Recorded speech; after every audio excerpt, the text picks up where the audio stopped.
alliances fade into the shadows.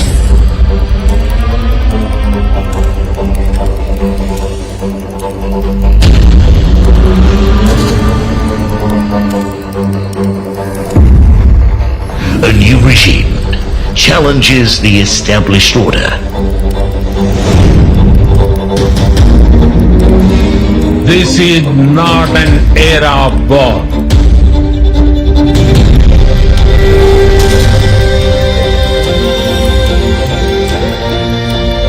One force remains constant.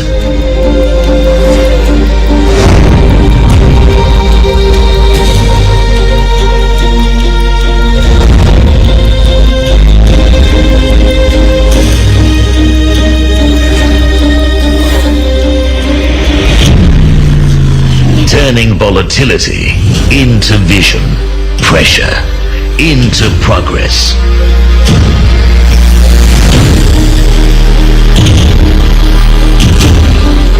India stands as the stabilizer the world seeks.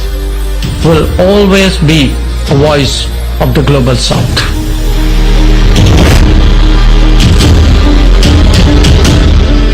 The indispensable node where the global north meets the global south. Where strategy meets autonomy.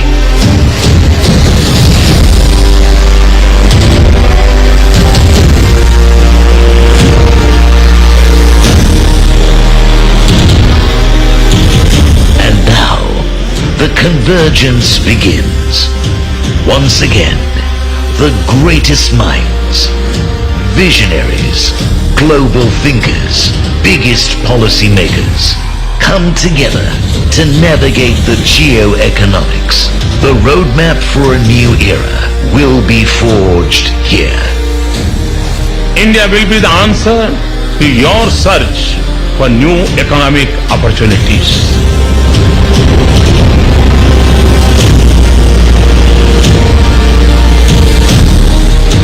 With India at the epicenter.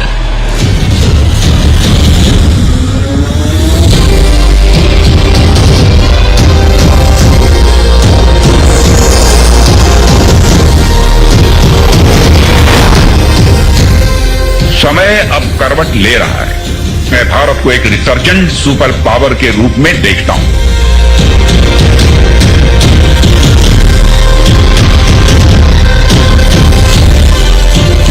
IDFC FIRST Bank presents the 11th edition of Times Network India Economic Conclave 2025.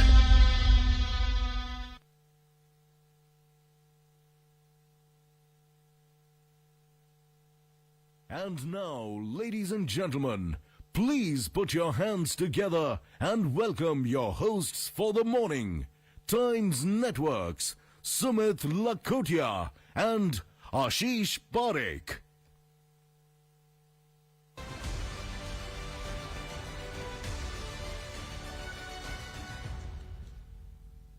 Good morning and welcome to day 2 of the 11th edition of IDFC FIRST Bank Presents Times Network India Economic Conclave.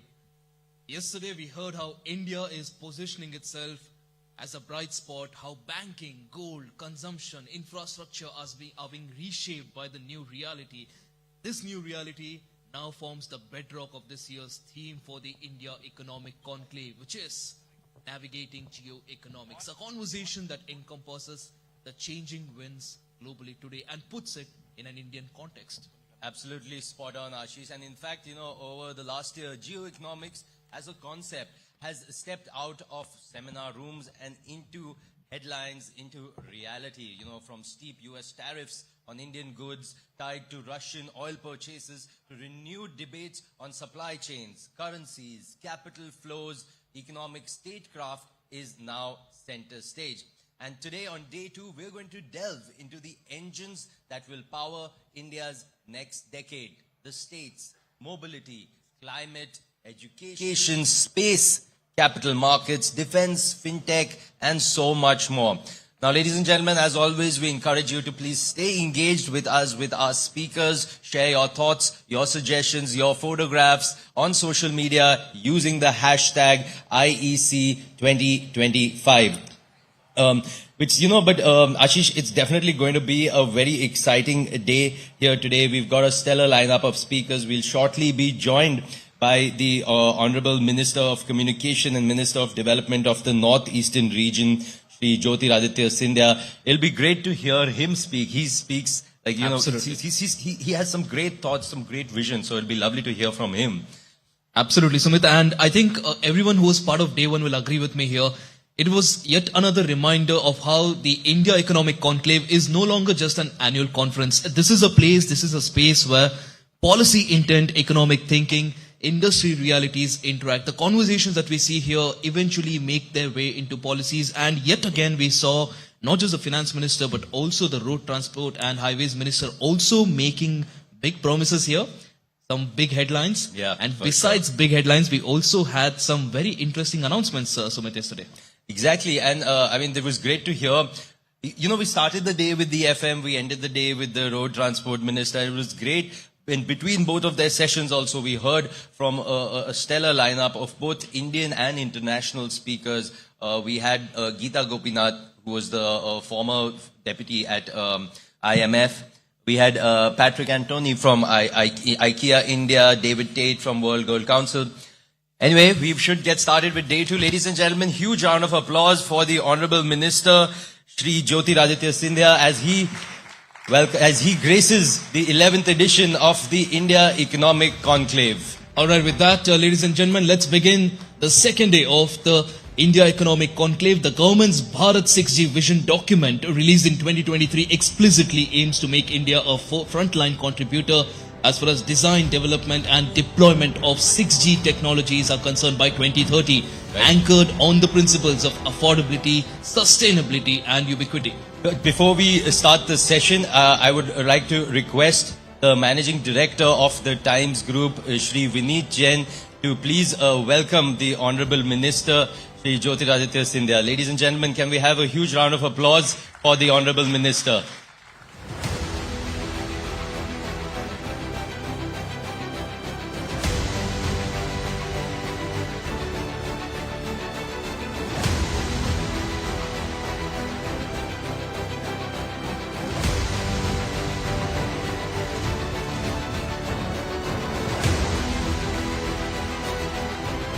And to talk about preparing India for the 6G revolution, we have on stage Navika Kumar. Ma'am, over to you and the Honorable Minister. Thank you very much. And ladies and gentlemen, good morning to you, and presenting to you Union Telecom and Minister for the Northeast Development, Jyotiraditya Scindia. Thank you very much for being with us on this very important occasion where we actually discuss the vision for India's economic growth. Mr. Scindia, I just want to say that the growth numbers extremely encouraging, especially in the new geopolitical situation where most countries are facing challenges. India has managed to maneuver its growth trajectory well. Yet there are some naysayers within our own country who feel everything is slowing down, manufacturing is declining, and the economy is virtually dead. How do you respond, and what is the correct interpretation of the India growth story? So the first thing is, I believe that in life you must always be an optimist.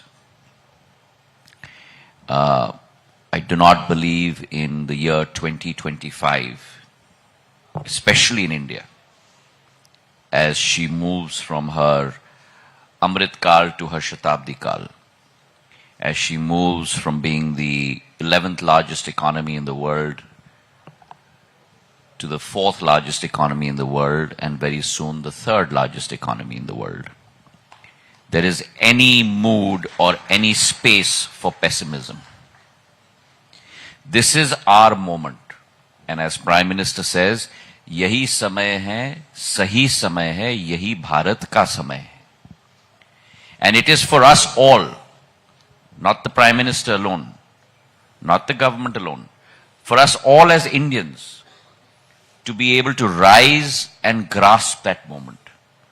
And India across her length and breadth, from Kashmir to Kanyakumari, from Bharuch to Tawang, is grasping that moment. India today is aspirational. All of us are. There's nothing that we cannot do. And that is the element that is powering India. From her villages, to her hills, to her deserts, to the financial capitals. And that's what's resulting in this 8.2% GDP growth rate.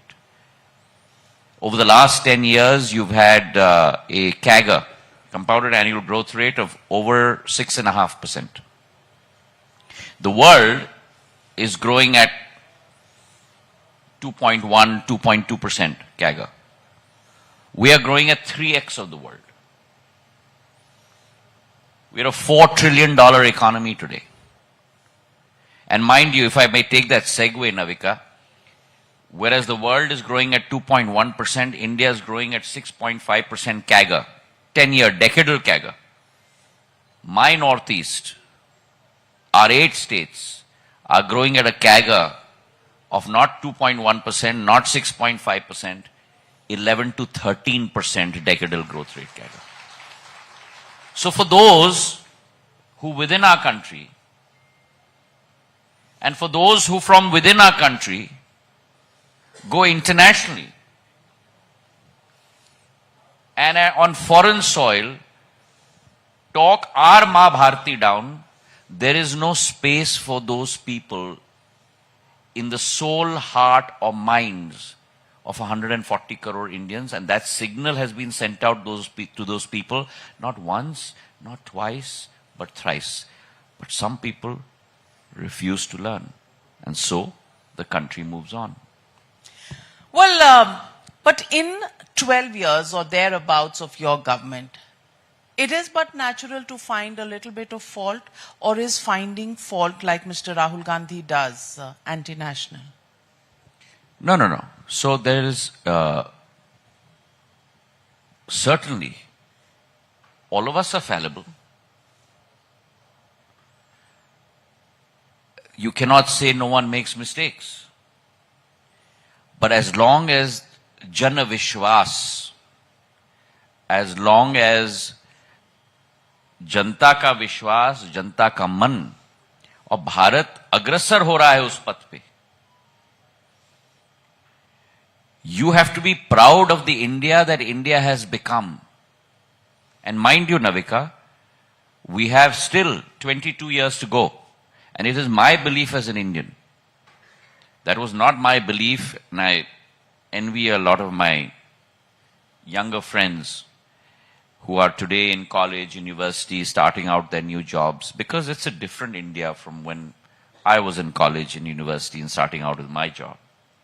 And I envy them, because this is an India full of potential.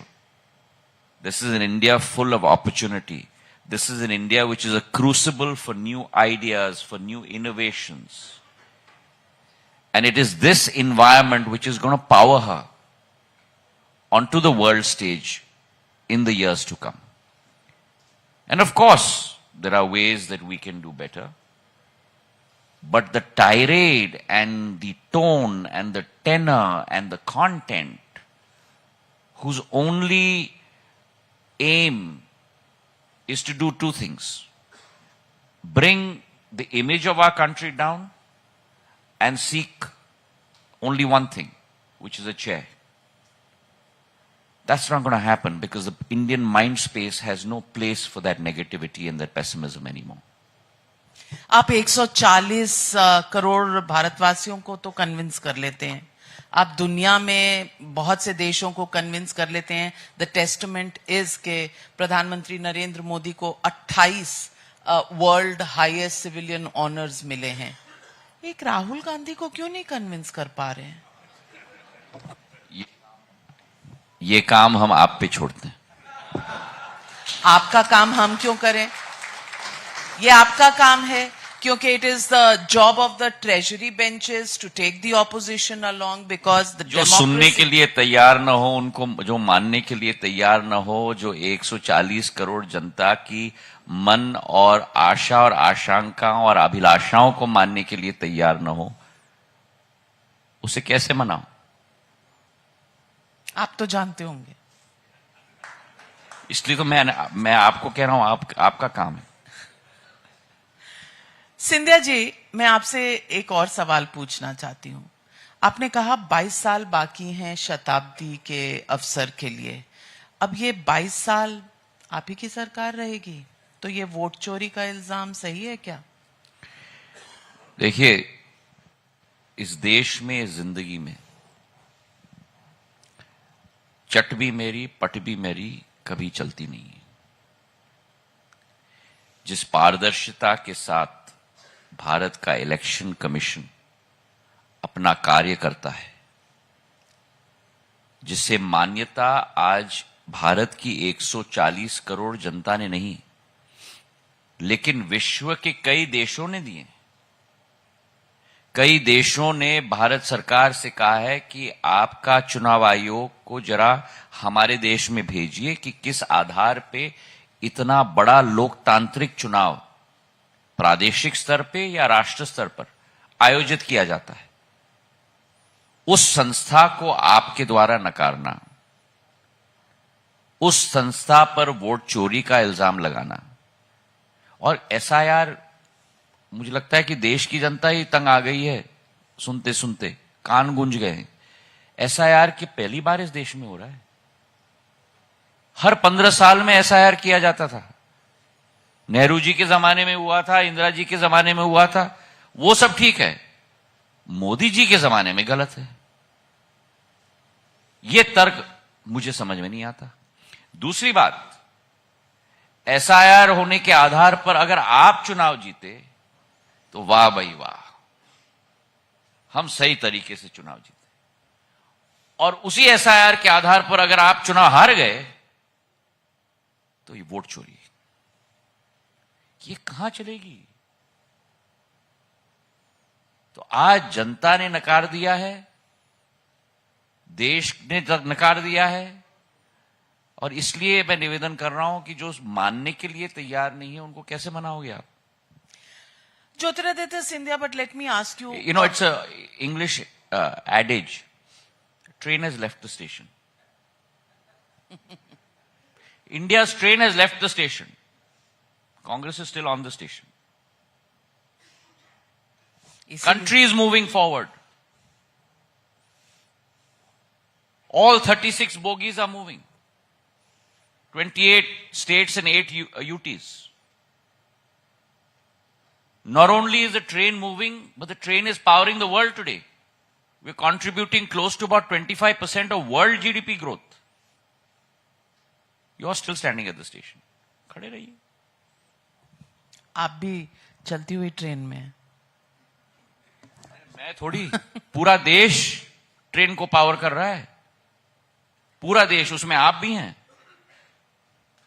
नहीं, आपने train को चुना। हाँ, मैं train कह रहा हूँ। Station को छोड़ दिया और ट्रेन वही को तो मैं कह रहा हूँ कि आप भी ट्रेन पे हैं। 140 करोड़ जनता ट्रेन में है। ये भारत की ट्रेन है। बिल्कुल, लेकिन और वो विदेश में है और भारत को नीचे दिखा रहे हैं।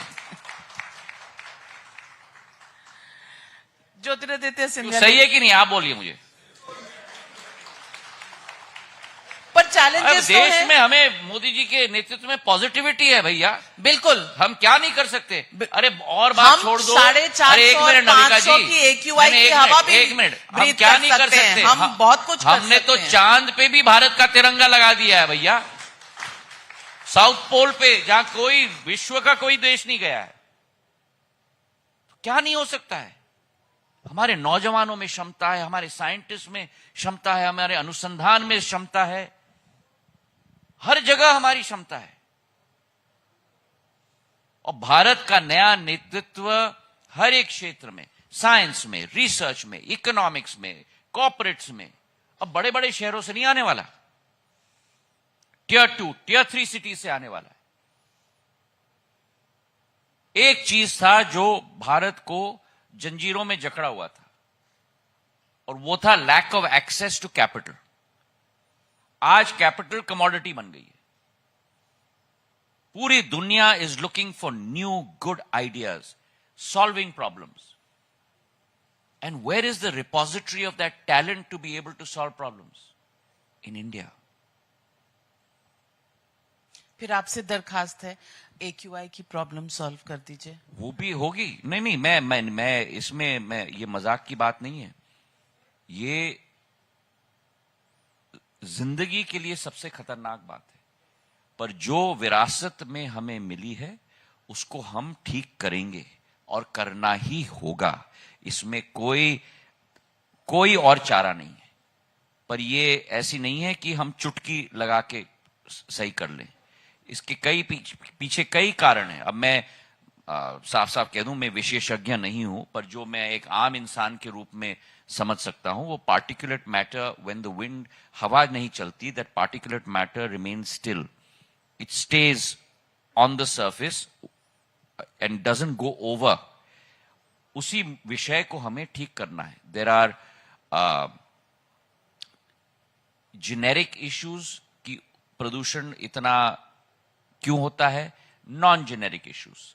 तो हम लोग जो एनवायरनमेंट में कहते हैं adaptation and mitigation, both of those angles we'll have to look at, and we will have to solve that problem. That is not an if issue. It has to be done, and under the leadership of Prime Minister Narendra Modi, the central and the state government will work earnestly at doing it. We will confront every issue. We are not skirting away from any issue. It is a problem that needs to be solved for all of us. Is there a time frame? I can't answer that because I am not either the environment minister nor the Delhi government, but I certainly hope that there will be a time frame, and there has to be a scientific solution. Both all of us as citizens will have to take that responsibility in terms of how we conduct our lives, and both the governments will also have to put in place processes, scientific and otherwise, such that that can be controlled. There is a reason why it only happens during 2 or 3 months. I don't have the full depth of knowledge to be able to give you that answer, and I want to be honest about that, but we will have to solve that problem. Mr. Scindia, you spoke about the Northeast. The Northeast is growing faster than it ever was. As the minister, and your reels dancing various steps of the Northeastern, folk dances has really gone viral. You seem to enjoy that. What is the Northeast story from your eyes? So the vivacity, the vibrancy, the diversity of the Northeast is spellbinding.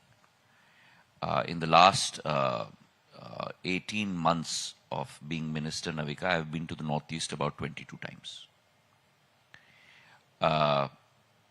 This year, I have adopted a different approach. I'm spending 3 to 4 days per state per month.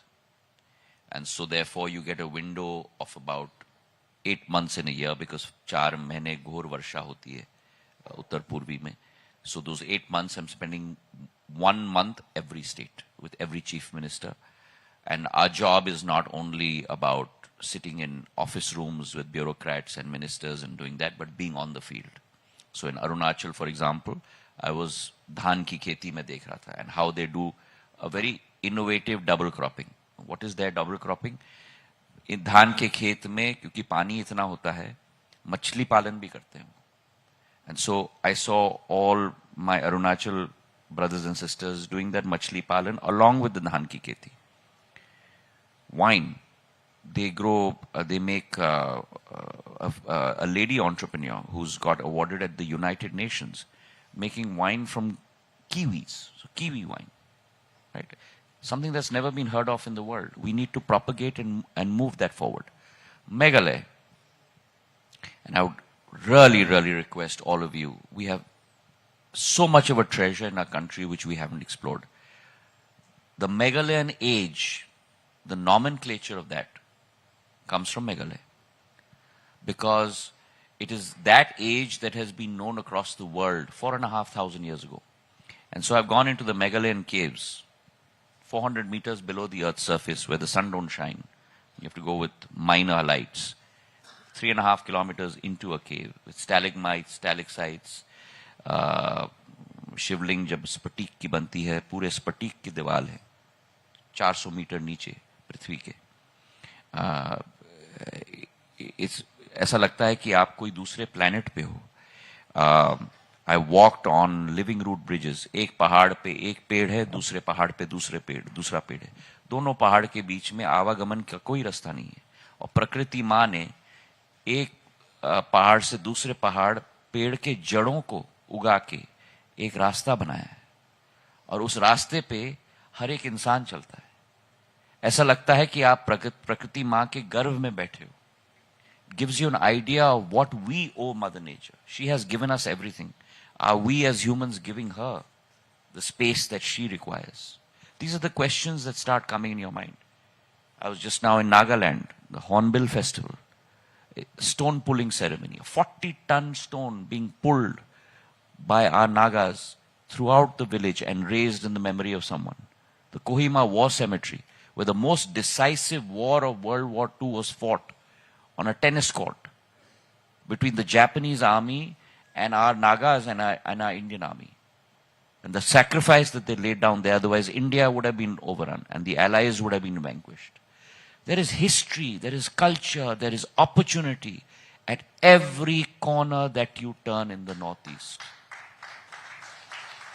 And let me be very honest, I was ignorant until Prime Minister Modi gave me this opportunity to learn and to be able to contribute. And so we are coming up with new models. I'm looking at every single state and constructing a 3 to 5 day tourism circuit. What is that tourism circuit? Not that we're going to build roads and build hotels and all that. But with each chief minister, I'm sitting down and saying, okay, when Navika Kumar lands at this point, who is going to receive her? Which is the hotel that she's going to stay in? Where is she going to eat? Who's the guide that is going to take her around? Where is she going to be taken around?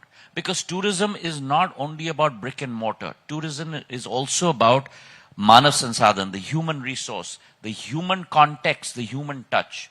And so each project has a capacity building around it that we are doing. I've just inaugurated the tourism circuit in Meghalaya, in Sora.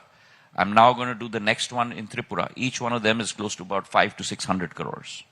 Okay, we're looking at each state and defining a USP, a unique selling proposition of that state. And how do we build the whole value chain? From farm to fork, for example. So, in the case of Arunachal, kiwi. So, not only from farm to fork, but how do we make sure that that product is eventually made into different products, such as, for example, kiwi wine, Naga coffee. In the case of Manipur, polo. In the case of Tripura, Queen pineapple, which today from Tripura is going where? Not to Bombay, Delhi and Calcutta. It's going to Germany. Rahul Gandhi ke saath Tripura Queen pineapple, you'll never find that quality anywhere in the world. So there are tremendous opportunities. And this I'm talking about other projects that we're doing. We're doing stuff on agarwood. All of you use perfume and scent. The oud that goes in. I didn't know this. But 1 gram of oud is more expensive than silver and gold. And India is the second largest potential of oud between Tripura and Assam. We are looking at bringing in technology, making sure that we are able to grow that oud.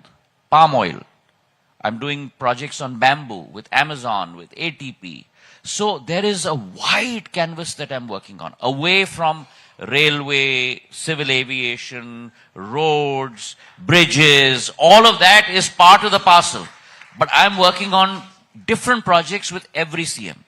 And also engendering an environment where you don't think about your state alone. What happens? When you're a chief minister, you think about your state. But in the Northeast, we have to think about the region. It has to be a regional perspective. And therefore, we've set up 8 high-level task forces. Each task force is chaired by 1 CM, but there are 3 other CMs who are members, and I'm also merely a member. And each task force is mandated with one issue for the whole Northeast. So, for example, there's a tourism task force. There's an agriculture task force. There's a meat, fish, and poultry, because there's an issue of protein in the Northeast. That task force. There's an international trade task force with Southeast Asia. And so therefore there are 4 chief ministers part of every task force. We mooted this idea with the Home Minister in the last NEC plenary in November last year. This NEC plenary, all the 8 chief ministers, one who's in charge of each of their task force, will be presenting the report not for their state. They'll be presenting their report for the Northeast. And we've had 4 meetings of every task force, where every CM has been there. So now there's a feeling of Northeast, not only my state. We had the Ashtalakshmi. Aapne Manipur ki baat nahi ki. 1 second. We had the Ashtalakshmi Mahotsav in Delhi, in Bharat Mandapam. Cultural extravaganza of 8 states altogether. Never done before. With the Home Minister, we had a banking conclave in Tripura, where we took public sector, private sector banks, all of them to Tripura. How do we expand the banking network in the Northeast? This May, Prime Minister inaugurated the first ever Northeast Investment Summit. All of us have heard of a Madhya Pradesh or a Gujarat investment or a Tamil Nadu investment or a Karnataka investment summit or a Maharashtra. First time a Northeast Investment Summit. We did 9 road shows over 1 year.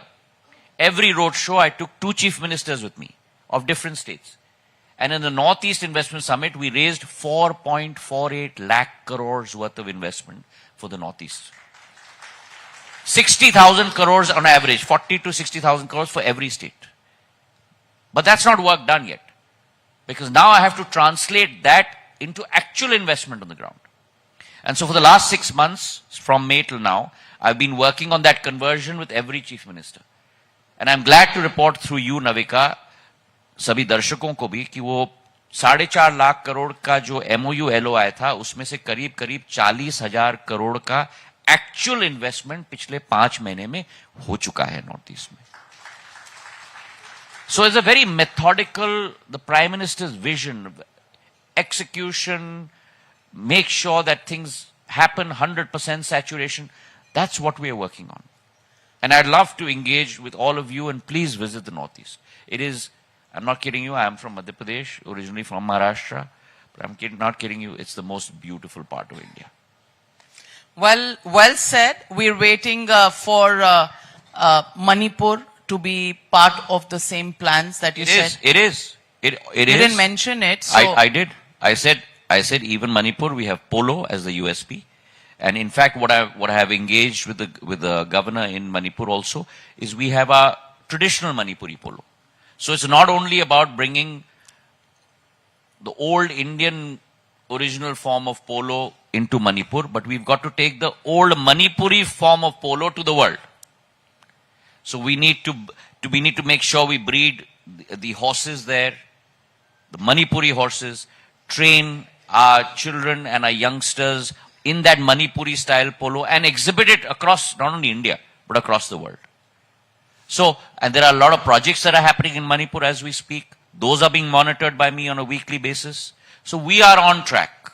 And I want to assure through you, all our viewers, that development of the Northeast is very close to the Prime Minister's heart.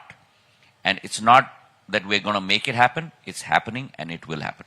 Well, on that note, ladies and gentlemen, Jyotiraditya Scindia, Minister for Telecom and the Northeast, thank you very much for joining us here at the India Economic Conclave, even as I welcome the Sports and Labour Minister, Mr. Mansukh Mandavia. Parliament is on. We appreciate your time given to us. I appreciate you having me, and I always look forward to this event, and I look forward to being on the stage with you, as always, and thank you for giving me the opportunity. Thank you very much. Ladies and gentlemen, put it together for Mr. Jyotiraditya Scindia. Thank you, Mr. Scindia, for gracing the 11th edition of the India Economic Conclave. And thank you, Navika, for that very interesting session. Absolutely. In fact,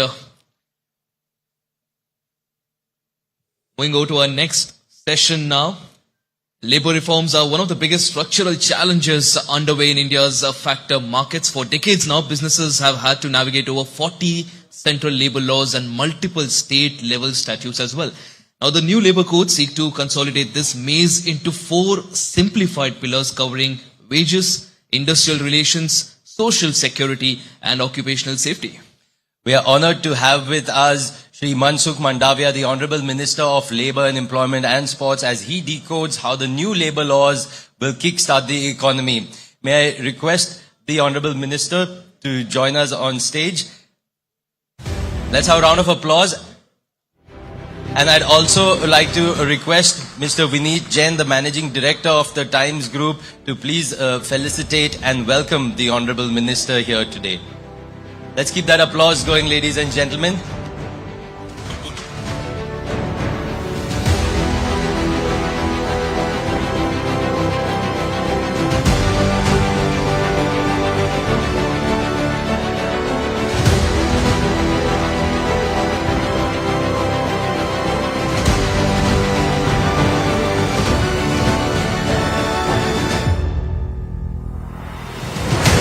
Thank you, sir, for that. Over to you. Thank you very much. Mansukh Mandavia ji. Ladies and gentlemen, joining us this morning is the Union Sports and Labour Minister, Mr. Mansukh Mandavia ji. और इनकी मैं एक आपको बात बता दूं. ये इतने engaging हैं और sportsmanship की spirit इतनी है इनमें कि आप जब जाएं इनसे आपको लगेगा एक खिलाड़ी का जो साइकोलॉजी होता है वो इनके अंदर है. नेवर से डाई, हमेशा अपने टारगेट को अचीव करना. मनसुख मंडाविया जी, आजकल लेबर कोड आपका बहुत चल रहा है. स्पोर्ट्स में तो बहुत झंडे गाड़ रहे हैं हम, पर लेबर कोड आपका बहुत चल रहा है. I hand it over to mister Mansukh Mandaviya to explain to us कि ये लेबर कोड से आपका ऑब्जेक्टिव क्या है और रिफॉर्म्स में ये कितना बड़ा स्टेप है.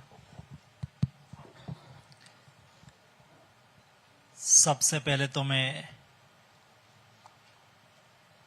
आपको ये अभिनंदन करना चाहूंगा कि आपने लेबर कोड जैसे महत्वपूर्ण विषय पर मुझे बातचीत करने के लिए बुलाए. जैसे विनीत भाई का तो ज्यादा विषय स्पोर्ट्स का है, लेकिन जब लेबर कोड का विषय है तब तक दोस्तों मुझे मोदी जी ने दो शक्ति के लिए काम करने के लिए कहा है. एक युवा शक्ति देश के लिए महत्वपूर्ण होती है और दूसरी श्रम शक्ति, ये भी देश के लिए महत्वपूर्ण होती है. श्रम शक्ति और युवा शक्ति को आगे बढ़ाना, देश के लिए ये दोनों शक्ति का उपयोग करके विकसित भारत के रास्ते पे आगे बढ़ना, और 2047 जब देश आजादी का शताब्दी वर्ष मनाता हो तब हमें विकसित भारत बनना. उसमें labour force, labour work force एक महत्वपूर्ण पिलार है. ये देश में 40 करोड़ से अधिक हमारा वर्क फोर्स है जो मेहनत करता है, जो मजदूरी करता है, जो नेशन बिल्डिंग करता है, ये देश को बनाने वाला है. इसलिए मेरे मन में और मोदी गवर्नमेंट श्रम को प्राथमिकता देती है, श्रमिक को प्राथमिकता देती है. ये देश की आजादी के पहले से बना हुआ 26 लेबर कानून से देश गवर्नेंस होता था. दोस्तों, आप सोच सकते हो कि आज से 100 साल पहले वर्किंग कंडीशन अलग थी, जॉब की स्थिति अलग थी, कामकाज की व्यवस्थाएं अलग थी. ये सबके को, ये समय को ध्यान में रखते हुए जो कानून बने थे वो ही देश की आजादी के 75 साल तक वो ही चलते रहे. और उससे हुआ क्या, ये देश में कई ऐसी धाराएं रही, कई ऐसे विचार आए, ऐसे विचार के लोग शासन में आए, ऐसे विचार के लोग लेबर को अपने, लेबर का अपना जिम्मा ही है लेबर के कल्याण करना, और ना लेबर का कल्याण हुआ ना देश में इंडस्ट्रीज आगे बढ़ी. ये दोनों के बीच में सामंजस्य लाना बहुत आवश्यक होता है, क्योंकि देश को इंडस्ट्रीज की भी आवश्यकता है, देश को वर्कफोर्स की भी आवश्यकता है. लेकिन वर्कफोर्स और इंडस्ट्रीज, जब इंडस्ट्रीज होगी तब काम मिलेगा, जब काम करने वाला है तब इंडस्ट्री चलेगी.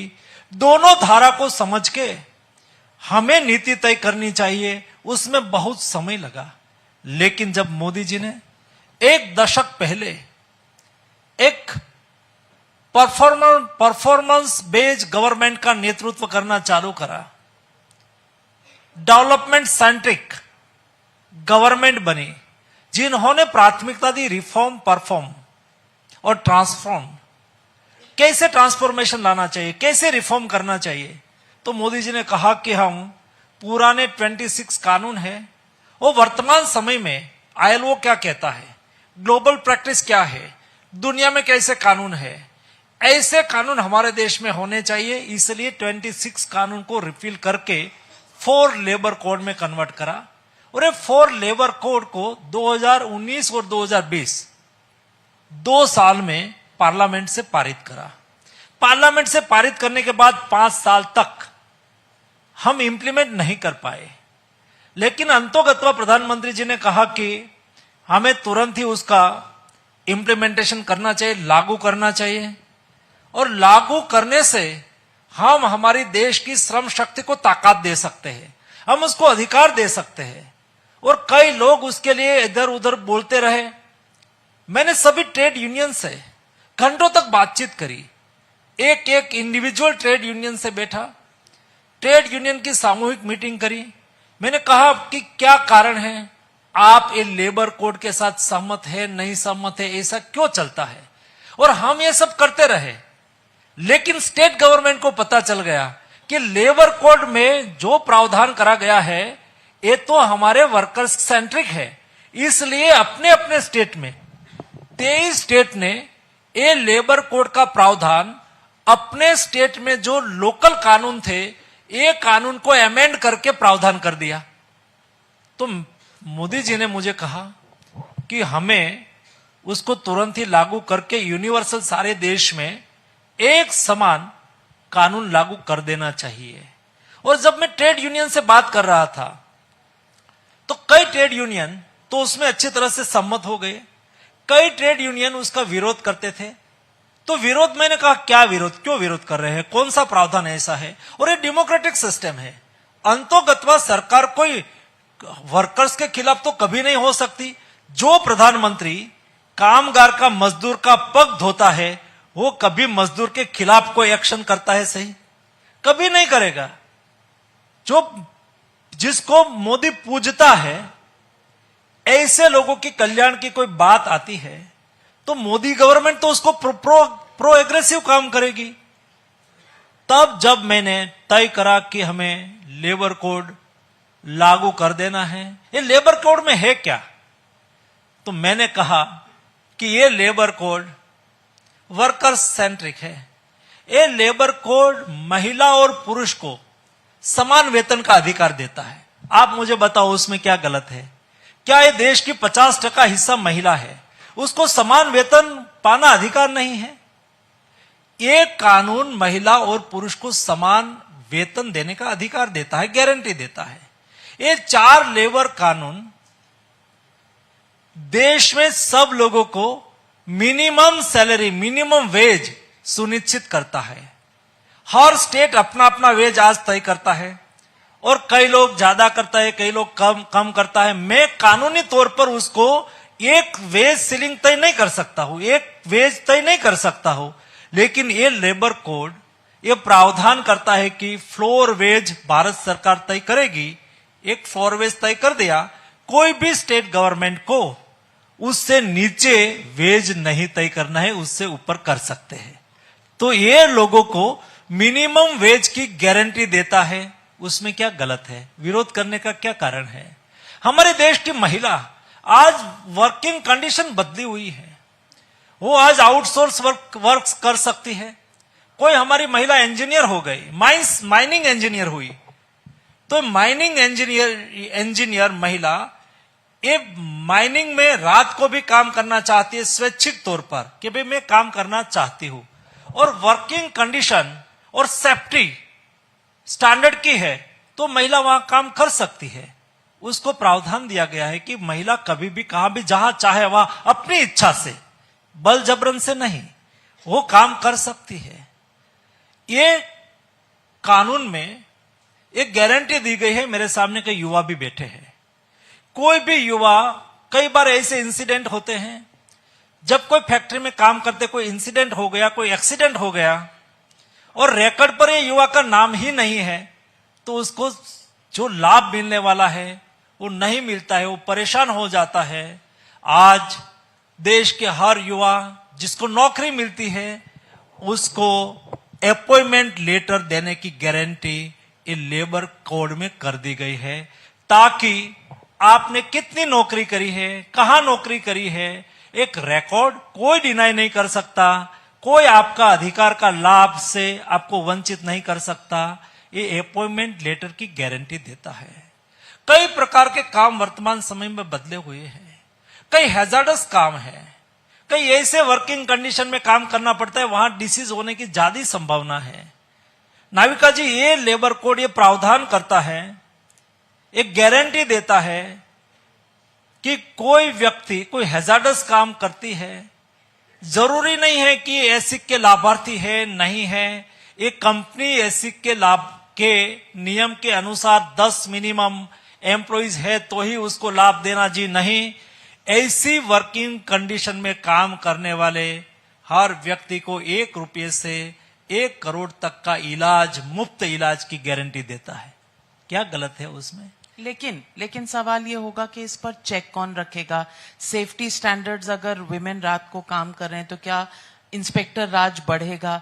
ये तमाम सवाल भी उठते हैं। उसमें बहुत अच्छा आपका क्वेश्चन है कि रात को महिला को काम करना है, उसकी सेफ्टी इंटरनेशनल स्टैंडर्ड और मानक के अनुसार एक सेफ्टी स्टैंडर्ड तय करा गया है और ये महिला स्वैच्छिक तय करेगी कि भाई मेरे जो इंटरनेशनल मानक है उसके मुताबिक, फॉर एग्जांपल रात को काम करना है, पुलिस है वहां पर, लाइट है, 1 से अधिक लोग वहां काम करते हैं, ये सब है, तब ही महिला वहां काम करने के लिए जाएगी।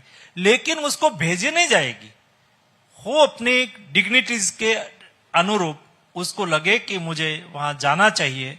अलग अलग वर्क होता है, कोई टेक्नीशियन होता है, कोई इंजीनियर होता है, कोई वर्कर्स होता है, तो उनकी सेफ्टी सुनिश्चित करना और इस सेफ्टी का स्टैंडर्ड को ध्यान में रखना इस सरकार की जिम्मेवारी बन जाती है। तो उसमें जो आपने शंका, चिंता जताई, इंस्पेक्टर का रोल मर्यादित, इंस्पेक्टर का रोल फैसिलिटेटर का रहेगा कि भाई फैसिलिटी है वहां बराबर, वो उसको देखना है। इंस्पेक्टर को ये नहीं कहना है कि आप जाओ वहां काम करना है आपको, आपने काम क्यों नहीं करा। कोई ओनर या तो इंडस्ट्रीज के मालिक उसको फोर्सफुली काम नहीं करा सकते, इसलिए महिला की सेफ्टी को प्रायोरिटी देके उसको अच्छी सैलरी के साथ, कोई काम करने से उसको ज्यादा वेतन मिल सकता है, लेकिन वो महिला है इसलिए उसको वहां जाने का की मना है, ऐसा नहीं होना चाहिए। और यही लेबर कोड में ये प्रावधान करा है, 40 साल के एबव के कोई वर्कर्स है, नाविका जी 40 से एबव एज हो गई है, ऐसे सभी वर्कर्स को ईयरली हेल्थ चेकअप की गारंटी देता है। ईयरली हेल्थ चेकअप करने से कई बार क्या होता है, व्यक्ति मजदूर है, सुबह से शाम तक काम में लगे रहते हैं, छोटी मोटी बीमारी है तो इग्नोर करता है।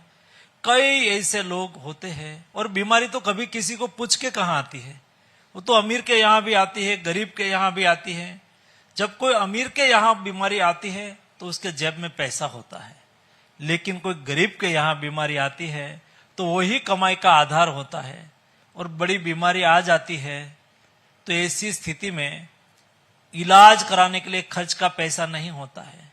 लेकिन जब उसकी फैमिली के मेंबर उसको अस्पताल लेके जाते हैं और डॉक्टर साहब कहते हैं कि उसका हार्ट का ऑपरेशन करना पड़ेगा, लीवर का ऑपरेशन करना पड़ेगा, 5 लाख का खर्च होगा, दिक्कत हो जाती है। कई बार उसकी फैमिली उसका इलाज कराने के लिए कोई शाहूकार से पैसा लेके आते हैं और परमानेंट और शाहूकार के इंटरेस्ट से ही दबा रहता है। आज ऐसे 40 करोड़ लोगों को हेल्थ चेकअप करके आयुष्मान भारत योजना के तहत उसको हेल्थ सिक्योरिटी प्रावधान करी जा रही है। दोस्तों, 40 करोड़ लोगों को हेल्थ चेकअप की गारंटी। आज एक कोड प्रावधान करता है कि कोई भी आज गिग वर्कर्स एक नया वर्कफोर्स तैयार हो रहा है जो प्लेटफॉर्म पर काम करते हैं। आज देश में 1 करोड़ से अधिक गिग वर्कर्स है, कल वो 5 करोड़ होने की संभावना है।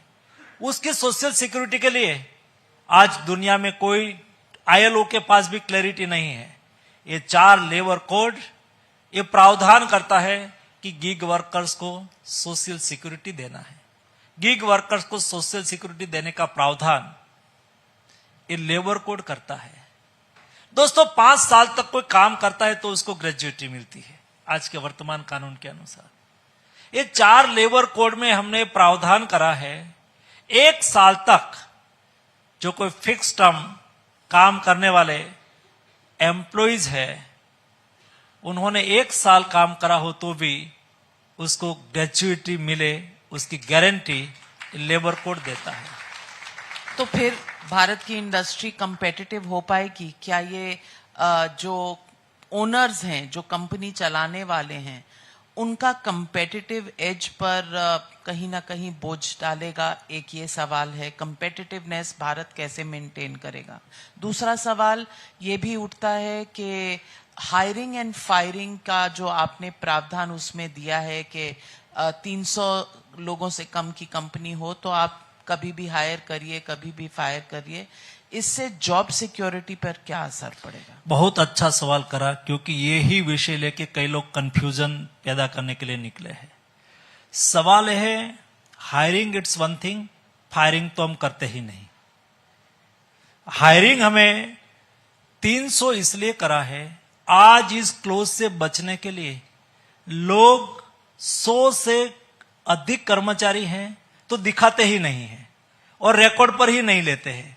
ये मिनिमम रिकॉर्ड पर ले लेंगे और कंपनी कोई वैसे इंटीमेंटम उसको उसकी लेबर की सिक्योरिटी के साथ बांधछोड़ करके बंद करने की इजाजत नहीं मिल जाती है, उसका अधिकार छीनने की इजाजत नहीं मिल जाती है। इसलिए 100 से 300 करने का उद्देश्य यही है कि उनके एनरोल पर कितने कर्मचारी है, कितने वर्कर्स है, वो तो कम करके दिखा के कभी भी भाग जाना और 200 लोगों को रजिस्टर पर भी नहीं लेना। मैंने बहुत ब्रेनस्टॉर्मिंग करा था कि भाई यह प्रावधान के लिए वो विरोध कर रहे हैं तो क्या प्रावधान है, हमने क्यों लाए, उसका हार्द क्या है। जब ये बिल बना तब मैं नहीं था, तो बिल बनाने वाले से मैंने बात करा कि आपके मन में क्या विचार आया था, आपने जब स्टेक होल्डर कंसल्टेशन करा तो क्या निकला था। तो मुझे बताया गया कि 100 तो अब तक प्रावधान 100% का था। तो बाद में वो करते थे क्या, चाहता हो तो रजिस्टर पर लेते ही नहीं थे, ऐसा करके वो अपना रास्ता ढूंढ लेते थे।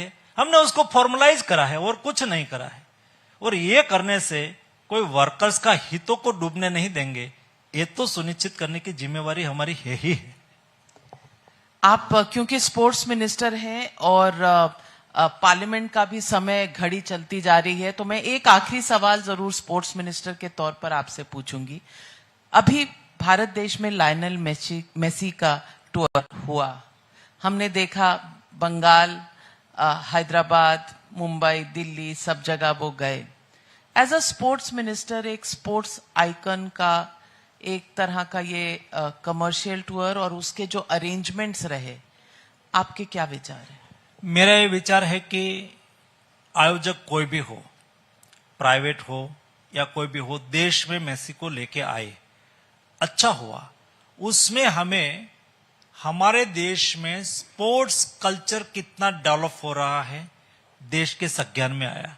मैंने देखा फुटबॉल लवर्स इतनी भीड़ कर रहे थे, लोग उसके दीवाने थे, ये व्यक्ति के नहीं, स्पोर्ट्स पर्सनालिटी के, स्पोर्ट्स के दीवाने थे। मैं मानता हूं कि एक समय था जब मैं कॉलेज में पढ़ता था, स्कूल में पढ़ता था, तो माता पिता कहते थे कि खेलो मत, पढ़ने में ध्यान दो। आज मैं मेरे बच्चे को कहता हूं पढ़ो भी खेलो भी। ये जो वर्क कल्चर चेंज हुआ है, ये जो स्पोर्ट्स के प्रति देश के युवाओं की रुचि बढ़ी है, एक स्पोर्ट्स इकोसिस्टम डेवलप हो रही है, स्पोर्ट्स कल्चर डेवलप हो रहा है, वो आने वाले दिनों में हमारे देश में देश का इंटरनेशनल प्लेटफॉर्म पर और ओलंपिक्स में मेडल टैली भी बढ़ाएगा, देश का गौरव भी बढ़ाएगा, देश के युवाओं की फिटनेस भी बढ़ेगी, देश के युवाओं का स्वास्थ्य भी बढ़ेगा और व्यवस्था भी खड़ी होती जा रही है। आज मैं ये नहीं कहूंगा कि हमारे पास सब कुछ व्यवस्था है, लेकिन हमने सारे देश में, जब हम एक स्पोर्टिंग नेशन के रूप में उभरने की दिशा में आगे बढ़ रहे हैं, अभी हमने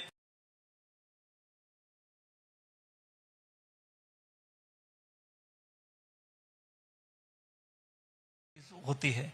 अभी आपने शॉर्ट टाइम के पहले ही देखा होगा, world para athletics championship India में हुई। तो world para athletics championship Commonwealth से कम नहीं थी, क्योंकि पैरा एथलीट की व्यवस्था करना, उसको संभालना, उसकी सुविधा सुनिश्चित करना मुश्किल होता है, लेकिन भी बहुत सरलता से सब कुछ हुआ। 2036 में ओलंपिक्स के लिए भी हमने बिड तय कर लिया है।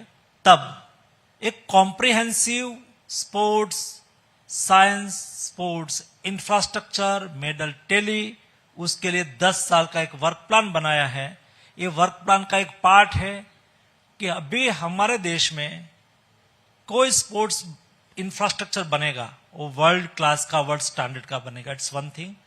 अभी जो जवाहरलाल नेहरू स्टेडियम है, उसके जगह पे दुनिया का बेस्ट वर्ल्ड स्पोर्ट्स सिटी बनेगी, ताकि जिसमें स्टैंडर्ड दुनिया के इक्विवेलेंट हो। उसके लिए हमने सारे देश में स्पोर्ट्स इंफ्रास्ट्रक्चर गैप एनालिसिस करा है। आज क्या है, सेना के पास भी स्पोर्ट्स इंफ्रास्ट्रक्चर है, सेंट्रल गवर्नमेंट के पीएसयू के पास भी स्पोर्ट्स इंफ्रास्ट्रक्चर है, हमारे स्पोर्ट्स अथॉरिटी के पास भी स्पोर्ट्स इंफ्रास्ट्रक्चर है, स्टेट गवर्नमेंट के पास भी स्पोर्ट्स इंफ्रास्ट्रक्चर है। अरे प्राइवेट यूनिवर्सिटी किड्स में आप जाके आओ, कलिंगा यूनिवर्सिटी भुवनेश्वर में गया था, आज दिल्ली में भारत सरकार के पास जो स्पोर्ट्स इंफ्रास्ट्रक्चर है वो उनके पास है। तो इस सभी को एक अम्ब्रेला के नीचे लेके कहां गैप है, कौन से क्षेत्र में गैप है, उसका गैप एनालिसिस करके वहां हम स्पोर्ट्स इंफ्रास्ट्रक्चर बनाएंगे। उसके लिए हम स्कीम भी लेके आएंगे। Sports equipment, sports good manufacturing के लिए भी कई स्कीम हम लेके आ रहे हैं। एक बार मैं अलग से 1 घंटा इस विषय को लेके आपके साथ संवाद करूंगा, ताकि देश को पता चले। धन्यवाद। Thank you very much Mansukh Mandaviya. मेहनत भी, इसीलिए लेबर कोड, शोहरत भी, इसीलिए स्पोर्ट्स, कॉमनवेल्थ टू ओलंपिक्स, आपने रास्ता तय कर दिया। बहुत बहुत बधाई भी आपको। And ladies and gentleman, a huge round of applause for union minister Mansukh Mandaviya. Thank you sir. Thank you, Honorable Minister, for sharing your vision for the sports in the country, outlining how the new labor architecture will unlock investment, formal jobs, and also create a more resilient workforce for India's next phase of growth.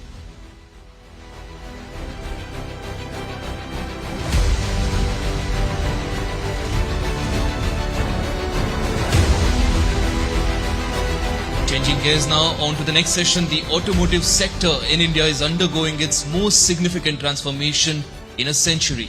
As the country's second largest car manufacturer with approximately 15% market share, Hyundai Motor India is reshaping how mobility and accessibility is experienced. Exactly, Ashish.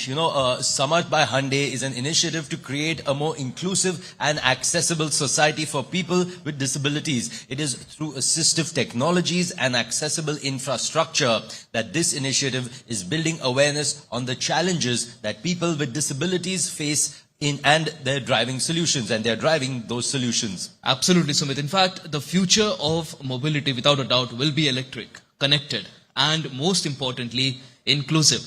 And to join us in breaking open the playbook is Mr. Tarun Garg, whole-time director and the chief operating officer, Hyundai Motor India Limited, steering one of India's largest car makers through this particular transition. Also, please join me in welcoming him as he discusses the future of mobility with executive editor of ET Now and ET Now Swadesh, Aisha Faridi.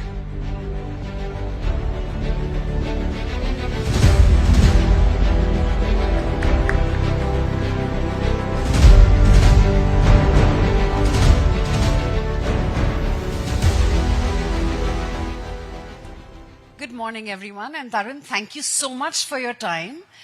But tell me one thing, the first question when we talk about Hyundai Hyundai, Hyundai, tomato. What's the correct pronunciation? So it's very simple. It's Hyundai. So Hyundai. Sunday and Hyundai. Sunday and Hyundai. Everyone get it right? Can we all say Hyundai?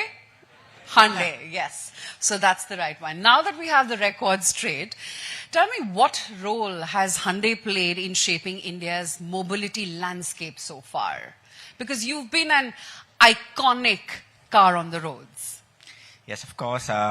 We came to India in 1996, and would you believe it? Next year is going to be 30 years of Hyundai in India. 30 years. Of course, when we came in, the industry was very different. India is not an easy market for global auto OEMs to succeed. We all know that. Why do you say that?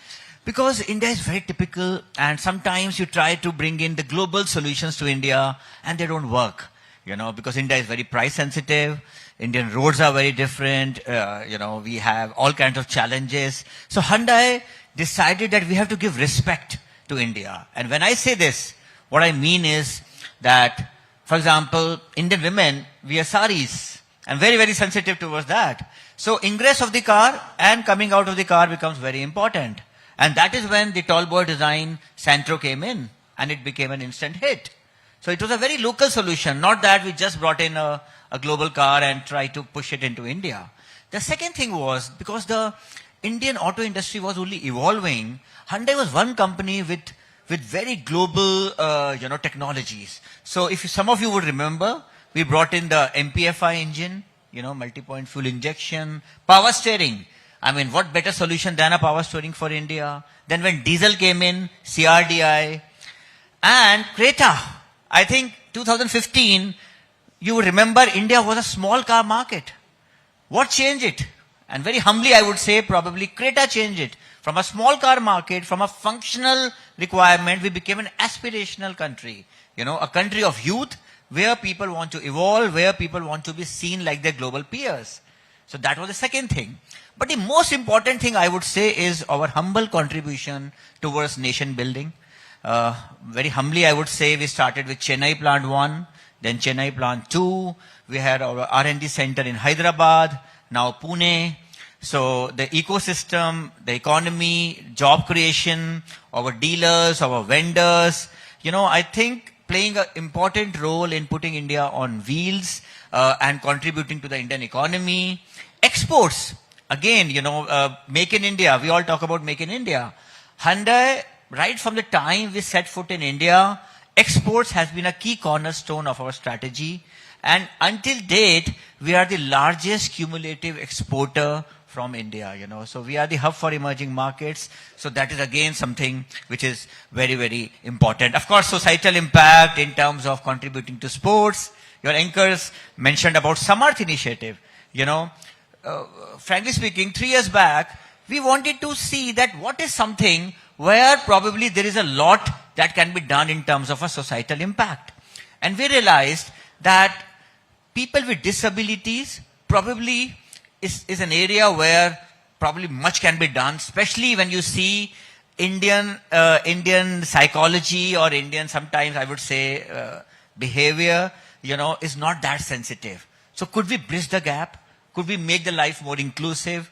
And that is something which has really, really, again, helped us to move the needle in terms of narrative. We talked about Honorable Minister talked about the Para Athletic Championship. We were very proud and humbled to be associated with that. It gives us so much pride that a disabled archer has qualified for the in the normal team. This is something which we all dream for. So I think it has been a very fulfilling journey, and to cap it all with the biggest IPO, which has made us truly Indian, So I think it has been a very fulfilling journey in terms of mobility in India over the past 30 years. Thank you. Thank you. That was quite an IPO, I must say. But since that's such an interesting anecdote that you shared, that Indian women wore saris and that's why came the tall boy cars first, and now everything is about SUVs. Since you did talk about, your initiative like Samarth. Yeah. We're living in the times when cars are not just cars, it's all about the tech that the car brings in. Tell me, what kind of initiatives, when it comes to sort of assistive technology integration, are you now inculcating and incorporating in your cars? Look, I think we started with the swivel seats. Because we saw that this was a very clear requirement where, people with some locomotor disabilities would find it difficult to get inside the car. So that was one thing. But now I think there's a lot of demand coming in where people want to drive. And so very soon, in fact, as early as the next quarter, we are soon going to have an assistive device which will help people to, accelerate the car as well as braking solutions. So I think this is the second thing. The third thing is you talked about technology. And we take a lot of pride in having, for example, now the CCNC screen. Now, is it really assistive enough for somebody with some kind of an impeachment? For example, we say, okay, khulja sim sims. Today, open sunroof. So can a person with speech impairment also, will your car respond to that? So these are some of the challenges our tech teams are working on. And the whole like idea a Siri is, for the car, right? Absolutely. The whole idea is that, there should be no barrier for people with disabilities when we are talking about, solutions. In fact, we want to move beyond cars. For example, our website, it is accessible with the help of event solutions so that people with, some limitations can also access the website. Our dealerships are wheelchair enabled. And of course the most important thing is that we want that everybody in India, whether he is, even if he is actually not disabled, but they become a part of this moment. And I'm so happy over the past 3 years, we have seen so many companies really joining this and really making India more accessible. A huge round of applause. I mean, that's called some level of personalization and customization, Absolutely. which I guess everyone needs now with the number of hours one spends on Indian roads.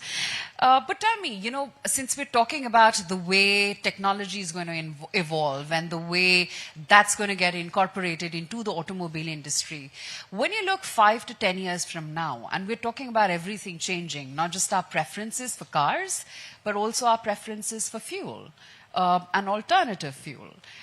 Yesterday we had, Minister Gadkari who talked about hydrogen being the future fuel.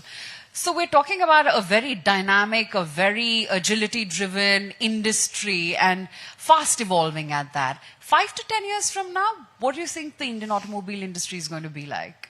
I shall be very honest. This is my 33rd year in the Indian auto industry. 33 years, Probably, I would say You're a veteran. Veteran and probably somebody who's still working and has the most experience, in terms of the, especially in the sales and marketing area.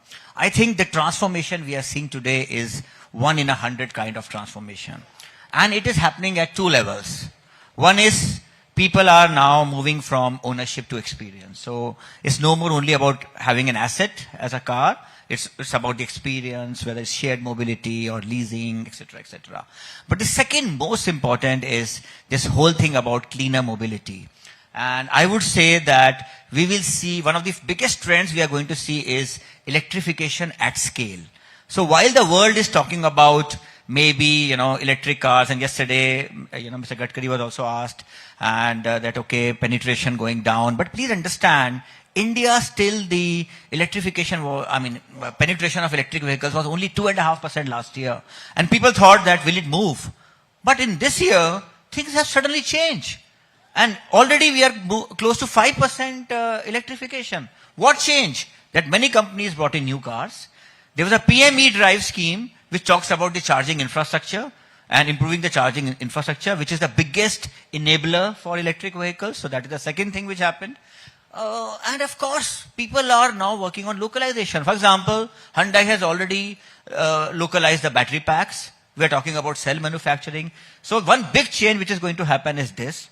The second is the software-defined vehicles. I think as we move along, we will see that car is going to become the third space, and more software-defined vehicles are going to come in. We just launched the new Hyundai Venue, and it has received such a great response because people want their cars to talk to themselves, people want their cars to talk to their phones, people want their cars to talk to their health devices and everything and anything. So that is the second thing. The third thing I think is that safety is going to go to the next level and we are going to see a democratization of safety. You know, of course, Mr. Gadkari was here and he talked about the highways and the expressways. Now the speed limits have increased. You know, I remember there was a time when the speed limit was 50 kilometers or 55 kilometers on highways. Today we are talking about 120 kilometers. And we need maybe ADAS. And we are talking about democratization of ADAS. If somebody had asked me, Tarun, that 9 out of 14 models of Hyundai will have ADAS as an option, I would have not believed it 5 years back. But that is the truth today.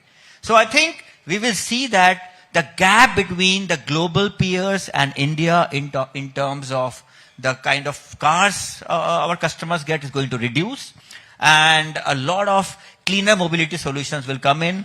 And India being such a big country, not only electrics, but I think hybrids, hydrogen as an energy source. And here I like to say that we have tied up with IIT Madras to make an innovation center to develop the entire hydrogen ecosystem. We want to bring down the cost of hydrogen, and we believe that hydrogen could be a good transformative solution for energy needs, for industries, for power, and ultimately for mobility also. So I think a big change is on our way in the next 5 years.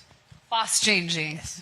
But tell me, you know, since you did talk about mobility for all, when it comes to India, India is a unique country. There is India and then there is a large faction of Bharat. When you talk about the EV adaptability, while metros, you still see a lot of EVs. The infrastructure is now getting there. At least the city that I live in Mumbai, most buildings now have an EV charging station. So you don't have to step out to charge your car. But that said, when it comes to rural India or tier 2 and 3 cities, the EV penetration still is at the two-wheeler stage. When do you think mobility for all can be achieved at scale? And what is it that you're doing at Hyundai for that? I think that's a very good question. And India being such a big country, what is very important is to understand that car penetration in India is still at 33 per thousand. So there's a huge scope. I think one is thanks to Mr. Gadkari, I think the road infrastructure has improved very fast. And Indian industry, automobile industry has really also stepped up. For example, Hyundai is already in 77% of the districts in terms of sales and service infrastructure. We plan to take it up to 85%. Then it is, while a fixed infrastructure is important, at the same time, we want to take the mobility at the doorstep of the customer. So we have more than 150 mobile service vans, you know, which are really going to the nook and corner of the country to provide that kind of. The third thing is, you would have seen in the Bharat Mobility Expo, we are trying to develop a e-3-wheeler last mile mobility solution. I think when we talk about inclusivity, this is probably going to be a big game changer. So we are using Hyundai Motor Company's R&D capability, and we have tied up with a big local Indian, two-wheeler player, three-wheeler player, to bring this kind of a last mile solution, which I think can really change the shape of rural mobility. And also, in metros also, although of course there are metro trains, but you will still need that kind of a last mile mobility, which is convenient, which is safe, and which is environment friendly. So I think the roadmap is very clear, and we are making a very conscious effort to really move fast on that. But what about the infrastructure? For the infrastructure to reach the nook and crannies, as you called it, would it require backward integration from you at Hyundai? Look, I think everybody has to play their part. And like I mentioned, as far as Hyundai is concerned, we started with the AC charging infrastructure. But then we did a market survey where people said AC charging takes 5 hours to 6 hours. That is point number one. Point number two, while every company is giving a very good home charging solution, but still customers are hesitant to take their vehicle on highways. So what we did, we took it upon ourselves to make, on the prominent highways, we are making DC fast charging stations, you know, and today almost 150 odd have already been made. We want to take it up to 600. The second thing was the PME drive scheme. If you see, it was FAME 1, FAME 2, which was more about subsidizing the EVs. But based on the industry interface, I think the government also said that they are going to have 22,000 four-wheeler charging points across the country, which will really help increase the EV penetration in the country. So I think your question about infrastructure, it will not happen overnight, but I think all of us will have to join hands together. And I'm so happy that I see OEMs joining in, the government joining in, the power companies joining in, and so many private operators also coming in. So I'm sure that when all of us join in, the day is not far when this will, at least the charging infrastructure will not become a hindrance to people buying electric cars. But, since we're on the subject of EV and we're in a city like Delhi where we're grappling with AQI, and, that was also one of the points of discussion that I had with Mr. Gadkari just last evening. What do you do about pollution, and how is it that water companies like you can actually help bring down pollution levels and improve the air quality that we breathe? Absolutely. I think all of us have to play a role, and if you see in terms of our manufacturing, like for example Chennai plant, we are RE100. We have already a captive solar operational. We are looking at wind power as well. So that is on the manufacturing. Then when we make EVs, not only it's about electric vehicles, we try to bring in sustainable materials for the cabin. So then we have already announced that we are going to have 50% of our portfolio will be greener fuels by 2030, which will include EVs, hybrids, CNGs.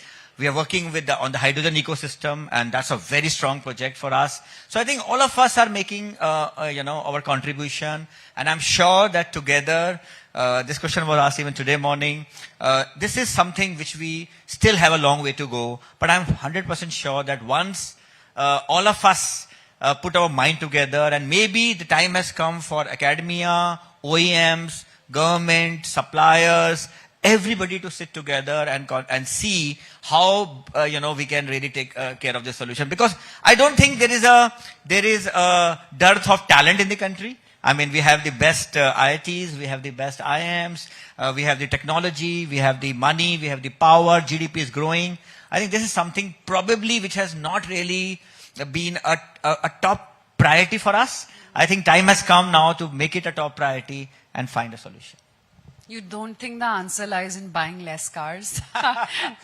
Look, like I said, India being such a big country, probably car penetration is still very low, but we need to find more shared mobility solutions. I think that is very important. So as the metro network is expanding in the country, we need to look at making last mile connectivity very convenient. And then people will really, look at sharing, and of course, leading to less pollution and less congestion on the roads.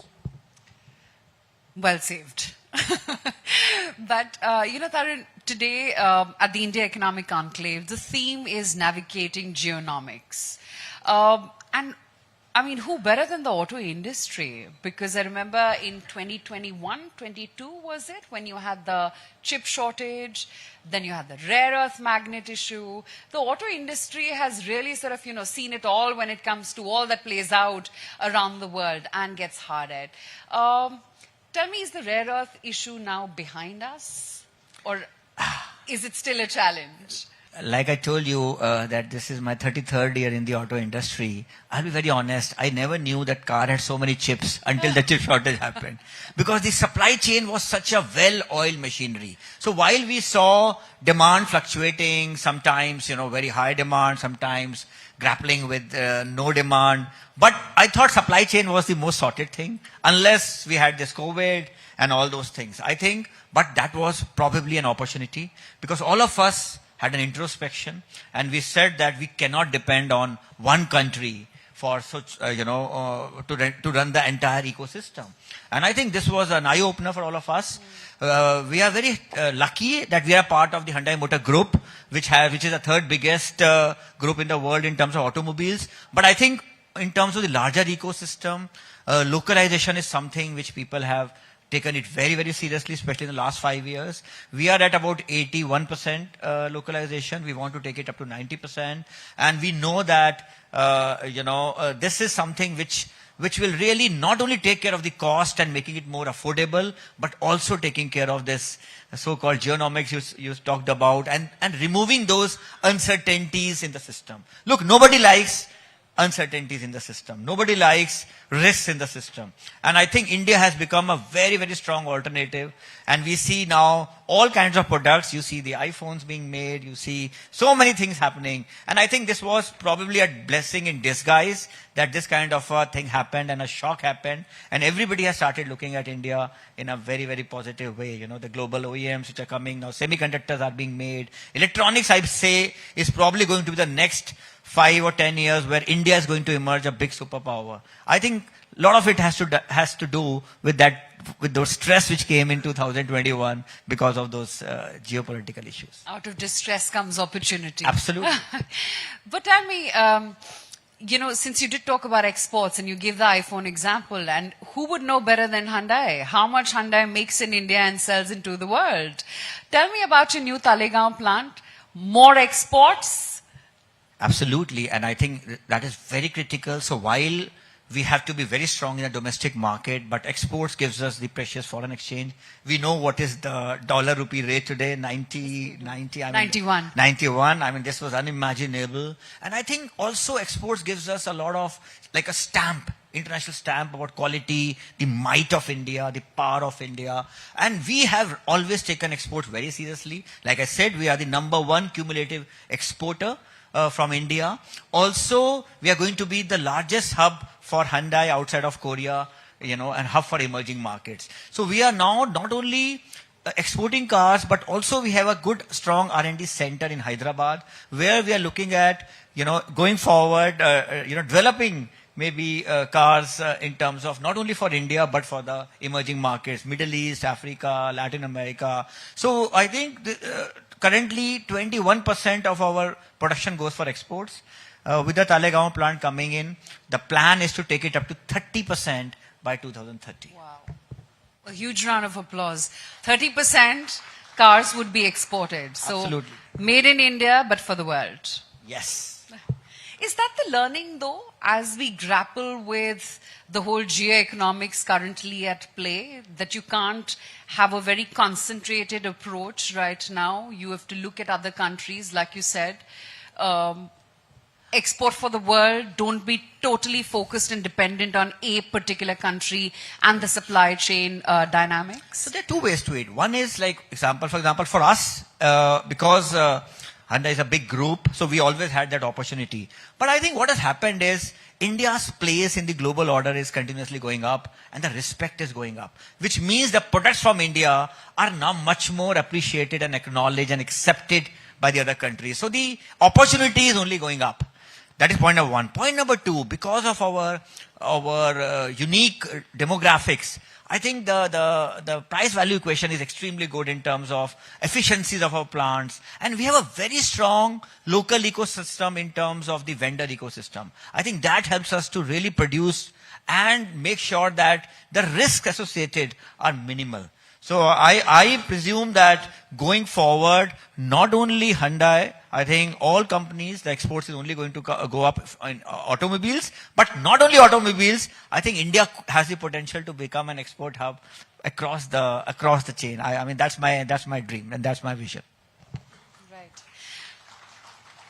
So, the one thing that I wanted to ask you is, at Hyundai, what is the strategy? There is so much competition in the market right now, so many global players trying to get the piece of the pie of the Indian, mobility sector right now.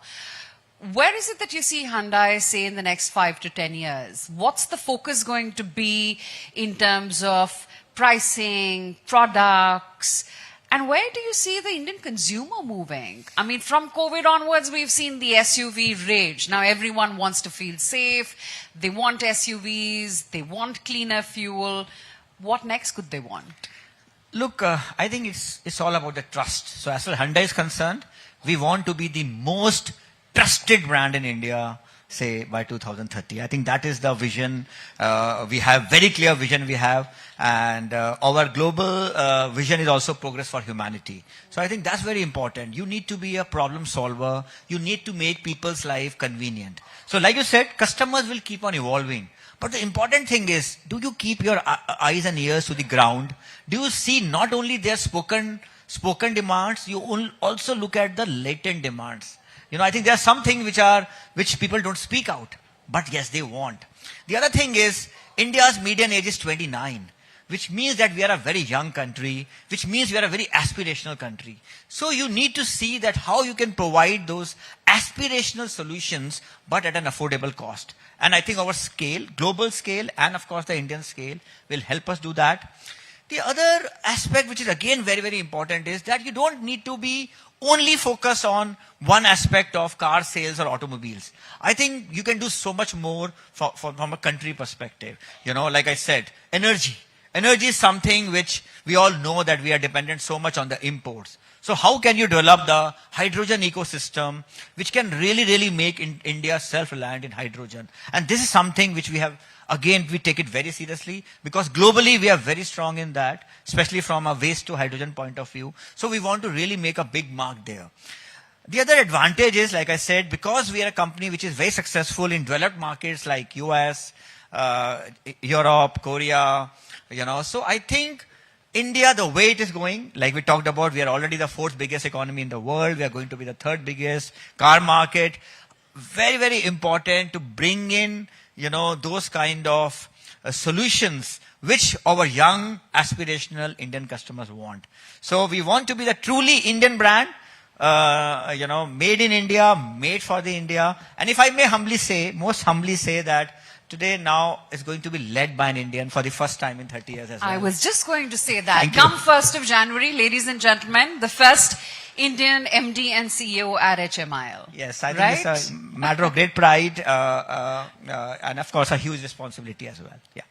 And I'm sure you will fulfill that. But thank you so much for your time today. Thank you Great very much. speaking with you. Thank you. Thank you very much. Thank you.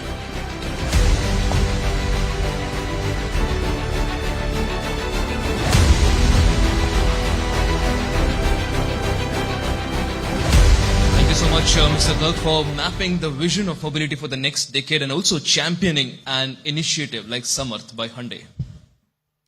Before we move on, just a very important announcement. There is a car, number 3350. It's a Tata EV car. So if you could move it, it's blocking the way outside. Thank you so much for that. All right, moving on to our next session now. Economic policy must adapt to geo-economic realities. So how should India balance openness to trade and investment with strategic autonomy?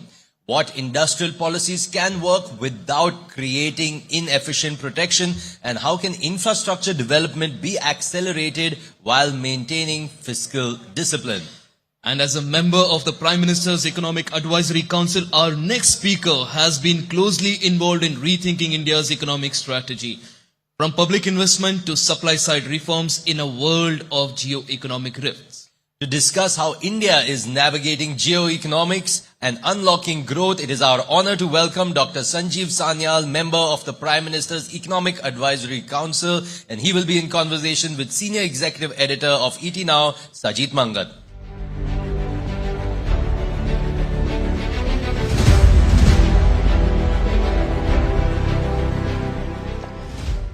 Sanjeev, thank you very much for joining us today. Let me start the entire conversation with respect to rupee. That's something, you know, maybe worrying for many of the people because it's been depreciating. But it has its inherent strength in a geopolitical scenario because that makes exports a little competitive in that sense. What's your view on it? So first of all, let me thank the organizers for inviting me to be here.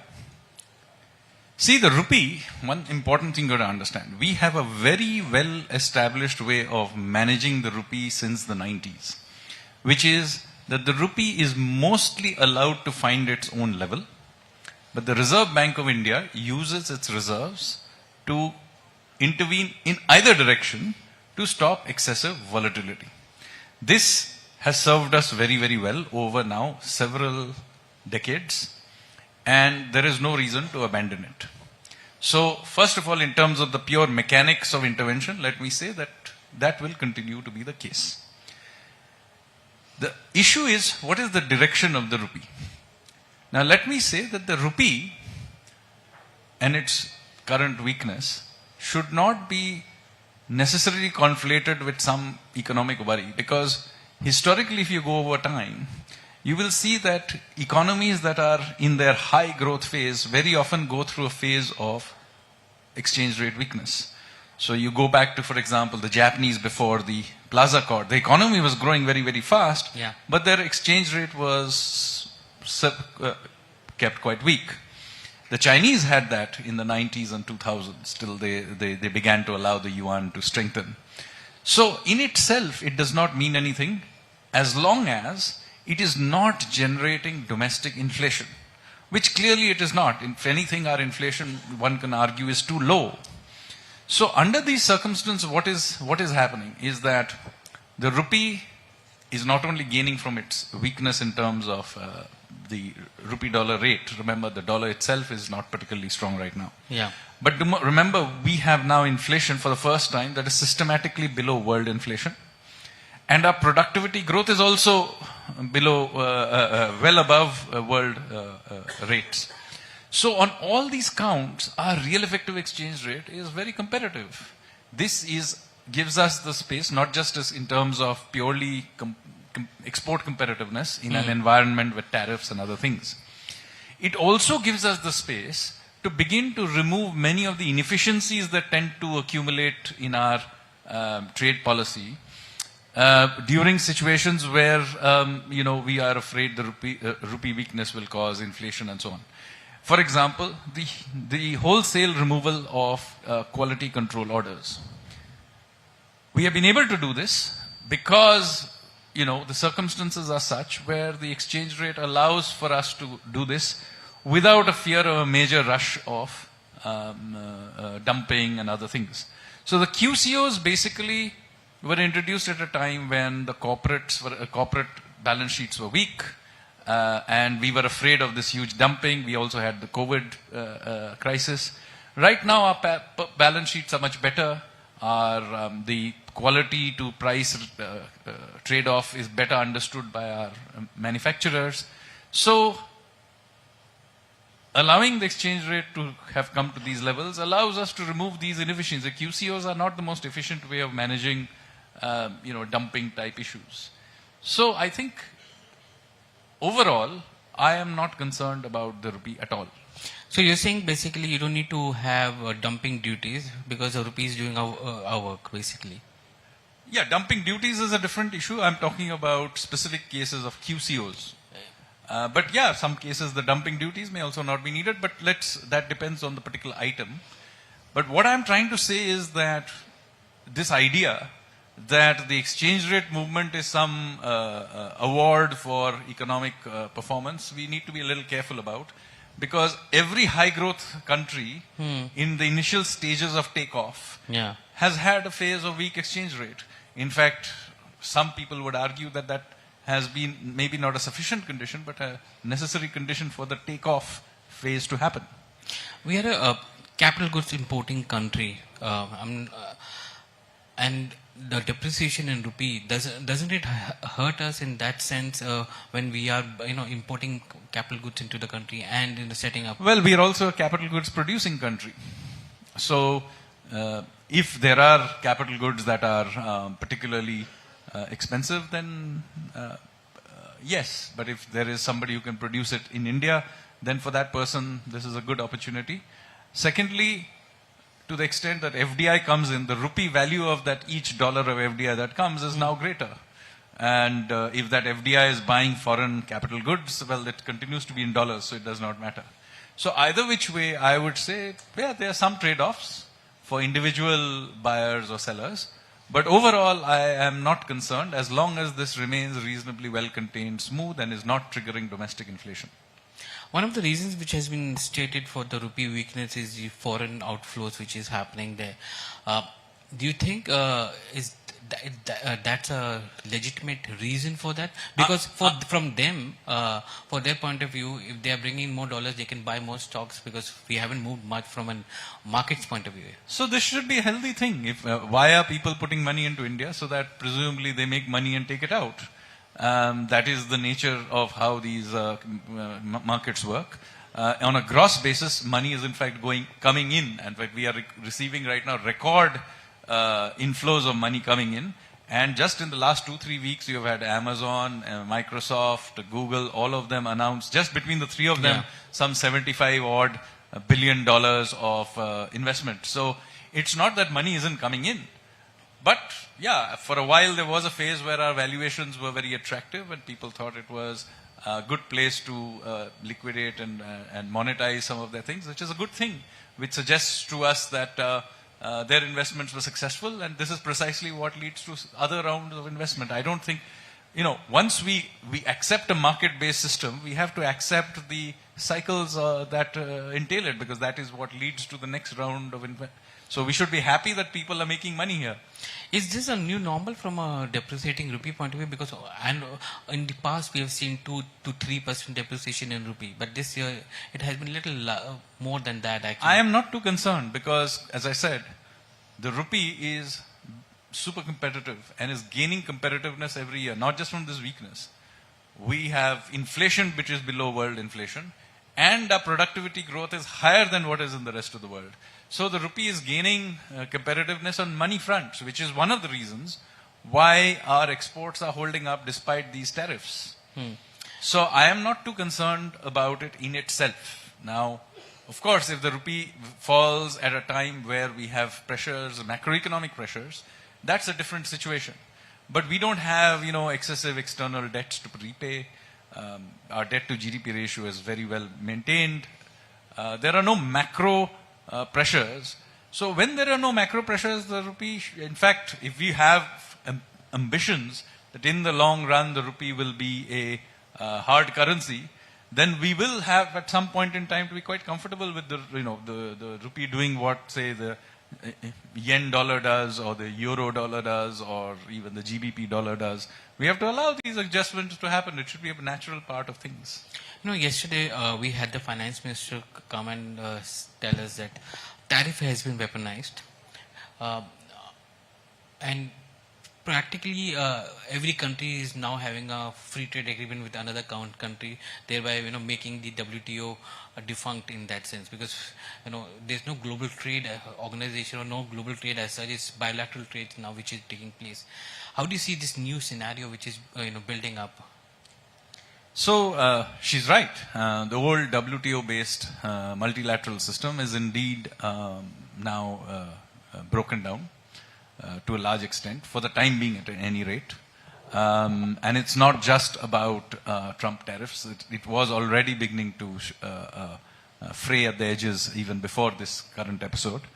It is the case that we now, if we have to live in this environment, we have to have bilateral deals of various kinds, which we are pursuing. We have something signed up with Australia, the UK. We are pursuing very aggressively with the European Union and the US. But let me also be very clear here that as we pursue these, we will have to make decisions where some trade-offs have to be made, but we will work to make sure that they are done to our best national interest. So, for example, in the case of the US, we have not escalated anything. We have been careful not to do that. But at the same time, we have not bent down. In fact, there are now only 2 countries that have not really bent down to US pressure. One of them is China, and the other is India. China, everybody expected that. But I think the world community has been surprised by our willingness to stand up.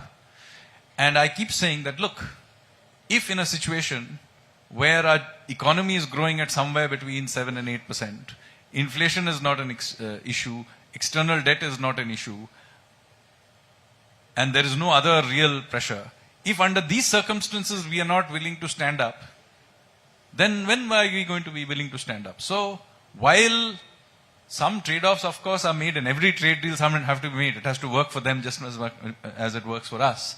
But we have been willing to stand up to whatever we think are unreasonable requests. And if it takes a little bit of extra time as a result to sign a deal, so be it. If you are negotiating with anyone on any topic, time matters. The time is in our side, in that we are under no immediate pressure to sign anything.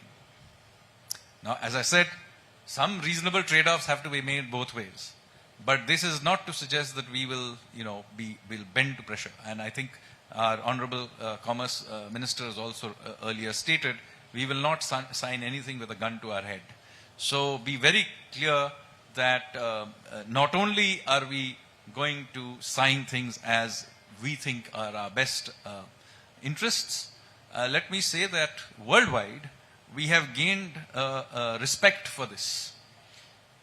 But is there a timeline for this? Because we've been able to hold off US pressure, 50% tariff, started off with 25, then additional 25% for a reason which is unfair and which is, globally is, So I think one of the things you got to understand is that we cannot just see this as a trade issue. India is emerging as a world power. Even those who otherwise are our friends and wish us well may not be entirely comfortable with our rise. And this is nothing unique. This is a human sort of emotion. But let me show you how things happened with other countries when they rose during their time. The British, when they rose as a world power, they had to win all the Napoleonic wars.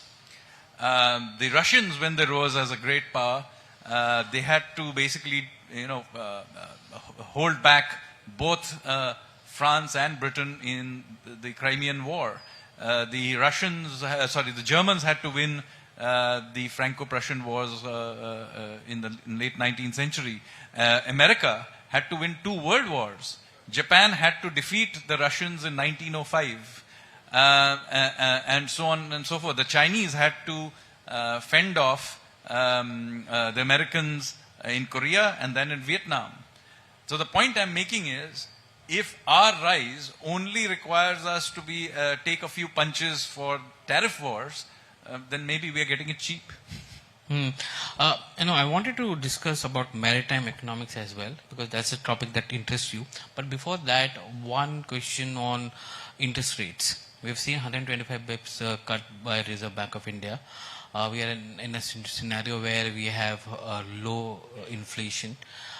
Yet the bond yields are not softening.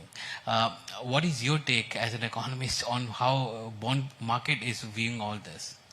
So it's very clear that inflation is now below the target range. Now that may pop back up over a little while. There are some things like vegetable prices, etc., tend to be volatile. But nevertheless, I think it's fair to say that inflation is not a major issue, and the Monetary Policy Committee has been right in cutting interest rates. The question is about transmission. It is true it has transmitted through to deposit rates and so on, which the banks are cutting. But yes, the bond yield and the bond curve has not adjusted downwards. That to partly will be a matter of the Reserve Bank's open market operations and how they think the reserve money growth, etc. And I'm sure they are looking at massaging that to manage this thing. But let me make a broader, longer term point. For a country that has now seen inflation significantly below world inflation for now some time. Yeah.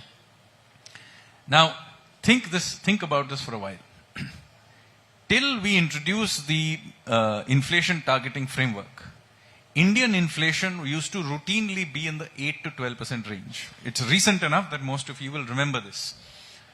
So, if you're in the 8 to 12% range, it is not unusual for your deposit rates, etc., 12, 13%, those kinds of rates, borrowing at 16%. In fact, back in the 90s, I remember taking my first loan for a car at 21%.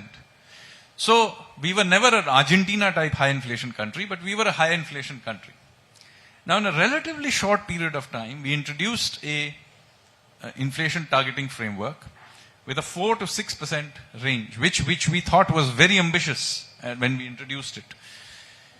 We have more or less been in this range. We have been out of it up twice and now down twice, including the current episode. Now, what does it tell you? That our inflation rates have now genuinely come down by hundreds of basis points from where they used to be. Okay? Now, if that is the case, and this now needs to filter through into the general public's expectation of what interest rates should be. We cannot expect, for example, Provident Fund interest rates to be what they used to be in the good old days, because the real interest rates were just too high. So we need to now adjust the entire the interest rate structure downwards, and permanently so. Because otherwise our real interest rates are just too high. So I have written about this as well, that in our inflation expectations of both policymakers and of the general public now need to adjust down 400-500 basis points from where they historically used to be. Now, once that happens, and it takes time to filter through, but once that happens, we will begin to see interest rates in India that are comparable to that our industry sees abroad. But that requires for us as a population to accept. Now, you cannot have a situation where the policymakers and population expect in old style Indian deposit rates, but expect international level lending rates. Obviously, that is not possible. So the whole structure has to architecturally come down.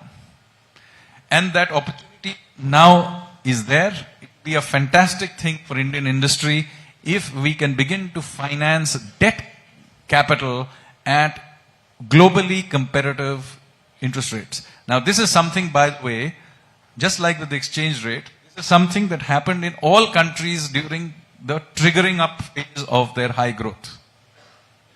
So, whether it is China or Korea and Taiwan or Japan before that, or for that matter, when we go back to Britain, another country in the 19th century, bringing down the cost of capital structurally was a very important part of having a sustained economic boom and investment driving innovation, investment, and so on.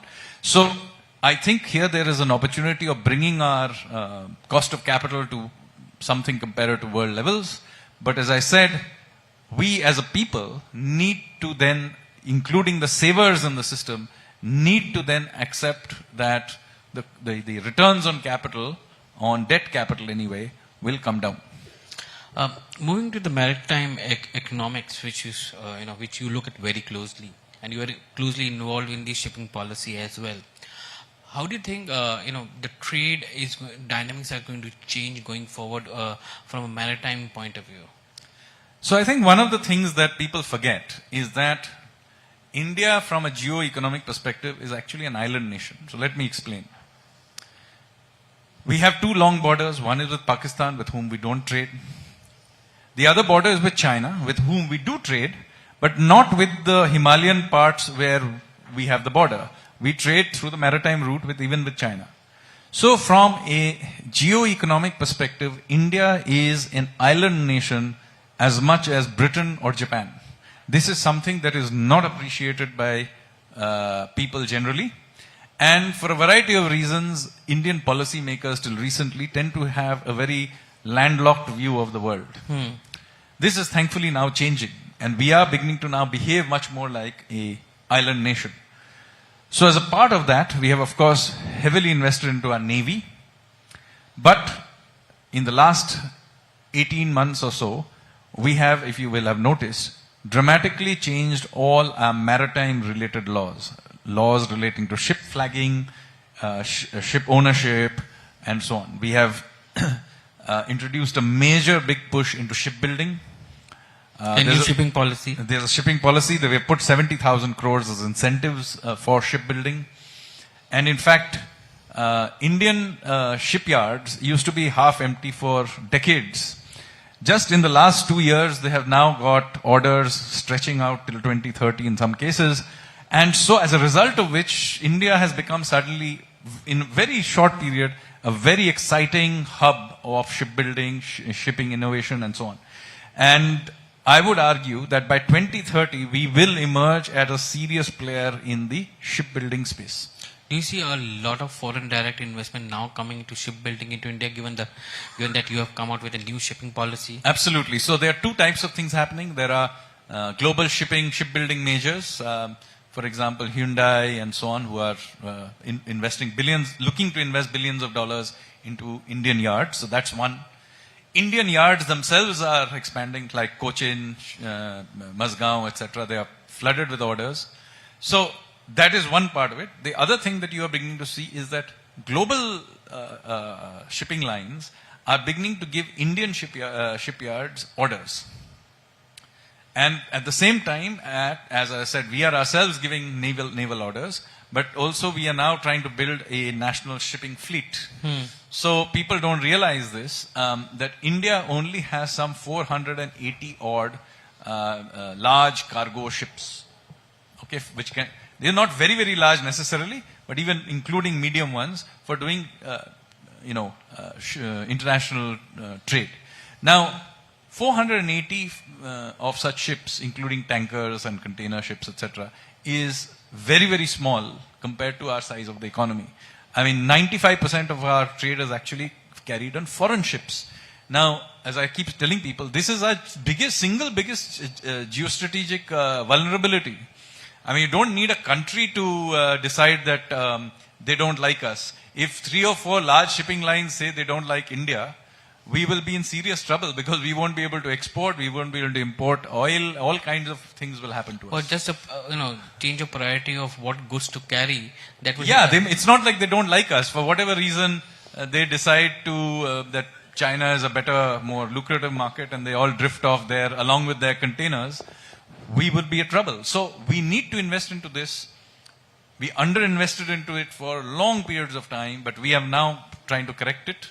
As I said, a lot of the global majors are investing into it. Just so that you know the statistics, something like 55% of all the ships being under current construction are done all in China right now. So this is how concentrated it is. Of the rest, another 20% is built in Japan and 20% is built in Korea. So that is 95% of all the ships in the world are built in this tiny area. Okay. Rest of the world combined builds only 5% of this, and we are less than 0.5%. I am just saying that we have a good chance, even if we get to be 3-4% of the world market, we will become the 4th player. And then, of course, these things you create a cluster, and then it builds on itself. And in this context, let me say, India has some very big advantages. After all, what is shipbuilding? Shipbuilding is actually millions of hours of welding of steel plates. That is what shipbuilding is. It requires steel. We are the world's 2nd largest steel manufacturer. People forget this. After China, it's us. Big gap, but we are still number 2. We have shipbuilding capability. We build aircraft carriers and nuclear submarines. I'm sure we can build tankers. Very importantly, we have young men. This is a young man's business. Women can't, and old men also cannot do this because it is physically exhausting. And robots also can't do this. So for the time being, this is young man's business. And one of the reasons that both Japan and Korea are slowly moving out of this business, and this is what allowed China to grow so fast into an area it was historically quite weak in, was because of the lack of young workers. The demographics didn't allow it. Now, China itself will have this problem, but even if it didn't, Korea and Japan certainly already have it. So that is another thing. And of course, there is the huge thing of our domestic market. We ourselves, as I said, need ships. 95% of the world ships, 95% of our own trade is carried on foreign ships. So all of this combined means that there is a serious opportunity here for us to become a shipbuilding major. How do you look at technology in here? Because while we have the raw material, we have the demography to manage this, and we now have the policy. infra and technology are something which are not there, or they're lacking in some way in that sense? So we need to build new shipyards because till very, very recently, by the way, many of our shipyards, including the one in Pipavav, etc., were lying empty. Now all of us... NCLT also, right? There was a couple of shipyards which went into NCLT. Yeah, so now suddenly you will find that most of our shipyards actually have excessive orders. They are actually turning away orders because they are filled till 2030 or something. So this itself has changed. We now are looking at building new shipyards, including Hyundai and others are looking into where they can do this. So they are in talks with some of our coastal states on building new shipyards. We ourselves are building a brand new port in Vadhavan, which is just north of Mumbai. Yeah. This one port will be bigger than all our current ports combined when it is ready in 5-6 years time. So these are very, very big projects. So for the first time we are thinking in, Chinese scales, so to speak, if I may use that term. So I think people are underestimating the sort of energy that this sector has. And what about the steel? It requires specialized steel. Is the industry ready to supply steel in that scale? Of course, building a steel requires all kinds of different steel for different parts of the ship, for different kinds of ship, etc. For quite a lot of it, we already have the capability. In those we don't, we can acquire it. As I said, our steel manufacturers are not small players. JSW is a large steel producer by global standards. So should there be demand for it, I do not think Indian steel producers, whoever they may be, are not capable of buying the technology. If necessary, there are large numbers of high quality steel companies in the rest of the world which we can encourage to come here, or even some of our companies may buy them for the technology. So I don't think the technology is, there may be certain very, very specialized areas where we won't be there. Marine engines is an area we still don't have the capability, but for building the hull and most other things we are there. What I see is marine security, maritime security and maritime trade are now converging in some way. And along with that, your foreign affairs or external affairs policies are also converging. How do you see trade from here on? Because earlier, if you want to be a maritime merchant navy power and be considered seriously, you have to back it with hard power. This has been true from the beginning of time. When Britain was the world's premier merchant navy, its military navy was also the world's most powerful. And this, to some extent, will have to be for us as well. I mean, even right now, many shipping lanes like the one through to the Red Sea, there are serious piracy issues, and the Indian Navy plays a very important role in keeping that channel free. So we have to be willing to back it with military power, no doubt about it, and we have to invest in infrastructure for it, as we are in fact doing right now in Nicobar. So we have to back it to some extent at least, and even the Americans who had invested heavily in the Navy but then kind of let it drift for a while, they have now discovered that they need to rush and build not just the military navy but even their merchant navy. By the way, if you think our merchant fleet is too small for India, then let me tell you, there are only 87 large ships that are US flagged. Did you know this? 87. It is such a ridiculously low number, and their dependence on foreign shipping lines is so large that they are also scrambling, by the way, to build up their shipping industry, which is not easy for them to do because now they have actually declustered. The old workers have retired, they don't have the kind of same level of young workers, and of course they don't want immigrants. Many of the skills are lost, the clusters are lost. In fact, the Indian shipping cluster is currently more powerful than the American one for the merchant capability. So one of the things that maybe in which way where India and the US can negotiate on is that we build the hulls. They can do whatever else they want inside it, but it may be an interesting place or partnership where India basically builds hulls, not just for their merchant fleet. In fact, my own view is that we should be willing to even do it for their naval fleet. They may not agree, of course, but I'm just saying it, if we were lived in a very efficient world, that is what we should do. And even if the US doesn't agree, there are many countries in the Indian Ocean region, like Australia, where the only way the Australians can build a navy is by essentially buying Indian hulls. You know, trade was always a secondary thing till few years back, and now trade is not only influencing economies, it's influencing stock markets, and maybe the way the policy and narratives are getting built there. Do you see trade to become the key central point for any country that's growing at a fast rate?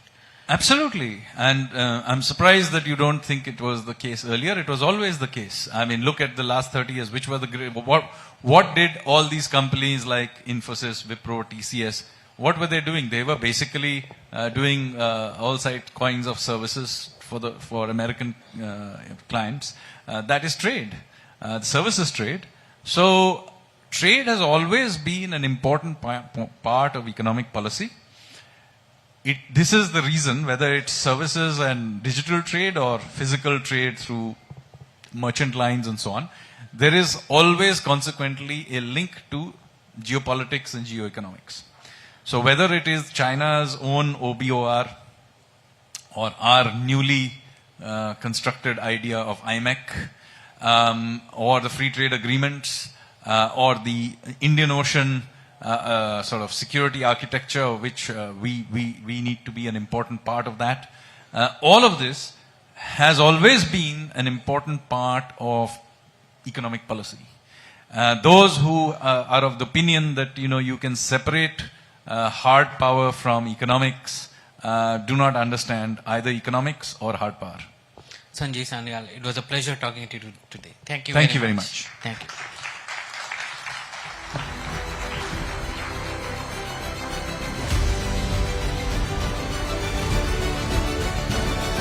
Thank you, Dr. Sanyal, for those policy insights on unlocking India's growth potential.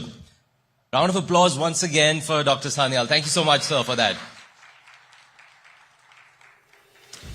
All right, shifting our focus to the next session now. Make in India, make for the world. This slogan encapsulates the aspiration to become a global manufacturing hub, not just for domestic consumption, but also when it comes to export. India's manufacturing push is not just about import substitution, it's also becoming a serious export platform in various sectors ranging from electronics to beverages. Now our next speaker shares his unique insight on a global consumer brand that manufactures, sources and exports from India, navigating regulations, supply chains and sustainability commitments. I'd like to invite the executive board member at Pernod Ricard India, Mr. Prasanna Mohile, to address the gathering on his vision of Make in India, Make for the World.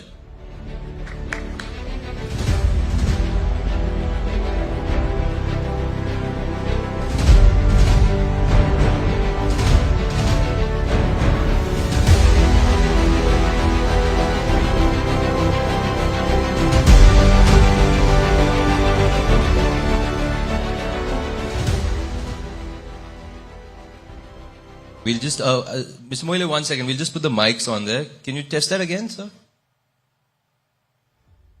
Hello. Yeah, it's up now. Thank you, sir. Thank you. Good afternoon, distinguished guests, members of the media, colleagues from corporate India, and dear friends. It is both an honor and a privilege to stand before you today at a moment when India is successfully navigating uncertainty, boldly and with intent. India today is accelerating towards diversified strategic partnership, shaping global reactions, redrawing alliances, and catalyzing the future course of action.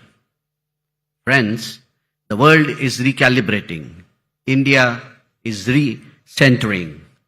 The alcohol industry that I represent is equally affected and influenced by geopolitical trends.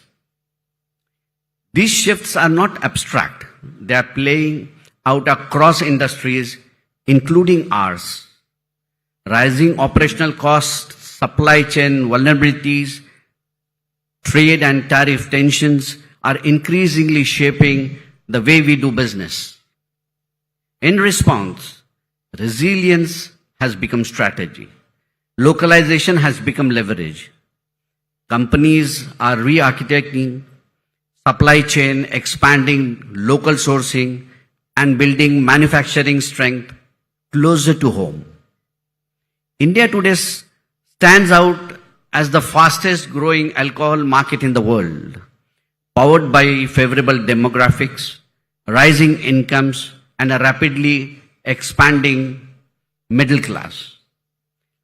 Accounting for roughly 2% of national GDP and generating critical revenue for state governments, this sector is no longer peripheral. India is not just consuming more, India is contributing more. More than 30 years ago, Pernod Ricard began its journey in India with a bold ambition, not merely to build a business, but to help shape an industry. From day one, our belief was clear. India was not just a market of opportunity, it was a partner in possibility. India is Pernod Ricard's second largest market globally by value and number one by volumes, and hence is a must-win market for the group. Long before Make in India became a national mission, we invested deeply in local manufacturing, supply chain and people. Today, Pernod Ricard India is proud to be one of the country's leading alcohol companies, with close to 25,000 crores contributed to the exchequer last fiscal and over 92,000 crore over the last 5 years, supporting nearly 9 lakh jobs, including 6 lakhs in the agriculture sector, delivering an estimated 43,000 crores to the Indian GDP. PRI's CSR initiatives are focused on water, agriculture, livelihoods, quality, healthcare, and education initiatives. This is what long-term commitment looks like. This is what nation building through enterprise means to us. We are proud to carry the spirit of India to the world, responsibly, sustainably, and with pride. We are committed to reducing carbon emission across our value chain. Today, 100% of our packaging is either recyclable or compostable. In India, our decision to eliminate permanent monocartons under our Unbox initiative has already saved 7,500 tons of carbon, equivalent to conserving over 250,000 trees annually. These are not symbolic steps. They are strategic imperatives. Our 285 community initiatives across 1,600 villages in 22 states have impacted 3.6 million lives, delivering long-term values in education, healthcare, water access, and skill development. Because we believe that progress is meaningful only when it uplifts everyone it touches. With 24 manufacturing facilities pan-India, over 97% of our sales comes from domestically produced brands, reinforcing our Make in India commitment. We are truly global in standard and local in spirit. We continue to expand India's footprint on the global stage by exporting our brands to 50 plus markets across the world. From Indian soil to global shelves, this is Make in India, scale for the world. The alcohol industry in today's geopolitics is primarily shaped by the interplay of trade agreements, tariffs, and evolving market growth, with a significant focus on the rapidly expanding market of India. India's free trade agreement negotiations with the UK and EU are expected to reshape the market by potentially altering import duties on Scotch and other imported spirits, affecting both international brands and domestic producers positively. Indian malls have already made an impact in the international market. Investment in advanced distillation, maturation, and branding are elevating quality across the industry. Last year, we made a landmark announcement of 200 million euros for constructing Pernod Ricard's largest malt distillery in Asia, which will be coming up in Nagpur, Maharashtra. The facility is a strategic cornerstone of our vision for the Indian spirits. The initiative will create jobs and invigorate allied sectors, significantly supporting the agriculture economy in Maharashtra. Traditional markets are maturing. Emerging markets like India are rising. With immense promise and unique complexity, our industry is not just about beverage. It is intertwined with trade relations, fiscal policy, and cultural evolution. Which is why collaboration must evolve from transactional to strategic. We are actively advocating policy frameworks that balance economic growth, social responsibility, and regulatory integrity, mainstreaming the alcobev sector as a legitimate growth engine. Pernod Ricard India represents a new paradigm of corporate engagement. We are partners in India's economic journey, architects of premiumization, champions of sustainability. Our commitment is unflinching. Make in India, innovate in India, create exponential value for India and the world. As we look ahead, our mission is clear: to shape India's spirit, not just in glasses raised in celebration, but in the values, opportunities, and innovations we build together. Thank you for being part of this journey. Let us raise a toast to confidence, collaboration, and the next chapter of shared success. Thank you. Jai Hind. Thank you, Mr. Moile, for sharing those practical insights on manufacturing for global markets. Let's hear it again for Mr. Moile there. Inspiring address. Moving on to our next session, delving into one of the drivers of the fourth revolution. Our next session looks at one of the most exciting questions in India's tech story today. Can frugal AI built in India unlock rich cultures, rich futures, not just for the top end of the market, but also for every single citizen and for this vast market that India is? Well, India already runs some of the world's largest digital public platforms in payments, identity, and health records, yet healthcare and social services still continue to struggle. The opportunity is to design AI that is not just cutting edge, but also frugal, explainable, and readily deployable. Our speaker sits right at that intersection of these fields. Please welcome, with a big round of applause, Mr. Sai Sundar Krishna, who's the Chief Innovation Officer, Healthcare and AI at Amrita Vishwa Vidyapeetham, as he comes on stage to discuss Frugal AI to Rich Future, India's next digital leap, in conversation with my co-anchor Sumit Lakhutia.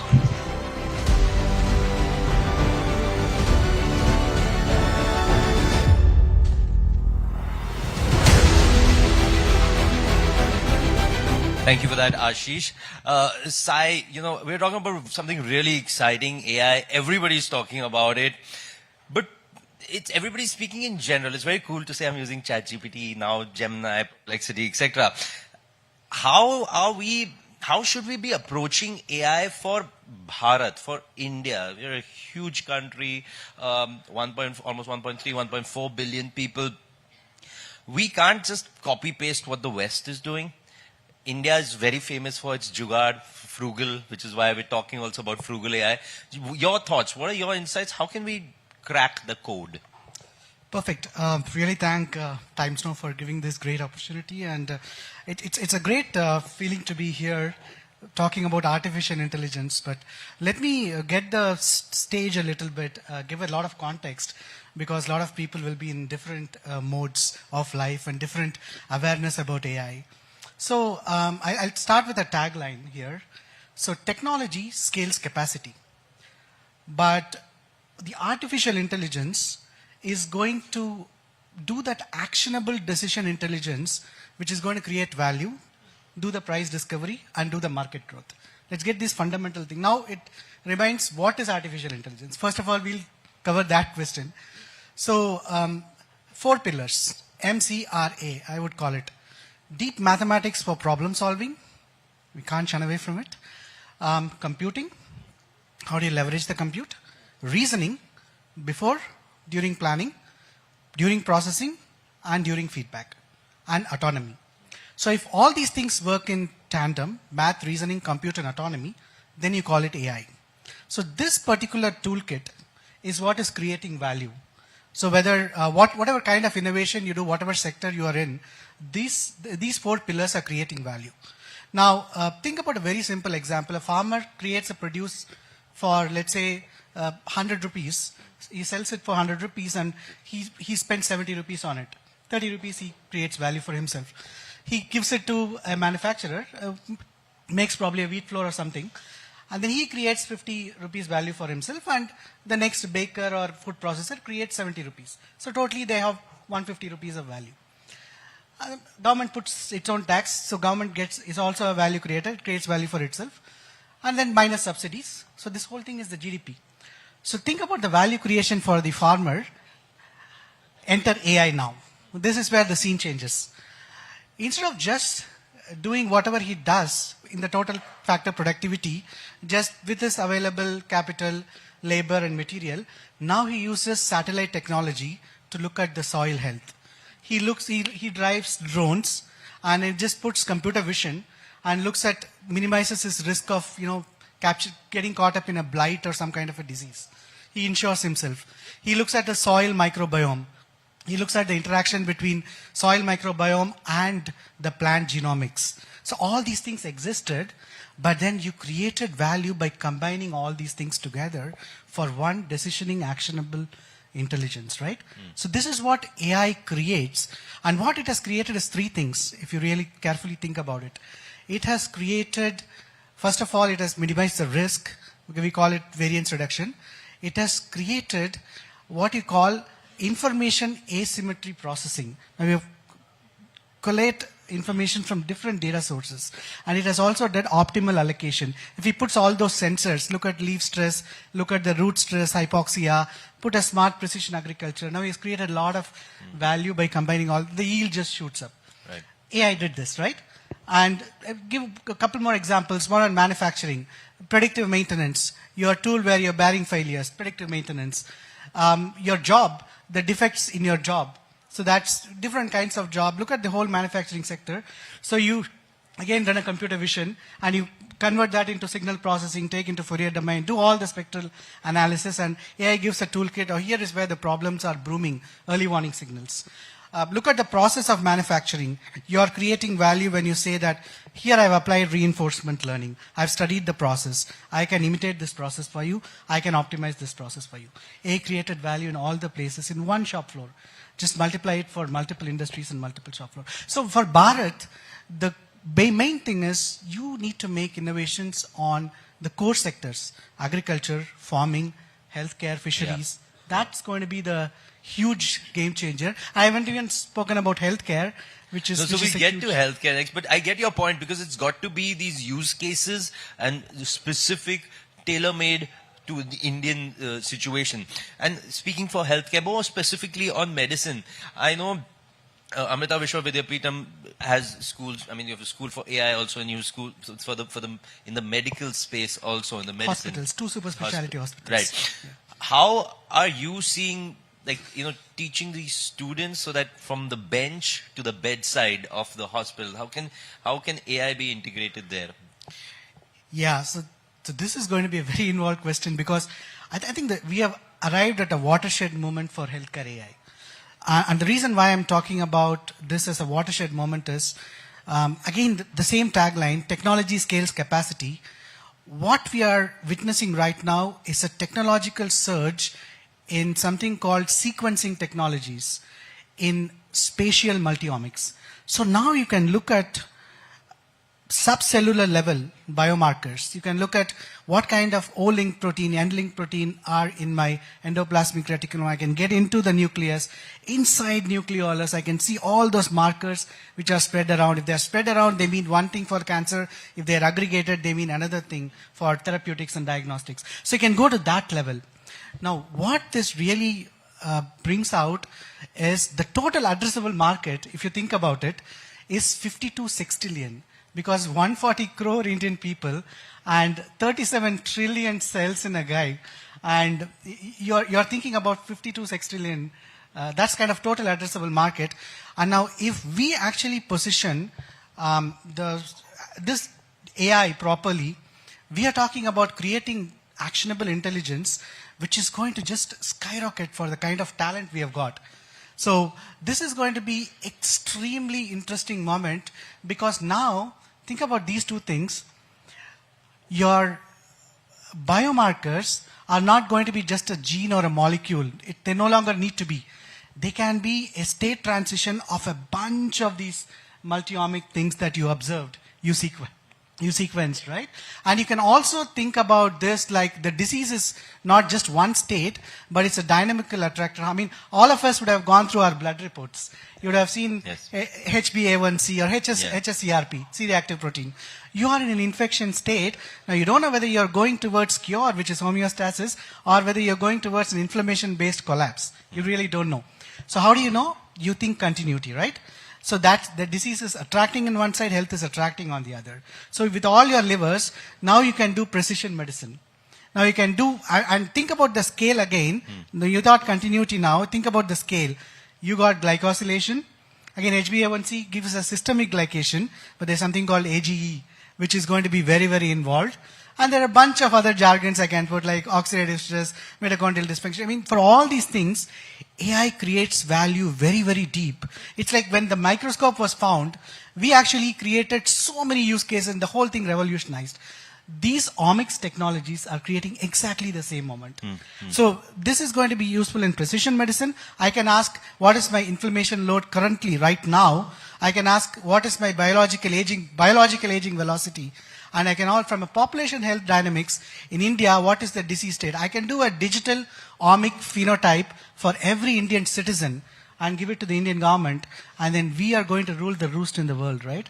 And finally, we can also do clinical trials. You don't need to wait for long instances for clinical trials. You can do accelerated clinical trials, truncated clinical trials, where these biomarkers give you indications that, yes, you have achieved your velocity. And this is kind of a watershed moment.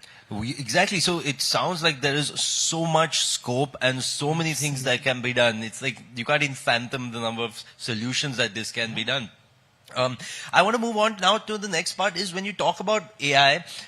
A few years ago, it was like, everybody said, okay, the next big career move, you have to be a coder, learn to code, etc., etc. But now AI has changed that game totally.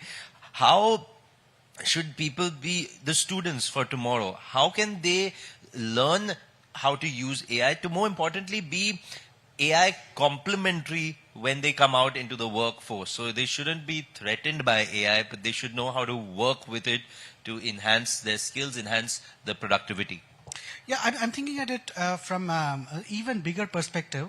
AI complementary is important, but AI creators are also very important. So we need to actually target a global Indian workforce which is kind of AI creators. So let's think about how we do this, right? So I'll kind of give an example from Mundaka Upanishad. So Shaunaka comes to Angirasa, it's a rishi, and he asks, like, what is that if I learn? I can learn everything. So teach me that through which if I learn, I can learn everything. I don't want to learn this and this. I don't want this piecewise learning. Give me that comprehensive learning module. And that's where the multidisciplinary pedagogy comes. And this is going to be a huge revolution in India, and we're glad to be a part of creating some of this. And so the idea, think about this like you are laying national highway. From national highway, you can see multiple exits, right? I mean, if you are in one exit, you don't know what happens on the other side of the other exit. But if you're on the national highway, you get a bird's eye view of all the exits. So this national highway is this multidisciplinary AI pedagogy. So we have carefully constructed it. So throw some jargons, but I'll explain it what it is. Something like applied linear algebra, CR, decomposition. From there, you go to something called pseudo-inverse. From pseudo-inverse, if you know that, I mean, no real university teaches all these things in depth, but this pedagogy, if you come to pseudo-inverse, if it's just a 2-hour lecture, you understand how do you kind of take it to a cell-type deconvolution in biotechnology. How do you do filter design? How do you do electrical parameters under noise and uncertainty? How do you do the estimation? All this is the same problem if you know pseudo-inverse. So one patch of the road you laid on pseudo-inverse, you created a cognitive gross value add for the student or the mid-career professional. And the next patch of thing, you do a Lagrangian multiplier, augmented Lagrangian, some jargons. Again, you could solve all the optimization problems. So you make that multidisciplinary pedagogy, and now, and what's the reason for constructing National Highway? To move very fast, right? So we don't need to wait for years for degrees and years for skilling. We can do it in 3 weeks. That's what we are kind of aiming at. And that kind of pedagogy is kind of what is going to be the aha moment in Indian pedagogy system. So you have some books here, you wanted to talk to me about those. So I just wanted to understand curious about these, because I understand what you're trying to say. It's almost like, in school we learned English. So my mother tongue is Hindi, but I went to school, I learned English. And now through English, I learned geography, science, maths, etc. So maybe this is somewhere where you're learning some part of AI which will help you in whichever specific field. Yeah. So these books, very simply saying, these addresses the 4 pillars basically. The MRCA, math, computing, reasoning and autonomy. Study everything ground up, from basic math to ground up. And then this is not just a book actually, this has a digital twin. So in the digital twin, if I'm talking about pseudo-inverse, so pseudo-inverse is now applied to diffusion and generative AI. So just using generative AI, I can do, just using pseudo-inverse, I can do a lot of generative AI applications now, which means that I don't need to go through the back propagation and neural networks. For artificial intelligence folks, you know how big that is. So that kind of thing, this has got a digital twin, and this book keeps on getting updated. The book evolves as you evolve. So that's the kind of thing that we are kind of doing. That's most important, because we need to, because AI is evolving so fast. We're talking here, tomorrow there'll be something new in AI. So that's the most important part. I want to also talk to you about, India has been has played a huge role in IT and IT-enabled services. What can be done, and from your role at Amrita Vishwa Vidyapeetham, to make India a digital capital with around AI also? Does it mean more rural labs, or does it mean one big tech lab that has to be implemented? How are you envisioning this?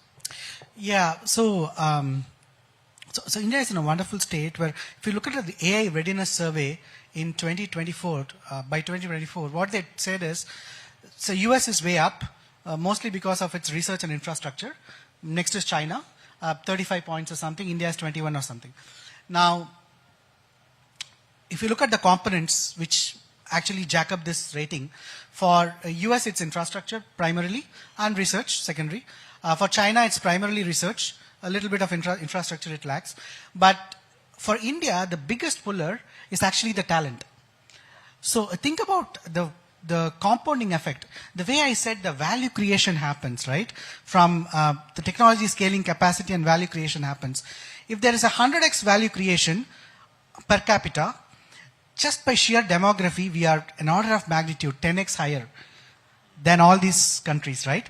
So if you catch in early this bus, and the power of compounding is even more powerful when you start early, right? So if you start very early, then the way at which we exponentiate, the way at which we gross value add for all these core sectors will be huge. That's what I think, that talent thing is what is going to be the killer deal for India. Because don't underestimate the talent potential of India. If you follow this kind of a multidisciplinary track, that's where we are heading. We're heading for a big, big moment.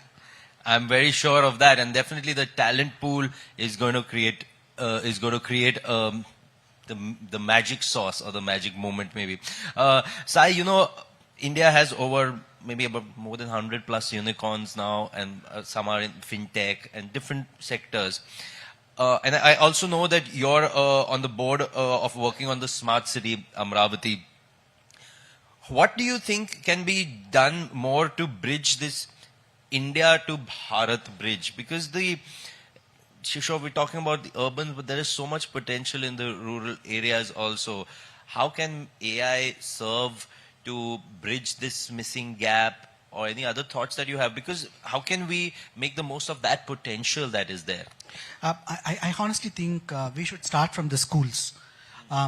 We have to introduce AI very strongly in the schools, and not just AI as a, awareness maybe from 3rd grade, 4th grade, kind of use case level understanding, 6th or 7th grade. But from 9th grade, across India, we should make people visualize what is a vector space. How do you do applied linear algebra? I mean, you do the proper mathematical foundation, make them into computational thinkers. The reason for studying is not just writing an exam, but the reason for studying is to model a problem. The reason for studying is to model a problem. Just use simple spreadsheets. Make that same people model that problem in spreadsheets. That's a fundamental thing we really need. If we do that one thing, that is going to really create a lot of dividends for India. Can I be a little bit of a devil's advocate with you? Because I thought I might be wrong here, but as and when, so AI, just for example, ChatGPT or Perplexity, Gemini, whichever one you want to use, I can put in information, I can just put in a prompt and get I am not learning because I'm just reading off, I'll read off a paper, I'll forget about it. So I'm not retaining it. Your thoughts, how can we make that? So yes, we use AI to help us, learn about a concept, write questions. No, we didn't get these from ChatGPT, please. We didn't get this one, but we could have used that. But how do we remember? Correct. 2 things, connected learning, storyboarding. Best ways to remember. Connected learning. So look at AI in medicine, right? So AI can look at lesions, lacunae, tumors. When there's a lesion, and somewhere else it finds a vessel, you know that it has to make a connection. There's this lesion, there's a vessel damage somewhere. So it has to attend to these places. That attention mechanism is built by transformers. And transformers are the ones which pioneer and pilot the generative AI, right? If you look at the EHR, medical records, if I ask you a question, what did you eat last year around the lunch? Same day. Can you answer that? I wouldn't remember what I had 2 days ago at lunch. But if you ask the same question, who did you meet last year in the same conclave around lunch? You probably may answer. Yes. Answer. True. So now that's where you do the attentional bias modeling. All the recent research in Google, like this Myras and Titans, they exactly do that. They do that memory compaction. How do you do catastrophic forgetting? How do you avoid that? How do you do remembering? Simple attention mechanisms, they create this memory architecture. So I understand why something is made, what kind of use case it addresses, connected learning, then storyboarding. So now you'll never see why transformers are used and why. I want to see that micro level, what are the lessons comprised of. I'll use a convolutional neural network because it gives me very local level features and information. If you understand why something is used, you can very well learn with connected learning. Yeah. You can do a lot of stuff. Yeah. So does this mean it's the world for the generalists rather than the specialists? So you have to be generalist at a pan. You have to zoom out. This is a world for people who can zoom in and zoom out very fast. Wow. This is a world for them. It's got to be adaptable and ready for change. Sai, I'm also going to change the format a little. I've been asking questions. You've been giving answers. I'm going to scale it down. I'm going to squeeze it. Let's do a quick rapid fire. I've got a couple of questions on AI for you. Okay. And you can't use ChatGPT or anything else, all right? When is the sweet spot to start AI? Grade 9. You need to understand linear vector spaces first. Okay. I don't know if parents will be agreeing, but we will discuss that later. Okay, this is important. Earlier, you always used to say, a few generations ago, people used to start one job and do that job for their whole career. It was that same field, maximum they would shift from one company A to company B in the same field. Now people change careers in their working lifetime, and now more importantly, people change that in almost 2 years, 3 years also. So someone who's in the their mid-career space, what's one tip that you would give them for a mid-career AI jump shift? Okay, mid-career, if you're an individual contributor, it's different. If you're a kind of a strategy management level guy, it's different. If you're a strategy management level guy, try to make sure you identify this value creation. Are you creating value by this asymmetric, information balancing, or risk minimization, or optimal allocation? What is the mode in which you're creating value? What kind of architectures you need to move fast? Become that kind of decision maker very, very fast. If you're an individual contributor, you go into why you are doing this, what kind of models will give you what kind of ROI, and go a little bit technical inside, and then rediscover yourself for 1 or 2 years, and then come back. Got it. And your insights on what is the one most impactful thing that the government can do to leverage AI at the best level? Yeah, this is a great question. So we were talking all the time about the gross value add, right? So whenever there's a government project or anything that happens, it'll be great to have some kind of a real-time dashboard. Now, dashboard, a lot of people think it's only for analytics and reporting. No, because if one state, I was just in Andhra Pradesh for a different healthcare AI summit.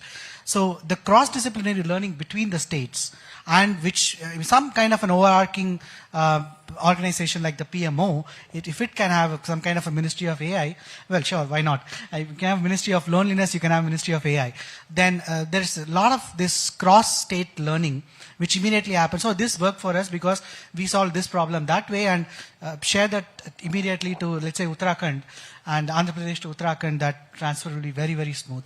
And you can go back to Tamil Nadu and see how it can be done at scale, and that will be great. Fantastic, Sai. It's been an absolute pleasure to talk to you, and I'm hoping we can continue this conversation next year. I will remember next year that I met you and interviewed you this year, and I'm hoping by then maybe there'll be a ministry of AI. Ladies and gentlemen, thank you so much. Round of applause for Sai.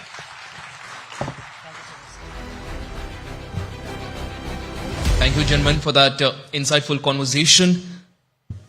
Let's hear it once again. This was a conversation on making AI more accessible. And when we talk about AI, the conversation naturally shifts to other sectors as well. We are looking at AI having its effects, particularly in the world of cars. In fact, India has become the third largest car market in the world. Annual passenger vehicle sales are crossing 4 million units, driven by rising incomes and urbanization. At the same time, the industry is also grappling with an accelerated shift towards EVs, stricter emission norms, and also software-driven mobility. Exactly. Now, our next speaker brings a unique ringside view of how Maruti Suzuki, India's largest passenger vehicle manufacturer, is balancing affordability, its traditional strength, with premiumization and electrification. Please join me in welcoming Mr. Partho Banerjee, Senior Executive Officer, Marketing and Sales, Maruti Suzuki, India. But before we bring him up, it's going to be a very exciting session. And to moderate this session, we'll have on stage Aisha Faridi to do this. And of course, the topic is India Goes Electric. So over to Mr. Banerjee and Aisha.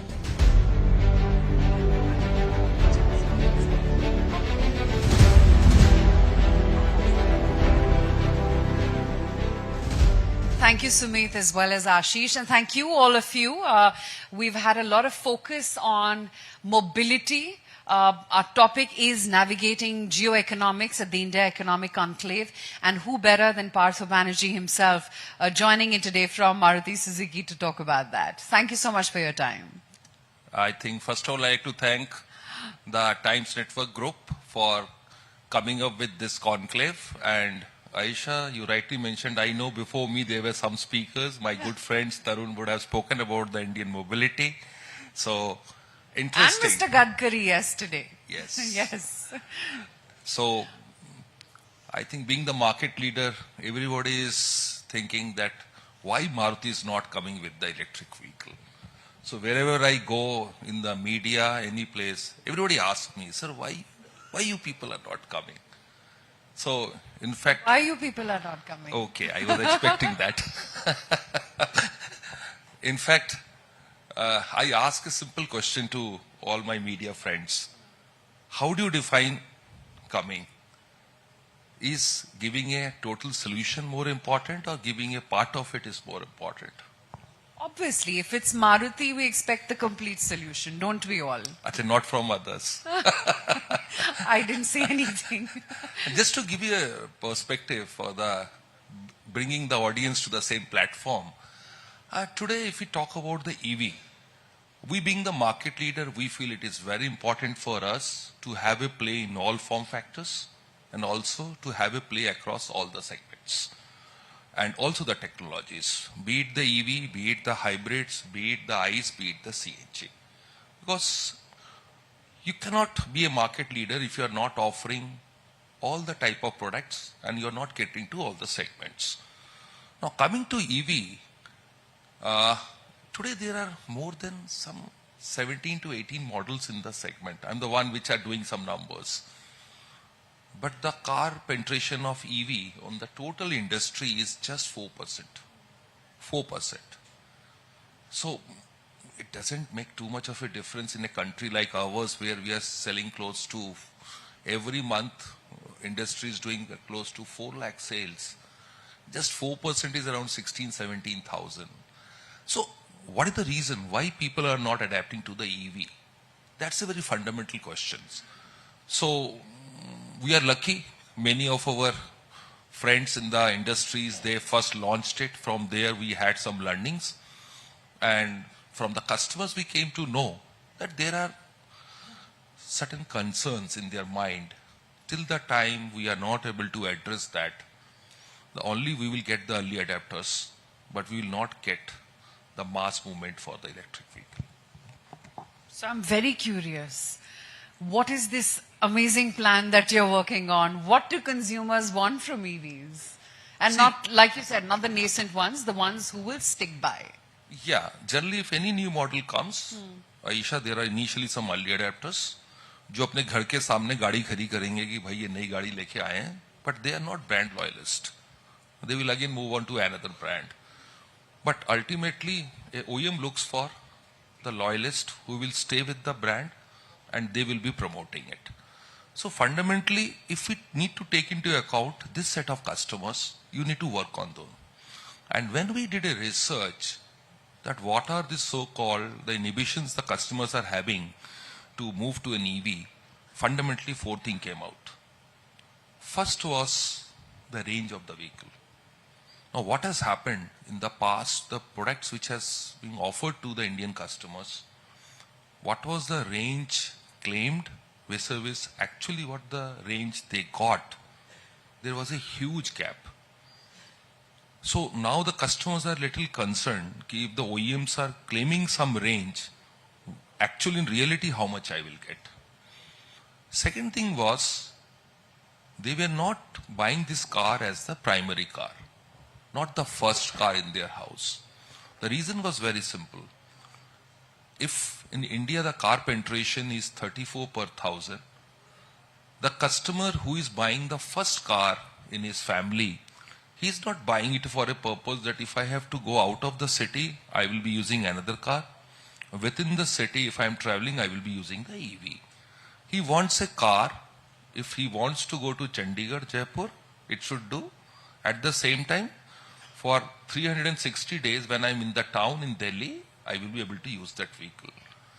Now, if you don't have a good public charging system, he will not be able to use it if he is going out of the city.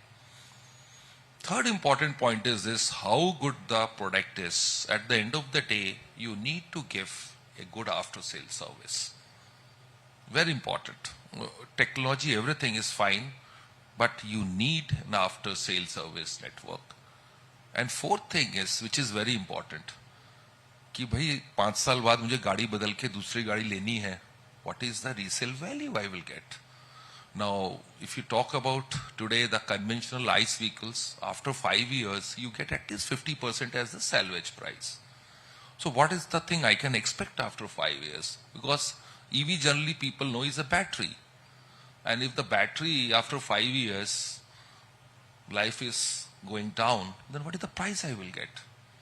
So till the time whosoever is able to take care of all these 4 concerns, then only the customer will start thinking that I can now shift to an electric vehicle. So Aisha, Maruti is trying to work on all these 4 concerns, how we can address it, and then we want to launch our product. Understood. But that gives me a lot of questions to ask about Maruti's plan. Is it in the very near term more about infrastructure, or is it about what you said, make that car which will make people loyal for life? We believe one thing. You need to design horses for the courses. So at the end of the day, when we are designing a product, we keep in mind, and we are in this market for last 40 years. So थोड़ी बहुत तो हम लोगों को customer के साथ में connect बनाया है हम लोगों ने, थोड़ी समझ तो आई है. उस समझ को लेते हुए we try to see what is the best thing which will fit in for the customers, what features to be provided. That makes a difference, because you can't just copy and paste a product. See, what was the playbook in the Norway for the electric vehicles? Electric vehicle in Norway penetration is almost close to almost 90-95%. You cannot just have the copy and paste of the Norway playbook to the Indian playbook. It won't work. You need to adapt it to the local conditions. Get your product, made it suitable to the Indian consumers, and then you offer it. It makes a difference. वही थोड़ी बहुत मारुति ने सीख लिया है. So, do you have a timeline in your mind as to when will we see an EV from the Maruti stable? Aisha, I'm a bit surprised that you are not following Maruti. This year, Bharat Mobility Show, we showcased our product, the e-Vitara. Yes. And just to share with you, the production is already happening from our Gujarat plant. Our Honorable Prime Minister, Mr. Modi, flagged it off. The vehicles are already running now on the UK roads. I have been to London and I saw the response there. Amazing response. More than 10,000 vehicles have been exported. In the next month, in Japan, this e-Vitara is going to run on the roads. The booking has started. And we have a plan to export it to 100 countries. So in fact, for the domestic market, we are going to start the test drive campaigns very soon from the beginning of the new calendar year, and then we are going to start the bookings. Brilliant. So also wanted to ask about whether now with the e-Vitara launch, is that going to be the focus, or would it be hybrids, or would the dominant share from Maruti stable continue to be ICE engines? I will give a classic example. If a surgeon is there, he needs a surgeon knife to do a surgery. Why you want to offer him a butcher's knife? So the point is this, based on the needs and based on the customer requirement, we will offer hybrid, EV, ICE, CNG, all the type of products. And let the customer decide. Why I need to push one technology more than the other? Is it not better giving the option to the customer to decide? But you know, the customer today is so much more aware, and who would know this better than you? You've been on the Indian roads for the last 4 decades now. The consumer, and ever since COVID, has evolved so much. I mean, who would have thought that at least in the metros, SUVs will be more found on roads and be more sold than perhaps passenger vehicles traditionally as we knew them? What is that one thing that you're observing about the Indian consumer today? See, I know today everyone is talking about the SUV, and we are also having a big play in the SUV. We have recently launched the Victoris, and it's rocking. But maybe the Desire which we launched last year is a sedan. maybe we're going to be the #1 model this year across the industry. So the point which I'm trying to make is this: each segment will have a role to play. Sedans, hatches, SUVs, MPVs, all will have a role to play. You cannot just say that one segment will be doing. It depends. Yeah, SUV has a role to play. Fundamentally, SUV has got some benefits. But if you're moving on the so-called the city roads, SUV is more for off-roading purpose. So if you are in the city roads and other things, the sedan is a perfect good car. So customers are preferring sedans. Some customers are preferring SUV. We respect their decisions. You know, I have to talk about the fact that the theme today is about navigating geoeconomics. And who would know this better than you and your industry? From the global learnings that you've had on how Maruti's parent, or for that matter, how Maruti's dealt with other countries, what's been the one learning that you've had in the last 2 years when the going has been a little tough when it comes to maneuvering, you know, businesses with other countries, everything from chip shortage to rare earth magnets? The auto industry has had its fair share of challenges. I think very good question, Aisha. One thing I would like to say, localization is the mantra. And you need to be Atmanirbhar, which I think our Honorable Prime Minister also talk about it, and also make in India. So in fact, if you talk about e-Vitara, this is the product which is make in India for the whole world. All the electric vehicles which we are going to export will be made in India and we will be exporting it. So we are so much now having the confidence that the quality of the product which we are delivering to the Indian customer is at par with the global standards. A vehicle which is made in India running on the UK roads, the developed countries like UK, Europe and Japan, it gives a testimony that how much the quality levels have gone up. And we believe the localization is the key in times to come. And that's how the Maruti always have been focusing on localizing. But localization will not happen overnight. Whereas, like you said, you know, 4 lakh cars sold every month on Indian roads, that's catching up faster than the localization process itself. What are the challenges that you face on a daily basis or are currently facing because of the global supply chain dynamics that mar the auto industry? See, after the COVID, I think, and the semiconductor issue, one thing is very clear, that we need to have our own setups. Like you're talking about the semiconductor, the chip part of it. Now, many of the companies are setting up their plants in India for the manufacturing.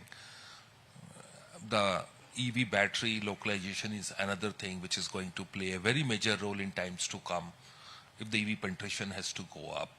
So I think now, if you talk about the Indian industry, they have understood the game, that the play is there only if you are going for the localization. Absolutely. When you talk about localization, and I was having this chat, you know, with your colleague from the industry, Mr. Tarangar from Hyundai, just, you know, a short while back, and he was saying that the play in the auto industry is now more about customization and personalization. Is that where you see cars on Indian roads heading? To each their own and to the way they want? See, today, right now we are sitting in Taj Palace, Darbar Hall. Everybody would love to come here and enjoy a cup of tea. Absolutely no doubt about it.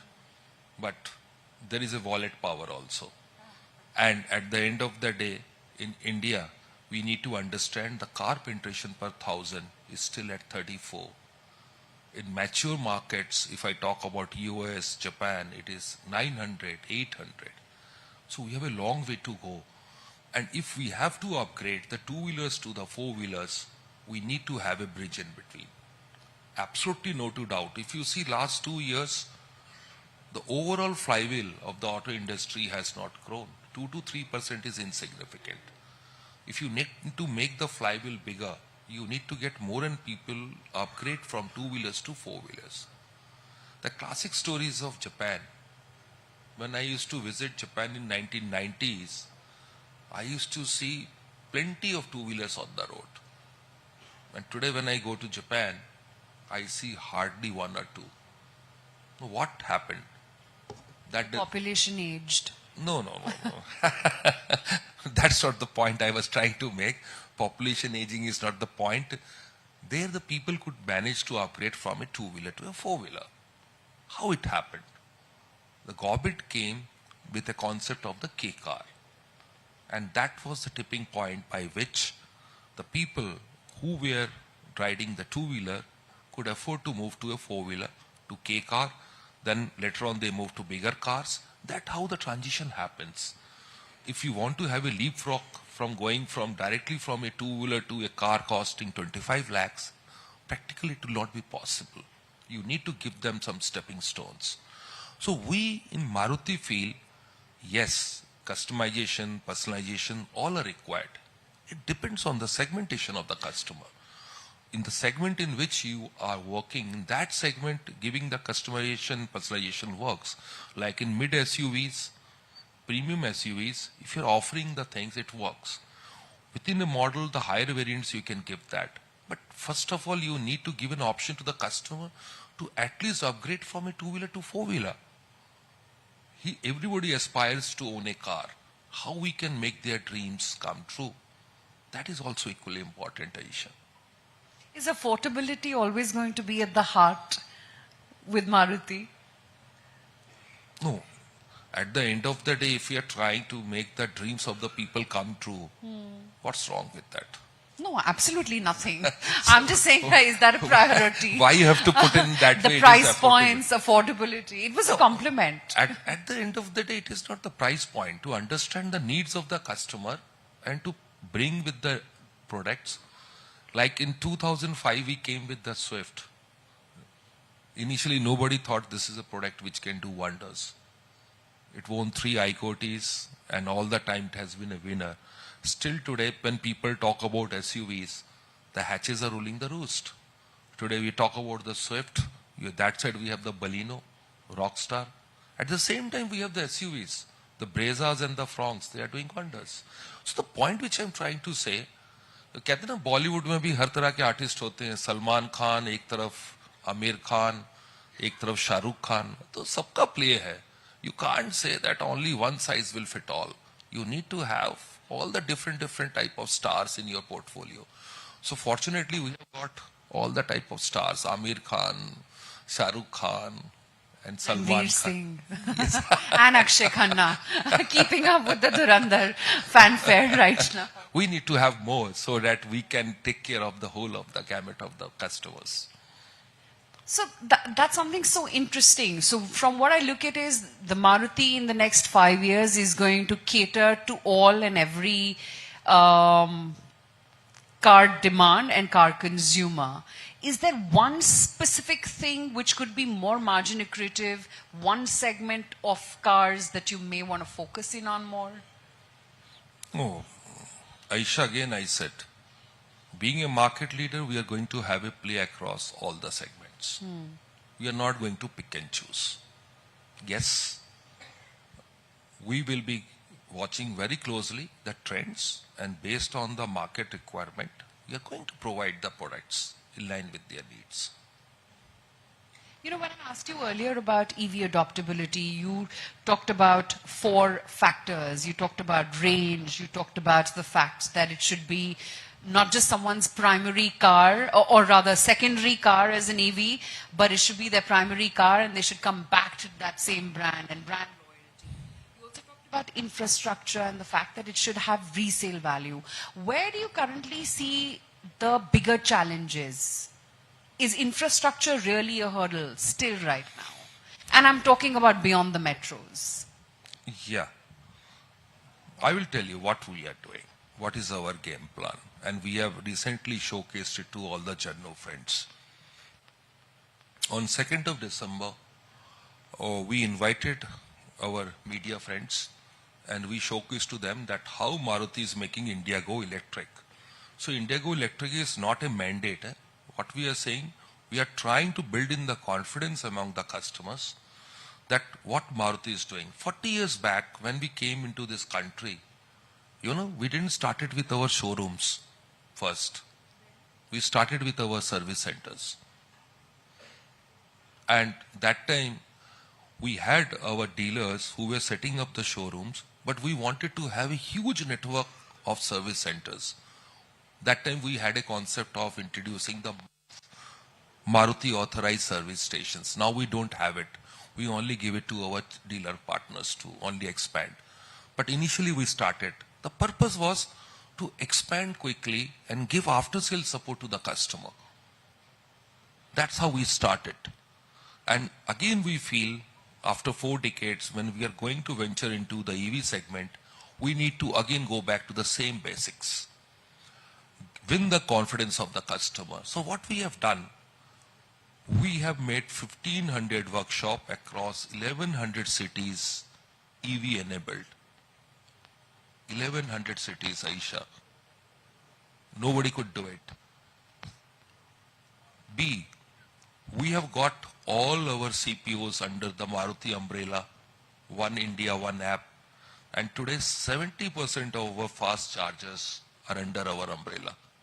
So if any customer who is buying our product, be it the discovery of the fast chargers, booking of the fast chargers, and even making the payment, everything is seamless.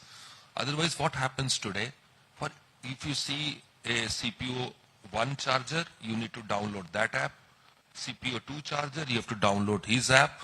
So maybe in your mobile you will have got 15 or 20 apps of the respective CPOs. It is quite painful. You need to download it, you have to do it. B, the important point is this. What we have done is we have exclusively started creating our network. We have got 2,000 chargers across the country.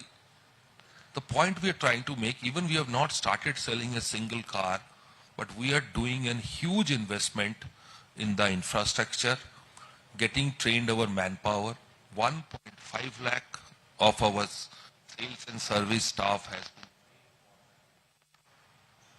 That shows our commitment to the customer, that we have not even started selling a single car. We are doing all these things. Why we are doing? For a very simple reason. The customer whosoever buys our car, we are by his side. Our logo is now, the corporate logo is by your side. Maruti Suzuki is always by your side. And we literally mean it, and we are going to deliver it.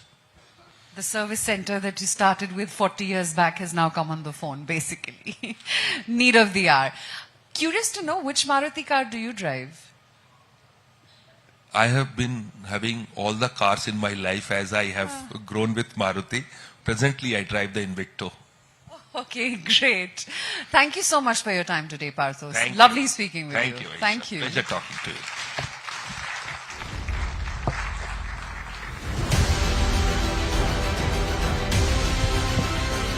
Thank you, Mr. Banerjee, for that detailed perspective on the automotive sector's evolution. And on that note, we break for lunch. After lunch, we will hear from... We'll hear from different... It's going to be another exciting day, Absolutely. as we come to the close of the second day of IEC, we'll be hearing from industry stalwarts and a very special panel of progressive parliament, as it is called. But more on that very shortly. May we request you to please have lunch in Shah Jahan, and if you could convene back in about an hour so that we can carry on with the second part of the day's proceedings. Absolutely. In fact, in case you enjoyed the sessions here, don't forget to share your thoughts, suggestions, posts using hashtag IC2025. Thank you so much.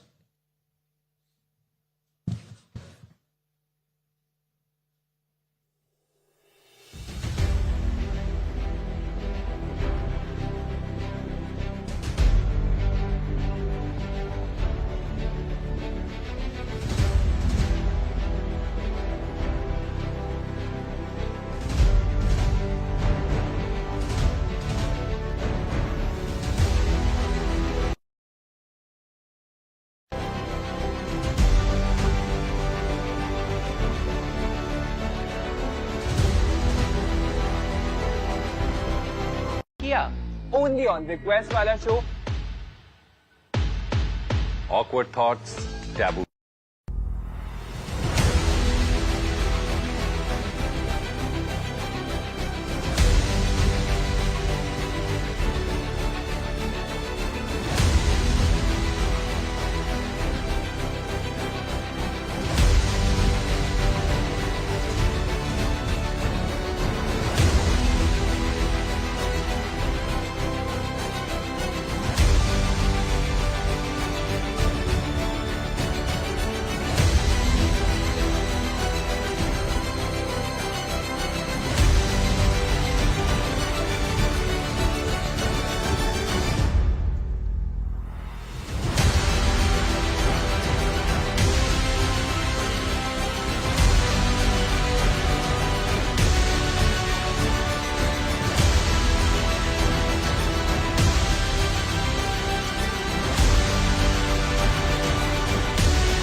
Yes, check. Hey.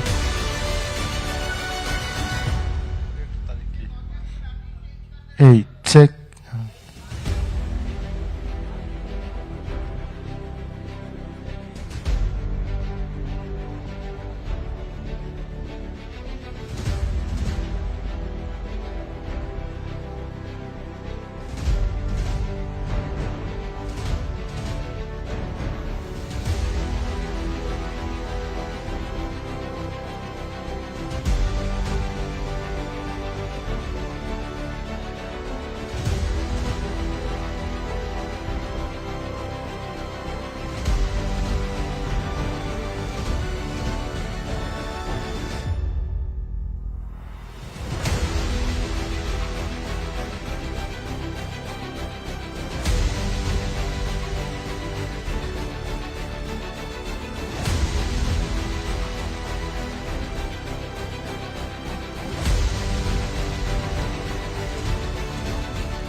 override?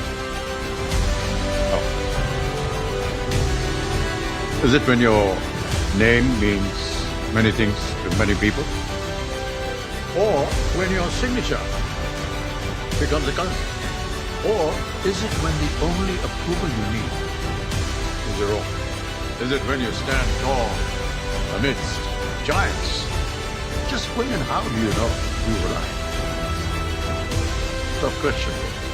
Because when you start to feel like you're almost there, a little voice inside says, the best is yet to come. Let's make your next chapter the best one yet. IDFC FIRST Private Banking. The best is yet to come. Amrita Vishwavidyapita is more than a university. It's a transformative journey where values and world-class learning converge. Founded under the guidance of Sri Mata Amritanandamayi Devi, affectionately known as Amma. Amrita is ranked 8th in India by NIRF Rankings 2025, accredited with NAC A++, and granted Category 1 autonomy by the UGC. With 10 campuses across India, Amrita brings together peak for themselves.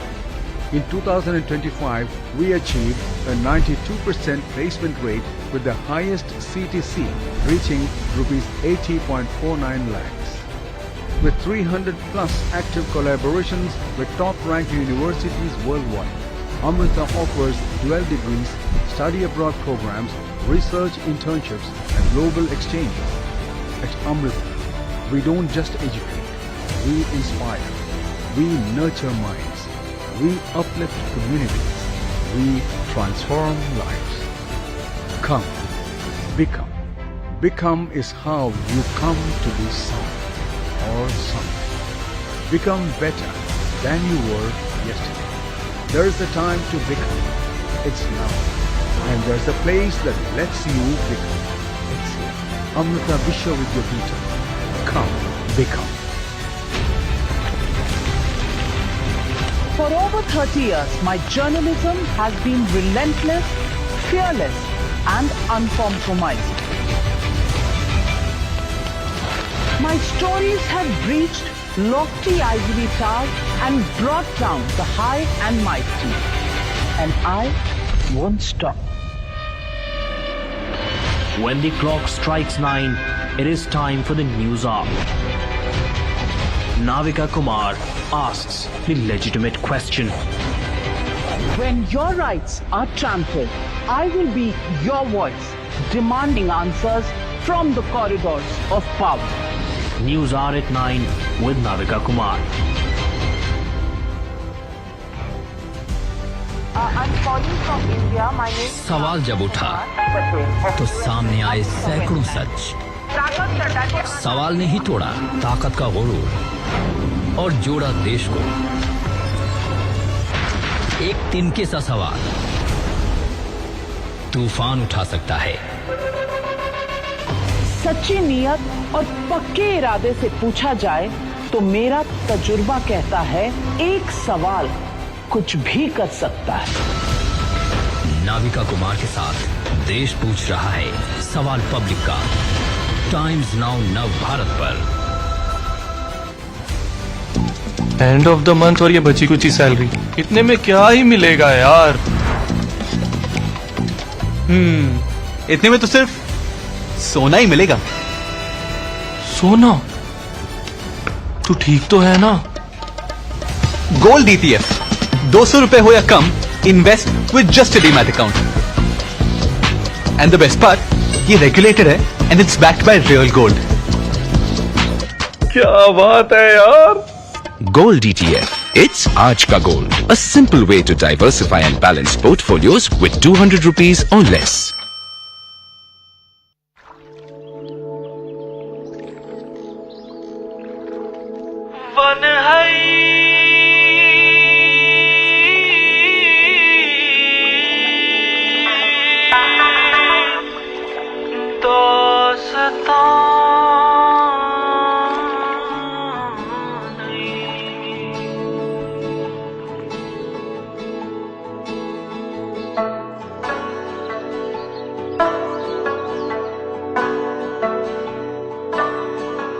One है सेब Dastane one है सेब दास्ताने से पत्रोव में होश सुई चुकना kung पोश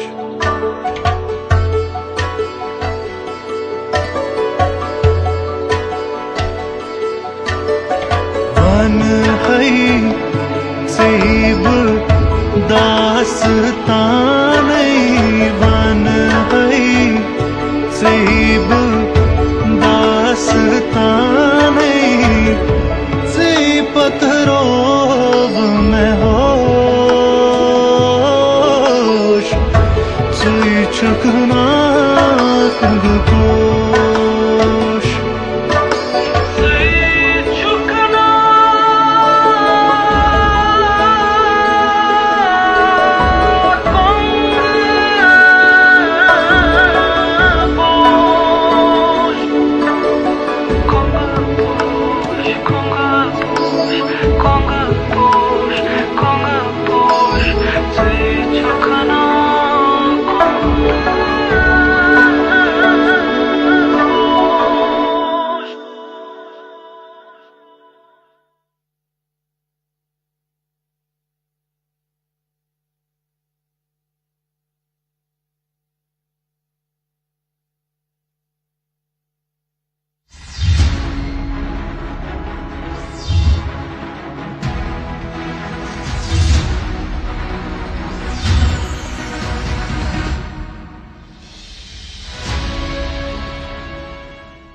You know what happened? Action बोलते ही ना मैंने बिल्डिंग से जंप मारा और फिल्म वालों को प्रोटेक्शन मिलता है यार। बॉस ये क्रिकेट नहीं है। वो हीरो बाउंसर लगा ना तो गेम ओवर है ना। बॉस तेरा गेम ओवर। डोंट वरी मेरे पास फुल शॉट है। अपनों का भरोसा आप और आपके लिए एक्सिस मैक्स लाइफ के टर्म प्लान्स का भरोसा। Axis max life insurance. भरोसा तुम हो। आराम से आराम से। हाँ। सामान देना भैया। अब आगे क्या करना है? वो बिट्टू की पर्ची में देखो ना, कहाँ गई पर्ची? नमस्ते जी। हाँ? मुझे पता है वो पर्ची में क्या लिखा होता है। आप चलिए मेरे साथ।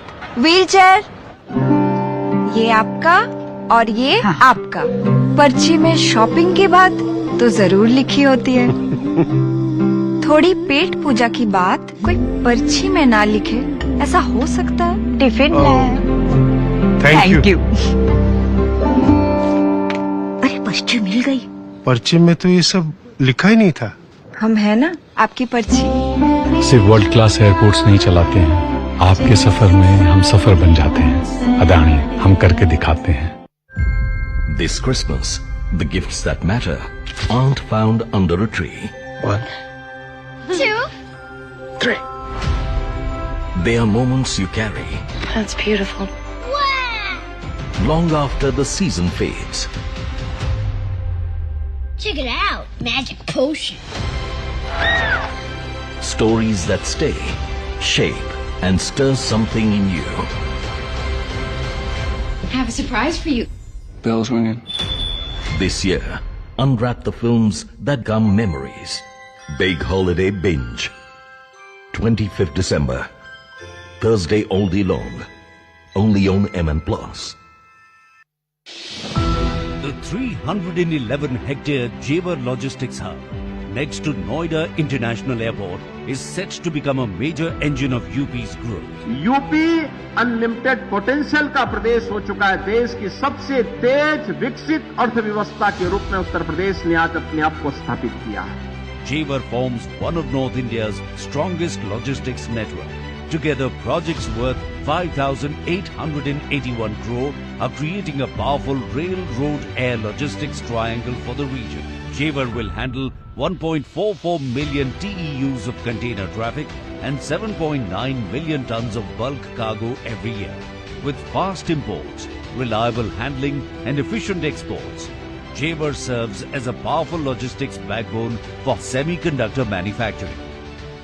Jewar Logistic Hub and Noida International Airport are set to become a major milestone in Uttar Pradesh development.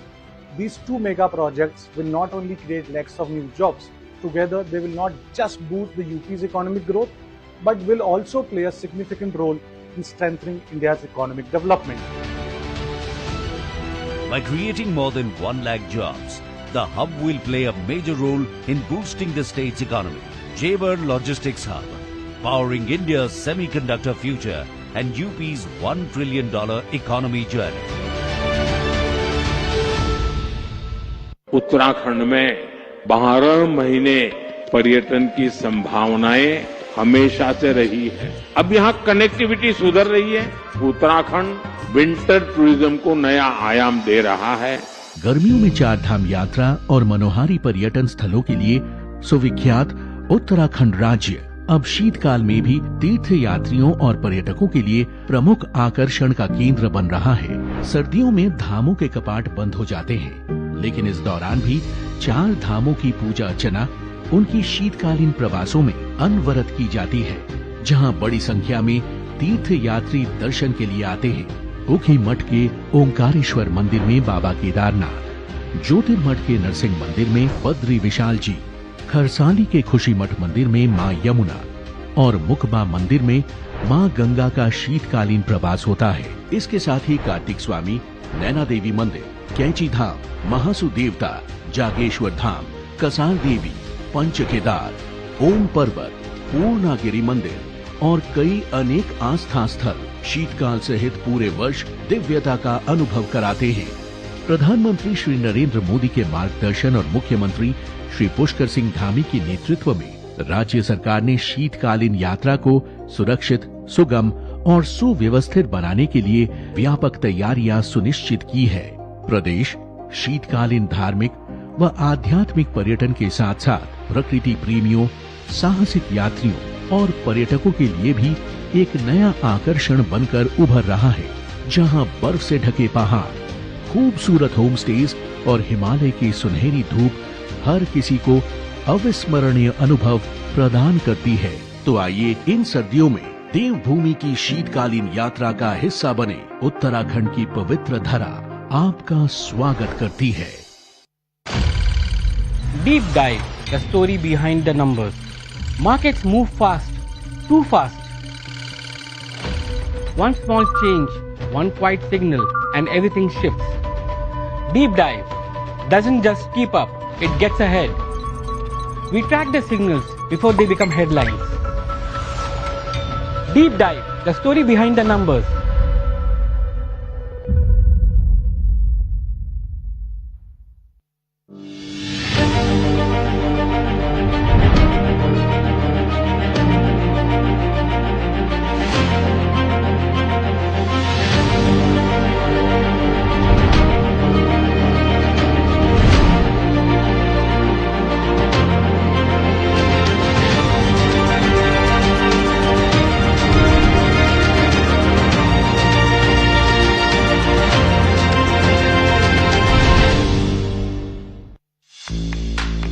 Zoom, the grooviest entertainment channel.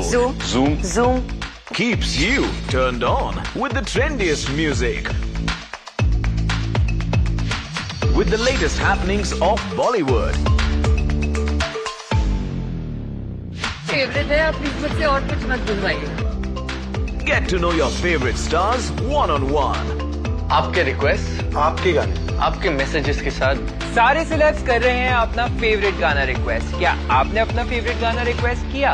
Only on request वाला show. Awkward thoughts, taboo topics या आपकी कोई story हो, मैं सुनूंगा बिना जज किए। अब secrets no more. Hi, this is A Rahman और जानी मेरे बारे में बहुत से अनसुने और मजेदार किस्से। देखिए मेरे फेवरेट सॉन्ग पूरे महीने। Sizzle with the stars, groove to beats and vibe with Bollywood. Zoom. जिंदगी के कई मौसम अनुभव किया मैंने। हालात बदले, लोग बदले, अगर कुछ नहीं बदला तो बाबूजी की सिखाई हुई एक बात तो कहते थे, जब नींव मजबूत हो तो फिर चाहे वक्त के उतार चढ़ाव कैसे भी हो, हम उनका डट कर सामना करने में सक्षम होंगे। बिल्कुल इस पेड़ की तरह। जिसकी नींव भी टिकी है निस्वार्थ भावना और सहनशीलता जैसे आदर्शों पर। ऐसा ही एक अटूट रिश्ता जोड़ता है आपके साथ IDFC फर्स्ट बैंक। विश्वास, पारदर्शिता और सच्चाई का। ये है ऑलवेज यू फर्स्ट, क्योंकि इनको आपकी सफलता में अपनी जीत दिखती। मैं तो जुड़ चुका हूं इनके साथ, आप भी जुड़ जाइए ना। IDFC first bank, always you first.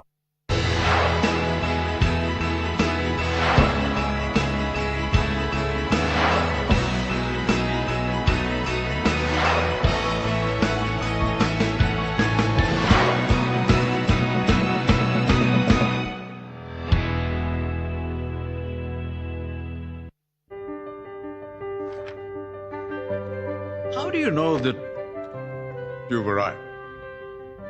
How? Is it when your name means many things to many people? Or when your signature becomes a currency? Thank you. Or is it when the only approval you need is your own? Is it when you stand tall amidst giants? Just when and how do you know you've arrived? Tough question, really. Because when you start to feel like you're almost there, a little voice inside says, the best is yet to come. Let's make your next chapter the best one yet. IDFC FIRST Private Banking. The best is yet to come. Amrita Vishwavidyapita is more than a university. It's a transformative journey where values and world-class learning converge. Founded under the guidance of Sri Mata Amritanandamayi Devi, affectionately known as Amma. Amrita is ranked 8th in India by NIRF Rankings 2025, accredited with NAC A++ and granted Category 1 autonomy by the UGC. With 10 campuses across India, Amrita brings together peak for themselves. In 2025, we achieved a 92% placement rate with the highest CTC reaching Rs 80.49 lakhs.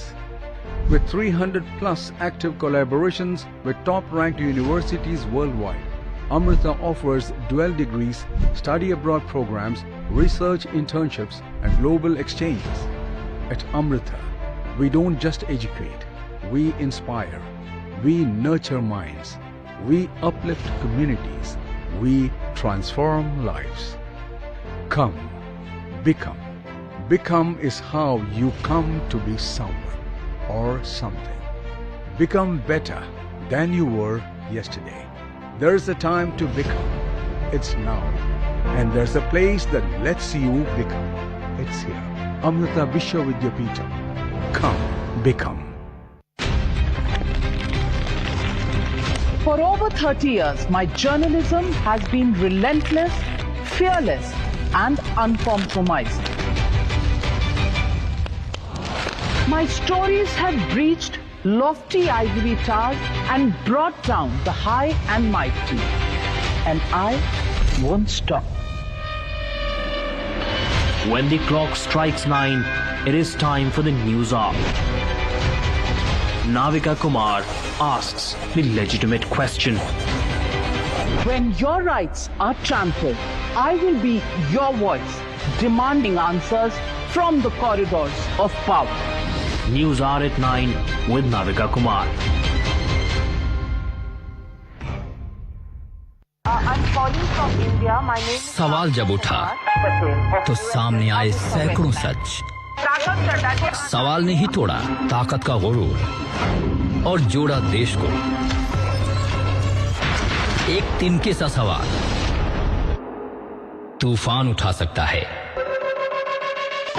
सच्ची नियत और पक्के इरादे से पूछा जाए तो मेरा तजुर्बा कहता है एक सवाल कुछ भी कर सकता है। नाविका कुमार के साथ देश पूछ रहा है सवाल पब्लिक का।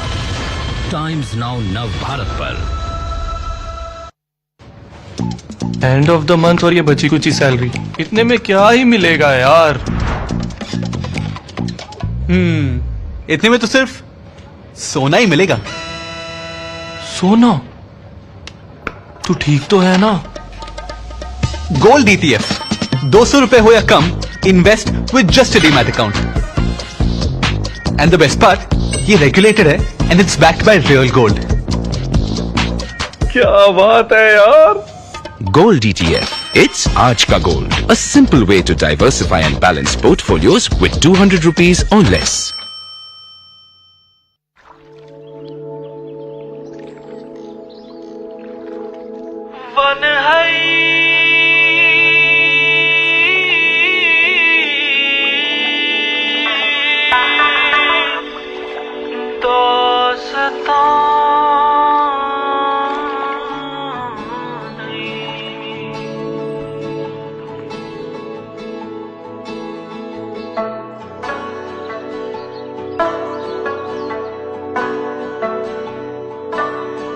वन है सेब दास्ताने, वन है सेब दास्ताने, से पत्रों में होश, सुई चुकना कुंगपोश.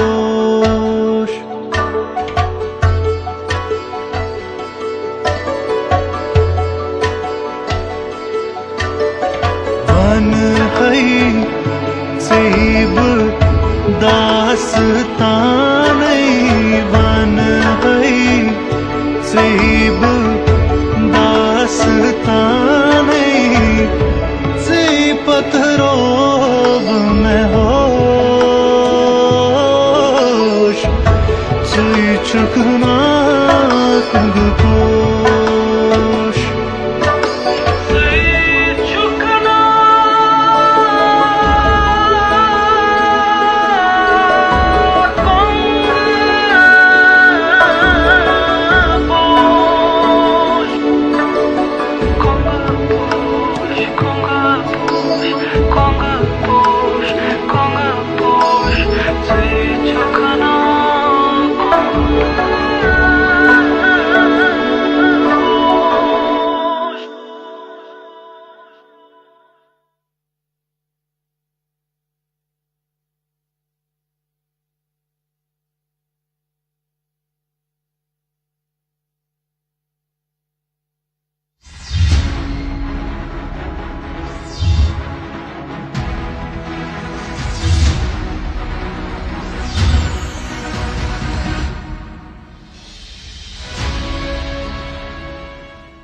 You know what happened? Action बोलते ही ना मैंने बिल्डिंग से जंप मारा और फिल्म वालों को प्रोटेक्शन मिलता है यार. बॉस ये क्रिकेट नहीं है. वो हीरो बाउंसर लगा ना तो गेम ओवर है ना. बॉस तेरा गेम ओवर. डोंट वरी, मेरे पास फुल शॉट है. अपनों का भरोसा आप और आपके लिए एक्सिस मैक्स लाइफ के टर्म प्लान्स का भरोसा. Axis max life insurance. भरोसा तुम हो. आराम से आराम से. हाँ. सामान देना भैया. अब आगे क्या करना है? वो पिट्टू की पर्ची में देखो ना, कहाँ गई पर्ची? नमस्ते जी. हाँ? मुझे पता है वो पर्ची में क्या लिखा होता है. आप चलिए मेरे साथ. व्हील चेयर, ये आपका और ये आपका. पर्ची में शॉपिंग की बात तो जरूर लिखी होती है. थोड़ी पेट पूजा की बात कोई पर्ची में ना लिखे, ऐसा हो सकता है? टिफिन लाया. Thank you. अरे पर्ची मिल गई. पर्ची में तो ये सब लिखा ही नहीं था. हम है ना आपकी पर्ची. सिर्फ वर्ल्ड क्लास एयरपोर्ट्स नहीं चलाते हैं, आपके सफर में हम सफर बन जाते हैं. अदानी हम करके दिखाते हैं. This Christmas, the gifts that matter aren't found under a tree. 1, 2, 3. They are moments you carry That's beautiful. long after the season fades. Check it out. Magic potion. Stories that stay, shape, and stir something in you. I have a surprise for you. Bells ringing. This year, unwrap the films that gum memories. Big Holiday Binge. 25th December. Thursday all day long. Only on MN Plus. The 311-hectare Jaywar Logistics Hub, next to Noida International Airport, is set to become a major engine of UP's growth. UP unlimited potential का प्रदेश हो चुका है, देश की सबसे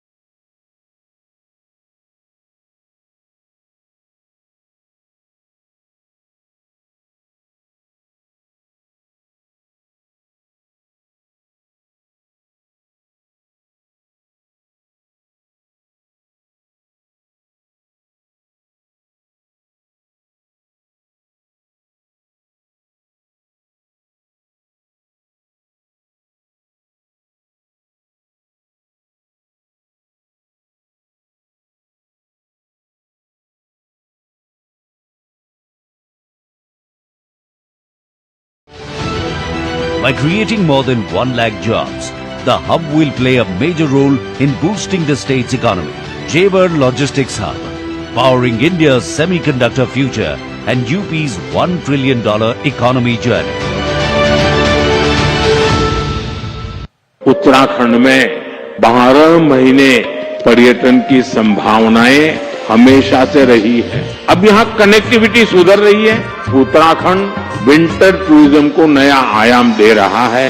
गर्मियों में 4 धाम यात्रा और मनोहारी पर्यटन स्थलों के लिए सुविख्यात उत्तराखंड राज्य अब शीतकाल में भी तीर्थ यात्रियों और पर्यटकों के लिए प्रमुख आकर्षण का केंद्र बन रहा है। सर्दियों में धामों के कपाट बंद हो जाते हैं, लेकिन इस दौरान भी 4 धामों की पूजा अर्चना उनकी शीतकालीन प्रवासों में अनवरत की जाती है, जहां बड़ी संख्या में तीर्थ यात्री दर्शन के लिए आते हैं।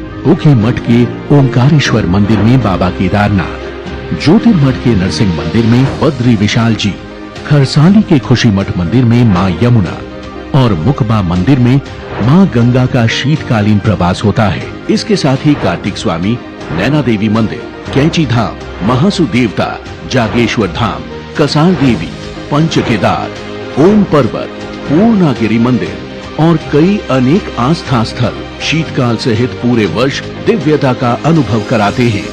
प्रधानमंत्री श्री नरेंद्र मोदी के मार्गदर्शन और मुख्यमंत्री श्री पुष्कर सिंह धामी के नेतृत्व में राज्य सरकार ने शीतकालीन यात्रा को सुरक्षित, सुगम और सुव्यवस्थित बनाने के लिए व्यापक तैयारियां सुनिश्चित की है। प्रदेश शीतकालीन धार्मिक व आध्यात्मिक पर्यटन के साथ साथ प्रकृति प्रेमियों, साहसिक यात्रियों और पर्यटकों के लिए भी एक नया आकर्षण बनकर उभर रहा है, जहां बर्फ से ढके पहाड़, खूबसूरत होम स्टेज और हिमालय की सुनहरी धूप हर किसी को अविस्मरणीय अनुभव प्रदान करती है। तो आइए इन सर्दियों में देवभूमि की शीतकालीन यात्रा का हिस्सा बने। उत्तराखंड की पवित्र धरा आपका स्वागत करती है। Deep dive, the story behind the numbers. Markets move fast, too fast. One small change, one quiet signal, and everything shifts. Deep dive doesn't just keep up, it gets ahead. We track the signals before they become headlines. Deep dive, the story behind the numbers.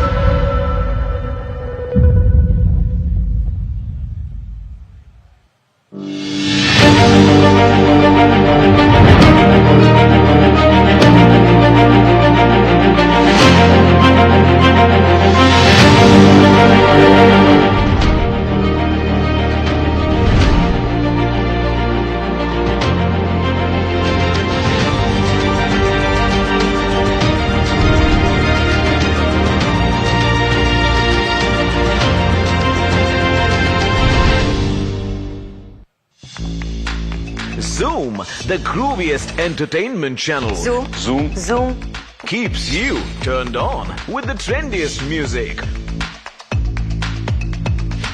With the latest happenings of Bollywood. Favourite है, आप इस वक्त और कुछ मत बुलवाइए। Get to know your favorite stars one-on-one. आपके request, आपके गाने, आपके मैसेजेस के साथ सारे सिलेक्ट कर रहे हैं अपना फेवरेट गाना रिक्वेस्ट। क्या आपने अपना फेवरेट गाना रिक्वेस्ट किया? only on Request वाला show. Awkward thoughts, taboo topics या आपकी कोई स्टोरी हो, मैं सुनूंगा बिना जज किए. अब secrets no more. Hi, this is A Rahman. और जानिए मेरे बारे में बहुत से अनसुने और मजेदार किस्से. देखिए मेरे फेवरेट सॉन्ग पूरे महीने. Sizzle with the stars, groove to beats, and vibe with Bollywood. Zoom. जिंदगी के कई मौसम अनुभव किया मैंने. हालात बदले, लोग बदले, अगर कुछ नहीं बदला तो बाबूजी की सिखाई हुई एक बात. तो कहते थे जब नींव मजबूत हो तो फिर चाहे वक्त के उतार चढ़ाव कैसे भी हो, हम उनका डट कर सामना करने में सक्षम होंगे. बिल्कुल इस पेड़ की तरह जिसकी नींव भी टिकी है निस्वार्थ भावना और सहनशीलता जैसे आदर्शों पर. ऐसा ही एक अटूट रिश्ता जोड़ता है आपके साथ IDFC फर्स्ट बैंक. विश्वास, पारदर्शिता और सच्चाई का. ये है ऑलवेज यू फर्स्ट, क्योंकि इनको आपकी सफलता में अपनी जीत दिखती. मैं तो जुड़ चुका हूं इनके साथ, आप भी जुड़ जाइए ना. IDFC first bank, always you first.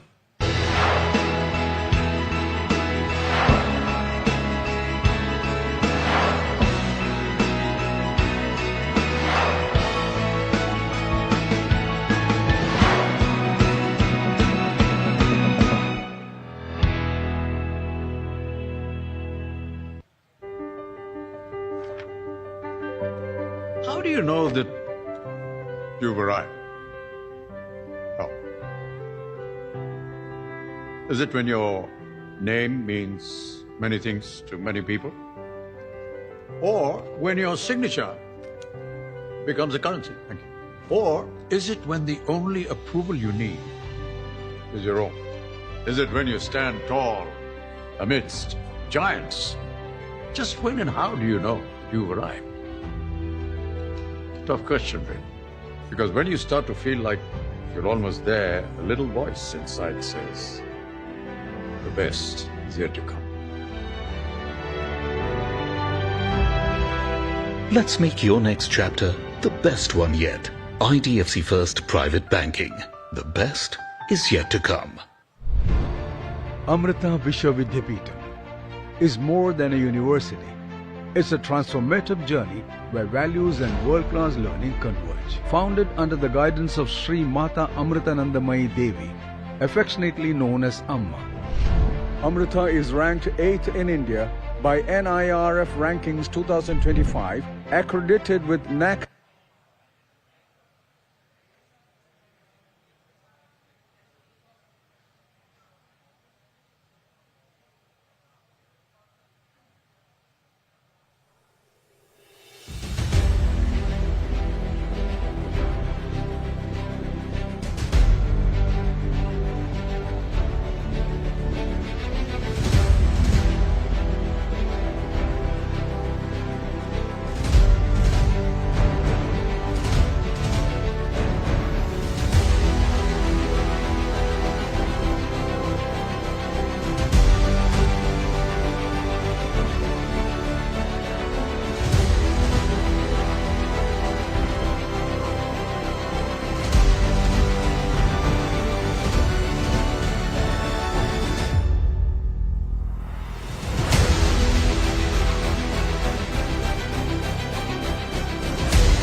Welcome back everyone to the post-lunch session. I hope you had a good lunch and I hope the energy levels are high as well.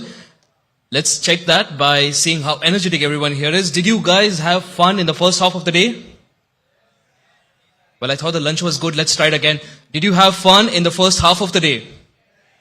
That's better. Alright, welcome back. This is of course the 11th edition of IDFC FIRST Bank presents Times Network India Economic Conclave. Presenting partner IDFC FIRST Bank, knowledge partner Amrita Vishwa Vidyapeetham, gold investment partner World Gold Council, celebration partner Radico, the spirit of excellence, insurance partner Axis Max Life Insurance, associate partner Adani, growth partner Government of Uttar Pradesh, state partner Government of Uttarakhand, infrastructure partner NBCC, outdoor partner Times OOH and Timda Delhi Airport.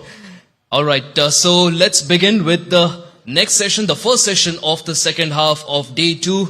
It's a special session. It brings the spotlight on the very people who will live through and shape Bharat's tectonic shift over the next 25 years. Throughout the day, you heard people, you heard industry leaders, policymakers speak, but now you are going to listen to India's young population speak.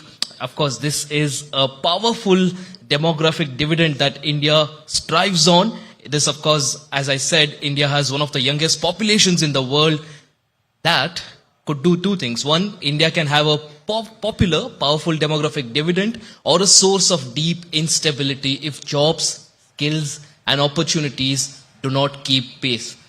Before we welcome the panelists, let me introduce the moderator for this session, my co-anchor, Sumit Lakhutia. Let's give him a big round of applause.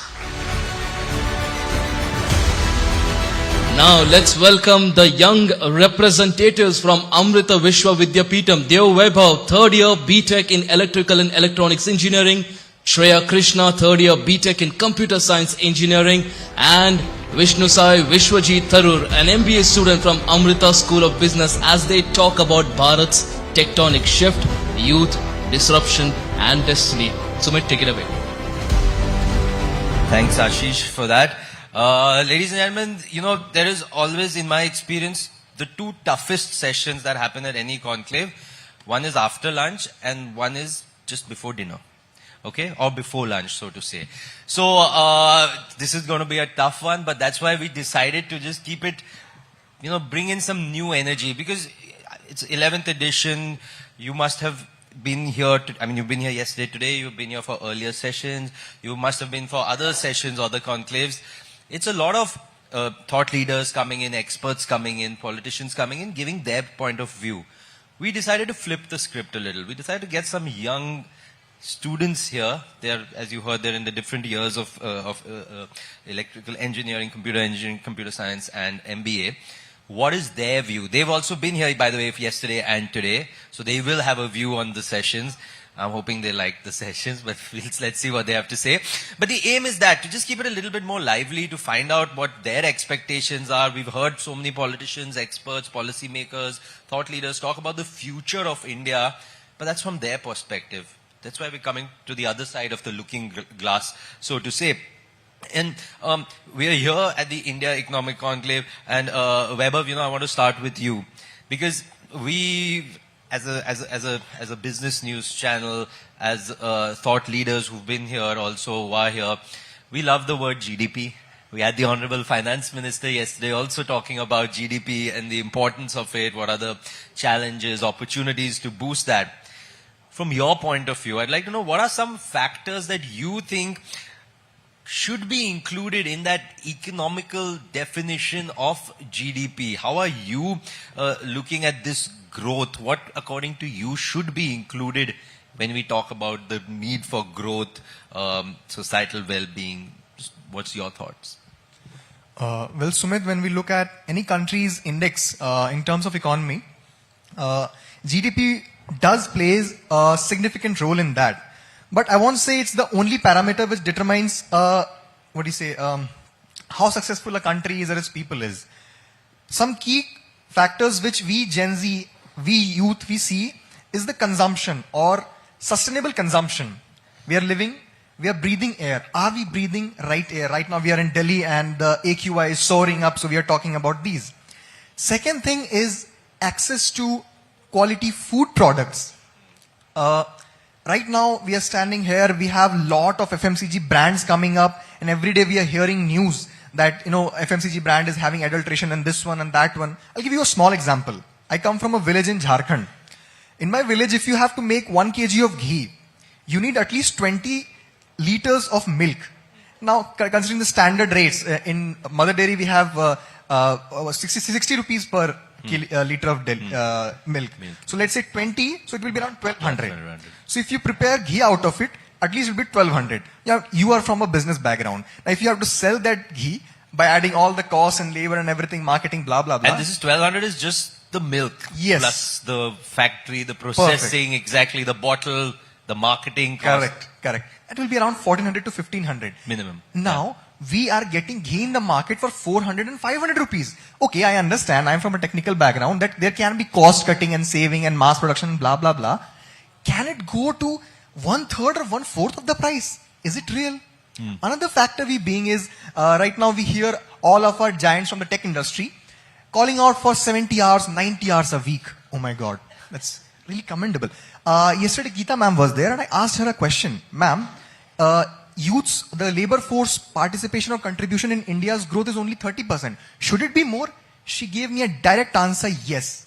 How can we expect as Gen Z that we want to contribute to India's growth if we have this kind of parameters? I could only recall a famous qawwali कि नाजो अंदाज से कहते हैं कि जीना होगा, जहर भी देते हैं तो कहते हैं पीना होगा, पीते हैं तो कहते हैं कि मरता क्यों नहीं, मरते हैं तो कहते हैं जीना होगा. So it's exactly a toxic culture which is actually promoting, it's not contributing to the growth any factor anywhere. Right. So that's very valid points there, because yes, the quality of the air, the quality of the food, quality of air also has been addressed yesterday. Mr. Gadkari also spoke about that. Definitely we need to take those steps, and I'm with you on that totally, because I'm also from Bombay, I've come here and I can feel the air difference. Need of food, better food, again. But so it's great to see these are some points of importance, some points of concern. And yes, the work culture, we can't just be crazy work. I'm sure you enjoyed Mr. Wembu's talk also yesterday on that. But we have to talk a lot more on that, but I've got some more questions. We will keep coming back to these points. Vishnu, I want to come to you next. India, we spoke about, Ashish also when introducing the panel spoke about the fact demographic dividend, we've tom-tommed about it for always. But also what's happening is there is a part of the population that is aging. That's normal life cycle. Now that population is going to be relying more and more on the youth in the aging world. What do you think can help unlock more of the youth's potential? What more can be done to match the demand from the workforce in this time without, like what Weber said, without putting it into a toxic work culture or putting the unrealistic pressure of working so hard? Before I start, I want to express my gratitude to Times Network for giving us the opportunity to express our opinion and thoughts here. So coming to your question, I feel like if they are given the platform and the opportunities to express their talent, I think that is more than enough to tap into their potential. Like there is a quote by Swami Vivekananda. He says, "You have infinite potential in you. You can do anything and everything." So, what happens right now is there are two main issues that I can think of. The first is that, there is this communication gap that is happening. So imagine you're applying for a job in an online portal.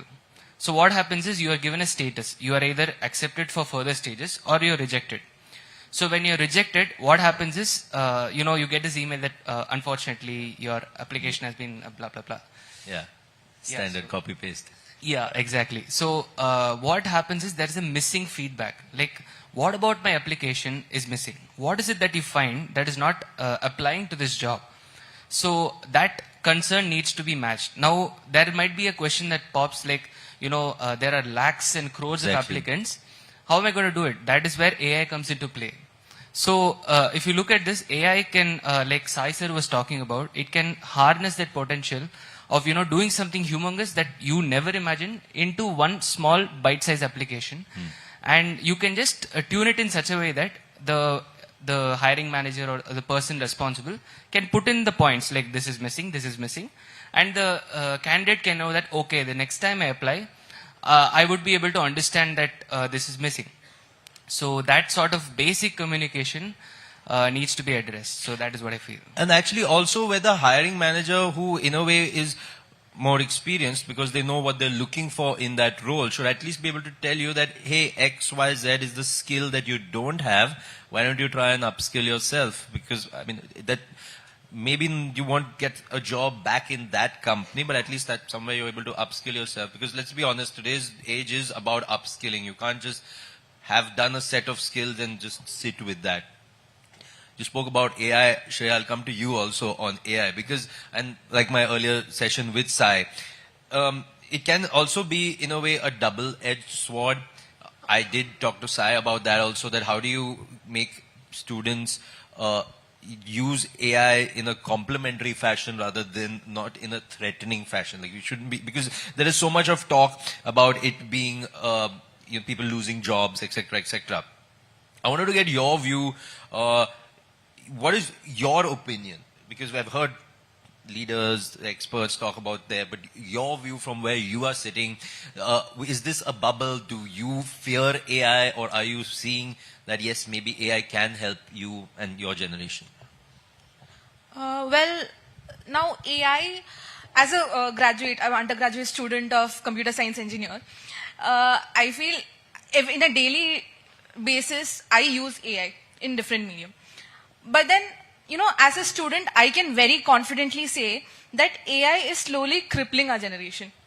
Now, this is knowingly and unknowingly done, majorly because when you have an easier option at hand, it is a very natural human tendency to go grab it. Absolutely. So, when you have an AI to write your email, to, you know, draft a message, a WhatsApp message to your friend, which you could have, you know, usually before AI, maybe in 2015, when WhatsApp was just booming, you could easily write a message to your friend without thinking twice. Now you need Meta AI to refine the message, and you're again unsure of it, and then you again put it in ChatGPT, you refine it. So that is the level of dependency that AI has brought, especially in our generation. But then, are we overspending on AI? That is something I disagree on, because in our country, especially in India, AI has been a, you know, human multiplier. Now, how you may ask is, one stellar example that I could give is Operation Sindoor. How the use of AI in defense, you know, EACS, electronic analysis, electronic collation and analysis system, Trinetra, it almost had a 94% accuracy on neutralizing the targets. So, despite having a manpower for the hard power in our country, these are the technologies that, you know, on a global scale, it empowers our country in a time of crisis. So, like I think earlier, Mr. Sridhar Vembu and Sai sir was mentioning, we need more AI creators than AI users. And right from the beginning, now as again, both of us are from the CSE background, so we know the difficulty of having to learn linear algebra in a week. So right from, you know, in the school period, if you learned about the foundational basics of how an AI works, that is going to create a huge, you know, boom in the coming generation. And also to a point where we need people who don't create, like, you know, handwritten digit recognition system or all these fancy projects you see on LinkedIn. We need people who know how these basic systems work in the first place, be it a compiler, be it a LLM like ChatGPT, or as simple as an OS. So we need people who understand it, who have the capability of rebuilding it on their own without, you know, vibe coding. So that is my take on it. So I guess that is where maybe you feel the real innovation could come from the foundation level, because you can build on stuff relatively easily. Absolutely. We should know how to, you know, once we know how a thing, like, if you have to drive a car, when you're learning how to drive a car, they teach you how to, you know, balance the accelerator and the clutch. Yeah. So, and this is something my father tells me right when I was learning, you know, driving.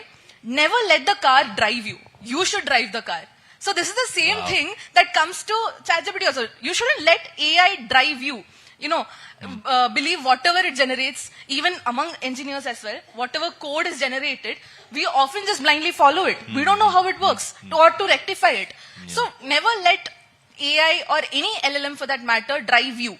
You should be able to drive it. You should be able to take its input. In fact, obviously, it is going to help you ease your work, but never let it drive your mindset. So now I don't know whether this is a real or if it's one of those memes on Instagram, but they said ChatGPT also had a job opening for someone who can be there to shut it off when AI like takes control or AI starts doing things on its own. And it said on the footnote, it said that should also be able to throw a bucket of water on the server. So now I don't know whether that's true or what.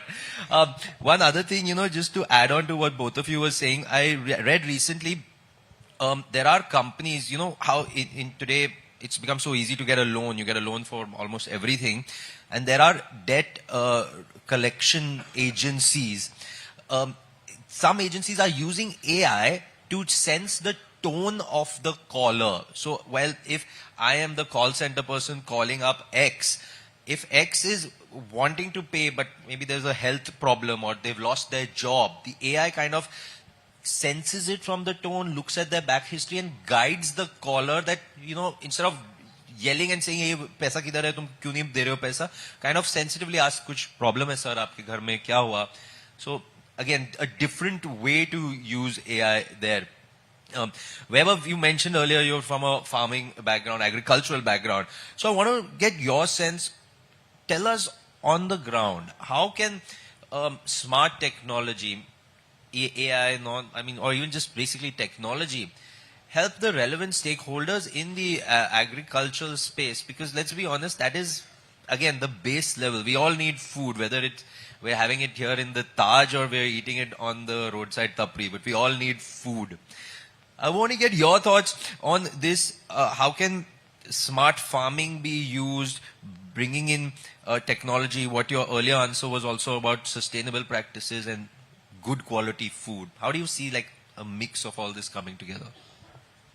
Well, Sumit, coming from agriculture background, from a farming family, and also as someone who has worked, I have worked on a hackathon project on enhancement of peanut production, which was a part of a national level hackathon. We won an award as well.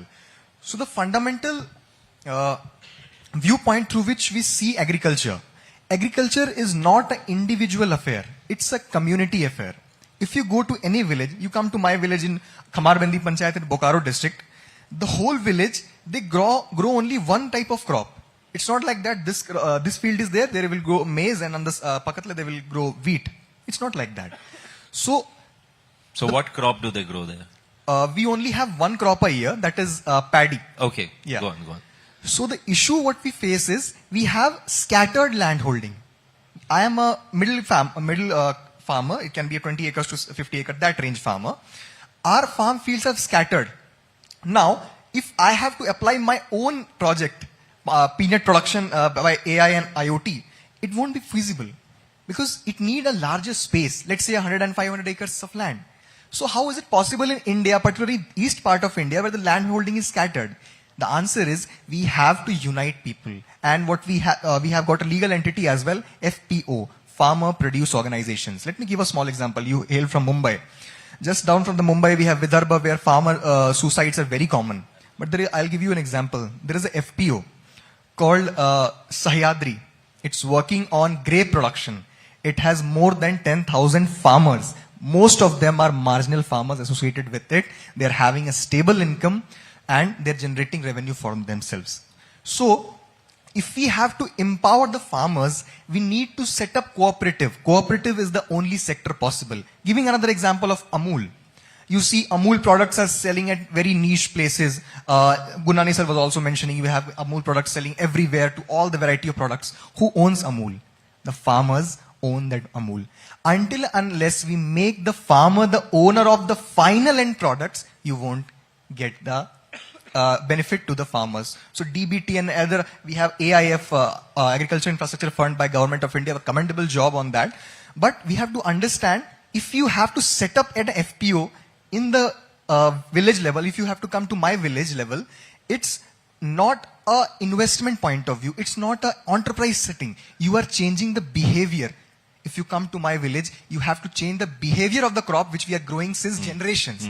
For that, you need to have a very systematic approach. You need to create change agents. You need to create opinion leaders of the family, of the community, bind them together. And what we do as a part of Live-in Labs. So Live-in Labs is a flagship program by Amrita Vishwa Vidyapeetham. We all have been a part of that, in which we work on a village, identify a problem, create a sustainable solution out of it. So for that purpose, for upliftment of farmers, we need to bring all the major stakeholders, academia, government, and the farmers on a common platform, and then only we can do that. I would like to end. Yeah. How are we going to use tech there? How is technology helping? Because you gave the beautiful example of Amul, but Amul's been around for decades. Right. Of course, things have changed, but the crux, I mean, they started decades ago. Mr. Kurian started it. How do we use tech there? Because you've done this hackathon and you're doing with this project at Amrita Vishwa Vidyapeetham. How do you think tech can be implemented? Right. So once we have an FPO, we'll be able to pool at least 500, 600 acres of a land in one village. Now we have that sort of land parcel. We can easily apply the network of IoT sensors and AI and whatever we can do right there. Now, if we have tech and we have land, which is land bank, now we can have financing partners as well when we have government at our side. So when we have the financing partners, when we have the tech, sky is our limit, and we can definitely do that. And I would like to conclude this, that a nation can last without high-end tech, but it cannot last without the food and the producers of the food, the very farmers. Absolutely, 100%. That is for sure.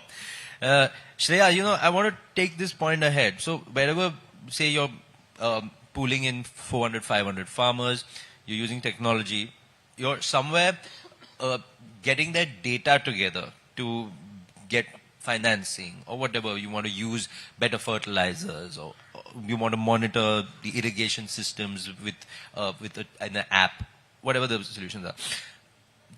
Data is the new oil. We've heard that 1 billion times and everybody says it. But the other side of the coin is data privacy. Because, hey, I do want to give my data so that I can get benefits, but I don't want it to be too intrusive, and I don't want to, some things I don't want to give. Your view on that, how do you think that thin line should be walked? What are your thoughts on this? Well, I think that's in today's time, it is very relevant when we have these many different types of artificial intelligence coming up. We obviously, like Vaibhav said again, there's data in a 1.4 billion population that we have in our country. Data is humongous. So, protecting this data, gathering this data, providing digital access to people to have this data, this all comes, that is one side. And then there is the cybersecurity aspect. Now, we can post numbers, we can post, percentages of, okay, we have this much, we've done this much, we have this much number of data, we have 100 subscribers of, over the years. But as basic as a layman term that we say, if I don't trust what I see on my phone, if I don't trust a link that it comes, or an OTP that comes to my phone, then how am I supposed to utilize the maximum out of that device? Now, for an example, we have, all these datas are there. We have different digital public goods. We have UPI, we have CoWIN. So people now even fear, even if they are educated enough, they fear to link their UPI accounts to their salary accounts. 100%. Just in the fear that what if accidentally, and I click a link and I lose my money. Exactly. So, there's this leading telecom player, I don't want to say the name, but the leading telecom player says that their payment bank could be your second bank account. So your major bank account is safe from this. Exactly your point. I think in our country, as much as we are investing, like the earlier question, are we overspending on AI? Definitely not, but we should equally spend on cyber security, because in the upcoming years, we need a very, stellar, we need a robust cybersecurity system, because without that, we are going to face the music. It is going to be a tough walk. And even before that, even if we have we have a lot of cybersecurity awareness going on. Yeah. People keep, there's Cybersecurity Week, people host different campaigns. But at the end of the day, like now again, Vaibhav said, there are farmers who use these technologies. There are a lot of people who are both educated and uneducated. If they don't trust the system, how are they going to use it? So the first and foremost, we have to gain their trust. Access is one thing. Gaining their trust to use these systems is another thing. So I think as a nation, as youth and government together, we have to take our entire population into confidence to truly achieve this inclusiveness that digital public good offer. And secondly, before, even if we release an app now, I think it is safe to say Sanchar Sathi was. I was just going to say that. It's not that there are no initiative from the government. There are initiatives, but people don't trust it enough. The immediate question that comes to people's mind is this spy app, or people started speculating these things. So when there's no trust from the user side, it is going to pose such thing no matter what you do for it. So getting attraction for this trust, I think most essential is including the youth in such projects. Helping them know what actually goes behind this, what is the intention, what is the functionality of it. So when we know what is happening, what are we signing up for, we obviously will pitch it to others. Right. Absolutely. But what I also feel is, again, there's a kind of like a thin line, because there are many, and now with social media and everybody is a creator, then some people are there just for actually giving information, building trust, and some are there just for clickbait and saying, don't do this, if you do this, watch this video till the end and all of that. It's also about, I think, just making people aware that just don't take things on the face of it, because there used to be a time when my parents WhatsApp pe kuch bhi photo aa gaya and they will send it to me, oh my god, this, and I'm like, no, whatever comes on WhatsApp doesn't mean that it's true. Even if it's in your friends group or your society group, it doesn't mean it's true. We have to apply that filter. So somewhere there, I think it is more about, just educating it step by step, because it is, as much as I feel even Gen Z, even you guys may be adopting technologies faster, there are some things that it's a learning curve for you guys, and of course the older generation just takes it a little longer to get a hang of new technology. Vishnu, this is also always this tussle between progress and sustainability. We've discussed this earlier yesterday also in some of the sessions. And AI is coming in with another angle to this. And again, I think we were, yesterday only, it was I can't remember which speaker, but somebody did mention about how with AI, with servers using up a lot of water, electricity, natural resources. How do you view this need to balance between progress and sustainability, especially, again, we're in Delhi, we started this talk about the weather outside, the AQI. Want to get your thoughts? I absolutely agree with the point on the weather and the effects of AI on resources, which is why I want to talk about sustainability a bit before coming to that. Yeah. So if you look at the industries and the companies, the processes they follow, so there are two methods you can think of. One is the linear method, where you create something and then at the end there is a waste management. And then there is a circular process that they follow, where the waste material is then reused in order to create the same product again. So in sustainability, we actually think of a term called a circular economy. So I think India should aim at becoming a circular economy, because if you look at the sustainable practices, about 75 to 80% of the companies inculcate sustainable practices, and it has been having a tremendous effect. But if you ask whether it is a circular process, that is still up and coming, because if you look at nations like Japan, Netherlands, they are also coming up with that. And if you took, I want to take up Netherlands, which is aiming at 2050 as a year where they want to make all their processes circular. See, if Netherlands can do it, we can do it before them. 2047, I'm sure we can do it. All that we need to do is just keep emphasizing on the circular processes. And I feel like government is doing a fabulous job on that. They've just started. It's a long way to go. But with a lot of, practices and more, insisting on such practices, I feel they can do that. Coming back to AI, so AI plus sustainability, we in CS, we call something as an NP hard problem. So this is like an unsolvable, but it'll take time to solve sort of a problem. So, if that can be achieved, there's nothing like it. So that is my view on that. Okay, very important, but I also just would like to add my 2 cents on that, because it's circular economy definitely very much required. But I feel we're also one of our biggest challenges, while we say demographic dividend and population, that is also a challenge, because it's about how do you educate everybody, so many languages, so many dialects, which is where I'm hoping AI can come help spread the word, spread the knowledge, spread the information faster on that end.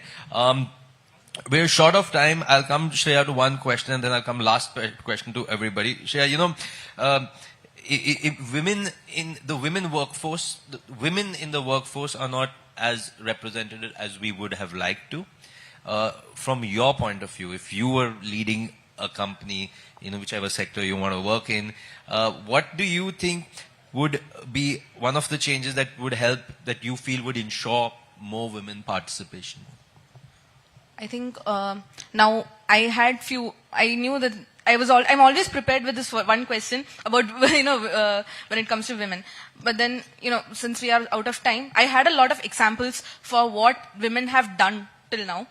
And that is how much women have done till now in our country, and it's commendable. But I'll take one example. And recently, there's Tina Dabi IAS, who's posted in Barmer. And Barmer is a drought-hit place. She, this is something that we Gen Z call being a girl's girl. Now, she identified that women travel travel kilometers to fetch water and come, that's a very tenuous job. And she made sure that the very classic textbook answer is what she had: rainwater harvesting. And that solved a place, water starvation. So, this is what I'm saying. Women in power is a huge thing. Right. They can make wonders. So, when I am in a power of authority, I would love to be a girl's girl. And here right now, as youth, the biggest and the loudest cry from our generation is women's safety. And we have 88 reports per day. We have these statistics. Everybody knows what is happening. But yet, we have a very, as a society, we are regressed when it comes to women's safety. I still need a curfew. I have to send my live location. I have to carry a pepper spray. So I hope one day, when I am in power of authority, I make sure that women can go at 3 a.m. in the morning to maybe have noodles, or just, take midnight cravings without fear, without having to send their live location to their parents. So have women empower other women. Okay, with the timers up, quick question, last one. We're always talking about startups and having the elevator pitches. So 3 of you will start with Vaibhav and come down the line. Your elevator pitch to the Prime Minister for one big idea for Viksit Bharat. Quick. Can I go in English? Yes, whatever you. प्रिय प्रधानमंत्री जी, मेरा नाम देव वैभव है और मैं झारखंड के एक छोटे से गांव से आता हूं।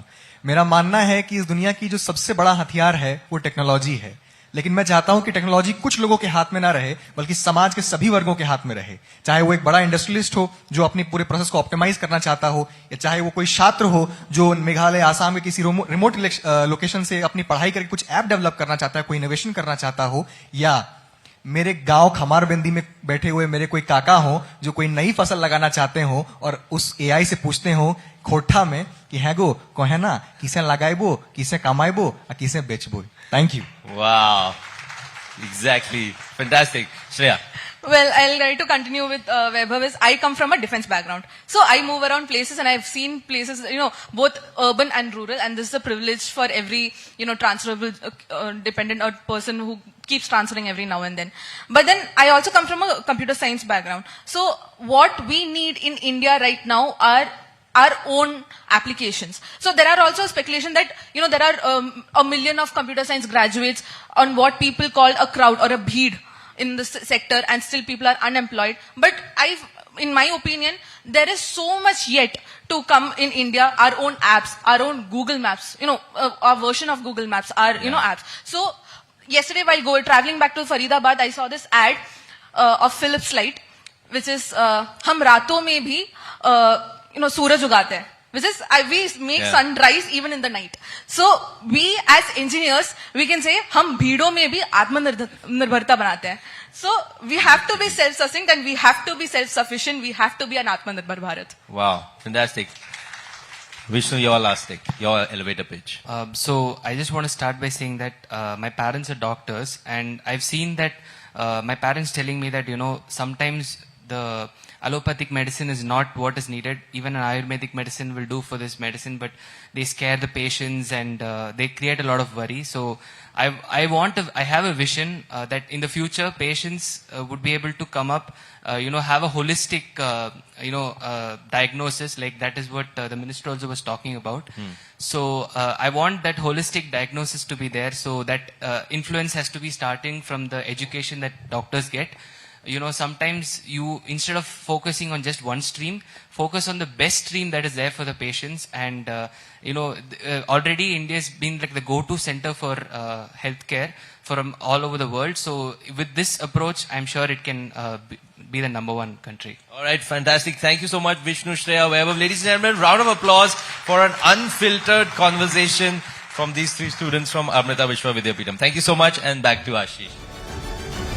All right, let's hear it again for our young panelists and relatively older moderator, Sumit. A brilliant session there. Let's hear it again for the students from Amrita Vidyapeetham. Thanks again to all our bright young panelists for sharing their fiery vision and also hope for India. This takes me to the next session. And when we talk about economy, these days, space is a very important part of the conversation. India's successful Chandrayaan-3 mission and the opening up of the space sector to private players has put the country firmly on the global space map. Space, in fact, has become a very, very important domain, not just in terms of government, but also in terms of the private sector. And this is also now attracting a lot of private investment and entrepreneurship. India's space economy, to put it in context, is valued at approximately $8 billion and is projected to reach $40 billion by 2040. Exactly, Ashish. And it's very interesting. बचपन में हमने कोई time पे सुना था चंदा मामा दूर के, but I think अब तो वो काफी पास आ गए. And our next speaker, in fact, will be talking about that. And competing in the global space economy requires more than just technical capability. It requires a lot of investment in R&D, development of commercial applications, satellite broadband, etc., etc. A lot of stuff that is there. Obviously important to have the regulations on space activities. I know I just went from moon and then I just killed it with all the jargon of R&D. But our next speaker will make it much more interesting and much more insightful. He chairs InSpace, which is the nodal agency for promoting private sector participation in space activities. A huge round of applause to welcome Dr. Pawan Goenka, chairman of InSpace. He'll be in conversation with Sajit Mangat on accelerating the space economy.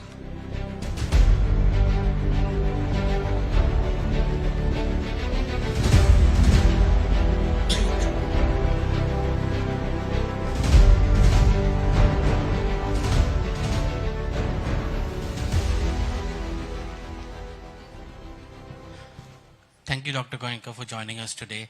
Let me begin by this journey for private sector in this space. And I think Dr. Abdul Kalam had a big role in that sense that he got the private sector into not only defense but into space as well. From that time to now, what has been the journey for many of the private sector companies? So let me first observe that as I was listening to these youngsters from Amrita, I was going back to my days in college. And in that time, if somebody asked me to face this crowd, I'll probably freeze and not a single word will come out of my mouth. And the confidence that these youngsters have and the content that they had in their communication was absolutely, absolutely amazing. And I think that's the power of youth that India has. That doesn't matter which sector we are in. If we do everything right and if we work with a common goal, we can excel in any sector, whether it's space, agriculture, automobile, or whatever it might be. And that's really a very strong power that we have.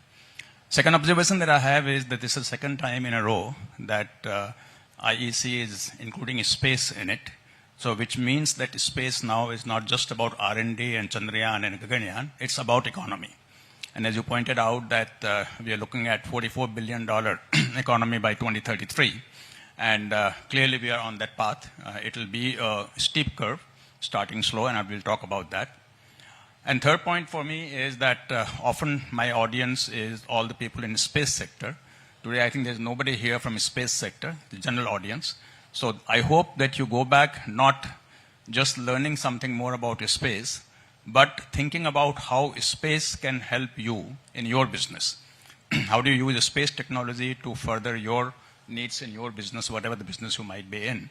And you'll be surprised at how many places, in how many sectors, space can play a very positive role in helping to run business. Now coming to your question about the journey that we have had in the last 4 or 5 years. So space reforms came in India in 2020 at the time of the peak of COVID. And then in space was established about a year later. The space policy was released in 23. And many other things have happened in terms of regulatory reforms to make space become a democratized sector and not something which is purview only of ISRO. And the journey has been absolutely amazing. I don't think that even the Prime Minister at the time that they were thinking about setting up this space reforms would have imagined how much would have happened in the 4 years. And credit completely goes to the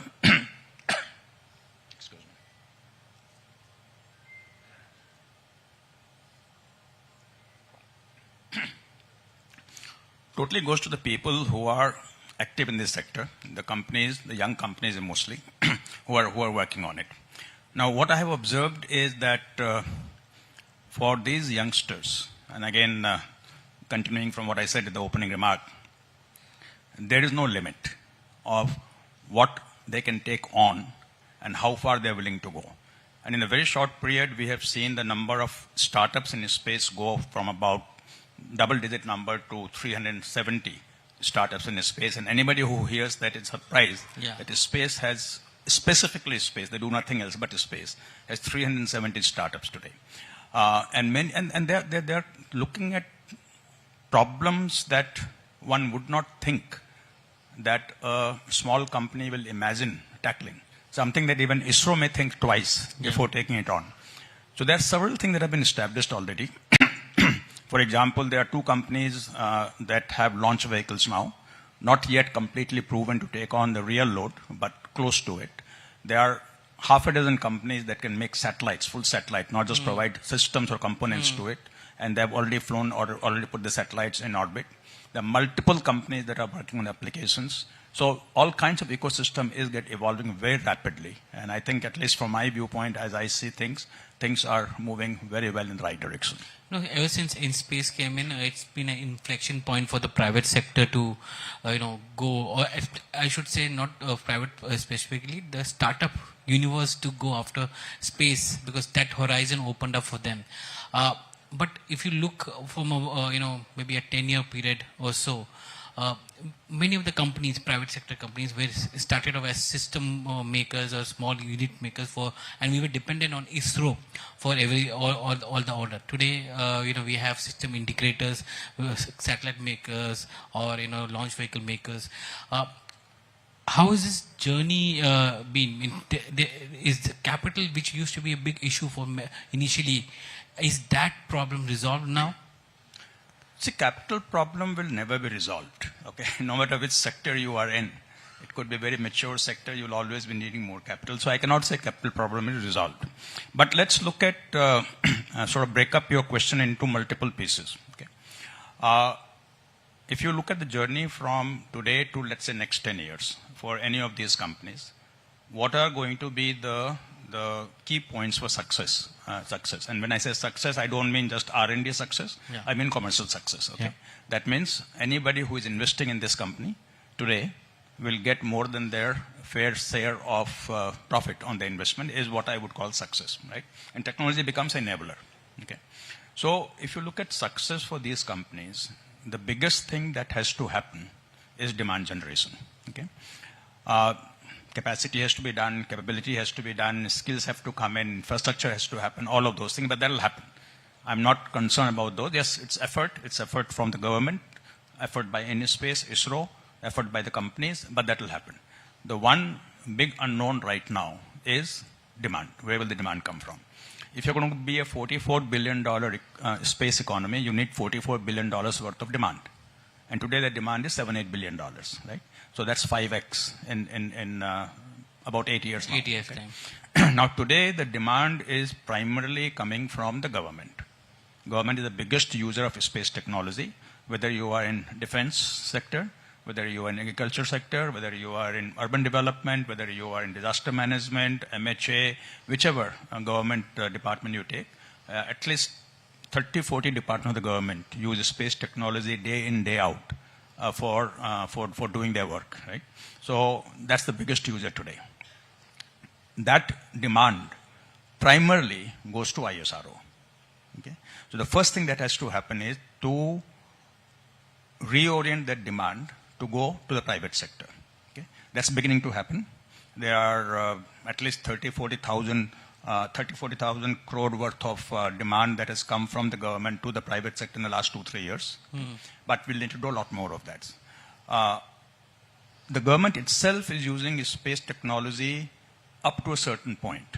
And I think the potential of how much the government can use space technology for the betterment of everybody who is sitting here, no matter, again, which sector, which field you are in, is a lot more. Now, that sort of multiplier effect will come when the private sector companies start looking at or start developing solutions for the needs of the government. Then the multiplier will happen. ISRO doing it for the government departments was going up to some distance because their primary objective was more of R&D and new frontiers of technology. For private sector, the objective will be start with the new frontiers of technology, but take it to commercial success. And therefore, the multiplier will happen. But that will be only one part of the equation. The second part of the equation has to come from people sitting here. Where will they bring demand into the space technology or space sector and go to the private sector companies and say, hey, I'm running this business, tell me how you can help me and find a solution for my problem using space technology. And I think the potential there is a lot more than what anybody can imagine sitting here today. Okay? And third is, how do we leverage the global markets, where we take our expertise in components and systems, which is very well proven over the last several decades, and become a global supplier.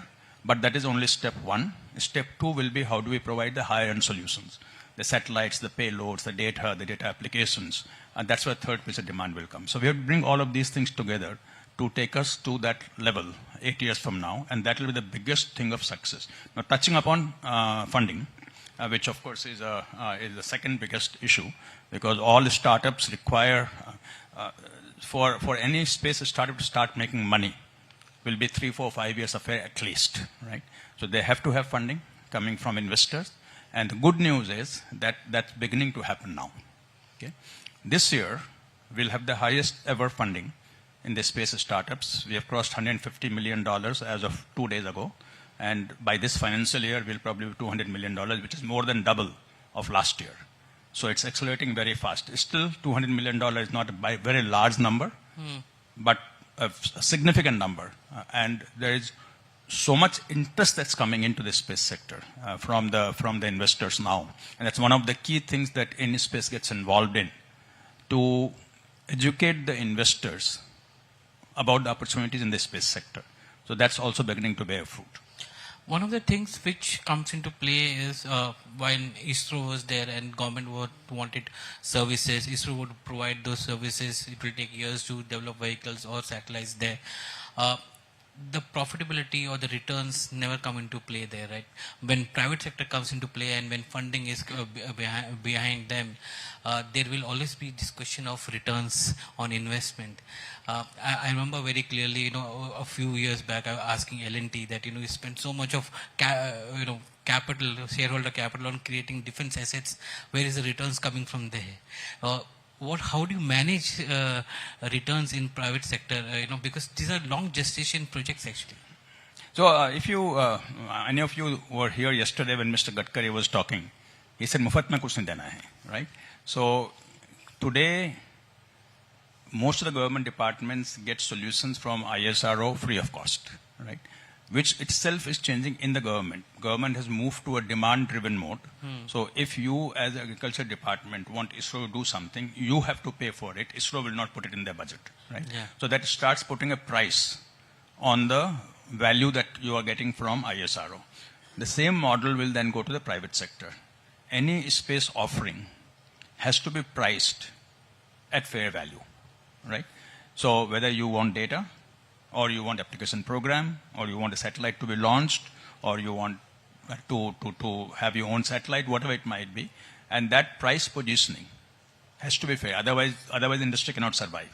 Nobody is going to invest in a space startup to lose money. You have to see you have to have the visibility of price, of revenue, and visibility of profit. Revenue visibility will be first, and profit will be later, like any startup. First you work on top line and then bottom line. And how do you look at sustainability of orders here? Because when you're doing for the state or the for the government, it's the base. The government becomes the biggest customer for you. How does the private sector de-risk themselves and not be dependent on only one customer? So see, unlike defense, where the customer is only one department, space is not like that.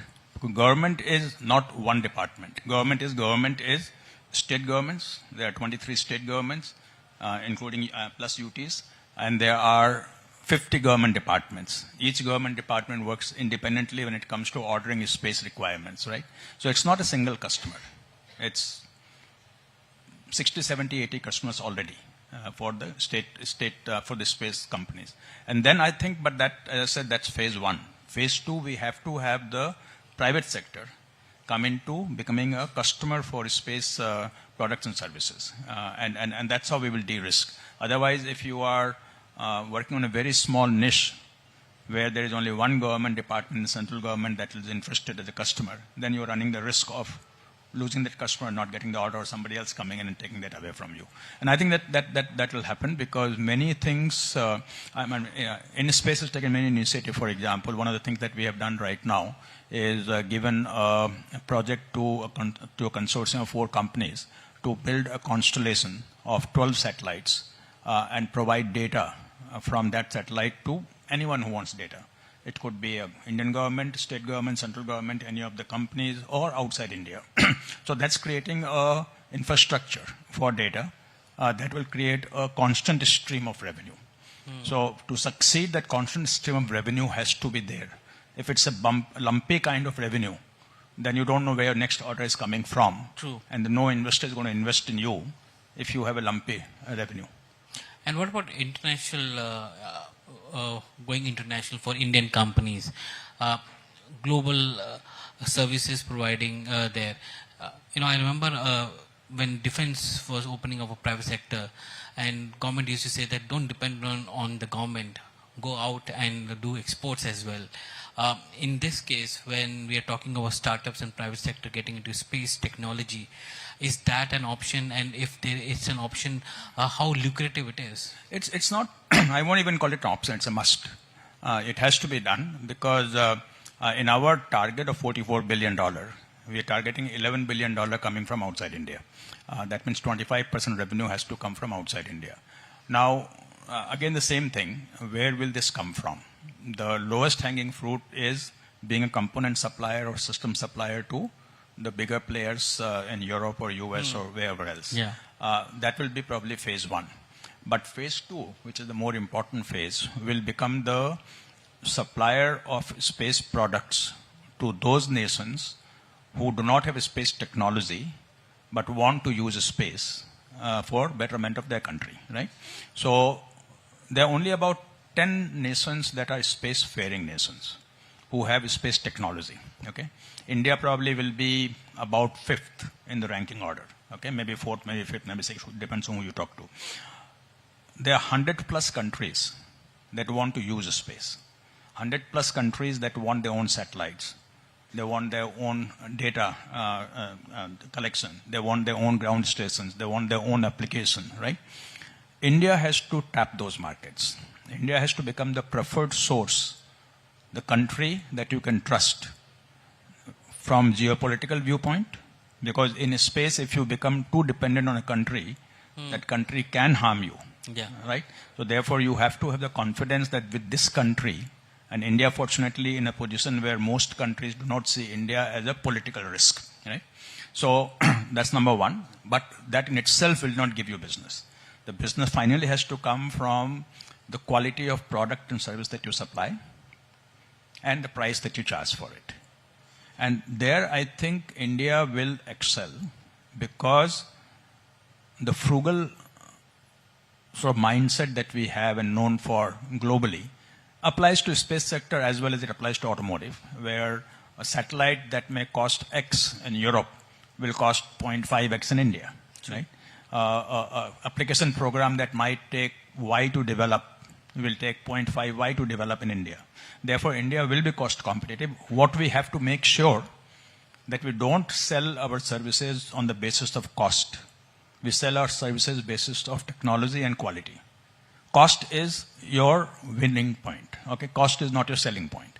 You should sell based on quality and technology, and that's what, fortunately, all our startups today are not marketing themselves as an inexpensive source. They're marketing themselves as a source of getting the cutting-edge technology in whatever you're buying from them. You know, you spoke about being frugal. India has always leaned on, low-cost missions. Our missions are much, cost effective as compared to any developed nations there, and we're using that now in a diplomacy as well, where we are using that in diplomacy as well, where space and satellite data sharing with global south in diplomacy as well. So from that point of view, there is what you call is the space diplomacy, and then an extension which is there, overextension of our our abilities there. Where do we draw a line on that? So see, diplomacy can take you only so far when it comes to business, right? So I don't think that we should be doing things for the sake of getting a political or a geopolitical benefit out of it, because then the private sector cannot do it. Private sector has to look at the commercial benefit coming out of whatever they do. And even the Indian government probably can do it only so far. So the space diplomacy could be a way to get in, but not a way to stay. The way to stay has to be based on sound commercial principle, where you are providing a service or a product better than anybody else can, right? Now, like any business, there is an initial marketing that you have to do. Therefore, if you want to get into a country, you may have to sell your product at a lower cost, lower than your cost, right? Any startup does that today. You first build your top line, then you worry about bottom line. So for a while, you may have to sell whatever you're selling at less than cost, but with the eventual aim of being profitable. The one advantage in this space, and many people here from various sectors would talk about customer stickiness, right? There are many sectors that have high customer stickiness and many that have very low customer stickiness. Space is a very high customer stickiness sector. Once you crack a business, it's with you. I mean, nobody's going to switch over to somebody else tomorrow because they walked in with a slightly lower price. And therefore, you have to slowly develop the market. It's not an easy market to crack because everybody is looking at the global south. China wants to be there, Europe wants to be there, US wants to be there, India wants to be there. You have to do it slowly, methodically. Do it in a strategic manner, not in an ad hoc, tactical manner, and build certain markets where India is the strategic partner and Indian companies are the provider of the product and services.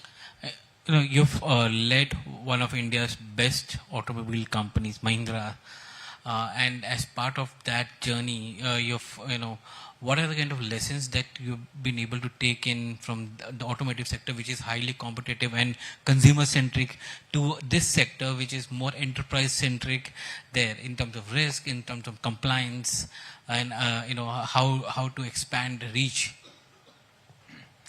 Well, first of all, a business is a business is a business. So if you look at it from business viewpoint, whether you're running automotive business or space business, you have to make sure that you are earning more than you're spending, right? In space, that's not the case yet.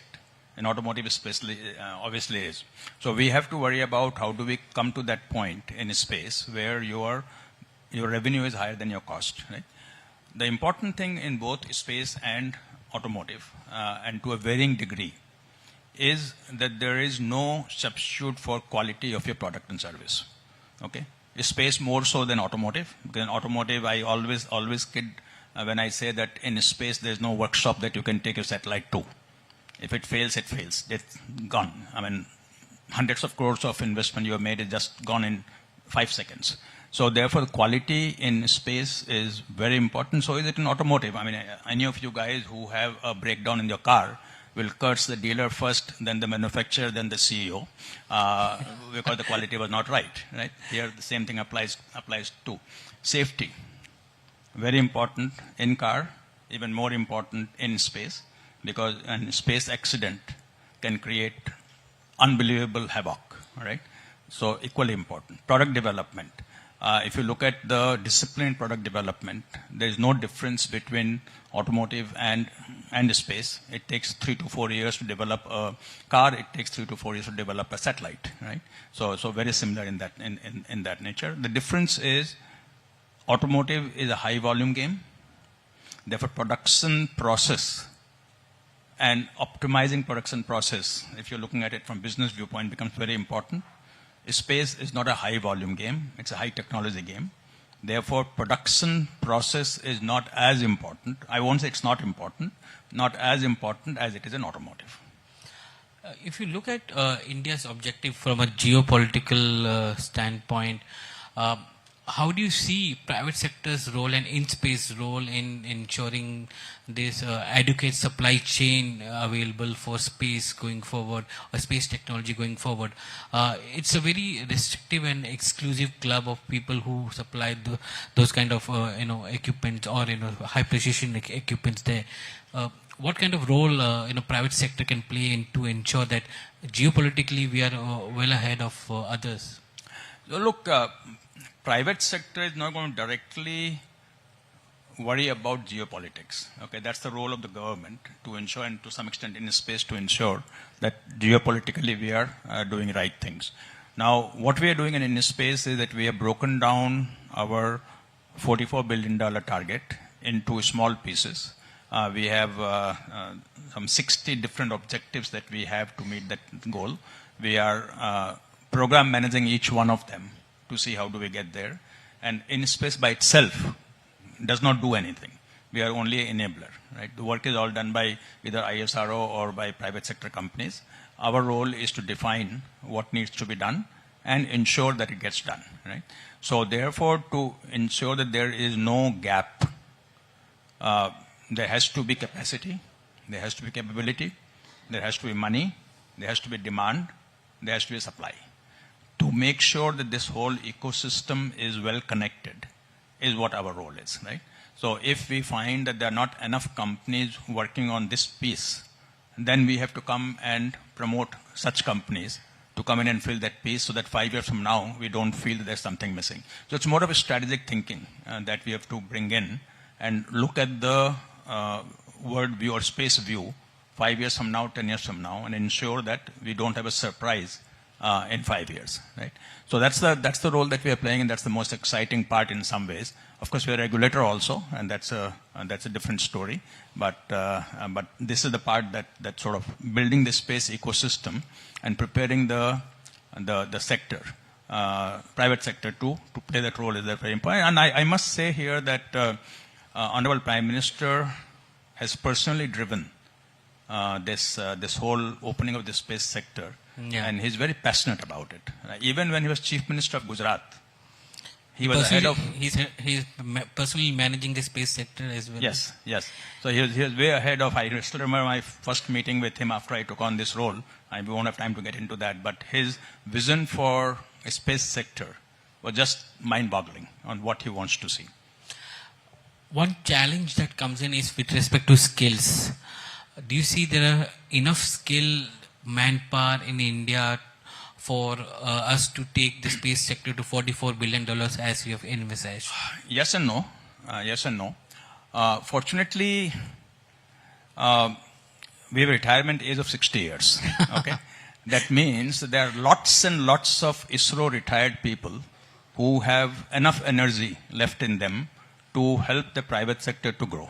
Okay, so therefore, to tap into that is a pool of skill available for private sector. And I must say that in the last 2 years, private sector has, or especially the startups, have recognized that they need gray-haired people to be able to understand space technology in detail. So while they have the ambition, they have the boldness, they have the risk-taking, but they are counting on these retired ISRO executives, and ISRO's quality of manpower, technical manpower, is absolutely amazing. For somebody coming from private sector into ISRO and interacting with these people, you cannot find better people to be in the space technology area than what you see in ISRO. Right? So that's the very big pool available right now. Okay? The second part is then that's fine, but how do you grow from bottom? True. For which InSpace has two different things that we are doing. One is short-term skill development, where we have multiple courses that we offer for private sector companies, and there also we lean on the expertise of ISRO people to provide that training. And second is to get more and more colleges to start offering space technology courses, even degrees. So at least 15 courses, institutes have now signed up to start offering space degrees. And within next few years, you will see space becoming a part of a curriculum in many, many colleges in India. So that will then provide the pipeline. You know, nearly $300 million have been raised through private equity in space sector by startups. When are we going to see our first unicorn coming from a space segment, actually? So, I'm just asking this because I think SpaceX is also looking for an IPO, yes, which will be almost $1 trillion, it seems. So I think SpaceX is expecting $800 billion IPO. So see, the Prime Minister has given us a target. On 23rd August, he spoke on the Space Day and gave us a target that by 2030, we should have 5 unicorns in space. Okay. Now, I did some math a few days ago. I thought you might ask me about this, so I did some math. The top 10 space startups today have a valuation of $2.2 billion, okay, which is probably 5-6 times what it would have been a year ago. Right? Top 2 are at $500 million. Okay, there are 3 more at 200 million. Right? So I think the seeds of coming to the unicorn are already there. The 500 million ones, or maybe even the 250 million ones, will soon reach that point. I had long time ago mentioned that I would like to see the first unicorn by 31st March 2026. So there are 3.5 months left for that. I don't know if that will happen or not, but we are not very far from it. So I think if not that date, soon after that date, we should see our first unicorn. You said that we ranked nearly 4th or 5th in the space countries. When will the first relaunch vehicle come from private sector or from ISRO? So if we look at ISRO's plans, we are few years away from a reusable launch vehicle. But there are many private sector companies that are coming to us with the plans to do a reusable launch vehicle. Now, I must admit that putting on my technology hat and knowing what it takes to do these things, my first reaction is these guys don't know what they're talking about. It cannot happen. That's my first reaction. At the same time, don't undermine the power of youth, power of boldness, power of risk-taking.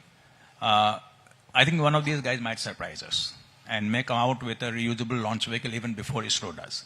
But no matter what, I don't see a reusable launch vehicle owned either by ISRO or by an Indian private sector company in less than 3 to 4 years.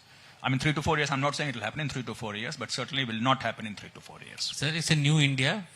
We need to move fast. So hopefully we will have one in next 3 years. Yeah. So see, look, if you look at even the launch vehicle, the farthest ahead in the private sector is Skyroot. It's probably taken them from the time they started seriously at least 6 years. And most likely they'll be able to have a successful launch in next month That's the plan right now. If it slips a month, that's fine, but next couple of months. But it takes that long because as we used to say in younger days, it's not rocket science, right? Rocket science is rocket science, and rocket science is not something that child's play. It does take time, and it's very unforgiving. One mistake, even ISRO once in a while has a failure on, though ISRO has one of the best track record of any sort of agencies in the world. But even ISRO once in a while has a failure on the rocket. So it's a very difficult technology, and it's about as deep tech as it gets when it comes to space startups for them to work on it. And very, very happy to see that there are so many companies that are investing, startups that are really coming into space where really deep tech kind of ambition and not doing little bit of marketplace here and little bit marketplace there, but really doing technology development, going far beyond where ISRO is. Dr. Goenka, it was a pleasure talking to you today. Thank you very much for joining us today. Thank you.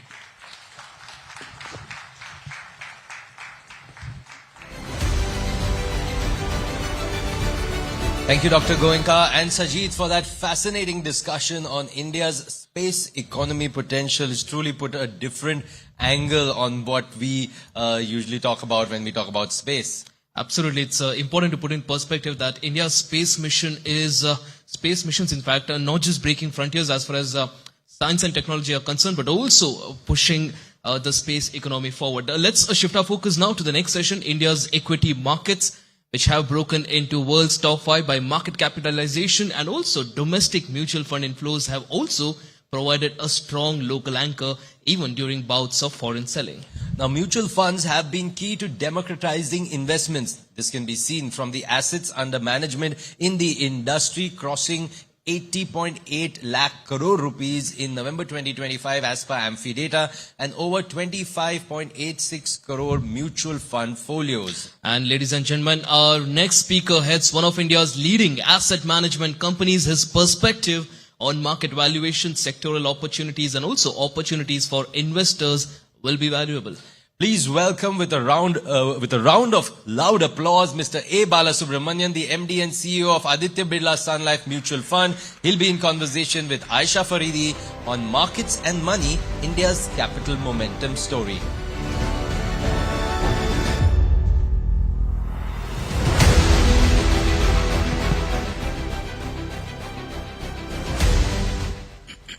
So we're here to talk about markets and money, and who better than A. Balasubramanian himself to talk about that. Bala, your smile and the person who has gold in their lockers smile. Similar. Best returns this year. I don't know how much gold is me, but all my investments are in equity and I've just given a higher power of compounding. We always believe any investment we make should be able to create economic value. So all of us, in fact, while we are bullish on gold for certain reasons, we are also not equally bullish on gold because it has got only storage value. I think if you go back and listen to all the gyans would have come from the traditional portfolio manager, including Warren Buffett, they would have said gold is not the right place to invest your money because of it does not have the, except the storage value, it does not have the economic value that it can generate. We all believe in invest in companies, invest in businesses that generate profit. That creates shareholders' value over a period of time. Therefore, the money multiplier effect comes in. Therefore, you create wealth. And of course, this time has been quite different. The demand supply is more in favor of gold and silver, thanks to the dollar ownership and sovereign funds buying. So it's completely seen a different thing. Definitely from India point of view, which is like there are two things I see as a journey for India. Yeah, high population of India we used to see as a liability. Today, high population of India is actually an asset. And if you also look at the debate and discussion used to be there, India's household saving is more in gold and less in financial assets. And the more in gold today is coming in handy. The wealth effect, we can say per capita income or per capita net worth, how people, if you say add the gold as an asset class, of course now it's become probably more richer. Therefore, that asset class is not added. On top of it, if you also add the assets, that's lying, of course, I presume one day the well-debated Padmanabha Swami temple will also open up for giving the gold to the state per se. Then we do not know how much of the gold reserves will come from there. Therefore, just because the gold price is rising, India on the contrary has become more richer. Yes, It has. In fact, before I chat with you, I really want to ask this audience. I'm sure everyone has gold, but how many of you actually invest in mutual funds? How many of you are SIP holders? Okay, we need to really strongly pitch to this section of the audience. They also must be having it, but they're not raising their hand. Okay.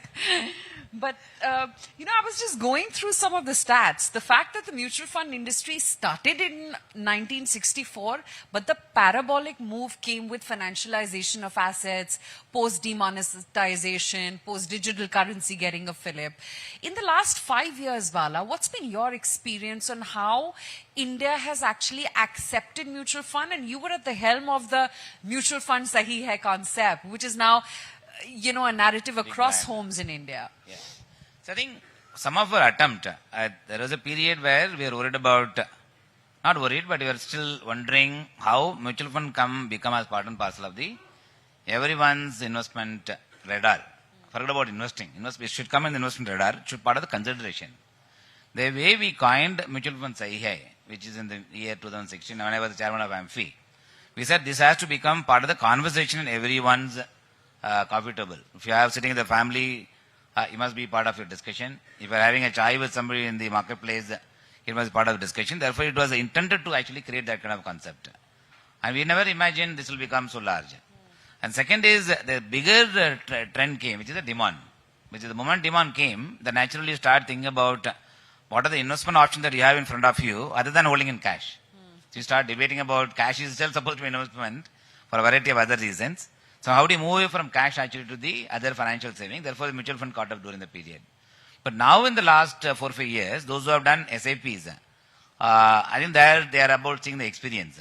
And they are seeing the experience in terms of the investment return better than any other investment that you have done. Therefore, now it's become a way of investing. And now SIP become a way of investing, which is a new trend that has definitely has come in.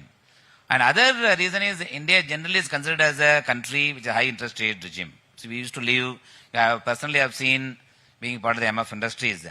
We have seen interest rate being at 28%, is as low as about 4.5%, and now is about back to about 6.5%.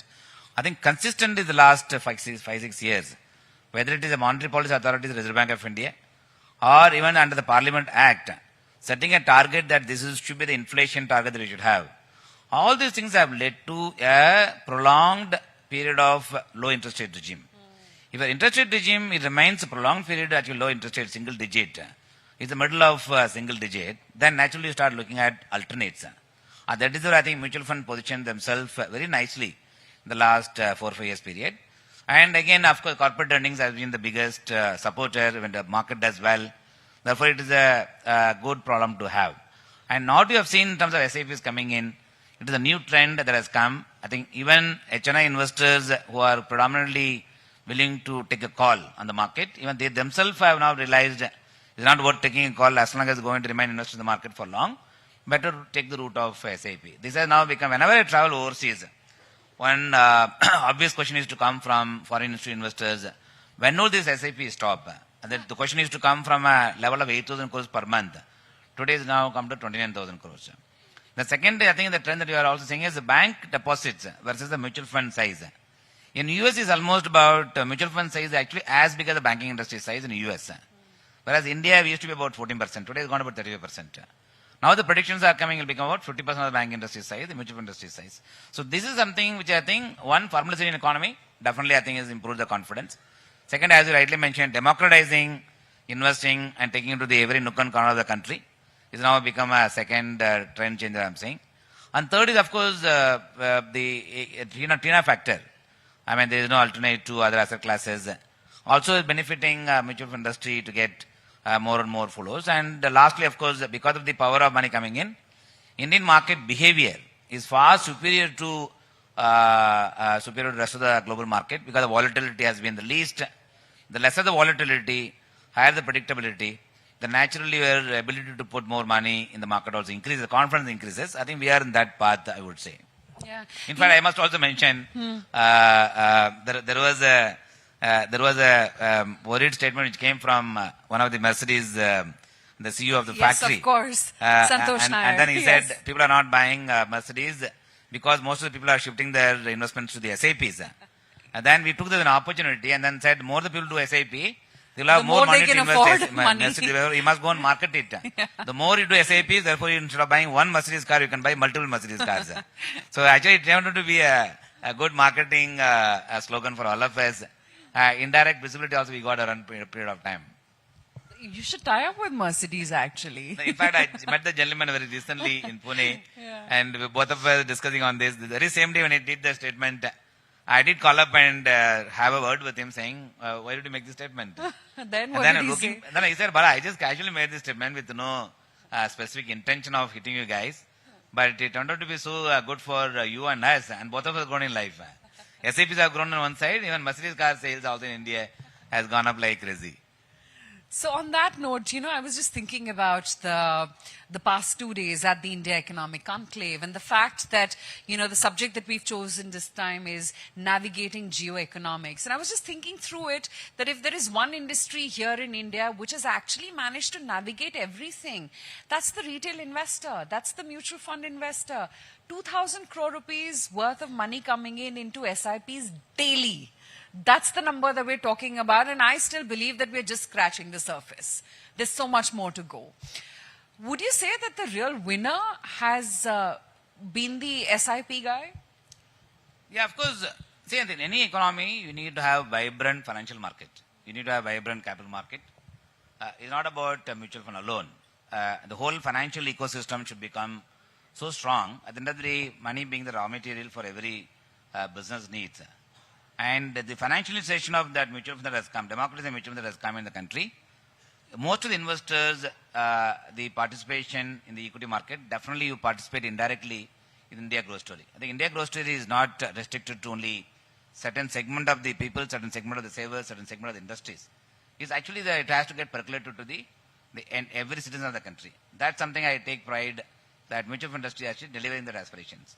Second is when we used to actually build the business in the 90s, we never used to go beyond Mumbai and Delhi. We always thought that mutual fund means it has to be only Mumbai and top 8 cities. In fact, today, the mutual fund has presence in almost about all cities by way of PIN code, at least some form or other, which again taking the Indian equity capital market to the every citizen of the country, which is actually helping them participate in the India growth story, which is very good. And finally, when we come to the question of capital market development, most of the companies in India used to depend on debt borrowing. So you go to the banks, you actually borrow, your entire projects can be funded through the debt borrowing. And equity issuance for your business growth never used to be the case in the past because money were not available. Because the financial system of savings coming to the mutual fund, today money is also equally available, rather more money is available for your equity funding, which has never been the case in the past. Every business person has to break his head how to actually fund my growth to build my business next level. In fact, the India aspiration of becoming 2047 third largest economy, I think that will become reality because today funding is available within India even for equity needs. Startup companies are getting funded by Indians. Otherwise, we used to depend on overseas investors. So this, in my view, is a bigger achievement that has come thanks to the mutual fund industry. But having said this, we must also give credit for other financial savings coming into the capital market through the NPS. Today, NPS has become the largest size. Next to mutual fund, if you take the second largest industry is NPS. And within the NPS, they have a category which invests in equity up to 50%. They have a category which invests in up to 28%. They have a category which doesn't invest in equity at all, which essentially means your long-term pension planning can be done through the NPS. So that pie is also growing. People have actually understood I should not only protect my wealth, I should also, of course, build for my future needs. Therefore, this actually greater awareness that has come, definitely I think is a good change in the Indian capital market history. I think this is going to only stay for longer, and it can only do good for companies to fulfill their aspiration through good mix of equity funding as well as debt funding. But Bala, at the helm of your mutual fund, we've had to navigate so much geoeconomics and so much geopolitics as well, pretty much on a daily basis. At least our lives begin with one man's tweets every morning and how markets will react to that across the world. How did you navigate through all of calendar 2025? See, I think the geopolitical risk, in fact, it again, historically, it used to always part of our last slide. What are the risks that we see in every investment? That's why we actually finally will sum it up various risks associated to whatever assumptions we make. I think geopolitical risk has now become a new normal in the sense that I think the last few years, the way the global economy has gone through a geopolitical risk, despite that the whole disconnect or maybe got segregated between the geopolitical risk and then the economy. I think these two seem to have got segregated very beautifully. Therefore, this I think is risk will remain, but definitely from India point of view, the energy prices coming as a result of that is something has benefited big time. And then every country after the tariff or even post Russia, Ukraine war, I think every country started looking at inward and making it for yourself. In fact, I think India probably would have got saved because we started visualizing making it for India and then for the rest of the global. All such things which came from our Honorable Prime Minister when he got elected to the government in 2014, all such things actually brought inward focus rather than external focus. External focus has to be there. I'm not saying no. But the more the inward focus has come, has made it more sustainable. Therefore, that's the confidence that has come for all of us to look at how the individual companies and sectors are doing rather than getting worried about some of the geopolitical risk. And again, segregated from global flows versus domestic flows. As long as the flow remains, then some of the risk actually get automatically, naturally get mitigated. I think that's the way we have gone through this space. And of course, the market has also been kind, and therefore some of us success we can't contribute 100% to our thinking and processes. Even the broader economy continuing remain very resilient. It's also helping us to take a better calls. Bala, I would also credit that to the mutual fund industry. I would say that it's the domestic institutional investor which has kept the market, holding where it is, whereas the FIIs, we've all known what they've done. They've completely eluded us. But at the same time, Bala, while we rejoice in the fact that the Nifty and the Sensex and the Nifty Bank all hit all record highs in 2025, but the Aam Janta is really not happy because their portfolios are still down 40-50%. The mid and small caps have just not fired at all. The index may be telling you a very different story, and that's only an aggregation of 50 stocks at broad. But why do you think such a disconnect has happened?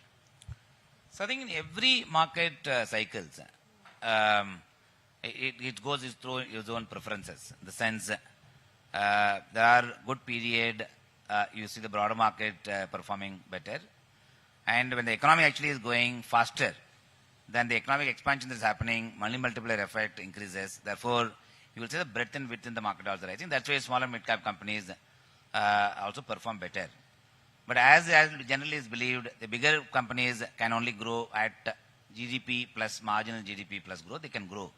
But the smaller the size, the normal rate of growth is about 2 times the GDP growth or 3 times of the nominal GDP growth. I think we must also make an assumption those growth also may go through some bit of period of volatility. I think what you have seen the last 1 year, small and mid cap, any exuberance that happened, the market is actually is always it curates themselves on its own. We don't need to do anything.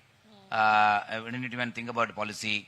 It curates on its own, makes a course correction by themselves, and then by way of somebody's losses, somebody's gain. That's the way it happens. I think the current expectation that is there as far as the smaller mid-cap concern, what you mentioned about last 1 year negative return, if you look at 7-year period, I think it's far superior to Sensex companies. If you take a 10-year period, far superior to the Sensex or Nifty.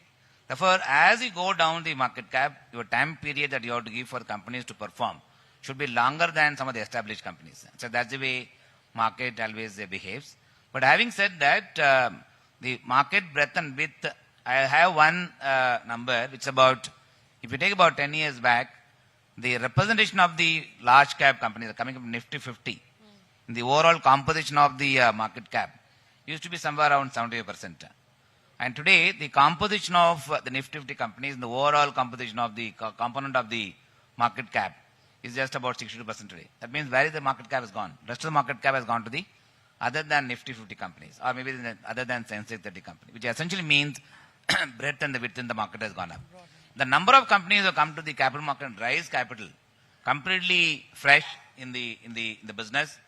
Number of companies who come and raise capital market money is about close to about 7 lakh crores. And they were never in the business, say 5 years back. They were never in the business about 10 years back. These are new companies, new age companies. They have discovered themselves a great business model that that exists, whether it is in the technology space, whether it is in the quick commerce space, whether it is in the financial services space. There are many companies using technology that discovered themselves. They have created a new market cap. So as a result of that, the number of companies that are added to the overall market cap also come new in the last only about 5-6 years. The last, of course, the list is the public sector companies. They always used to be the underdogs in the market. They used to have big companies. They can move up the economy, but they never used to get their recognition for a variety of reasons, including the inefficiency of capital usages. Maybe inefficiency of how the business are being taken to build the business. In fact, the last 5 years, the public sector companies, I always say the government of India has become more richer because of ownership that they have in most of the public sector companies. It not only become efficient, they also now become the driver of the economic growth and participate in the 2047 vision that government of India is are always rich. All the promoters are rich. One of the promoters is, of course, government of India. President of India has become more richer. And why I specifically mention this? As an economy, we always used to have a fiscal deficit, always used to have twin deficit. One of the suggestions as a fund manager and economist used to give is the best way to actually fulfill your deficit by way of selling your sovereign wealth. Basically, divest your companies, let them be called privatized, and government runs only the policies and run the government and not run the companies. This suggestion used to be there. In fact, in the last 5 years, the divestments have come down, but they have actually created more wealth, not only for the government, they could also participate in the India growth story. Therefore, they have created a market cap for themselves. This is actually the way the market has shaped up in the last few years. But definitely, I think whenever you see a big bull market, whenever we get a return in excess of, say, 15-20%, it's easy to you can easily make an assumption. It has to go through a period of consolidation, as it happens in every company. Of course, we can give many reasons. We become complacent or we can't grow the same rate of growth. Some excuses will come. Therefore, it actually falls its own correction mode. I think what we are seeing in a small and mid cap is actually is of that nature. I don't think it's as a class is bad. It's a question of the time period that you have to give for every company to perform. That varies depending upon what size of the company is. Understood. But Bala, the only worry, or it possibly could be a worry, is that the new class of investors has come since the COVID lows. They've not seen a bad patch in equity markets. They're still sitting on 5x minimum returns across portfolio, mid, small caps, large caps, individual stocks, much higher than that. While right now, this year, they've done okay. They've been very patient with their SIPs and they've, had that discipline. Do you worry that if foreigners continue to sell India, at some point that patience will sort of relent itself? If mid and small caps do not make a comeback, then what happens to SIPs? So I think the small and mid cap not coming back question doesn't arise for one simple reason. So I think you mentioned about COVID. The bigger discovery for India post-COVID, how policymakers can make interest rates available cheaper for small size companies.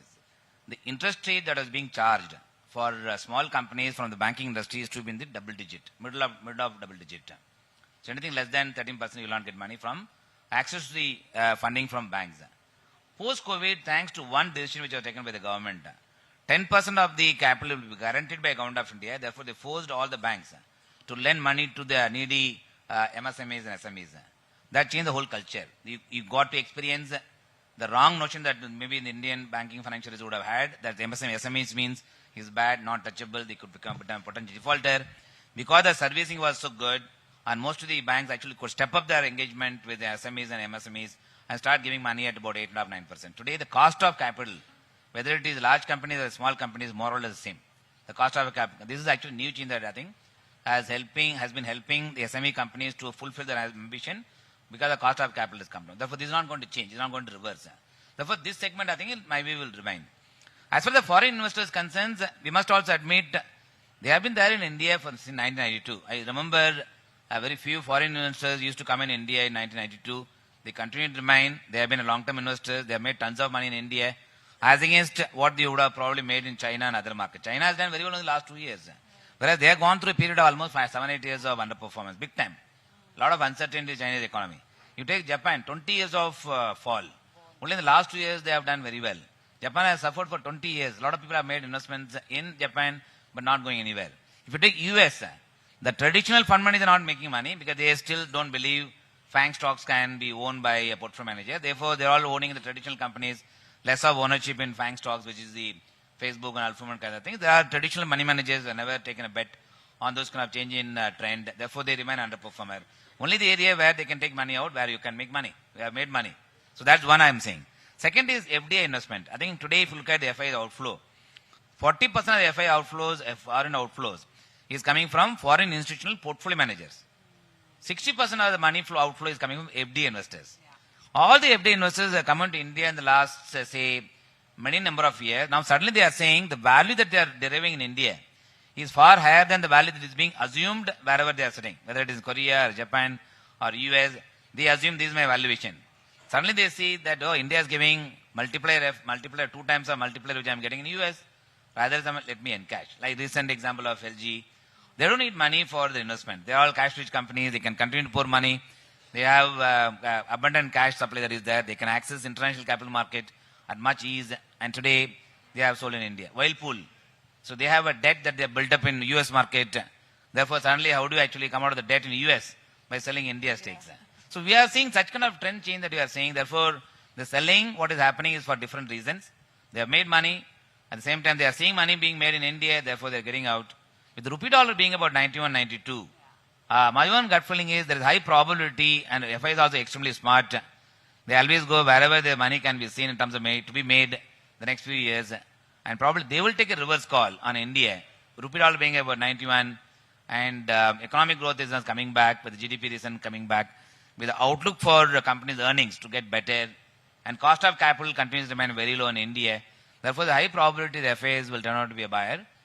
If not now, maybe in the next 6 months or so. I have to talk about India Inc. earnings as well, because from the last year, when you saw the market fall and then consolidate, a lot of it was also got to do with earnings getting peaked out. And we saw a dry patch of 2 quarters when India Inc. earnings were not at par with expectations, and therefore the market, sort of found its feet and corrected. Do you think that's now behind us? And can from the Jan quarter we finally see upgrades coming in at a more broader level? Yeah, sure. See, one of the things that we must take note, the fall in the market did not come on its own. It was orchestrated by regulator. It was created by Reserve Bank of India and saying India has been growing faster than what we expect. The loan growth has been much faster than what we expect. Therefore, this needs some bit of speed breaker. They actually put a speed breaker by view of controlling the rate of growth in lending.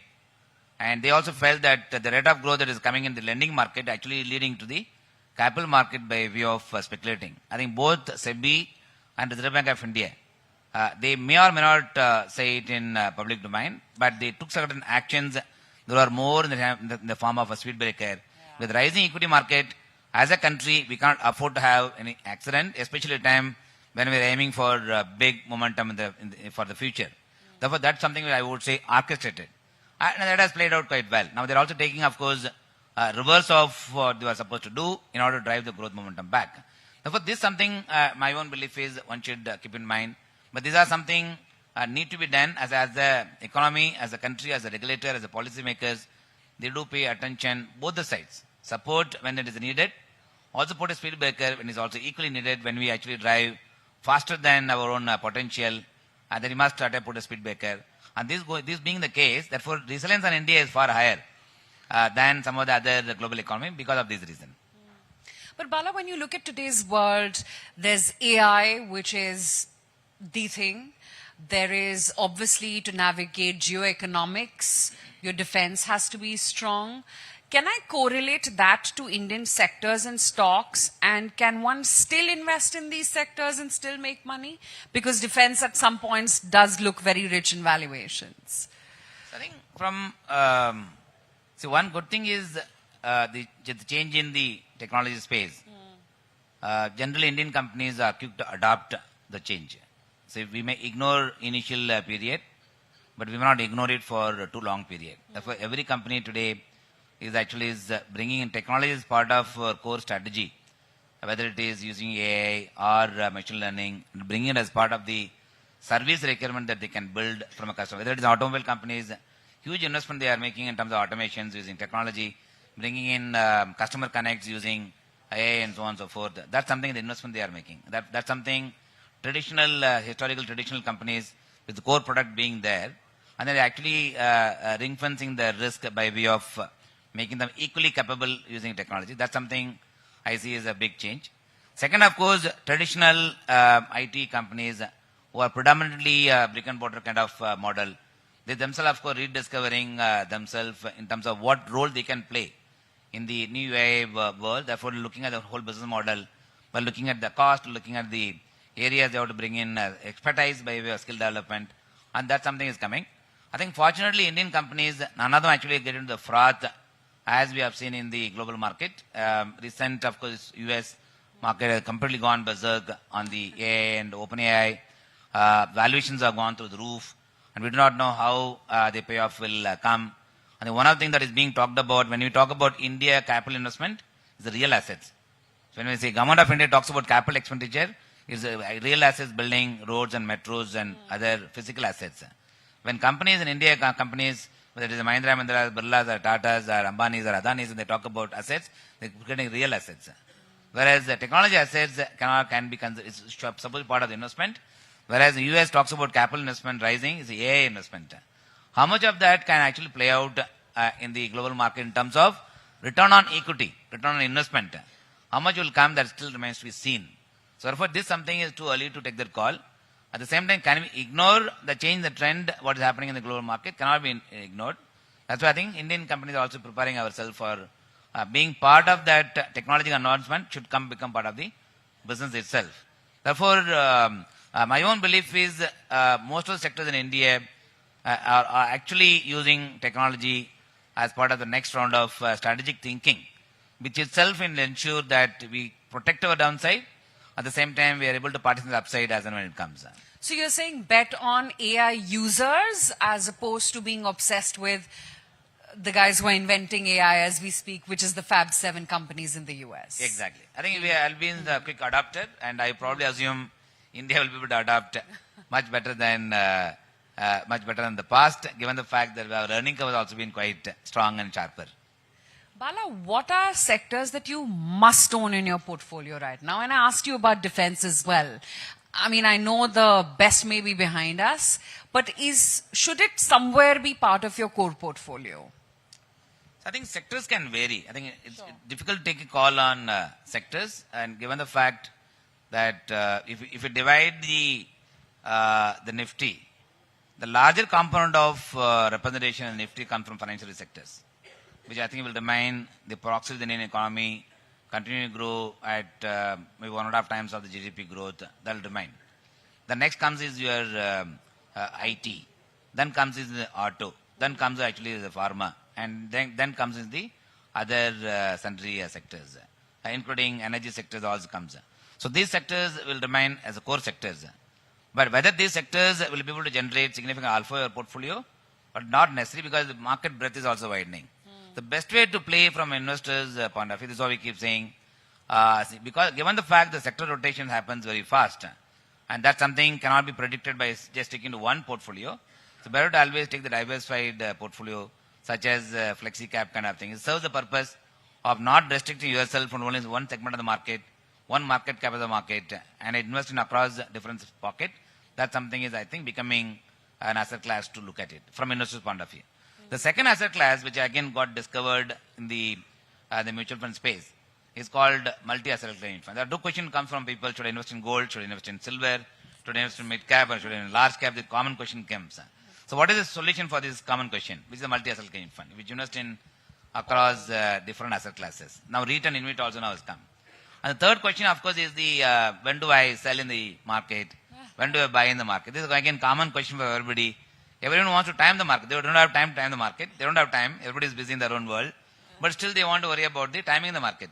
In order to remove the pain points of these kind of customers' questions, a mutual fund have discovered balanced advantage fund, wherein you apply certain principles of market trend, and basically you try and predict where the market trend could go, and accordingly move your allocations to equity up and down depending upon where the market outlook is, which is a dynamically manage a portfolio with a lot of agility.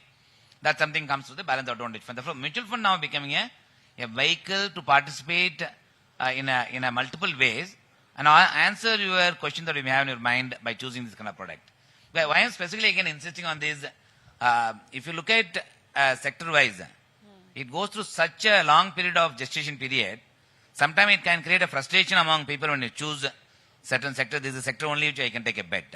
So that's why I think the diversification actually would actually serve the larger purpose. Unless until you are a money manager, you have a lot of time on the earth and able to spend your time, then definitely you can focus on sectors. But otherwise, one should leave it to a diversified portfolio to serve the purpose for which you are making the investment. Like Buffett said, it's not about timing the market, but time in the market. So stay steady, stay disciplined, and you will be richer. Correct. And buy how many Mercedes in next 10 years? I'm sure it can go up by 3-4 times. Okay, 3-4 Mercedes. Okay then. So I think the power of compounding, it actually comes in. See, often we discuss in the financial services, you have multiple set of people, right? There is a provider of capital, there is a arranger of capital, and like I just take the example of investment banking. There was a period, a lot of people would have felt, is the investment banking is a profession in which I should be there or not? And today, they don't have time to breathe. Yeah. They are completely having a free, it's a good time. Maybe they're all having a sukradasa for them, and therefore now they are minting a lot of money. This is a period. The number of companies that is coming in, for money manager point of view, it's not about how many companies I'm investing today. So it's about how many companies I'm actually rejecting it. So there are certain companies. I think now the ratio is changing. There is a period where there is shortage of supply. There is so much of supply is coming that you must also choose what to invest, where to invest in order to select the companies, which is a new problem to have, which in my view, it's a good problem to have, which will take the economy to the next level of growth. If the capital market does well, money is available for everybody's aspiration to be fulfilled, I'm sure the economy will do well. It will also make the government job easy to do their job better. As yesterday Nitin Gadkari was mentioning, that how they are building it up, then the whole ecosystem can benefit out of that. And also capital market stocks have done so well. Exactly. So structurally, that should be part of one's core portfolio. I mean, obviously, it's also about what price you pay to buy these stocks, but AMCs, mutual funds, exchanges, do you think they should all be a bouquet of stocks in your core portfolio? Yeah, it does, of course. We must only keep in mind this sector will always remain volatile because earnings are linked to the asset growth, earnings are linked to the market momentum, earnings are linked to the buyer's behavior as it happens in traditional businesses. Therefore, that one should keep in mind. The market generally have the tendency to give higher pricing when too much of exuberance is there. The market also has got tendency to punish them when the exuberance gets completely dissipated. Therefore, we must just keep in mind, as long as one is able to stomach the volatility, definitely the capital market sector is not a bad sector to be in. Second is the wealth effect in India is rising. I think one of the area where I discovered the wealth effect has gone up quite significantly. Wherever there is a significant investment is being made, leave aside metros, leave aside road constructions, the spiritual tourism, wherever of course gone up significantly, the business opportunities have gone up quite significantly. I know some of the family offices have built the businesses, identified locations in and around the spiritual locations, and they are building their own hotel chain. This is like in the early days when the road construction used to happen, motels became the biggest business model. And I'm sure most of us will remember India motel was a new industry. We used to call them motel, we never used to call them a hotel, we used to call them motel, which is wherever road construction is happening, the motels will come, that become a big business opportunity. In my view today, every spiritual location, wherever the huge traffic is coming, that become actually business hub in multiple ways, which I can increase the wealth in these locations where the people are living in this place for many number of years. Doesn't need to go look beyond their own cities because they can make their living more comfortably, living in the same place and enjoying the wealth. And that wealth effect is the one which I think will drive the next round of economic growth by increasing the per capita income going up quite significantly, therefore boosting the consumption. I think it's got a multiple effect. So Bala, I've prepared a rapid fire for you and we can have filter coffee after this. And there's only you, so you will win it in any case. India invests more via SIPs every day than many countries do in a year. True or false? True. True? First mutual fund in India? 64. Yes. 64. Okay. 500 rupees a month can make you a long-term investor.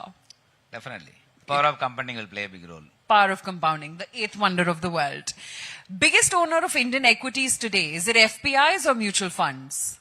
I would say Government of India. Government of India. Mutual fund sahi hai. Slogan or movement to live by? It is a wave. It's a wave. A complete new wave. Complete new wave. Others are trying to replicate it, they are still not successful. Yes. Metros or small towns? Who's driving new investors? Metros. Metros still are. I mean, metros is not restricting to almost about top 40, 50 cities I am taking. Because metros definition is not only Mumbai. Even headquarter of districts also comes in the metro. Therefore, that pie is very large. Almost about 100 cities would drive that. Nifty level by 2026, December? So I must, of course, give you some kind of rider. We have never been right in the past predicting index. Therefore, whatever we predict even today may not necessarily come true. Of course. But still, we cannot overrule, we cannot rule out 1 lakh index coming in very soon. Very soon is how soon? Next 1 year. Next 1 year, Nifty? Nifty. 1 lakh? Sensex. Sensex. Sorry. Okay. Sensex. But I must give the rider that we never been right in the past by predicting this kind of numbers. I got goosebumps, Bala. I was saying Nifty, we're at 25,000 right now. 2 filter coffees for you. Thank you. From your lips to God's ears. But anyway, the one sector that you think will drive Sensex to 1 lakh? It's difficult. I think my belief is it will be largely driven by IT, followed by banking and financial sectors. IT? Yeah. Really? It is. I have to ask you why. Because it's bottom up, or do you think the rupee weakness will also have a big tailwind effect? 5 years of underperformance and valuations are cheap. It's a pure contra bet. They still have about 14% of index. And the new discovery, once the trade thing is settled down and the new investment that will go in technology, I think that one, it can unlock value. Second, of course, financial sectors continues to remain the large drivers of Sensex.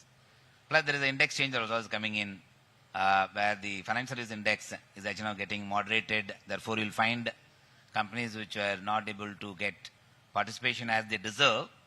There's high probability they will get picked up as the weight changes in the MSA index very soon.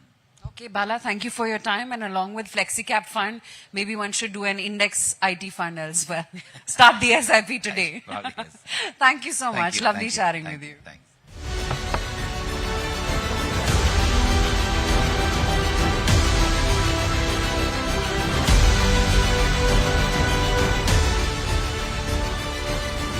Thank you, Bala sir and Aisha for that. And yes, Aisha, I agree with you. Bala sir ke muh mein ghee shakkar, Nifty at 1 lakh, and that's it. We get all the breaking. I know, but maybe his heart meant Nifty, okay? That's like, he now gets all the headlines we need that day. All right, let's move on to our next session. Absolutely. In fact, when we talk about economy, climate change becomes a natural part of the conversation these days. It presents both an urgent challenge as well as an economic opportunity. Balancing development needs with climate commitments is the central challenge. And Sumit, this is also a major challenge that India is facing. Exactly. And to talk about this, ladies and gentlemen, please give a huge round of applause as we are joined by the Honorable Minister, Shri Bhupendra Yadav, who will be speaking on this very important topic of climate change here at the 11th edition of India Economic Conclave. He is the Minister of Environment, Forest and Climate Change, and he will be talking about navigating climate challenges. Of course, a very important point and definitely something that we would love to hear his points on. So with that, if we can, we'd like to invite the Honorable Minister, Shri Bhupendra Yadav sir. Bhupendra Yadav sir, if we can request Minister sir, आप आ जाइए stage पर हमारे session के लिए. With that, I'd like to invite up on stage Mr. Ashish Sehgal, the CEO of Times Network, to felicitate and welcome the Honorable Minister. तो हम जानते हैं आज पार्लियामेंट है, लेकिन आप थैंक यू सो मच कि आपने टाइम निकाला, अपना समय निकाला और हमारे साथ यहाँ आए हैं. Round of applause, ladies and gentlemen, for the Honorable Minister.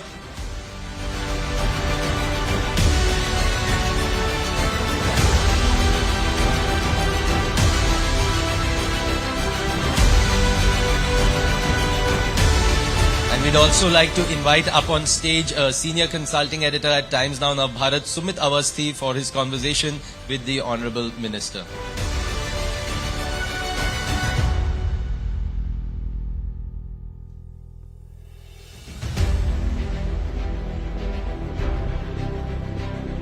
बहुत बहुत स्वागत है।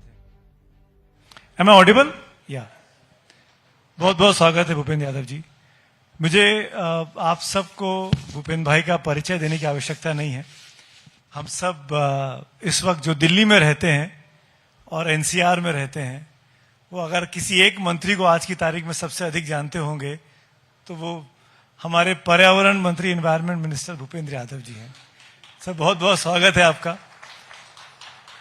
मेरा पहला सवाल सर यही है, आपका गला ठीक है? क्योंकि मेरा गला खराब हो रहा है और आप समझ सकते हैं ये क्यों खराब हो रहा है। सवाल बहुत बड़ा है, मैं जानता हूं, हम सब परेशान हैं इस चीज से। मैं कई सारे सवाल तैयार करके लाया हूं। शुरुआत करना चाहूंगा, आप क्या कर रहे हैं इस पोल्यूशन से, एयर पोल्यूशन से बचने के लिए पर्यावरण मंत्री होने के नाते? सबसे पहले हमको तरीका बता दीजिए, इस प्रदूषण से कैसे बचा जाए, सेहत कैसे ठीक रखी जाए। सबसे पहले तो मैं कहना चाहता हूं कि हम इस समस्या के प्रति पूरी तरह संवेदनशील हैं। दूसरा, इसके समाधान के लिए प्रतिबद्ध भी हैं। और जो तीसरा है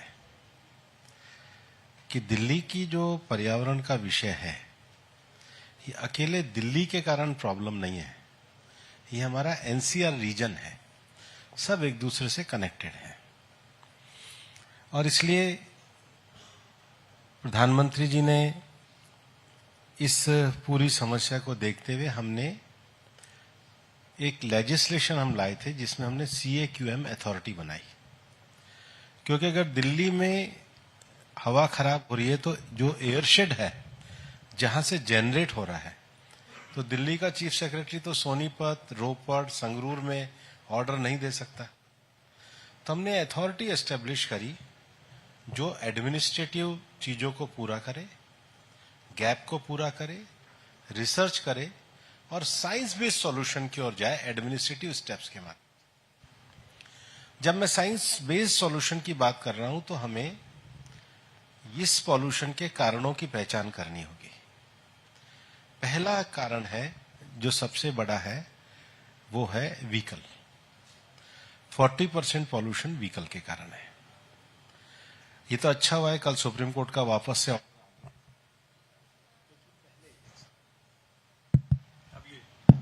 ठीक। पहले हमने फ्यूल की, दुनिया में जितने भी सिटीज में पर्यावरण सुधरा है उसमें सबसे बड़ा कारण है उन्होंने क्लीनर फ्यूल का प्रयोग किया। हम BS4 से BS6 पे, BS1, BS2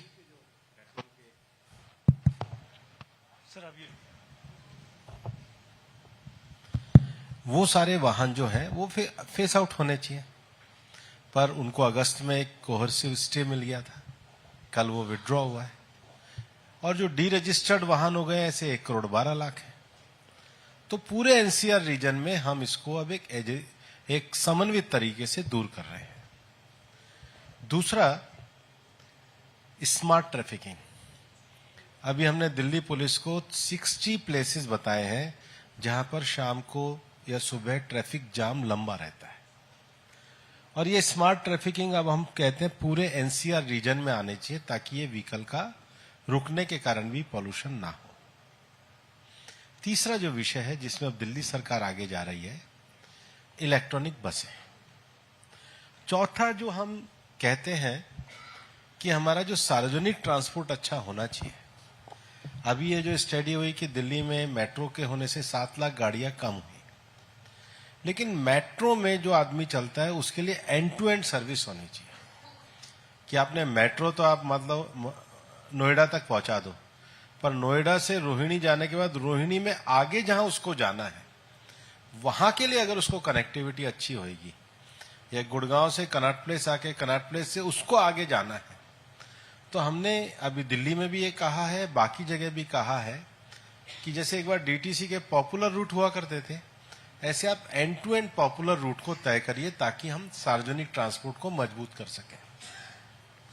ट्रांसपोर्टेशन में मैं और भी बोल सकता हूं, लेकिन ट्रांसपोर्टेशन के विषयों को पूरा करने के बाद दूसरा इश्यू आता है इंडस्ट्री। दिल्ली में लगभग 28 स्ट्रक्चर्ड इंडस्ट्रियल एस्टेट हैं और एनसीआर रीजन में 240 हैं।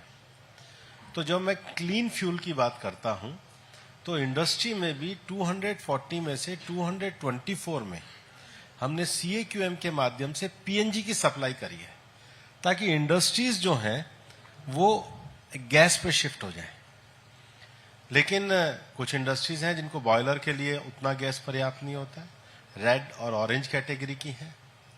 दिल्ली में ऐसी इंडस्ट्रीज को पूरे एनसीआर रीजन में हमने चिन्हित किया है और 3,500 इंडस्ट्रीज हैं जो रेड और ऑरेंज कैटेगरी की हैं। मतलब डेंजरस, रेड और ऑरेंज। डेंजरस नहीं कहना चाहिए, एमिशन ज्यादा होता है। डेंजरस कहने से तो कोई वो खाना ही बनाते, कुछ और तो करते नहीं है। लेकिन इंडस्ट्रीज में पॉल्यूटेंट ज्यादा होता है, वहां पर हमने कहा है आपको OECM जो है अपना यंत्र डिवाइस लगाइए। पर मैं ये जानता था कि जो डिवाइस लगाना है इसमें पैनिक क्रिएट ना हो मार्केट में, क्योंकि एक छोटी सी भी इंडस्ट्री बंद होती है तो 10 गरीब आदमियों का रोजगार भी जाता है। तो हमने लोकल जो मैन्युफैक्चरर हैं उनको CPCB में रजिस्ट्रेशन कराया, स्टेक होल्डर का और उनकी मीटिंग कराई। कल को आप गलत डिवाइस भी लगा लोगे तो भी फायदा नहीं है, किसी को फायदा नहीं है, दिखाने के लिए नहीं लगाना चाहिए। आज वो सारी प्रक्रिया जब हमने अक्टूबर में पूरी कर ली है तो 31 दिसंबर अब हमने उन्हें कहा है कि भाई अब आप अपने इस डिवाइस को लगाकर एक सेंट्रल कंट्रोल मॉनिटरिंग सिस्टम में आ जाइए। इंडस्ट्री में अब जो दूसरा बड़ा एरिया है वो बड़ा एरिया जो इलीगल तरीके से चल रही हैं। कुछ ऐसे भी काम है जैसे कई लोग अवैध रूप से रबड़ को जला करके उससे ऑयल निकालने का काम करते हैं, उन पे अब हम सख्ती करने के काम को आगे बढ़ाने वाले। Industrial pollution. तीसरा जो विषय है वो सॉलिड वेस्ट है। आपने देखा होगा गाजीपुर में, भलसवा में, ओखला में ये जो लीगेसी वेस्ट है।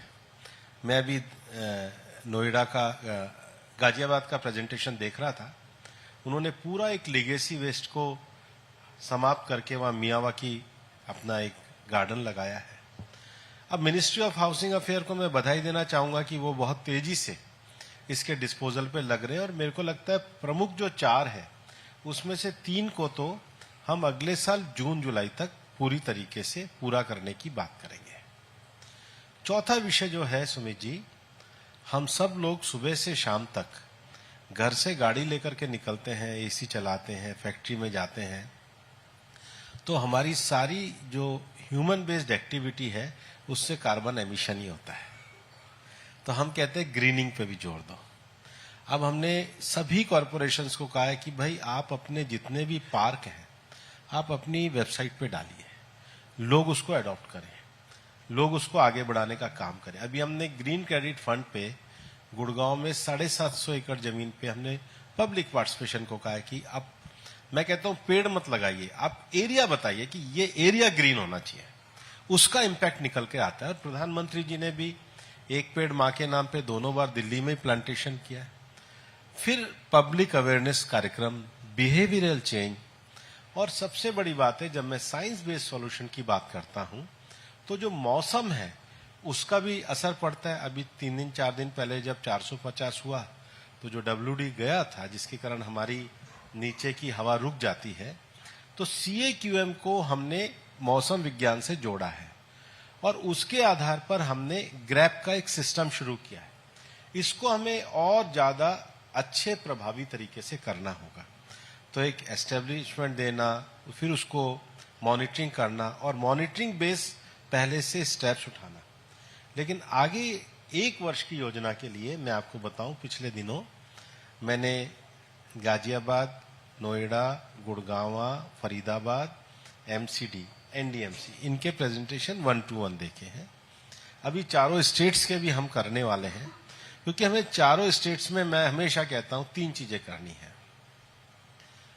पहला, हमें जो सरकारी अधिकारी नीचे काम कर रहे हैं उनको परसुएट करना है चीजें नीचे ले जाने की। दूसरा, हमें इसमें जो स्टेक होल्डर हैं, जिनको कई बार लगता है कि भाई मेरा ये स्टेटस को चला गया, उनको मोटिवेट करना है कि आपको चेंज करना होगा। और तीसरा, एक्शन लेना है। ये जब 6 करोड़ लोग मिलकर के कर रहे हैं तो हमें नई technology, science based solution, weather prediction base पे एक्शन, हमें अपने व्हीकल, फ्यूल चेंज, इन सब विषयों पे करना है। और ये प्रेजेंटेशन लेके अब हम 1 वर्ष की योजना पे चलेंगे। मैं आपको कहना चाहता हूं कि CAQM आने के बाद हमारे जो 200 से नीचे के AQI डेज हैं, अगर आप इस साल का औसत निकालेंगे तो ये बेहतर हो रहा है, लेकिन संतोषजनक नहीं है।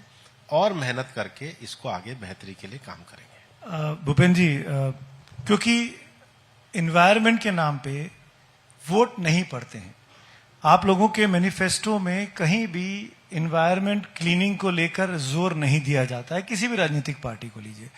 आज की डेट में तो भूपेन भाई, अब तो पराली भी नहीं जल रही, अब तो पटाखे भी नहीं जल रहे। दिल्ली और दिल्ली के आसपास के जिन इलाकों का आपने नाम लिया, सब जगह भारतीय जनता पार्टी की सरकारें हैं। फिर कोऑर्डिनेशन की कमी क्यों है? फिर मतलब आपस में सामंजस्य क्यों नहीं हो पाता है? वो सरकार रही तो 4 साल में कभी किया ही नहीं। और ऐसा ये दिसंबर में मैंने कहा ना, जो WD आता है मेट्रोलॉजिकल में, तो दिन बेटर हुए हैं। अगर आप दिन भी देखेंगे 400 से ज्यादा, तो हम एक एवरेज को बनाने में हुए हैं। लेकिन ये सारे उपाय जो हम कर रहे हैं, इसके परिणाम आने वाले वर्षों में आपको पक्का देखने को मिलेंगे। हमने चीन का एग्जाम्पल बार बार दिया जाता है कि बीजिंग ने कैसे कर्टेल कर लिया, लंदन का एग्जाम्पल दिया जाता है।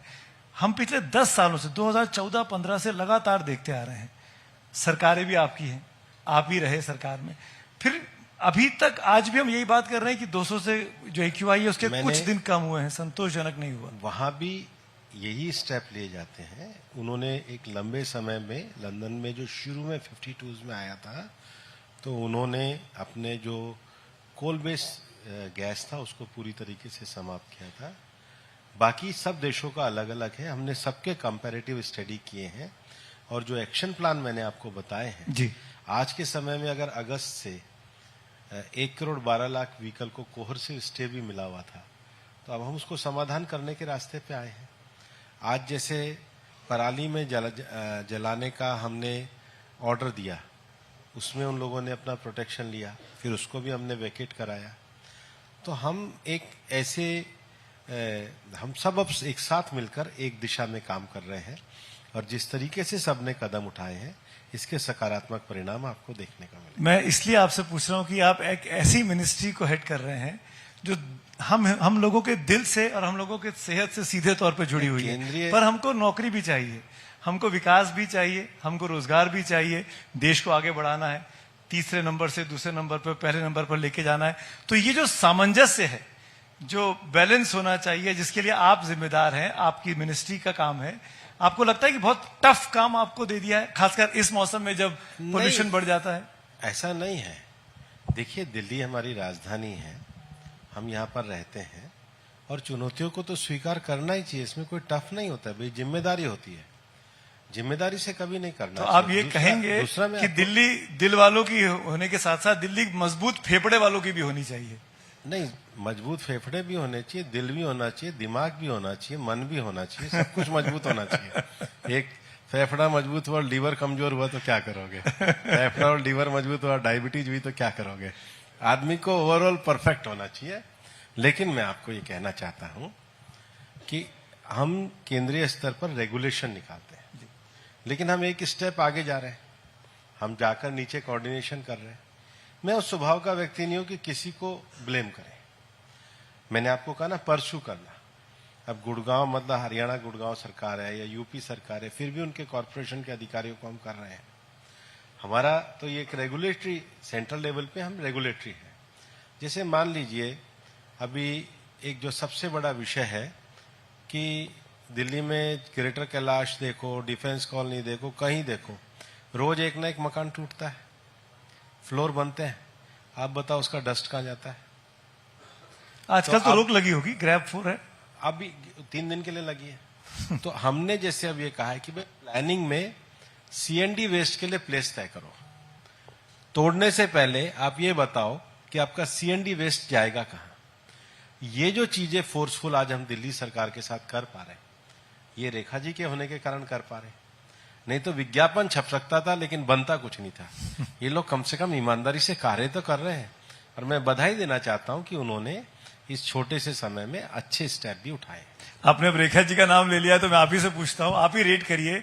दिल्ली के बगल में योगी आदित्यनाथ जी, नोएडा में, दिल्ली में रेखा जी, हरियाणा में सैनी साहब, राजस्थान में भजनलाल से पंडित जी, कौन सा मुख्यमंत्री सबसे अच्छे से इन तमाम नियमों का पालन करा रहा है?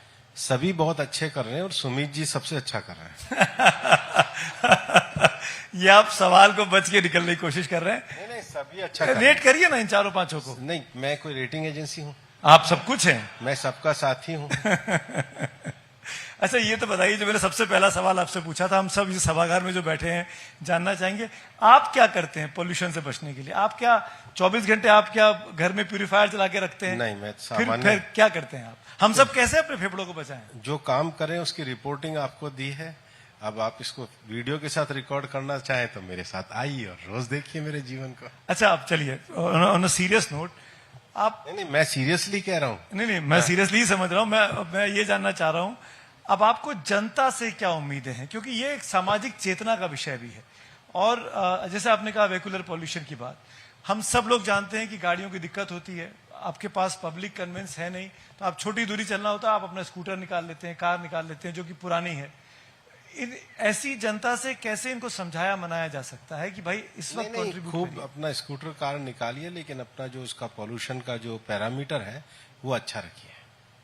अच्छा, मतलब पोल्यूशन चेक कराते रहिए। बिल्कुल, और कॉन्शियस सिटीजन के नाते करिए। अभी मेरे को कुछ दिनों पहले अपने नोएडा के कमिश्नर ने एक बात कही कि जैसे वहाँ बहुत सारे ये कॉल सेंटर्स वगैरह लगे हुए हैं, तो वो कहते हैं कि इतना कंपनियों में आप सीएसआर करते हो, तो नवंबर महीने में इतना नहीं कर सकते कि सब आपके कर्मचारी एक ही इलेक्ट्रॉनिक बस में आए? एक साथ 1000 गाड़ी लाने की क्या जरूरत है? यूनिवर्सिटीज हैं तो वो स्टूडेंट्स के लिए अच्छी ई बसें ला सकती हैं। सभी रोज अपनी गाड़ियां अब ये तो पब्लिक बिहेवियर है, पर भाई आजादी है, किसी को कह भी नहीं सकते। तो जो जिस चीज को कर रहा है, देखिए प्रधानमंत्री जी ने मिशन लाइफ दुनिया के सामने दिया है। ये जो क्लाइमेट चेंज की लड़ाई है, इसमें सरकारें जो हैं ये मिटिगेशन मेजर्स कर सकती हैं, फ्यूल की उपलब्धता करा सकते हैं, पॉलिसी कर सकते हैं, रेगुलेशन कर सकते हैं, रिन्यूएबल का प्रोडक्शन करा सकते हैं। सोसाइटी जो है वो बिहेवियरल होती है, अपनी बिहेवियरल अप्रोच को चेंज करते हैं। लेकिन जो पर्सनल स्तर पे आपने मेरा एक स्पीकिंग ट्री में आर्टिकल पढ़ा होगा, एनवायरमेंटल सेंसेस। वो क्या है? वो उसी को बता देता हूँ कि पर्सनल स्तर पे हम लोग कैसे योगदान दे सकते हैं, कॉन्शियसनेस कैसे पैदा कर सकते हैं। प्रधानमंत्री जी का जो मिशन लाइफ है, हम लोग स्टूडेंट से, यूथ से, इंडस्ट्री से जाके बात करते हैं कि कम से कम 7 काम आप कर सकते हैं। सबसे पहला, सेव एनर्जी। ये तो एनर्जी ड्रिवन है, तो एनर्जी कैसे, उसके लिए किस तरीके से आप प्रयोग कर सकते हैं। Save water. हमारी 17% पॉपुलेशन है, लेकिन प्योर वाटर तो 1.7% है। सेव फूड तीसरा। चौथा, बड़े शहर जो बना रहे हैं इसमें सॉलिड वेस्ट मैनेजमेंट। पांचवा, कोई घर ऐसा नहीं है जिसमें 60-70% इलेक्ट्रॉनिक ना हो, तो reuse of electronic item society के स्तर पे भी। और छठा, ban of single use plastic. और सातवां, हेल्दी लाइफ स्टाइल। ये ऐसे पर्सनल बिहेवियर की चीजें हैं जिसमें यंगस्टर, एजुकेशन में, एनजीओ में, सोसाइटीज में, ये सब लोग एक साथ लेकर के जा सकते हैं। आज गुड़गांव में और फरीदाबाद के बीच में बंदवाड़ी में इतना बड़ा सॉलिड वेस्ट मैनेजमेंट है। मैंने कहा कि भाई सोसाइटीज जो हैं वो अपने यहाँ इतना बड़ा एक सिस्टम रखती हैं, तो ऐसा व्यक्ति क्यों नहीं रखते जो वहीं से कचरे का सेग्रीगेशन करे। हम छोटी छोटी चीजों के माध्यम से भी एक जो शहर में आकर के बस है, इसको बेटर बनाने के लिए अपना एक कॉन्शियस योगदान दे सकते हैं, और बड़े शहर में अपनी सोसाइटी के माध्यम से, अपने वर्क के माध्यम से कॉन्शियसनेस को लेकर के हम आगे चलेंगे तो उसका लाभ रहेगा। भूपेन जी, तो क्या मैं ये कह सकता हूं कि हेल्थ इमरजेंसी का वक्त है, ये आपातकाल जैसी स्थिति है, सीरियस होने की जरूरत है, हम सबको कंट्रीब्यूट करना होगा? देखो, ऐसा इतना कोई चिंता, मतलब आपातकाल है और ये है, हमें इसी में से रास्ता निकालना है, लेकिन कोई एकदम से किसी को घबरा देना ऐसा भी नहीं है। इसमें से रास्ता निकालना है। क्लीन फ्यूल की ओर हम जा रहे हैं, इंडस्ट्री के उसके लिए हम जा रहे हैं, तो इसमें से रास्ता निकालेंगे और सब मिलकर के आगे बढ़ाएंगे। मैं इसीलिए बोल रहा हूं कि संसद जैसे मुद्दे पे आज इस पर बहस होनी थी, शेड्यूल था, आपको बोलना था, आपका यहाँ आना भी डाउटफुल था, वो हाउस एडजर्न हो गया, इस मुद्दे पर चर्चा ही नहीं हो पा रही है। ये तो कांग्रेस से पूछो। राहुल गांधी ने कहा कि चर्चा करना चाहते हैं। अच्छा, एक बात बताओ, ये जितने भी सज्जन लोग हैं, ये कुर्सी पे बैठे हैं, ये अगर कुर्सी पे खड़े हो गए तो आप और मैं बात कर सकते हैं क्या? कर सकते हैं क्या? बोलो। हाँ, मतलब हंगामा हुआ आज। हंगामा नहीं हुआ, कुर्सी पे खड़े हो गए। अब एक बात बताओ, मैं तो अभी एनवायरमेंटल साइंस की बात कर रहा हूं, मुझे लग रहा है कांग्रेस को सिविक साइंस भी सिखाना चाहिए। मतलब मुझे बताइए, चलिए आप तो मेंबर ऑफ पार्लियामेंट है, वहां पर जो लिख रहा है, जो कर्मचारी लिख रहा है टेबल पे, उसके ऊपर जाके आप खड़े हो जाओगे उसकी टेबल पे? वो तो गलत था सरासर। तो फिर कैसे डिबेट होगी बताओ? ये डिबेट करने के लक्षण है। सुमित जी, आपको तो इसके बारे में लोगों को जानकारी देनी चाहिए। आप देखो, आज वो चित्र देखो, मतलब टेबल के ऊपर खड़े होते हैं। मुझे समझ में नहीं आ रहा है कि ये इमरजेंसी है सबसे बड़ी। मैं इसलिए आपसे बोला भूपेन भाई कि कल जी राम जी बिल को पास होना था, डिबेट होना था, रात को 12, 1, 2 बजे तक हाउस चला। आज उस एडजॉर्नमेंट के बाद, हंगामे के बाद एडजॉर्न करके दोबारा हाउस मिल सकता था, ताकि इतने महत्वपूर्ण विषय पर सरकार, जो आप हमसे बात कह रहे हैं, इस मंच पे आके एडजॉर्न का करा, सारे पर्चे फाड़ दिए, सब कुछ फाड़ दिए, टेबल पे खड़े हो गए। वो अराजकता थी, और ये कांग्रेस की अराजकता थी। चलिए, मैं आगे बढ़ना चाहूंगा आपसे, और ये मैं 2 चीजें बड़ा कैटेगोरिकली आपसे जानना चाहूंगा। पोल्यूशन के लिए माइनिंग को बहुत बड़ा वजह मानी जाती है, और आपको लगता है कि माइनिंग पे आ रहा हूं, और आपके राजस्थान में भी जाने वाला हूं, आप समझ ही रहे हैं कि मैं क्यों सवाल आपसे पूछ रहा हूं। सेव अरावली आज सुबह से सोशल मीडिया पे ट्रेंड कर रहा है। अरावली को 100 मीटर से कम की, जो 100 फीट से कम की जो पहाड़ियां हैं, उनको हटाने की बात की गई है। एज ए एनवायरमेंट मिनिस्टर, आपका क्या टेक है? क्या अरावली क्लीन होनी चाहिए? क्या अरावली में माइनिंग होनी चाहिए?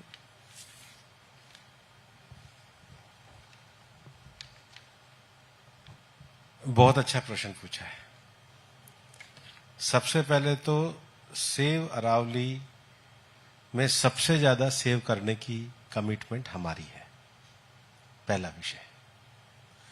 दूसरा विषय, अरावली 4 राज्यों में है, दिल्ली, हरियाणा, राजस्थान और गुजरात।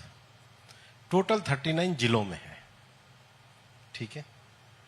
अरावली में केवल फॉरेस्ट रेंज नहीं है, अरावली में फोर्ट्स भी हैं, वो भी पहाड़ पे है। अरावली में लेक्स भी हैं, वो भी पहाड़ में है। अरावली में reserve forest area, protected forest area भी है, वो भी है। अरावली में टेम्पल्स भी हैं, वो भी वहां पर है। अरावली में सिटी भी बसे हुए, वो भी वहां पे है। और अरावली में क्रिटिकल मिनरल भी है, वो देश की आवश्यकता भी है। 2002 में राजस्थान में रिपोर्ट आई 1968 के लैंड रिफॉर्म्स के आधार पे, जिसको अशोक गहलोत जी ने स्वीकार किया। आज वो सबसे ज्यादा ज्ञापन दे रहे हैं, ये उनको बधाई हो, क्यों दे रहे हो तो वही जानते हैं, रिपोर्ट उन्हीं के। फिर मैं आपको सुप्रीम कोर्ट का जजमेंट बताता हूं, जो ऑपरेटिव पार्ट है।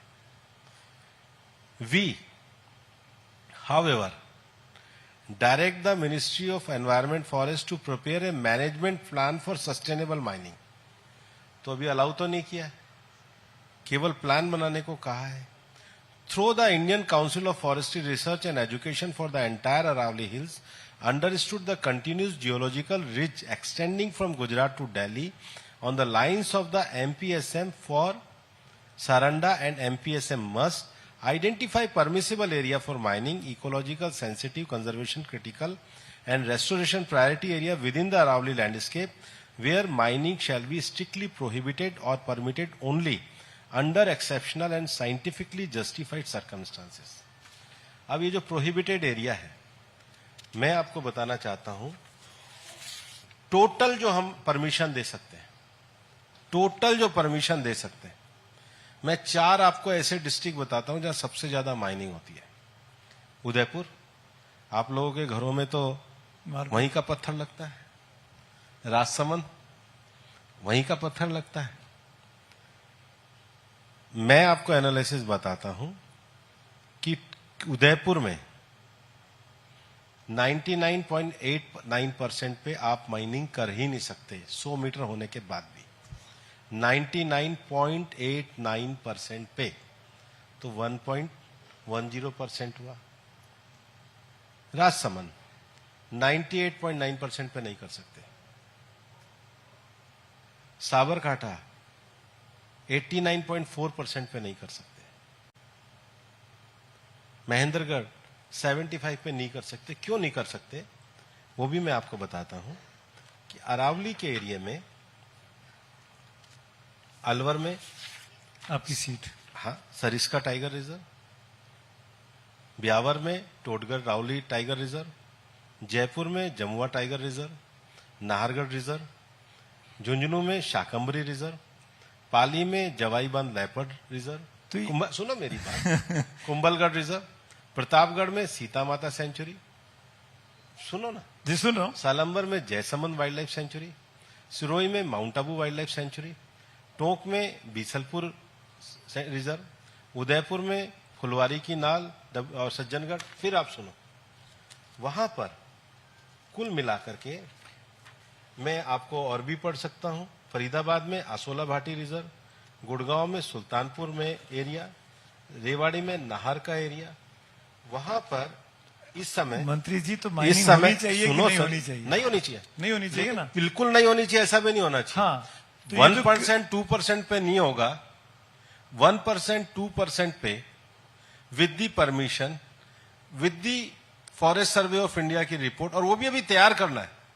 वो भी केवल 1% 2%. मुझे समझ में नहीं आ रहा है ये दिल्ली में तो माइनिंग ही नहीं हो सकती है, अलाउ ही नहीं है. तब भी हो रही है. नहीं हो रही. बताओ कहां हो रही है? कहां परमिशन से माइनिंग हो रही है? परमिशन से कहां? इलीगल को तो 1 मिनट में बंद करना. वही तो मैं बोल रहा हूं, सरकारें अपनी है, आप मंत्री हैं. हम बिल्कुल इलीगल के तो लिए हम सबसे ज्यादा स्टेप उठा रहे हैं. मैं सवाल ही नहीं है कोई धरती को खोद ले. इलीगल को 1% को अलाउ नहीं करते. मैं वही कह रहा हूं कि मैं आपको कह रहा हूं, है, इसको रोकने के लिए एकदम बंद करनी चाहिए. हाँ, इसके लिए आपको दबाव यहां से मंत्रियों पे, मुख्यमंत्री पे डालना हमने तो कड़े कर रखे. इलीगल नहीं है, और सुप्रीम कोर्ट का ऑर्डर भी इलीगल को बंद करने के लिए. एक चीज और पूछ लूं मैं आपसे, आप मेरी बात सुन लो ना पहले. अच्छा, पूरी बात सुन लो ना. कुल मिलाकर के 159 तो ऐसे एरिया जो फोर्ट्स और टेम्पल है. इतना बड़ा, लगभग हमने पूरा प्रोटेक्टेड और रिजर्व कर रखा है. वहां तो सवाल ही नहीं उठता है. और मैं तो इस बात का पूरी तरीके से प्रोटेक्टेड करने के विषय में हूं. बिल्कुल. हमारी सरकार के समय में देश में टाइगर रिजर्व की संख्या बढ़कर 54 हुई है. हमने 30 एलिफेंट रिजर्व डिक्लेयर करे. हम 73,000 स्क्वायर किलोमीटर एरिया हमने रिजर्व किया है. और सीए में जमीन अगर 10 लाख हेक्टर गई है तो 11 लाख हेक्टर सरकार को वापस आई है. These are datas, these are available. और 1% भी लीगल नहीं होनी चाहिए. और ये भी फॉरेस्ट सर्वे ऑफ इंडिया का, मैं आपके चैनल पे कोई अगर आपको पूछ भी ले कि भूपेंद्र जी ने डाटा दिया था वो शेयर करना, तो मैं आपको मेल कर दूंगा. बिल्कुल ट्रांसपेरेंट तरीके से, कोई झूठ नहीं. कोई किसी के साथ, प्रकृति के साथ समझौता करने के लिए नहीं बैठे, प्रकृति की सेवा के लिए बैठे. भूपेंद्र, एक चीज और बताइए, आपका एक वीडियो बड़ा वायरल हो रहा है, हनुमानगढ़ वाला, एथेनॉल की फैक्ट्री वाला. वो भी मैं वो इशू भी बड़ा है. मैं बताता हूं. प्रोटेस्ट चल रहे हैं लगातार. मैं तो बहुत अच्छा है आपने पूछ लिया. कांग्रेस के 6 सांसद आए. राहुल कसवा पहले बीजेपी में थे, इंदौरा जी आए और एक संजना जाटा, ये 5-6 आए मेरे पास आए कि जी आप हमारे राजस्थान के सांसद हो, आपके साथ चाय पीना चाहते हैं। और नॉर्मली कोई भी आए मैं किसी को मना नहीं करता, खुल के बात करता हूँ। आज जैसे आपके सामने खुल के बात कर रहा हूँ, वैसे भाई लॉजिक है, मैं गलत हूँ मुझे समझा दो, आप गलत हो तो मैं समझ जाऊंगा। इनफॉर्मल बातचीत हो रही थी, तो पहला तो उन्होंने यही करा कि इनफॉर्मल बातचीत को उन्होंने रिकॉर्ड कर लिया। मैं चाय पिलाई, नाश्ता कराया, वो नहीं रिकॉर्ड किया। लेकिन चलो, मैंने तो किसी को शिकायत भी नहीं करी कि चलो जो तुम्हारा एथिक्स है वो तुम्हारा एथिक्स है, क्या कर सकते हैं, इतना साथ उठते बैठते हो तो जो कर लिया। और उसमें भी उन्होंने कुछ गलत नहीं किया। वो एक पुरी जी का कोई स्टेटमेंट था एथेनॉल को, उन्होंने मेरे से कंफर्म कराया, मैं करा रहा था। और जब वो मेरे पास आए तो मैंने कहा भाई ये तो B2 है, B2 का अर्थ है इसकी परमिशन स्टेट देती है। मैंने उनके सामने स्टेट के मिनिस्टर को भी फोन किया, उन्होंने कहा साहब ये परमिशन गहलोत साहब के टाइम में दी हुई है। अब कांग्रेस वाले झूठी झूठी बातों पे आंदोलन कर रहे हैं तो ये उनसे पूछो क्यों कर रहे हैं। कांग्रेस उन्होंने अपना हैशटैग बना रखा है, सेव अरावली कैंपेन शुरू किया हुआ है। मैं ये कह रहा हूं कि 2002 में ये गहलोत साहब के समय में ही डेफिनेशन एक्सेप्ट हुई थी और ये भी अभी पूरी स्वीकार नहीं हुई है।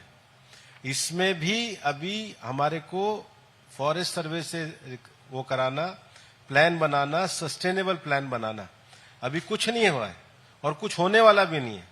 और होगा भी तो 1%, 2% पे ही होगा, इससे आगे तो अलाउ ही नहीं हो सकता। तो मैं आखिर में ये बोलूं कि जो गड़बड़ी हो रही है वो कांग्रेस की वजह से हो रही है। अब जो कर रहे हैं वो तो गड़बड़ करके ही तो हार रहे हैं, सीधे होते तो उनकी हालत थोड़ी होती।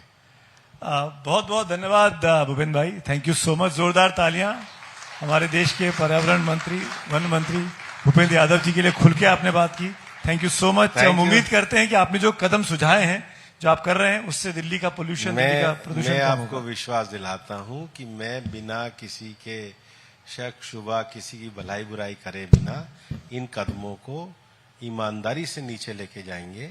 मैं ये मानता हूं कि प्रधानमंत्री जी ने national clean air programme NCAP जिसको कहते हैं, पहली बार देश में 130 शहरों में लागू किया। मैं ये भी बताना चाहता हूं हिंदुस्तान में इतनी बुरी स्थिति नहीं है, 130 में से 27 शहरों में हमारा AQI सबसे बेस्ट हो चुका है, जो एनकैप प्रोग्राम का परिणाम है। दिल्ली में भी वो परिणाम आएगा। फाइनेंस कमीशन में प्रधानमंत्री जी ने इसके लिए राशि की उपलब्धता कराई है। दिल्ली ने हमें रोजी रोटी दी है, एक वकील से केंद्र का मंत्री बनाया है। तो ये अवसर जो दिल्ली में दिया है, तो दिल्ली वालों के साथ मिलके इस अवसर को भी हम अच्छी दिल्ली बनाने में लगाएंगे। ऐसा आशीर्वाद मिले, यही मैं चाहता हूँ। शुभकामनाएं, बहुत बहुत धन्यवाद, थैंक यू सो मच।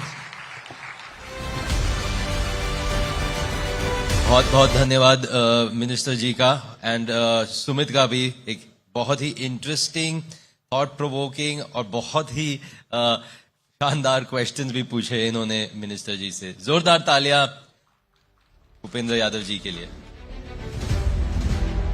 आगे बढ़ते हुए, we now turn our gaze to the high stakes arena of Indian politics and the backdrop of the winter session taking place not far from where we sit today. Policies, reforms and budgets are being scrutinized. Absolutely, Sumit. We've spoken about a lot here at the India Economic Conclave. Every single conversation related to economy, like we just witnessed, climate change also being discussed. And ladies and gentlemen, the next session dives into the opposition outrage, whether it's real or ruse. Exactly. This is definitely going to be a very insightful and, well, quite a fiery session. For the same, I'd like to invite up on stage Navika Kumar to moderate this panel. I'd also like to invite up on stage our panelists. The first panelist is a former member of Parliament and national spokesperson for the BJP, Shri GVL Narasimha Rao. Joining him is Dr. Udit Raj, the former MP and spokesperson for the Congress, and Kanimozi Karunanidhi, MP in the Rajya Sabha for the DMK from the South. Also joining us is Sushmita Dev, MP in the Rajya Sabha for TMC. And we also have Rajiv Rai, MP from the Lok Sabha, and Anand Dubey, spokesperson for the Shiv Sena UBT, sharing their takes on whether opposition outrage is real or a ruse. Over to you.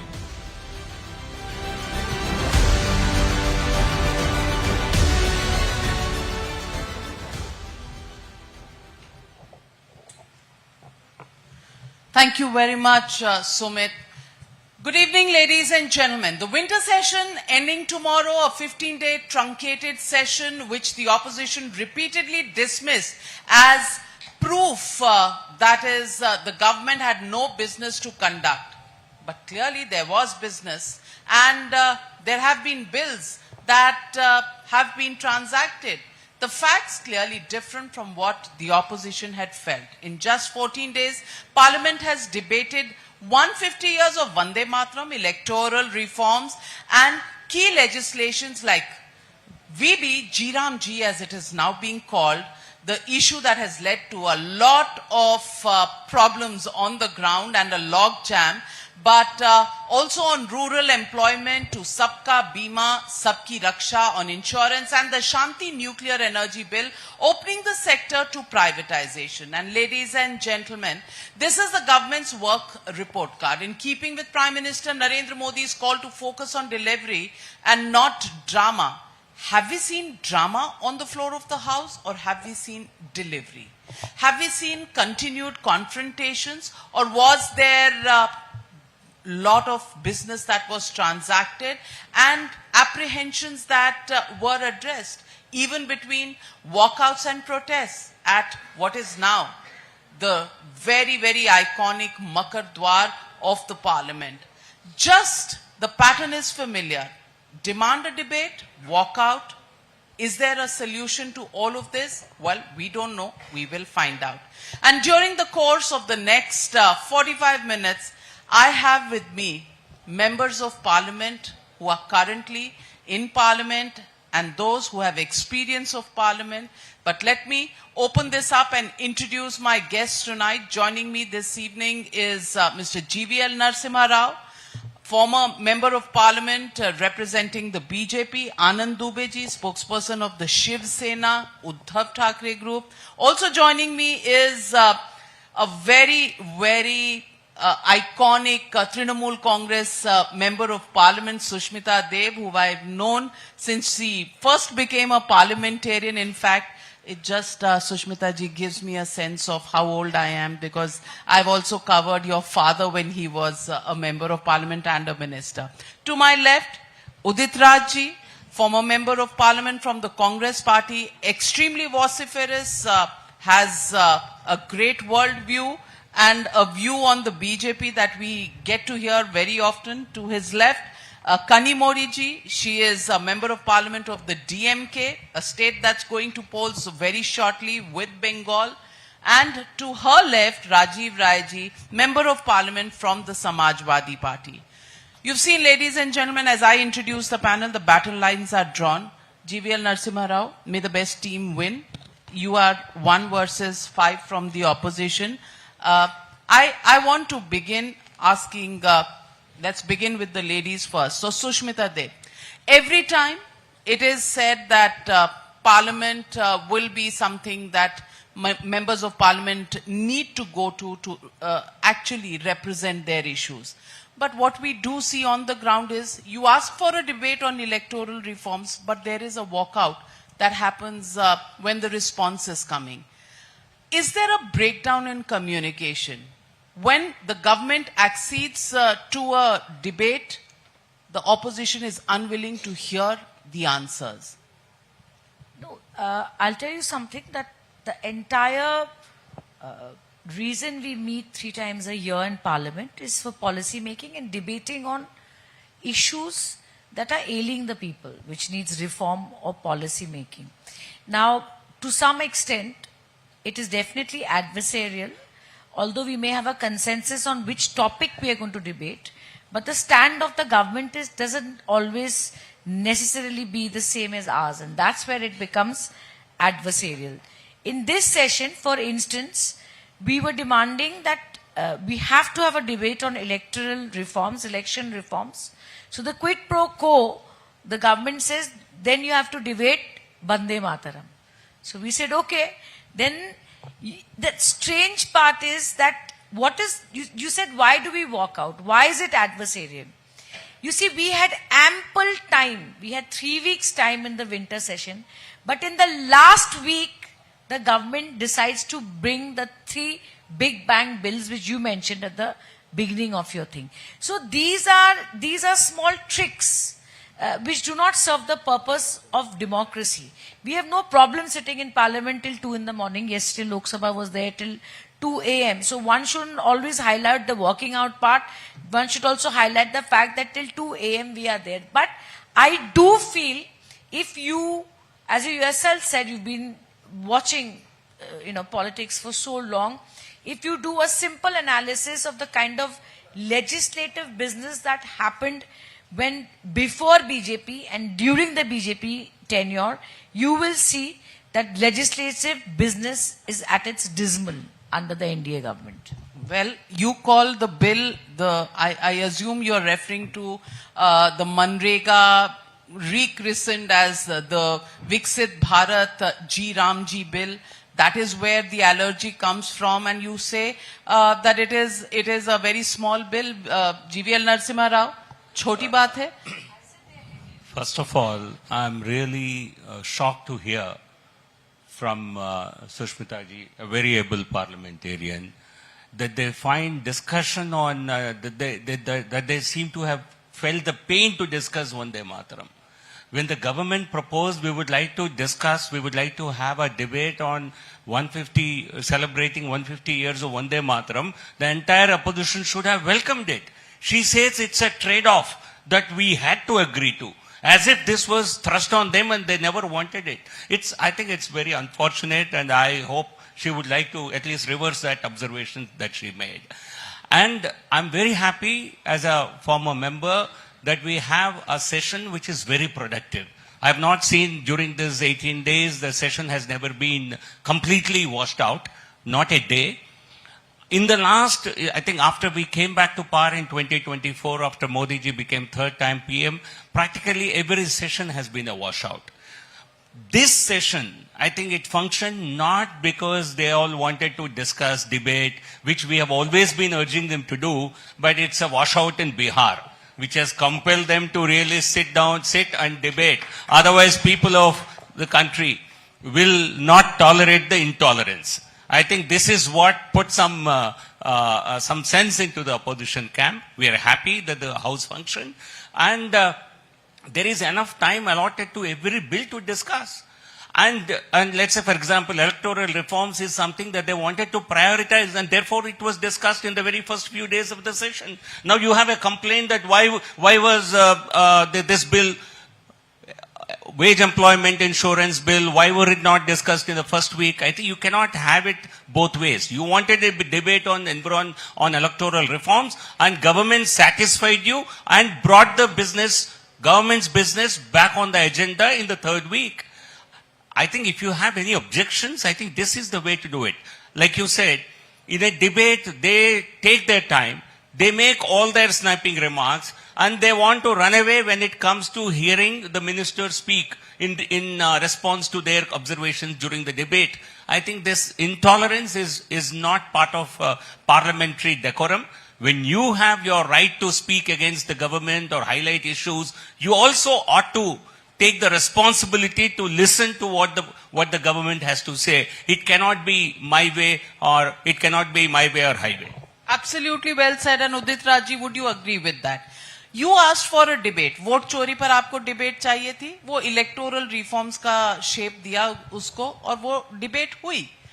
Everybody in the opposition got an opportunity to speak. When the response was being given by the Home Minister, the opposition walked out. Is that healthy democracy? Number one. Number two, ये जीराम जी bill से इतना allergy क्यों है? After all, Manrega, the name has been changed, but look at the content of the bill.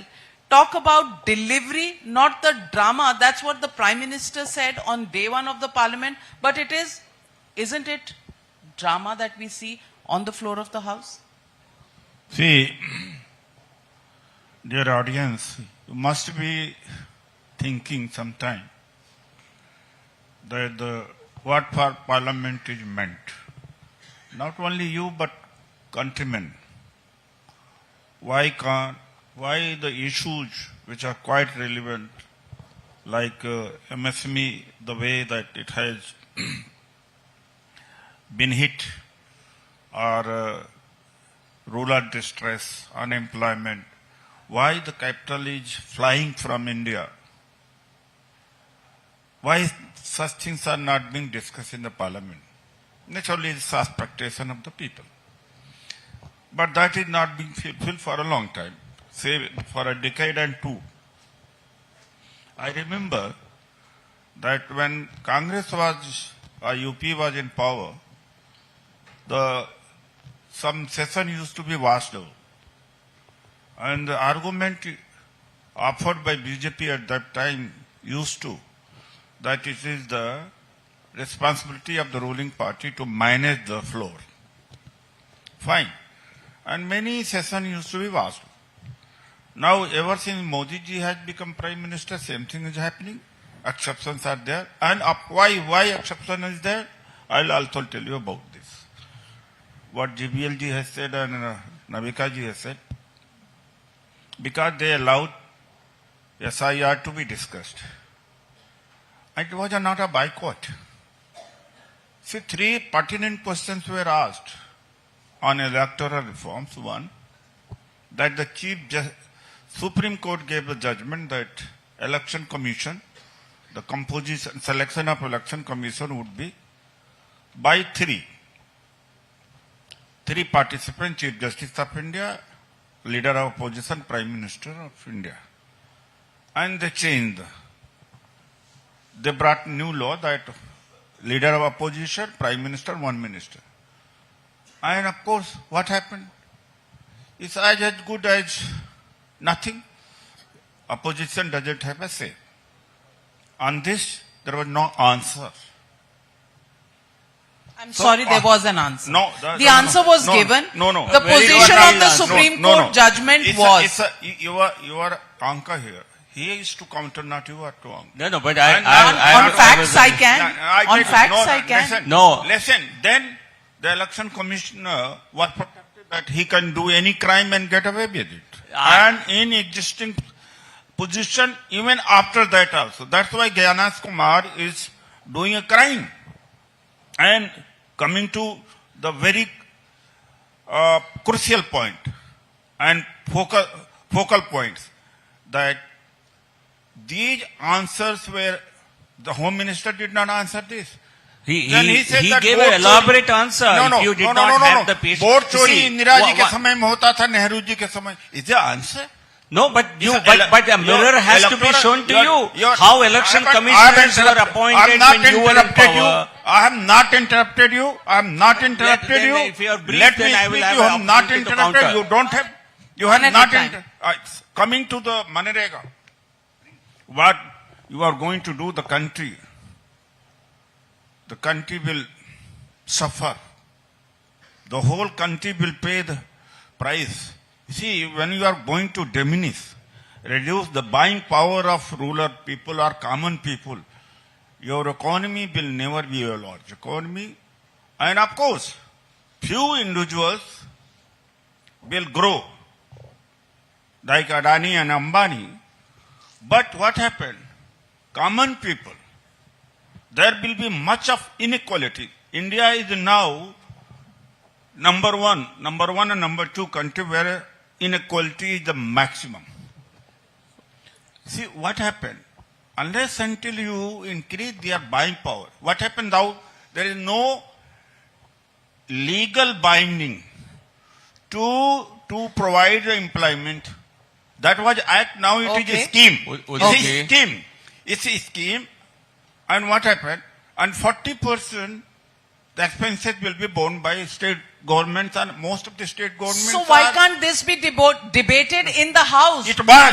Will walkout solve the problem is the question I'm asking you. See, because you have not debated the merits of the bill. What you have done is questioned the name of the bill. जीराम जी हमें नहीं चाहिए, bill में क्या changes होने चाहिए, amendment होने चाहिए, वो आपका अधिकार है, वो तो आपने मूव नहीं किया. आपको जीराम जी के नाम से प्रॉब्लम है.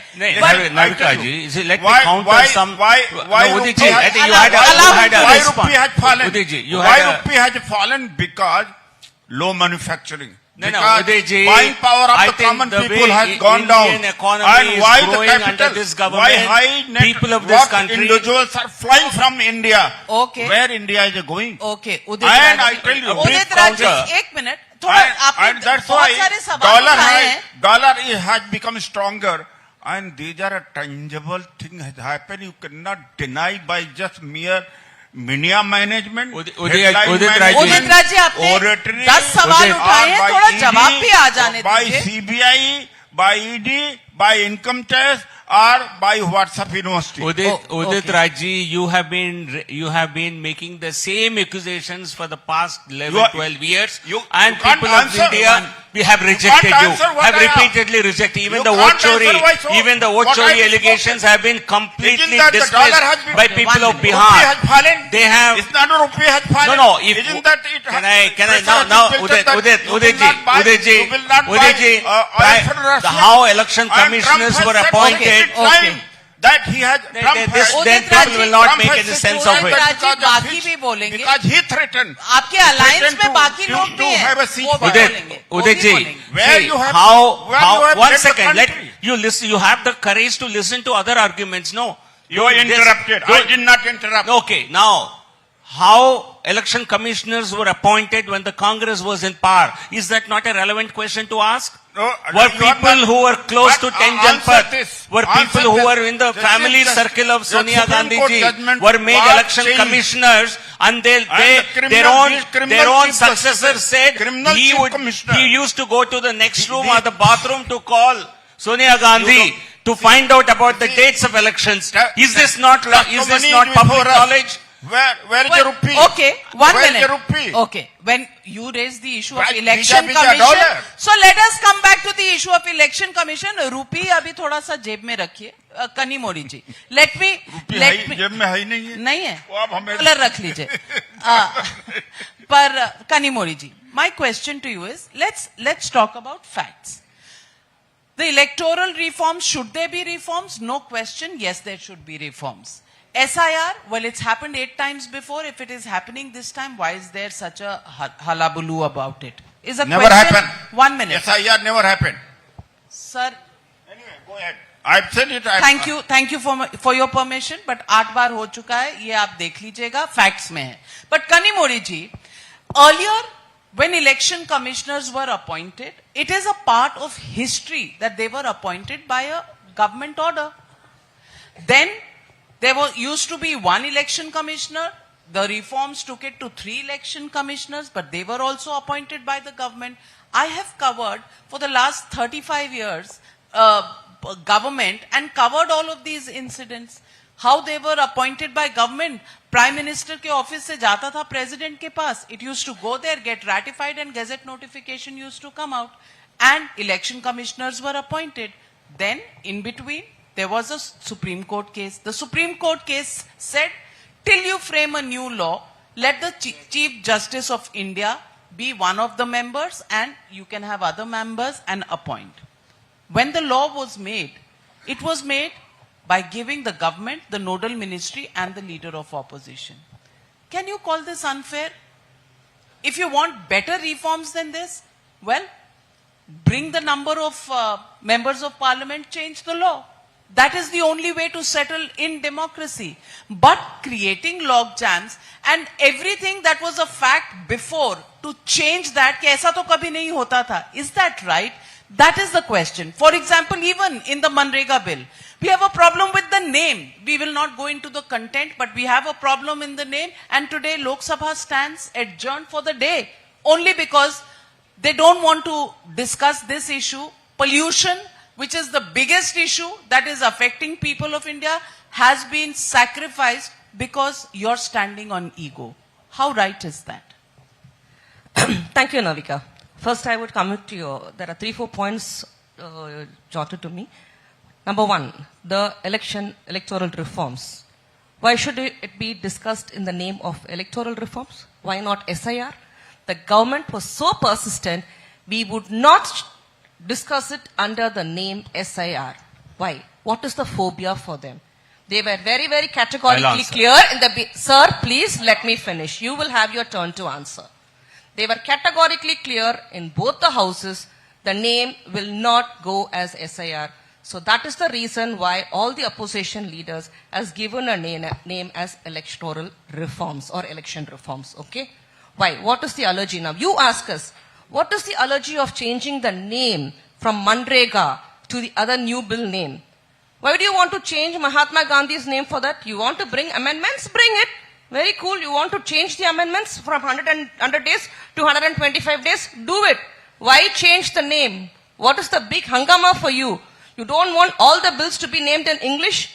Isn't India having all the languages? All the people live here with all culture and all ethnicity? Why? Every time the ruling government wants to bring the names in Hindi or in Sanskrit. What is the big hangama for them? Now, you said, what is the big hangama for SIR? SIR is something which we are talking today. They had their elections in 2024. Now we are nearly in 2025. What were they doing and sitting for the last 1.5 years? They know they are going to have elections in Bihar. They know they are going to have elections in Tamil Nadu. They know they are going to have elections in Kerala. They know they are going to have elections in West Bengal. Why last minute our preparation? Why they could have done the same process 1 year aram se. Why do you want to push it onto the people within 1 week, within 10 days? You do it on this date. You will get it done. This will not be there. And why do you take 2002 and 2005 as a year mark? What brings you there? And finally, for Tamil Nadu especially, you have brought in the 13th clause as stating that if you had voted in Bihar, you can include your name here. How right it is? You think SIR has come just like that? Let me tell you something. Let me just give you a small history of how SIR has come. Scared of Bihar effect in Tamil Nadu? Well, no, but Kanimori ji, on a lighter note, can I make an observation? Let her speak. 1 minute. Yes, she will. I love men fighting for the rights not of women to interrupting, but speak.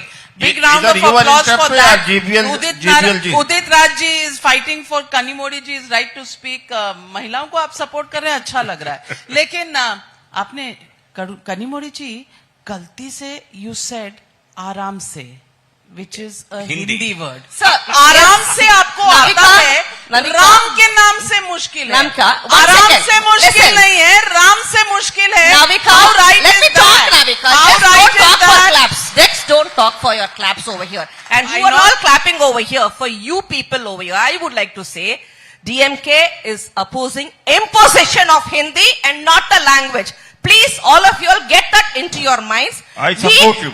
We are only against imposition of the language. We are not against any language. I hope everybody understands what I'm saying.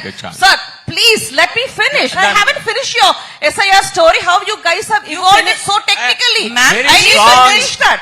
Please finish your argument. Don't finish him. I am not finishing him. Always like when my colleague was talking, that time sir interrupted. When I am talking, sir is interrupting.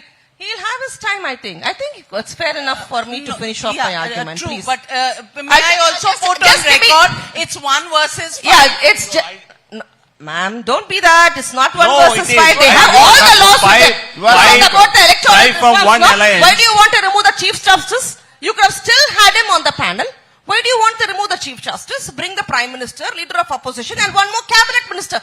What does the Cabinet Minister has to do there? Removing the Chief Justice of India. So, you mean to say Election Commission is above the judiciary? What kind of an immunity is this to the Election Commission? I really don't understand, Navika. I think you need to say that.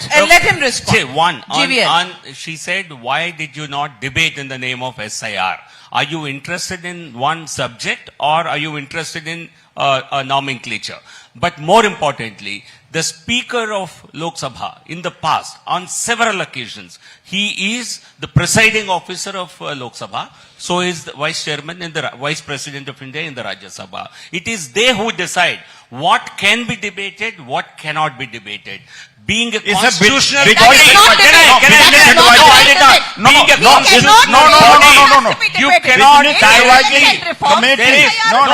No. Even when you have, I patiently waited for my turn. Please let me complete. You cannot debate on conduct. You are wrong. Business advice. Election Commission of India is a constitutional body, and presiding officers in the past have ruled you cannot discuss the conduct of the Election Commission of India. You cannot discuss judges of Supreme Court or High Court on the floor of Parliament. And therefore, all comments, if you make any comment against a judge, it is always expunged from the records. They are above the law. Election Commission is above the law of the They country. are. Why such kind of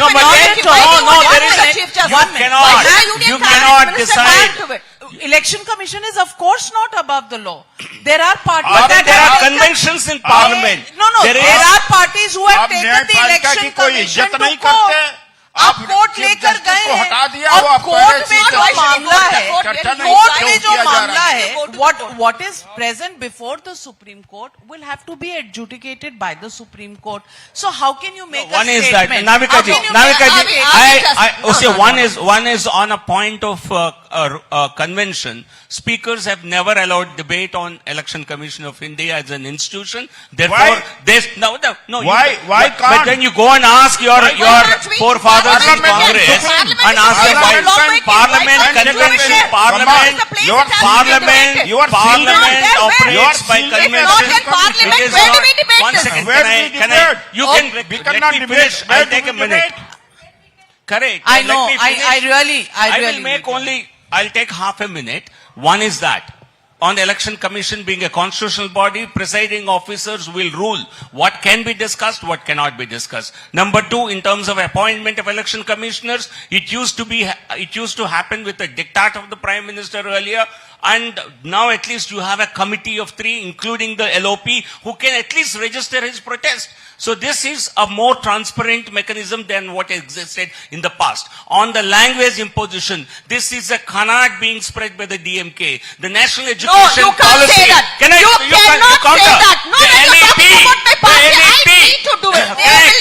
Allow me. Please have the tolerance. Once again. I will give you time to counter. Please counter me. National Education Policy 2020 clearly recommended a 3-language formula, which included we are never for a 3-language one of them formula, has to be it does not say you teach Hindi.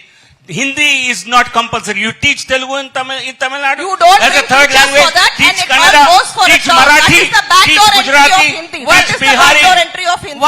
1 minute. Ladies and gentlemen, the issue here is that are we really so intolerant that we can't even hear each other's arguments?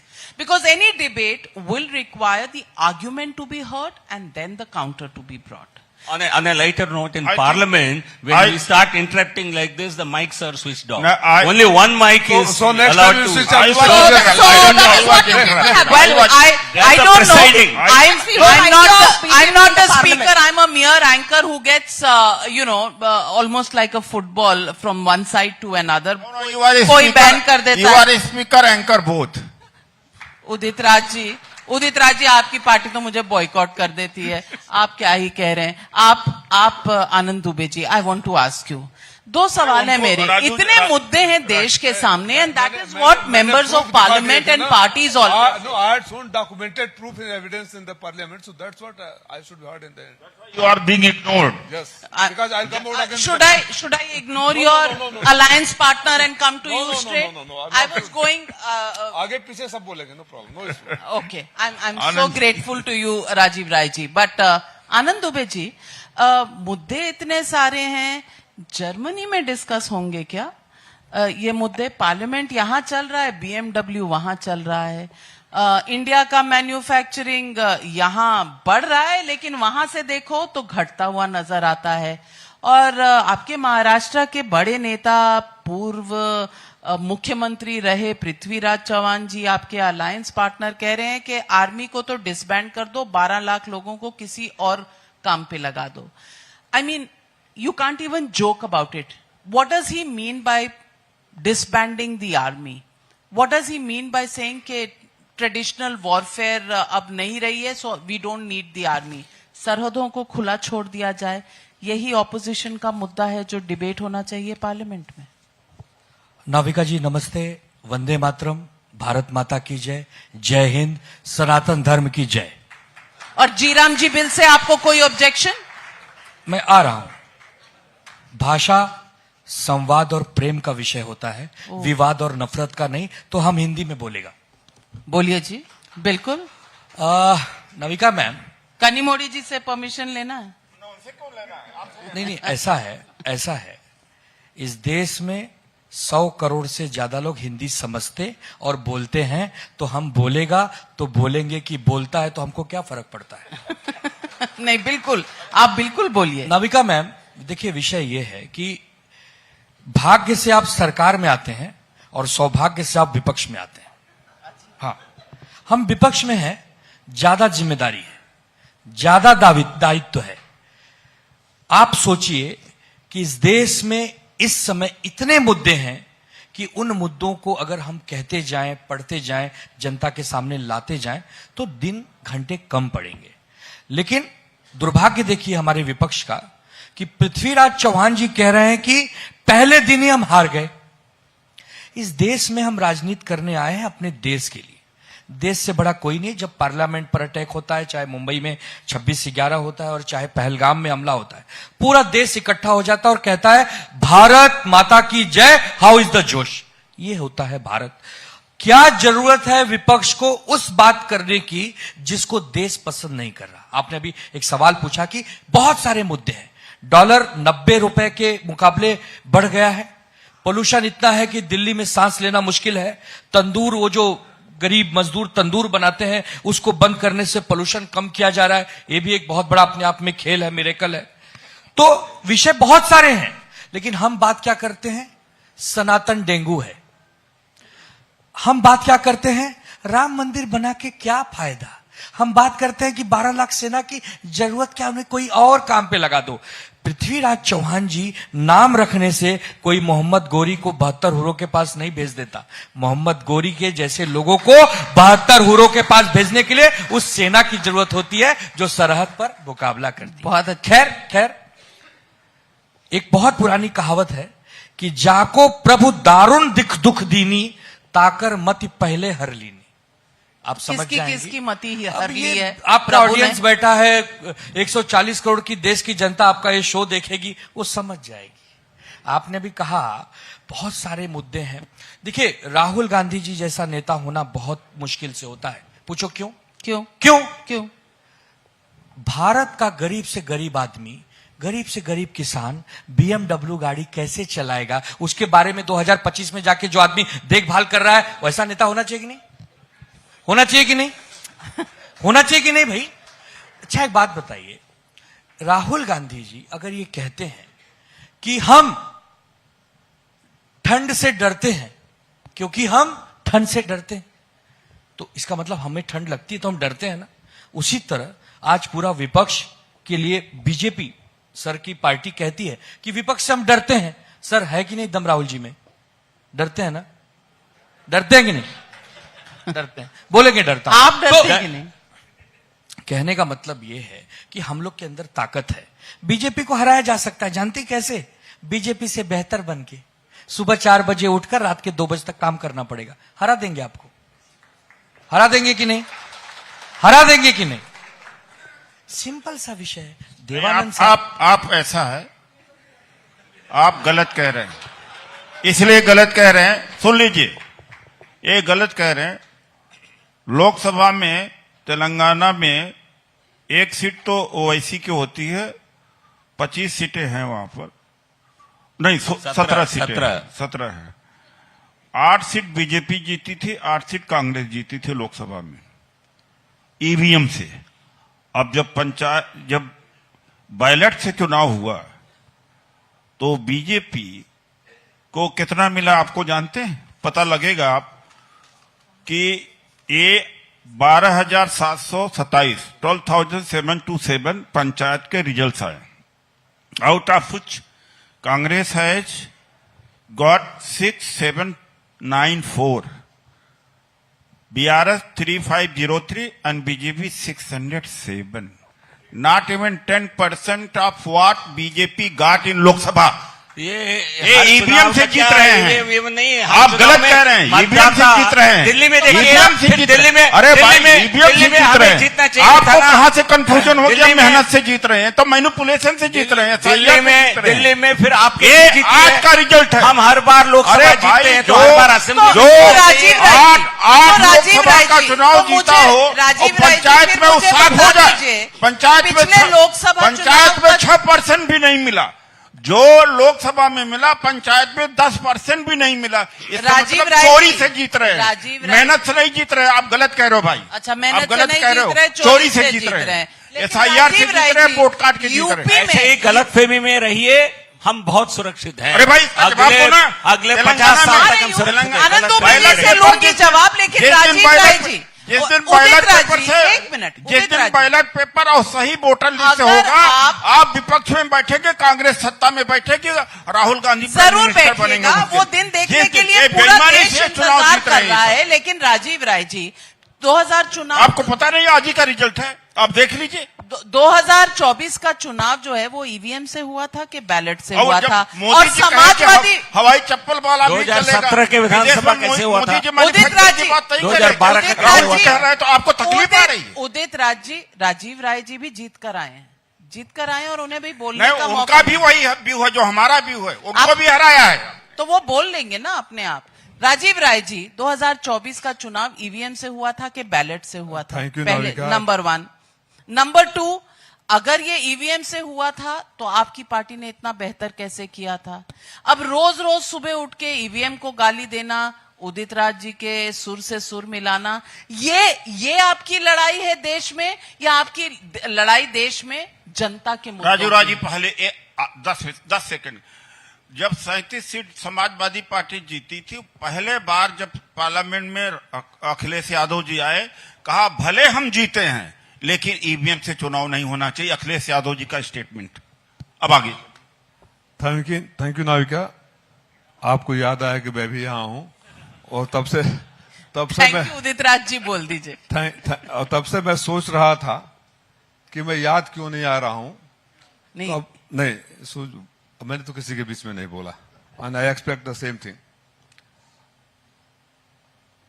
तब से मैं सोच रहा था याद नहीं आया, क्योंकि जो हॉट इश्यू पर बहस हो रहा था तब से, उसका अकाट्य सबूत I have given right from the सड़क से लेकर सदन तक।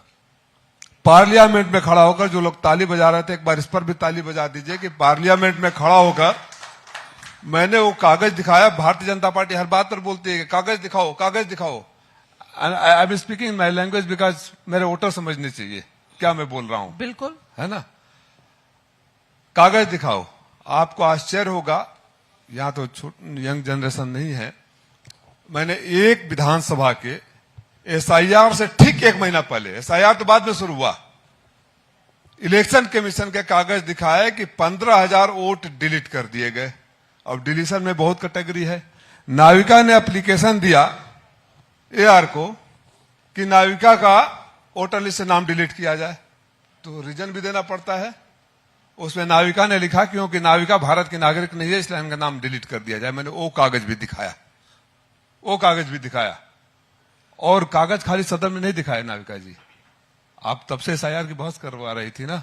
वो सच है, वो सच ये कड़वा है कि उस सबूत को मैंने सबसे पहले DM को दिया, उसके बाद CEO UP को दिया। मेरा घर 42 अशोका रोड है, 5वां मकान चुनाव आयुक्त का है, हेडक्वार्टर है, मैंने वहां दिया। हमारी पार्टी ने मुख्य चुनाव आयुक्त को, चुनाव आयोग को लेटर लिखा कि आई हैव एविडेंस। 18,000 नहीं, अभी मैं इसकी बात कर रहा हूं सर, अभी अक्टूबर की बात कर रहा हूं। हमारी पार्टी ने लेटर लिखा चुनाव आयोग को कि हमारे पास सबूत है कि नागरिकता के आधार पर भी वोट डिलीट कर दिया गया है, जो आदमी जिंदा है और उसी ने लिख कर दिया कि मैं नागरिक नहीं हूं। ये रिफ्यूजी खोज। चुप नरसिम्हा राजू बोलेगा। मैं वेट कर रहा हूं, वेट आपको पूरा नहीं, बेचैनी समझ रहा हूं। सच इतना कड़वा होता है ना कि बर्दाश्त करने की भी ताकत चाहिए। सच का कोई आधार नहीं है। आप ही थे ना कि सुप्रीम कोर्ट गए थे और किताब लिख दिए थे कि ईवीएम कितना खतरनाक है देश के लिए। कोई और नहीं था, बोलूंगा इस पर, देख लीजिएगा ध्यान से, बताऊंगा। मैंने लेटर लिखा, चुनाव आयोग ने जवाब 5 दिन नहीं किया। अखिलेश यादव जी पार्लियामेंट में आते हैं, मेरे साथ खड़ा होते हैं, आप लोगों से कहते हैं, मतलब मीडिया से कहते हैं, कागज दिखा के कहते हैं कि ये सबूत है और 5 दिन से चिट्ठी लिख रहे हैं, चुनाव टाइम नहीं दे रहा है, संज्ञान नहीं ले रहा है, बोल नहीं रहा है. Then I get a letter from UP कि कल 2 बजे आप लखनऊ आ जाइए. I am elected member of parliament और पूर्वांचल के सबसे ज्यादा वोट से जीता हूं और मेरा एगेंस्ट नहीं है. बगल में प्रधानमंत्री जी हैं, उनसे भी ज्यादा वोटों से जीता हूं. बगल में कंस्टिट्यूंसी है. वो कोई आधार नहीं है. नहीं, आधार खाली आप लोगों का होता है, रिकॉर्ड तोड़ते हैं ना. मोदी आधार थोड़े होता है. आधार तो 4 घंटे और अगर नहीं काउंटिंग नहीं करवाए रुकवाए होते ना तो मोदी जी पूर्व प्रधानमंत्री होते. सुन लीजिए, आधार ये होता. सुन लीजिए, सबूत पर बात दे रहा हूं. इलेक्शन कमीशन लखनऊ से आता है कि मैं पार्लियामेंट है उस दिन कि पार्लियामेंट छोड़कर लखनऊ आइए. हमने लिखा कि पार्लियामेंट चल रहा है, मैं सांसद हूं, पार्टिसिपेट करना है. इधर you give me time in Delhi or you ask me to come there on Saturday and Sunday, I am more than happy. Till today they have not replied. और सबूत चीख कर बता रहे हैं. ये SIR पर डिस्कशन हो गया, बिल पास हो गया, आप इसे फेयर समझती हैं? नहीं, मैं मानती हूँ कि अगर आपके पास तथ्य हैं तो आपकी सुनवाई इलेक्शन कमीशन में नहीं है तो सुप्रीम कोर्ट तो खुला है. बिल्कुल, मैं जान रहा था आप आएंगे. मैं जान रहा था कि जिस बात का हिंदुस्तान में दुनिया के सबसे बड़े डेमोक्रेटिक कंट्री में जिस बात की सुनवाई कहीं नहीं है तो हर बात का जवाब होगा कि आप सुप्रीम कोर्ट जाइए. तो प्रधानमंत्री को राजीव जी कितने मौका दिया है सुप्रीम कोर्ट ने. इलेक्शन कमीशन आप परेशान क्यों हैं? के बीच में बोलेंगे? आप खामोश रहिए, आप चुप रहिए, आप चुप रहिए. इनको बोलने दीजिए, आप इनको बोलने आर्गुमेंट्स में दम नहीं है. आप बोलने दीजिए. आपने जो उदाहरण दिए बिहार में एक उदाहरण को गलत साबित किया. आप सुनने की कंप्लेंट को नाविका जी इनको कहिए, केवल ड्रामा कर रहे हैं. यही ड्रामा है. यही बोला है. ड्रामा करते हैं ताकि लोगों को भ्रमित किया जाए. लोग आपको रिजेक्ट कर रहे हैं. लोगों को भ्रमित करने के लिए आप इस प्रकार की विचार करिए. जैसे हमने लोकसभा में रिजेक्ट किया है वैसे रिजेक्ट करते हैं. देखिए आपको चुनौती है उत्तर प्रदेश में. देखिए, आप इनको बोलने दीजिए. चुनाव से बड़े नाविका जी, like this no one can hear anybody. 1 minute. Rajiv Rai ji अपनी बात खत्म करेंगे पहले, उसके बाद. हाँ, मैं कह तो रही हूँ, मैं आपको. Give me 5 second. Yes sir. एक आदमी से पूछिए, मैं किसी के बीच में इंटरप्ट किया? नहीं, आपको समय दे रही हूँ मैं. दे रहा हूँ तो आपके बगल में बैठ कर बिल्कुल आप अपनी इंतजार किया आपका पूरा हो गया. जीवीएल जी, लेट हिम आप डिसाइड करेंगे. पूरा हो गया, कमिंग बैक टू यू. आप डिसाइड करेंगे. नहीं, you make your point. I'll give you 35 more, 40 more seconds. Oh, so kind of you. I'm so kind. समय मैं चलता रहता है.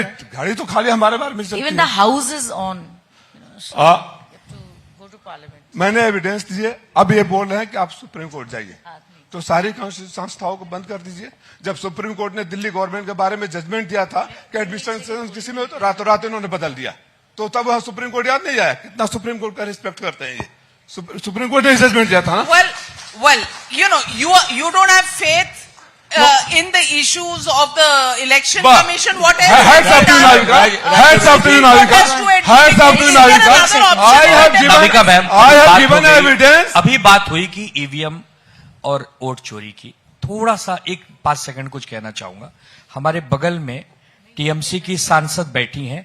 10 साल से बीजेपी साम दाम दंड भेद लगा रही है. वही ईवीएम है, वही वोटर हैं, वही पार्टियां हैं. इनको हरा नहीं पा रही. देखिए ऐसा है, सत्ता पक्ष भी जानता है कि कहीं छोड़ देना पड़ेगा, नहीं लोगों को शक हो जाएगा.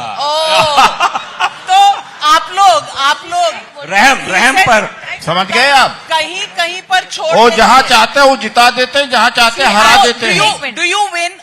और ये जो अभी तेलंगाना का एग्जाम्पल आया उसका क्या हुआ?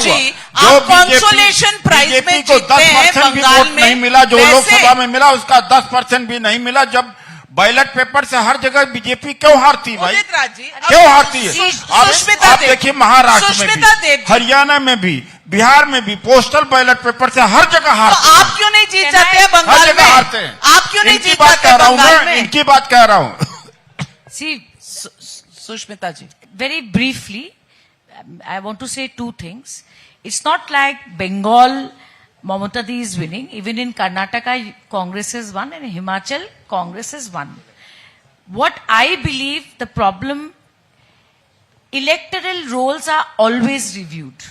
And Mamata Banerjee, Chief Minister's stand is very clear. She is not against SIR. But every time an intensive revision happens, more than 7 crore people have to submit forms. The last time it happened in Bengal in 2002, it took 2 years to do it. So when you do it in 2 months, the underprivileged, the poor, the not so educated people face severe problem. If this same process had been done over 1 year, it would not have been a problem. That is her argument. Secondly, this whole thing about G Ramji, we have no problem with Ram, Kali, Lakshmi, any goddess. But our objection is, why did they feel the need to remove Mahatma Gandhi's name, and Bengal has a specific... Godse inspires them. Yes, Godse inspires. Just finish. After that I'll have to leave now. The second thing is... Mahatma Gandhi ji को पहले मारा गया, अब नाम भी राष्ट्रपिता का बोलने दीजिए. And second thing is, Mahatma. This name was given by Rabindranath Tagore to the father of the nation. Subhash Chandra Bose. Second thing, एक मिनट बोलने दीजिए. Second thing, please understand, NREGS is 100 days jobs guarantee, which has become 125 days now. Admitted, GVLG. Yes. But the fact is, अगर किसी प्रदेश में 40 लाख लोग भी ये मांगे, उनको देना पड़ता था. अब भारत सरकार कहती है कि कितने लोगों को देंगे, वो भारत सरकार तय करेगी. It is no longer a demand driven scheme. That's the injustice. Exactly. That's my view. अब कानून नहीं रह गया, अब ये योजना है. Is the opposition It's no willing longer to a law. debate the merits of the bill, or will they only object to the name of the bill as the There are two objections. Both. We have severe objections to changing Mahatma Gandhi's name, removing it, and we have ये कोई देखिए, जिस देश में इतनी बेरोजगारी है, okay, 100 days job guarantee was to secure the poorest of the poor. Okay. अब guarantee and now government is not paying for that anymore. Please respond. You see, when the NREGS bill was passed, उस समय जो भारत में जो गरीबी की जो संख्या है, there is a भारी गिरावट आई है. अरे पिछले 15 साल से करोड़ लोगों को 5 किलो अनाज पर जिंदा रखे हो. 80 करोड़ लोग चली गई. अब तो 80 करोड़ लोग 80 करोड़ लोग 5 किलो राशन में ज्यादा गरीबी हो गई. Samajwadi will give you back. 80 crore लोगों को 5 किलो अनाज पर अब तो और ज्यादा गरीब हो गया. 80 करोड़ हो गए गरीब. Poverty levels 80 करोड़ लोगों को 5 किलो अनाज क्यों दे रहे हो? 80 करोड़ लोगों को 5 किलो अनाज पर जिंदा रखे हो. 80 करोड़ लोगों को गरीबी जिंदा रखे हो. गरीबी चली गई. गरीबी चली गई. बाहर गरीबी. इससे बड़ा झूठ. No. I will give him back. You because we are supposed to give you back. बिल्कुल. You did not allow. Then we'll have a shouting match. No problem. Let's have a shouting match. Tit for tat. So please, I had a lot of points to make. You did not give me enough time. I had a point to make about EBM. I had a point to make about Manrega. I had a point to make about you should make. You did not allow me. Please. I will give him back. Okay. They do not. They want whatever they have done during a tenure. Even if that scheme needs modifications, they think it's their jagir. They think it's their birthright. No changes can be made. No modifications can be made. Prime Minister Narendra Modi is working towards a dream of Viksit Bharat. And every resource needs to be utilized. My issue here is that, of course, there are many issues that need to be debated. But is the current parliament actually debating it? Are we only scoring political brownie points and addressing our constituencies constantly? Or are we in a position where we sit together, thrash out issues that are for the betterment of the nation? I'm raising this point as a citizen of India because we actually make the link between the politicians, the members of parliament and the people of India. And I see, जी राम जी के bill pay आपके नाम पे problem है, इसलिए pollution की debate नहीं होगी. क्या ये सही है? क्या ये सही है कि पार्लियामेंट के सेशन में हम जर्मनी चले जाते हैं और वहां जाकर प्रधानमंत्री Where is the Prime Minister? Where is the Prime Minister?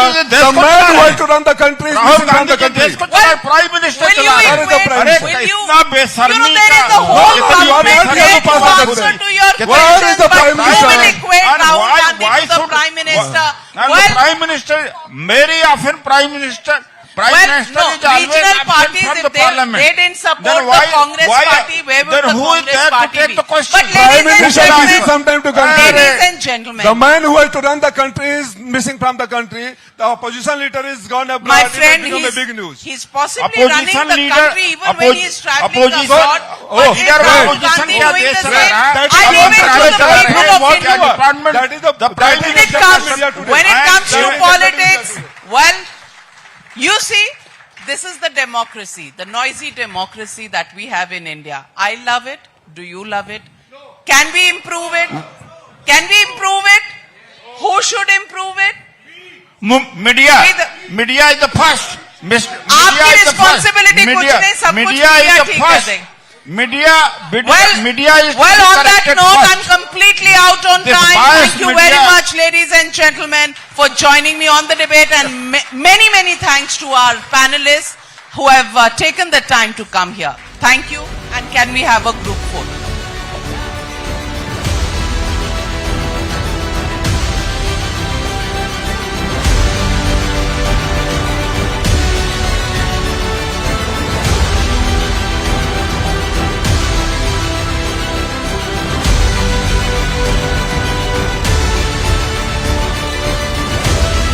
Quite an insightful, feisty and fiery debate there on this very important topic. And of course, some important points coming out there. But we will now move on to another session. This one is on global capability centers that have become a significant part of India's service economy. Now, over 1,600 GCCs operate in India, employing more than 1.5 million professionals and generating $46 billion in revenue in FY 23-24 based on a NASSCOM report. Absolutely, Sumit. You're talking about how riveting the debate was. We've spoken about everything, I believe, at the India Economic Conclave. Day 2 has been full of feisty conversations, thoughtful sessions, and also the topmost policymakers of the nation all on one platform. Absolutely, absolutely. Now, our next speaker will take us through how GCCs are the hidden gems of the service economy and why companies are expanding GCCs in India. That is definitely a very important topic, very pertinent topic also. Please join me in welcoming Deep Prakash Pant, Senior Director, Head of GCC Practice at NTT Data, and he'll be in conversation with Sajit Mangat as they explore the capability of GCCs in India. Round of applause.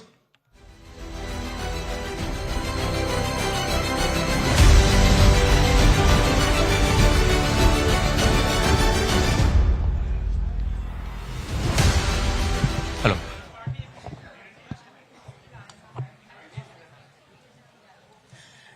After good evening. What a riveting political session, still reeling from the impact. So hope you guys are settled in and have some different conversation. Yeah. Thank you, Mr. Pant, for joining in today. You are representing a GCC, and they are the biggest challenge for India's IT sector today in that sense. How are you as a sector growing compared to a traditional IT services company? Because the market sees you as one of the biggest challenges for them. Right. So GCC, as a lot of people may be aware, but I'm just kind of expand this word. It's a buzzword everywhere. In LinkedIn, you see every new GCC opening in a city. It stands for Global Capability Center. So it's a pivot from outsourcing 20 years back, 30 years back, shared services, contact center, BPOs. They become captive centers of multinationals, and now they're becoming global capability center. Definitely, it's a growth vector for India as an economy, right? A lot of politicians on this dais were talking about growth as key agenda. So I think GCC is a net growth driver for Indian IT sector, and the net benefit is Indian economy and Indian people, all of us in this room and many other. There's a short-term sort of a, if not say conflict, but bit of a tug of war going between IT service provider and GCCs, because what they used to serve to them, they are now doing internally. But I see the long-term future is very, very positive for both of them. They can coexist. How are they growing compared to the Indian IT services? If you look at the Indian IT services, they're growing at 5 to 7% annually. But my understanding is that GCCs are growing much more. You are representing entity data. How has entity data been growing? So you're right. Basically, the growth factor is from two reasons, Ajit. One is that multinationals have realized that India is established firmly on global scene as a talent powerhouse, technology powerhouse. After the infrastructure wave that we've seen over the last decade, post-COVID has grown up, cloud has come in big way, collaboration in big way. So they have now started focusing on setting captive centers. The growth definitely is much higher, double digit than the IT services.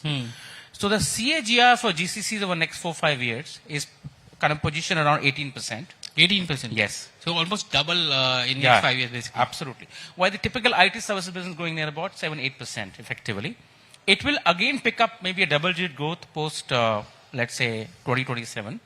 And I think somewhere they will come in a common ground, but GCC, because it's a new team and new concept, so to say, will go much faster. No, if I'm not wrong, and correct me here, your total revenues from GCC is around $65 billion. 65 billion. Yeah. How do you see this revenues growing in the next 3 to 5 years? So it is positioned to become $100 billion industry by 2029, employing currently 1.9 million people to near about 3 million people. Spread from top 10 cities to, let's say, top 20 cities, tier 2 cities, which means expansion of technology and talent across the length and breadth of India, more localization of IT so that the cost base can go down, because India cost base is now eating up, and it has the risk of India as a model, viable model. So the multinational as well as IT service providers like entity data and many others have to go to tier 2 cities. But I think overall it will actually create a net new job scene and the R&D pivot for entire industry. That's interesting that you spoke about the R&D part of it. Because you are a global capability center for many of the captives like JP Morgan or Goldman Sachs or any other company which is looking at developing through a captive arm setup in India. What is the kind of transition that GCCs have also done over the last few years from in terms of the kind of work they have been doing, in terms of the scalability, and how do you see the role of GCCs going forward? Right. So 2 or 3 questions, so maybe one by one. First is large financial institutions, banking institutions, global banks, right? Goldman Sachs. Today, JP Morgan is a big setup. You heard of Brookfield is investing in about $1 billion. One of the largest GCCs in India. In India, 3 million square feet, single facility in Powai for a large US bank. So you will see banking, financial services, insurance, large process-driven organizations or businesses will use India as a talent base to reduce costs, to grow their business. So it's going to, so basically I'll give you an example. It's a real estate boom, not only for us in commercial real estate, but it's a real estate boom for GCCs as well. Right? Mr. Revant Reddy is a big hero these days. He opens a GCC every week in Hyderabad. So policymakers, state chief ministers, as well as administrators have decided that they're going to go to GCC wave for 2 factors. One, to give net employment to their people in the same state, to call them back from these large 8-9 cities which are bustling with infrastructure issues and pollution issues. So why would not somebody go to Coimbatore and Mangalore, whether he was working in Bangalore or Chennai, right? So which means reverse migration from top 9 cities to their own hometown, which actually happened during COVID. It is a perfect example for a GCC to have a distributed delivery model. So the net new state-of-the-art campuses, digital campuses, is a $12 billion opportunity, only in physical infrastructure. let's say Brookfield, CBRE, DLF, right? Mantris, Prestige, Shobha, Lodhas. These are the guys who are coming in and building large commercial campuses. Then $10 billion, more or less, would be on IT infrastructure, data center backbone. There's a whole data center revolution happening today in India, right? And we have 20 data centers in India, and data. Adani is bringing a big data center with Airtel. The 3 hyperscalers are setting their own data center. So you're going to have a physical, digital backbone under Digital India stack. That's going to really grow this to next level. It's a very exciting time to be in this space. Initially when, some of the large Fortune 500 companies are setting up GCCs in India, it's also a factor of cost, because it's much more cheaper to set up GCCs in India for work rather than outsourcing it to a IT services company, or it could be either onshore or offshore, whatever in that sense. But over a period of time, there is a cost escalation which comes into play here. At what point in time does it make sense for global companies to say that, okay, now we'll sell off or hive off those GCCs to other IT companies? And you've been acquiring some of those GCCs as well. No, that's an interesting trend. So typically any market goes through hype cycles, right? This is the hype cycle that every multinational wants to give people their own brands. So you don't work for X IT company, you work for Goldman Sachs. You work for, let's say, Nomura, also and so forth. So that trend will grow. It's about people's choice whether they want to work for a GCC or a third party who's serving GCC. However, of course, there are higher salaries, higher compensation packages, better work life. But that doesn't mean that the opportunity for IT service providers has gone down. It's on the contrary, whatever you've seen in India is only 10 to 12% total global demand is going to come to India. So, for example, we're a Japanese company. Japanese multinational are setting big GCCs in Noida, in Gurgaon, in Manisa. And they're co-locating their manufacturing facilities with their R&D facilities, GCC facilities. So, my view is that mission critical, top and high quality work will happen in GCCs. And the scale will happen through service providers. So, capacity to innovation. If GCCs are playing a capacity game, they are going to be having same cost bubble that their counterparts are going to be. And one day headquarters say, it becomes cheaper for me to serve it through third party rather than doing in-house. Typical cost, right? Buy versus make. However, if they focus on top talent, R&D, digital engineering, product engineering, hardware engineering, then they look at top talent, 10%, 15% of the pyramid, and the 80% goes down to service providers. And that's the right model to survive and grow. How easy is it to get talent? Because if I'm not wrong, you've been able to scale up your manpower by nearly 5x in 5 years, if I'm not wrong. So how easy it is to get that talent which will look at advanced R&D and services for your parent or various so it is not easy, definitely. Talent is like you are in a sea and you can't drink any water of it. So basically there is a conundrum in Indian economy today that there are a lot of availability but less employability. And that is the problem of every organization in every state, right? So if you have to address this problem, it can be done by 2 ways. Is that, and we were speaking right back in the room, that what AI has done, AI has scared people that AI can take a job. In short term, they may be right. But AI actually going to change the game for India talent from 2 ways. And it's the future, I'm saying. Today, what has happened in the world cinema? You look at Netflix today. It is a global bazaar of entire global cinema. You can appreciate a Turkish movie, an Indian movie, and a Japanese movie in the same genre. Because there is dubbing happening through AI, which converts the local language to English language. So today, people are addressing as a skill gap from a human, but tomorrow, same human sitting in Maharashtra or Tamil Nadu or Uttarakhand will actually connect with the world through an AI model where it can translate his native language to an AI-ready English language. So I see that language barrier will be broken through AI, and India will become a net job generator. Because generally you have good engineers, you have good doctors, you have good actuaries, you have good data scientists. They just can't speak fluent English. So if somebody go to Chennai for a back office and does a contact center for Gurgaon because of mother tongue influence. But if you bring AI, a Chennai can also address a language issue. So I think it is going to be a seismic shift through AI generated language models. How much of work are GCCs doing on AI? Because if you look at Indian IT services company, there is a narrative that they're not doing enough of AI linked IT services.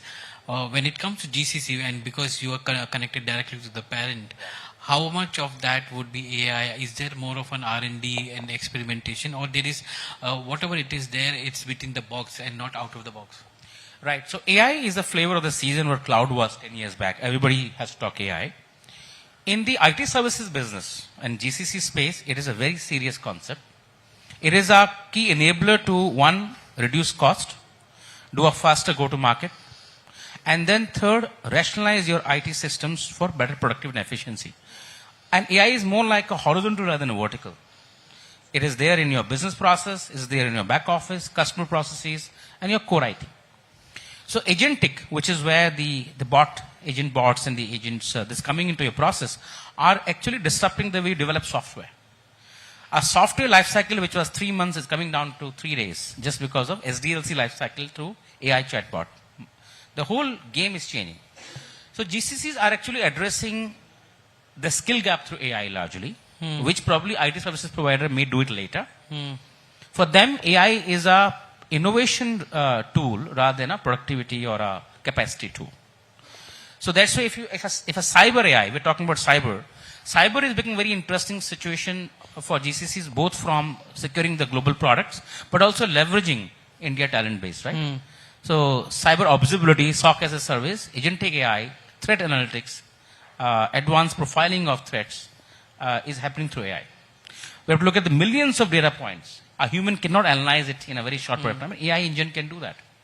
How much is localization also playing a big role of many of the companies now setting up the GCCs in India? Because from an AI point of view, it's a big market to test their LLMs. And also from a point of view of the data has to remain in India, so the scale up also has to happen here.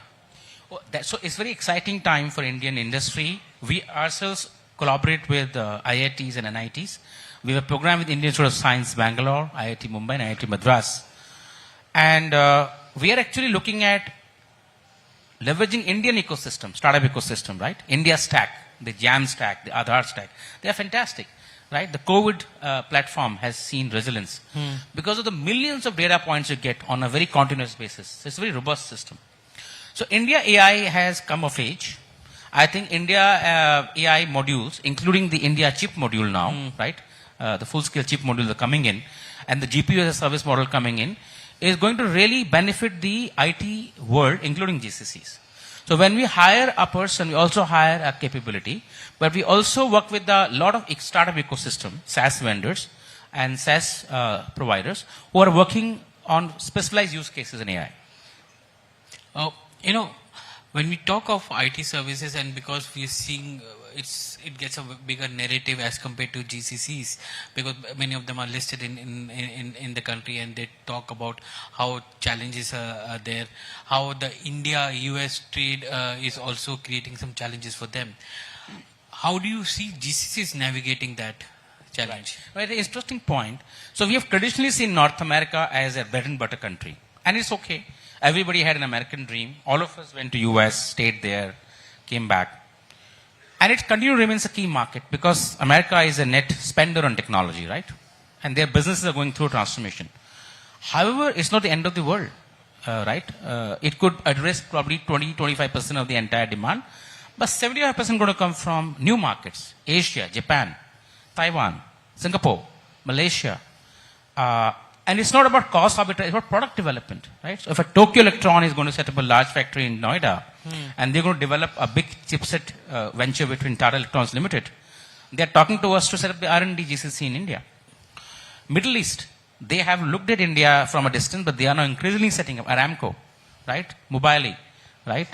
Emirates, they are setting large GCCs, right? Nordic countries, right? Sweden, Scandinavia, Denmark.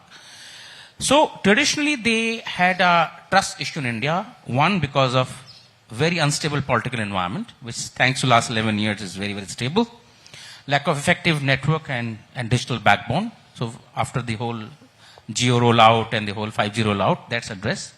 And now data center boom that is happening in India, huge data center boom. These three vectors are allowing multinationals to look at India as a viable GCC option, but also as a market itself. And are they the biggest seekers of H-1B visas as well, the GCCs? So definitely, they have their own set of quota. If I'm a global multinational, I have to send 100 engineers who get trained in Silicon Valley. I would want to have 100 H-1B for them, or maybe business visas, for example. But I may not want to put them in US for next 5 years, 6 years, right? So that H-1B visa issue actually worked to India's advantage, right? Whatever President Trump would say. It has pivoted the need for reverse brain drain, right? So look at a Gurgaon, few kilometers from here, or Noida, or let's say Bangalore or Hyderabad, are as scalable as a New York City or a Sydney or Melbourne, barring pollution and barring some infrastructure. We'll address that. But in terms of scale of innovation, lifestyle, and the talent, it is world class. It is better than those countries. Which means reverse brain drain, lot of top talent who went there coming back, setting up GCCs or taking leadership positions, because there are multinational companies setting their India operation. So net to net, it's a very, very positive for our people and our youngsters. You know, GCCs have been there, they've been evolving for last 15 years at least. 30 years. 30 years. You know, I remember many of the IT companies acquiring some of the GCCs to scale up their operations. But today, there's a transition there that's happening, right? GCC is becoming a global innovation center as well. How do you look at those transition, and when, as and when, you know, do you see that this transition can bring in the domestic IT services industry in collaborative mode? Very important question. What BPO industry did to this country is two things. It actually kind of initiated the IT counterparts to go to process side, to come to domain from typical code development. It also created new markets for multiple services. But we were actually seen as more an outsourcing delivery destination for the globe, back office of the world. And it's a good image to have. But we never seen a product innovation team, right? IT service companies were getting flagged that what is your R&D budget, right? Infosys, a TCS, a Wipro. So let's say ND Data, we have put a research center in Bangalore. We are doing next generation photonic research, right? On next networks, right? Blockchain, quantum computing, high performance computing, advanced AI generative models, right? So the good story is that GCC is setting up innovation centers, R&D labs, 5G labs, right? Agentic AI labs, right? Chatbot labs would actually drive innovation in Indian businesses as well, because they're also learning from them. Lot of talent which is running GCCs is going and joining Indian conglomerates, right? So today, an Adani is setting a GCC in Bangalore, right? An ABG Group is setting a GCC in Mumbai. GCC is about consolidating all your group operation under one roof and cross-pollinating functional understanding. And then the development that they do in that particular unit can also be sold in the markets, in India market. From a global standpoint, sir, if you can give us a sense of the IT spends which are coming in. Every year we hear about $800 billion of spends coming in. How much of that spend will now go directly to GCC as compared to other traditional IT services companies? No, I think that's an interesting question. So Gartner sees FY26 calendar year, $872 billion IT spend across the globe, global. Out of which near about $250 billion is infrastructure, core infrastructure, which will be localized. Because, you can't have a cloud on the cloud, right? You have a data center in India. You have to have a physical campus in India, because you have to people there. So that is going to come, near about 30% will come to India, right? Then there is a people part of it, right? So GCCs may carve out certain budget for their own teams, or they may reverse source from the third parties, but they're also building net new capacities. However, this game can be won jointly by both the players, providers as well as GCC operators, by, again, taking back capacity versus innovation. So let's say R&D budgets will go up. Out of, say, $100, $60 will go to R&D. Because they are actually going to leverage India talent base. Right? And they can create a IP faster within their own group because it is within the same family. A third-party IP may take time to adopt. However, startup ecosystem in India growing very, very fast. So if you have a product in Fintech, for example, which Indian startup has created, and he has a demand for global markets in North America, GC will pick up that product and then bundle it with a broader use case. So our sort of a co-creation model is also very fast gaining concept in GCCs. So finally, it basically means that you're going to see a lot of investments coming in because GCCs are going to set up. So a part of IT spend on talent, training, reskilling. These are the things which are going to come in here. Absolutely. I'll give an example. When BT launched their 1 gig high-speed broadband network for Ireland and UK, because I was part of the team, the entire concept to design and the prototype was developed in the Bangalore lab. It was actually 8 years back. The next generation chipset for a Taiwanese manufacturer is happening from the GCC in Chennai. Right? So, the next generation aircraft engine prototype of a large US aircraft engine maker is happening from Bangalore. You're talking about Boeing, yeah. Absolutely. So it is not that it is not happening. It is that it is coming in media now. But GCCs were doing very, very covert work. Is it because of the sort of IP they were involved, they were not talking about it in media, but they were doing that work much longer. Mr. Pant, it was a pleasure talking to you today. Thank Same you. Here. Thank you. Thank you.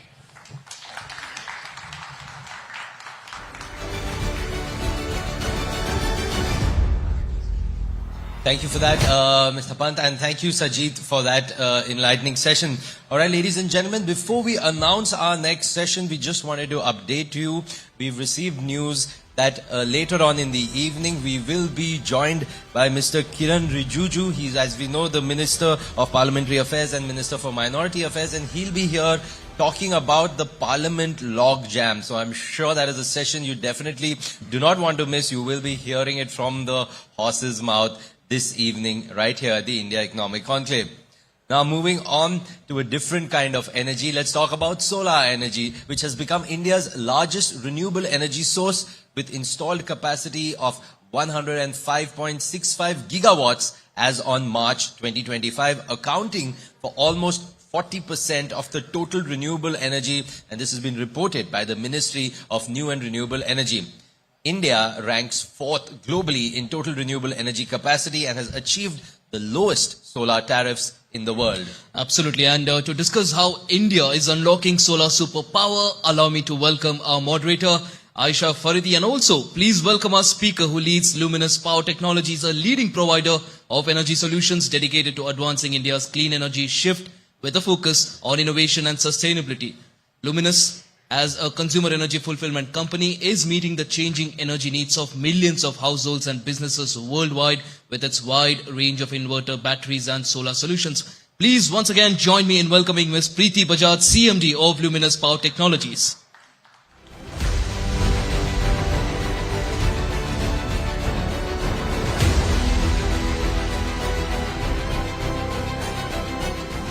Thank you, Sumit and Ashish. And good evening once again, ladies and gentlemen. We're here to talk about India's future and whether the future is in solar energy. And Preeti, thank you so much for your time today to enlighten us whether we can really make it when it comes to solar power. Can we? It's an interesting question. I think the question to ask is not that can we. I think the question to ask is that we must. We must. We think about our trade deficit, which is actually as a result of an import bill, which essentially keeps us in the negative for the most part. You think about the declining cost of technology, which is coming down at the rate of knots in solar as well as in storage. You think about India and its rise as a consumption superpower, since we are talking about millions of people with the youngest demographic dividend, able to in fact move towards a renewable tech aspect. And finally, you talk about the pollution outside. I think the question answers in itself, we must.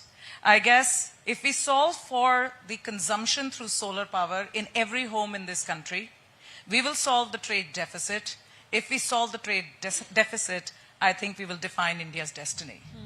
But Preeti, your company is doing such interesting work, and I want you to at some point highlight that for our audiences here as well. The question is residential rooftop solar just a headline, or do you see that as a reality in every Indian home soon? That's interesting. Everybody in the audience, you're all living in homes. Please raise your hand if you live in a home. Yes. How many of you have thought about solar lately? All right, around 30-40%. How many of you would love to buy solar if you knew that your payback is 2 to 4 years? Excellent. That's roughly 40 to 60% of the room. I think the answer is right here. India's rooftop solar paradigm is not a statement, it's a reality, and it's up to you to participate, the consumers. Luminous, as a consumer energy fulfillment company, is making sure that you have the solutions that get you that payback. So lean into it, get solar, and help the Pradhan Mantri achieve his vision and help yourself have lower bills. And by the way, if you are thinking of an electric vehicle, are you thinking of buying an EV by any chance? Have you considered it lately? Are you tired of stopping at a petrol station and wish that you could actually come and charge the vehicle at home yourself? You are not. You like how to fill. So, if you think about these contexts, this is what we are. Energy adoption is a choice we make. The power is actually in your hands, the consumers of India. And we have a fair few. And it's very unusual for a company and a country to have policy intersect with technology and the consumer dividend at the same time. India, ladies and gentlemen, in solar power is making consumer energy tech industry. Do not miss the evolution. Sure as hell, do not miss the revolution. It's your money to save. A huge round of applause. That itself is inspiring.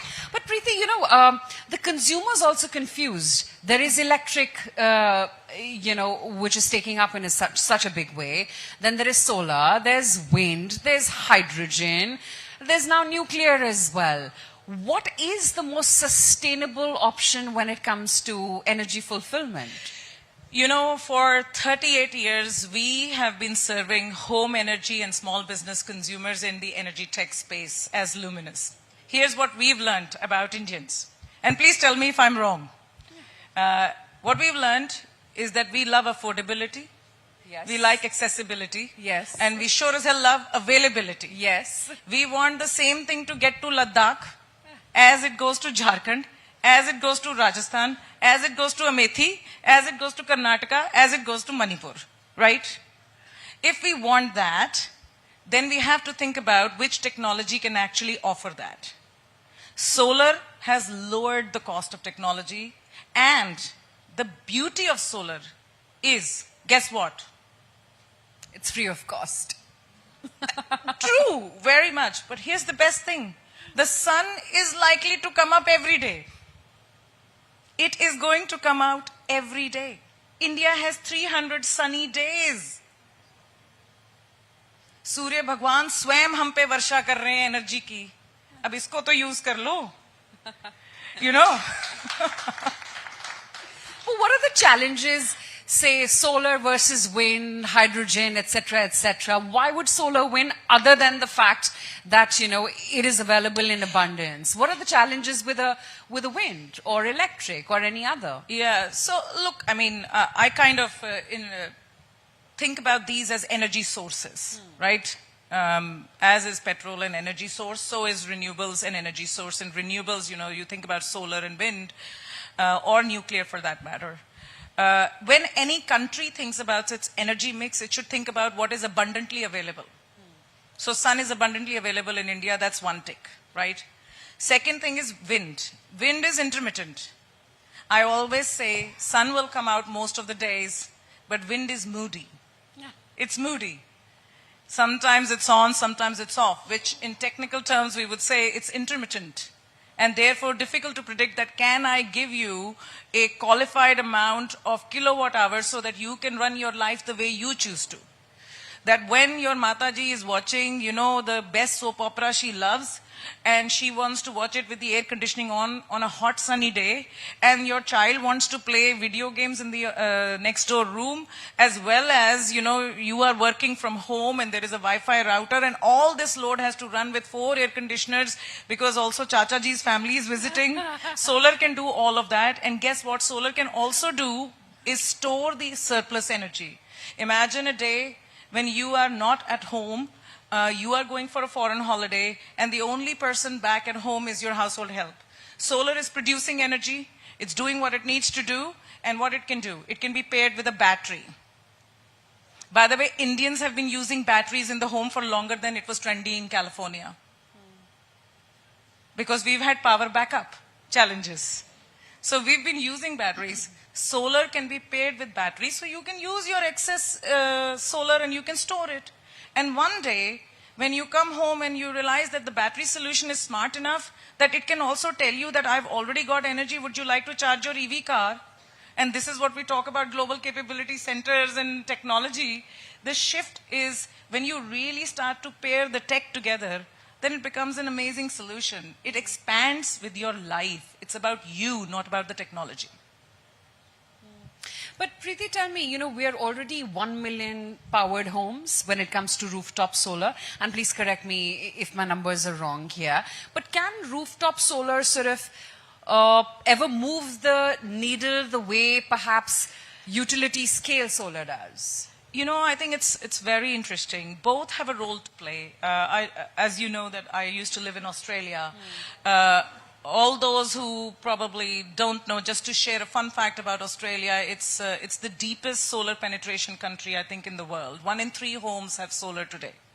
Australia only has 9 million homes and a little bit growth since I left, which was 4 years ago. So what we've seen is that there is, whenever a country makes a transition or something to learn from that transition is, one is that when you put impetus into an industry and you provide consumer choice, consumer decides. So now we are in that phase where the consumers are deciding. They're deciding and they will continue to adopt. And we've seen that adoption always happens as the cost of technology lowers. And we are witnessing that in Luminous as well. I mean, just to give you a simple example, just guess how many grid-tied solar inverters we are connecting every day. Minimum that I can actually see in a network operations center. Take a guess in the audience. Every 10 minutes, we connect an inverter in India. Wow. Every 10 minutes. And if you come to my office, I'll show you the screen. By the way, this inverter is made in India for Indians, for Indian power grid conditions. Completely made in India in a factory in Baddi. India's largest inverter manufacturing plant, if I may. The other thing, of course, Preeti, also is, can India truly call itself energy self-reliant when nearly 80% of solar equipment is still imported? Or, while there are companies which are trying to make in India, but still a lot of it is imported equipment still. I think where we are in this industry and in this journey of the Prime Minister and perhaps India's evolution is, I'll kind of sum it by 3 Ds. Number 1 is the destiny effect. What's the destination India wants to be at? We want to be more in control of what we decide. So we have to build an industrial ecosystem. We have to build an industry. And we can't always be saying, oh, we will never reach that scale. The second piece, the second D, I think, is drive. Drive to actually leapfrog technology. We have the advantage of learning from China and not making the mistakes of California or not making the mistakes of Australia. This is a great advantage to have. So what do we want to do about it? Maybe companies should think about being not just assembly manufacturers, but actually technology providers for application products for home consumers. Nothing stops us from innovation. The drive for innovation comes from pushing ourselves to the best benchmarks. The third piece, I think, is determination, which, by the way, I don't see any dearth of in India. It's time for India to say, I have a seat at the table, I'm making an investment, we have a range of options, and I will create every strategic option that makes India meet with Jai Shankar's Bharat.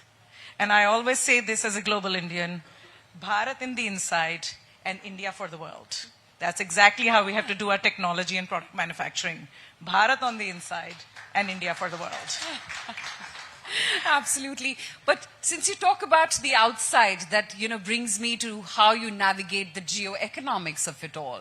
And then you have a power like China that you're also dealing with, which has dominance in, say, polysilicon, the wafers. Do you think that's India's largest vulnerability when it comes to the entire supply chain dynamics of solar power? I'm a realist in life, so yes, it's a vulnerability. Lithium ion is also a vulnerability, but it's also an opportunity. And here's how I think about it. If someone has de-risked a certain piece of technology, then the decision for India is how far do we want to go and what does it actually offer? Or we could do the other thing. We could say we want to be the best and made in India power electronics or battery storage driven offers which actually make a difference in the application. We want to layer the software power we have in making products for energy tech. For example, I'm just saying. So it's a choice that you make when you are not the first mover in the technology curve. India has the luxury to decide how far it wants to go. The second thing I think I will say is there is no reason to rely on only one type of, say, battery storage technology. Today itself, in India, we would say that we are a fast-moving energy goods company, and we sell something like 3.6 million batteries a year. These are tall tubular batteries which actually can store power for Indians at a very affordable cost rate with recycled materials being used, and Indians have been using it for in excess of 60 years. I don't know, how many people have luminous batteries at their home? Inverter battery. Chal rahi hai na? Chal rahi hai. So what's the problem? If the solution that works for our country's captive audience can be expanded, you can take it to the next technological level, why shouldn't we? We are doing this for ages. Get better at what you do. And then adopt the new for the circumstances and for the power conditions. If lithium ion works well more in fast discharge and charge variations, probably is better suited for commercial and industrial setups of large data center scales. But maybe there is an in-between technology. So I guess the challenge is back to the industrial innovators. And I say innovators, not just followers. To build more products that can actually meet that need so that you don't have that reliance. So I would say India's race for being a technology or a consumer-focused energy tech country is on. And time will tell the result. But tell me, Luminous was acquired by Schneider Electric, a French company, and Luminous is now 100% subsidiary. What did they see in Luminous and the opportunity that India has? Actually, Schneider Electric has been in India for, I think, more than 60 years. Yes. So they have seen a lot in India, and there's a large amount of investment Schneider Electric as a group has made. In particular, in Luminous, they saw the answer for energy transition. And I think they saw it ages ago, in 2011. And they started to bring to it what they could. And again, I will stress the point of Bharat inside, India outside. They were able to bring the culmination of interesting technologies which may suit. The added advantage of being a global company is that they can bring technological advances to Luminous as a subsidiary, and they can be adapted for Indian conditions. And I think what they saw was that they really wanted to play an impactful role through a Make in India company with an Indian-loved brand and back it into greater success. And I hope with all the consumers who use our products, you feel that way. But tell me, why does solar cost the way it does still in India? Look, solar has come down in cost quite a bit. We do have some margin of operational excellence yet to be achieved. I would say only left perhaps in the cell manufacturing side. And many groups have gotten better and better over years. It's a new technology we are learning fully to build in this country, so it does take time. Don't be so hard on yourself. We're running as fast as possible. But a 2 to 4 year payback is the lowest in the world. So it's pretty fine. We have the lowest soft costs. Labor installation, after sales service, all included. And then also a consumer or an industrial rice mill or a sugarcane factory or, for example, a small textile mill can get their payback in 2 to 4 years. 2 to 4 years. You know, I don't think you get that on your washing machine. Definitely not on your phone. Definitely not on your phone. They cost a whole lot more. But tell me, as you look forward, say 5 years from now, and we're talking about what, 5 million homes right now? Yeah, which are roughly. completely solar powered? Yeah. What could the number be? Well, And what could the actually- affordability also be? Well, I mean, if I had a crystal ball. But look, I think there are 24 lakh houses that have been done out of the 1 crore that we are targeting. I think 2025 alone has seen 10 gigawatts of residential rooftop solar. So if you thought that a majority of the systems were 3 to 5 kilowatt in an Indian typical home, that's a lot of kilowatts and megawatt hours being generated. So when I think about, if I fast forward and we say that 10 million Indians have put solar on their home. Can you imagine? And then every 10 million Indians' neighbor says, "Arey, ਤੁਹਾਡੇ ਘਰ ਤੇ ਲੱਗਿਆ ਹੋਇਆ, ਮੇਰੇ ਕਿਉਂ ਨਹੀਂ ਲੱਗਿਆ ਹੋਇਆ?" You know, then another 5 million will come at least or not. You know? So if you think about that, there is a 25 to 30% CAGR rate of demand that's coming from our consumers. So that means you will be way more in control of your electricity cost spend. That means you will affect the pollution in a very positive way.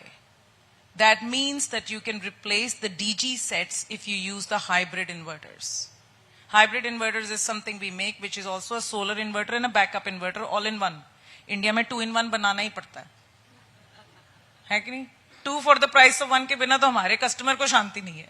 So hybrid inverter, right? Hybrid inverter can be paired with a battery bank also. It can work with lithium, it can work with lead acid battery in the home, no problem. So now you think about it. I will give you 3 C's.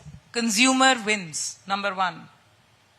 Consumer wins. You save money and you decide how you live your life because energy is your life. Second is essentially that you are in control. The second C is you are in control. Control of your spend so you can decide whether you want to choose diesel or not. And you can make a choice. And the third is your climate impact. I don't know how many of you have kids going to school. They'll be saying to you, na, Papa shower band karo. Teacher ne bola hai ki ye zyada der nahi chalana chahiye. Water is a very expensive resource in the future. You will be able to make those changes. So I say consumer wins. Consumers got more control. And finally consumer as a climate warrior. It's your choice. Wow. That's really thought-provoking. But so 5 years from now, India will be a solar superpower, you think, or still be a very large solar buyer? Look, the facts are as follows. After US, China, India is already the 3rd largest solar power producer. So it's running fast.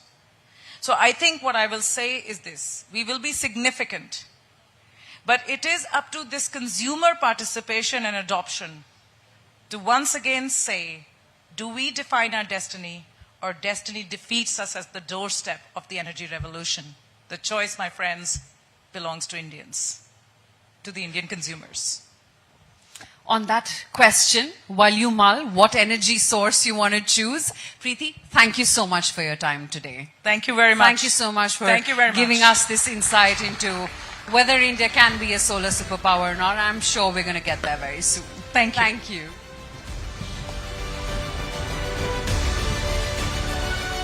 Well, thank you so much, Ms. Preeti Bajaj and Aisha for that, as Aisha said, thought-provoking session and a great hope for the future. Now, our next session focuses on a state that is increasingly central to India's growth narrative, Uttar Pradesh. Now, with a GSDP of roughly 25.5 lakh crore in 2023-24 and an 8.9% growth rate, UP has emerged as the second fastest growing large state in the country. Now, today we have the architect who is responsible for much of this push. As the additional CEO of Invest UP, he has been instrumental in spearheading international collaborations and most recently, the strategic partnership with Japan in green hydrogen and high-tech infra. With a proven record from urban administration in Mathura to the state's global economic outreach, please join me in welcoming Mr. Shashank Chaudhary, IAS and ACE and CEO of Invest and ACEO of Invest UP as he shares his vision and mission on how Uttar Pradesh is powering India's growth story in conversation with Ashish Parekh.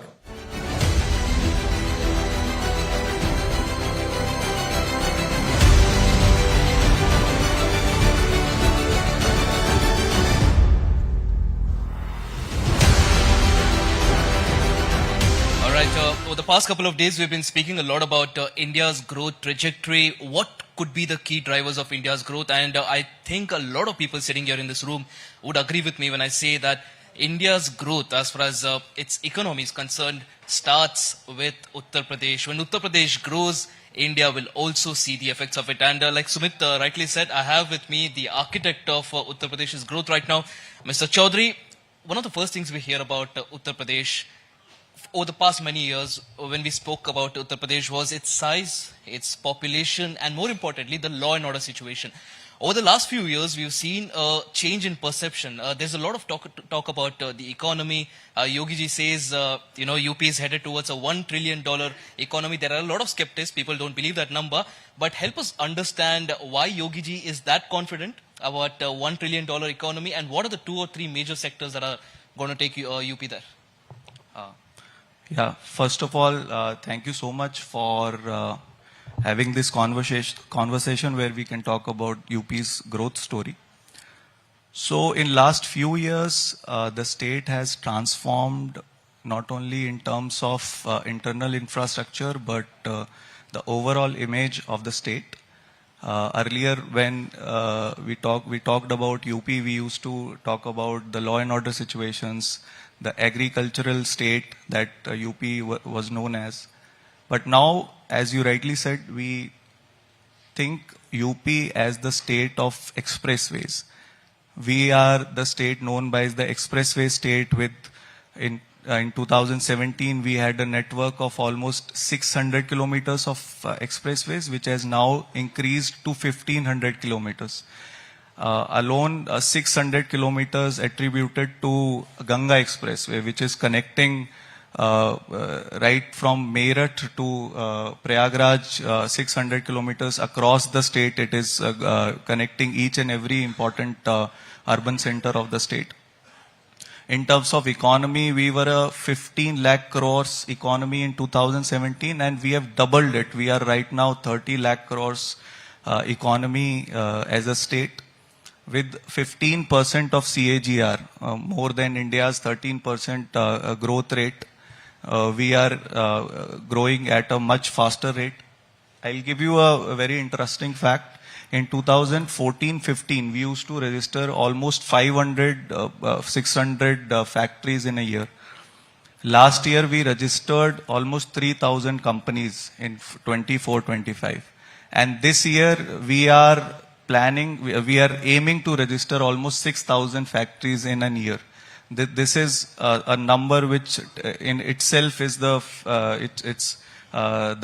proof that how fast the state is growing. In terms of law and order, you must have heard, you must have heard about the state of Uttar Pradesh, where we were used to be in news about some law and order situation, some crime situation. But right now we are being talked about $1 trillion economy. We are progressively moving towards that direction. When I talk about the investment journey of Uttar Pradesh, we are 55% of India's mobile phones are being manufactured in Uttar Pradesh, in Noida. With companies like Samsung, Vivo, Oppo, we have everything we are moving in that fast-paced direction towards achieving that aim of our Honorable Chief Minister. Well, you say manufactured, but a lot of people say they're assembled in India. They are not manufactured in India. So how long do you think that road is for India to be a proper, true blue manufacturing hub? Yeah, so we as a manufacturer of mobile phones, as I talked about, we are the second country in the world in terms of manufacturing. So if you talk about a basic thing like chipset we do import, but we are moving in that direction. We have come a long way from a land known for lower economic growth, low standards of living, law and order. We have been talked about the manufacturing state, expressway state. I'll also talk about, we have as a state largest number of international airports. We have 4 international airports. We have almost 12 domestic airports. Jewar Airport, which is coming up in Uttar Pradesh, it will be inaugurated in next few months. It will be the largest airport in South Asia, and probably it will be the growth engine of North India in the upcoming years.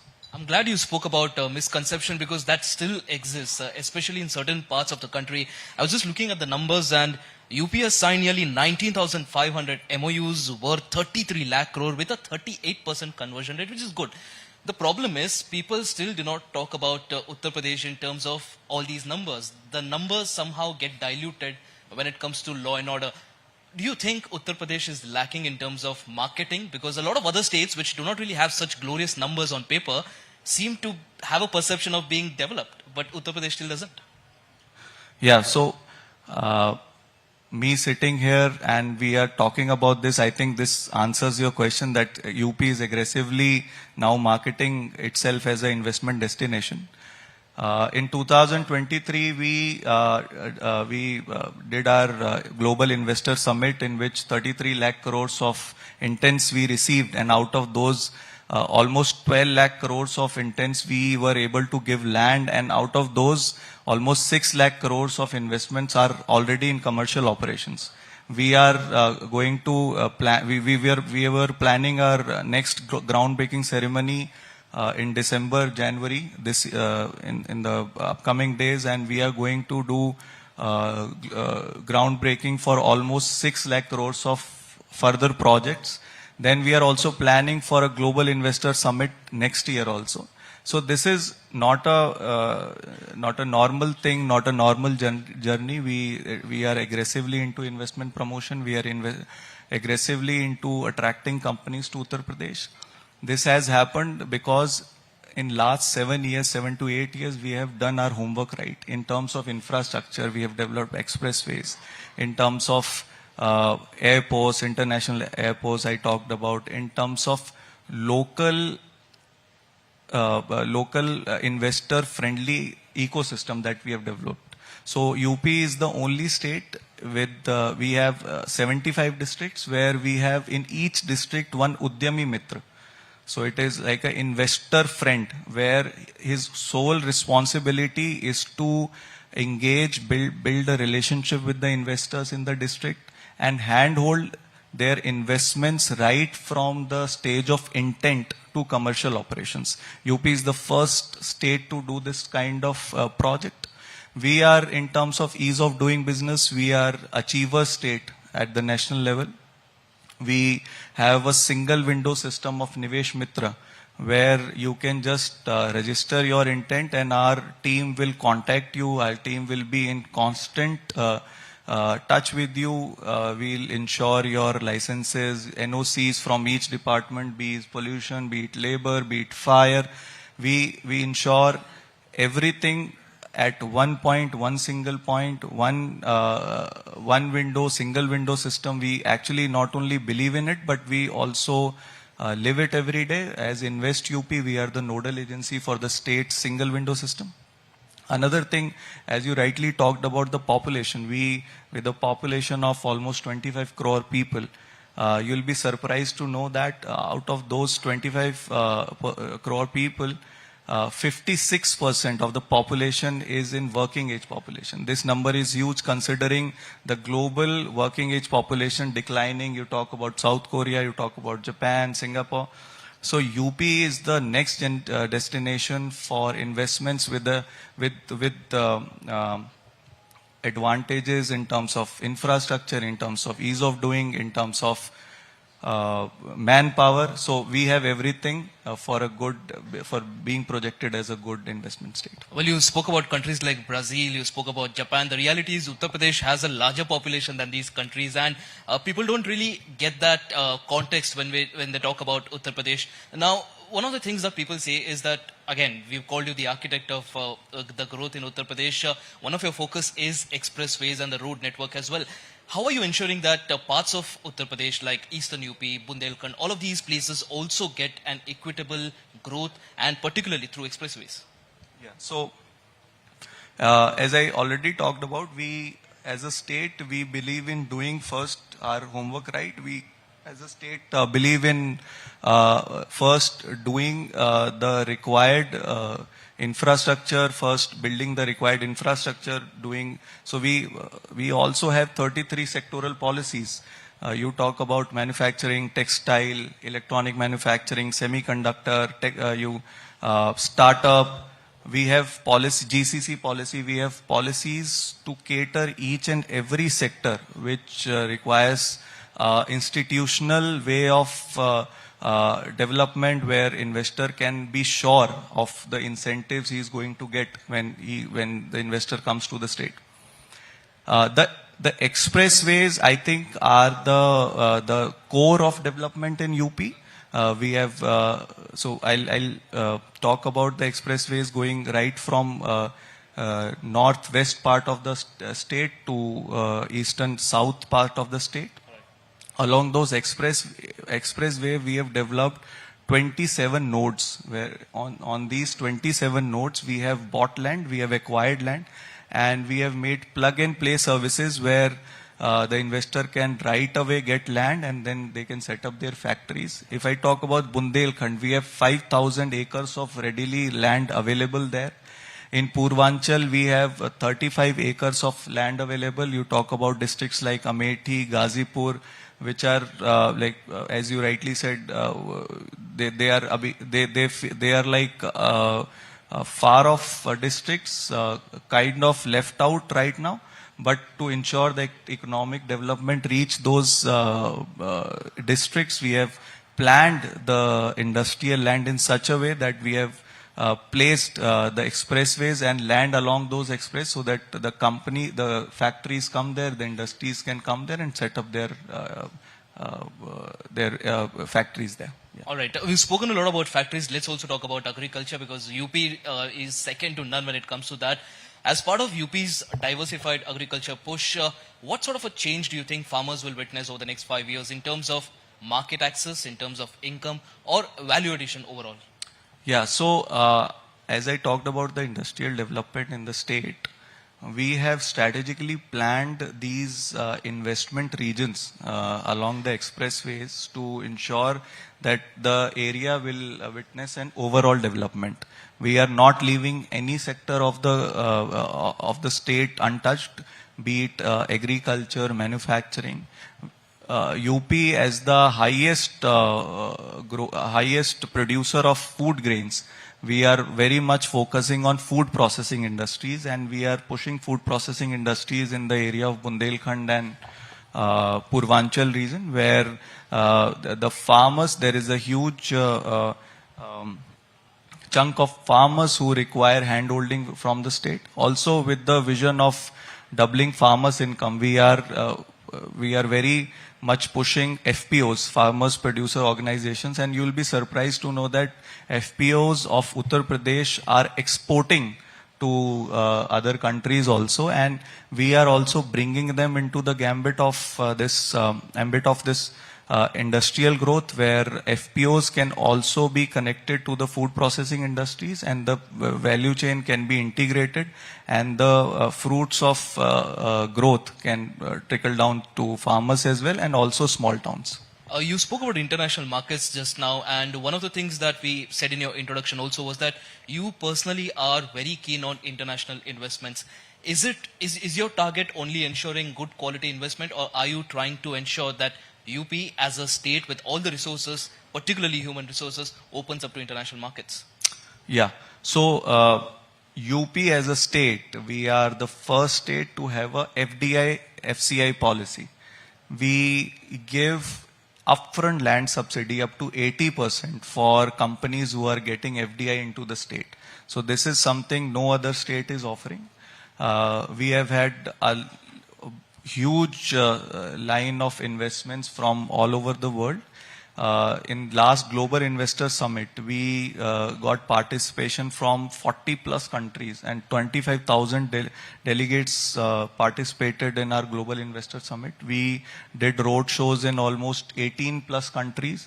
This year also, in 2026, we are planning a Global Investor Summit, and we are planning to have an aggressive outreach in all the countries. We have made specific country desks in Invest UP which focuses on these states. These countries are being selected based on some parameters like good political relationships with India, sectors which we can focus on. For example, Germany, France, these countries already have a good defense sector, and UP being one of the leading states in terms of defense industries. Only two states have defense corridors, UP and Tamil Nadu, and UP being the leader in that. We have made these country desks so that we can focus on these countries and specific sectors. We are offering capital subsidies also, GST subsidies, stamp duty exemptions for foreign companies. And we are welcoming foreign companies with an open arm, with red carpet, and we also are projecting and also marketing our upcoming Jewar airport, which is, I think, it will be a game changer for Western UP, where along with that we are planning specific areas in industrial areas, such as we are planning to develop a Japanese city, a Korean city, where we can attract, where these countries can feel that ecosystem which they are comfortable to work in. These companies can come in clusters. One anchor investor can come, anchor industry can come, and all the ancillary industries can develop and set up their production in that particular area. So you're rolling out the red carpet, you're building a Japanese city, Korean cities, and all those plans that you have. But a quick follow-up question there. What's your pitch to the investors? When you go to the investors, why UP? Yeah. So three most important things that I spoke up about briefly. Firstly, the infrastructure that we have developed. We have worked really hard in developing that infrastructure. A lot of government. So being a state, as a government, we need to decide in which sector we have to invest. So as you rightly said, and we have a large population, we have to run the social sector schemes also, we have to invest in health also, we have to invest in education also. Then the hard decision comes. So we made that hard decision to invest in expressways, airports, rail network. We are the first state to have a rapid rail system right from Delhi to Meerut. We have invested in inland waterway systems.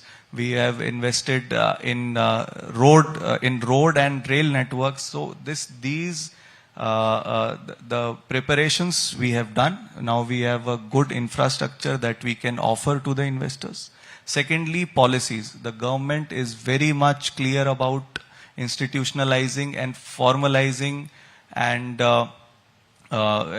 making an formal ecosystem for investors where they can come in and they will be assured of what they will get from the state in terms of land, in terms of incentives, in terms of manpower. Thirdly, ease of doing business. As a state, we proudly say that we have come a long way, where there was problems in setting up factories, getting land. There was problem of local goons. We have resolved it. We have come a long way. We have ensured that the investors who are already there, they speak good about us, and they are our spokesperson for inviting more and more investment, inviting more and more people to Uttar Pradesh. And this is the reason that in last few years we have got a good amount of traction. We have a huge pipeline of investment lined up in Uttar Pradesh. And with that, we also project these numbers to the prospective investors so that they can come in the state, they can explore the state as an investment destination, and we are there to handhold them. And before we wrap, I'll come back to something that we started the discussion with, which is the misconception about UP. I'm sure a lot of investors are watching us right now as well. A lot of people interested in bringing their businesses into UP. What are the 3 or 4 misconceptions you think about UP that finally needs to go, you think UP has grown out of? So firstly, I'll talk about law and order.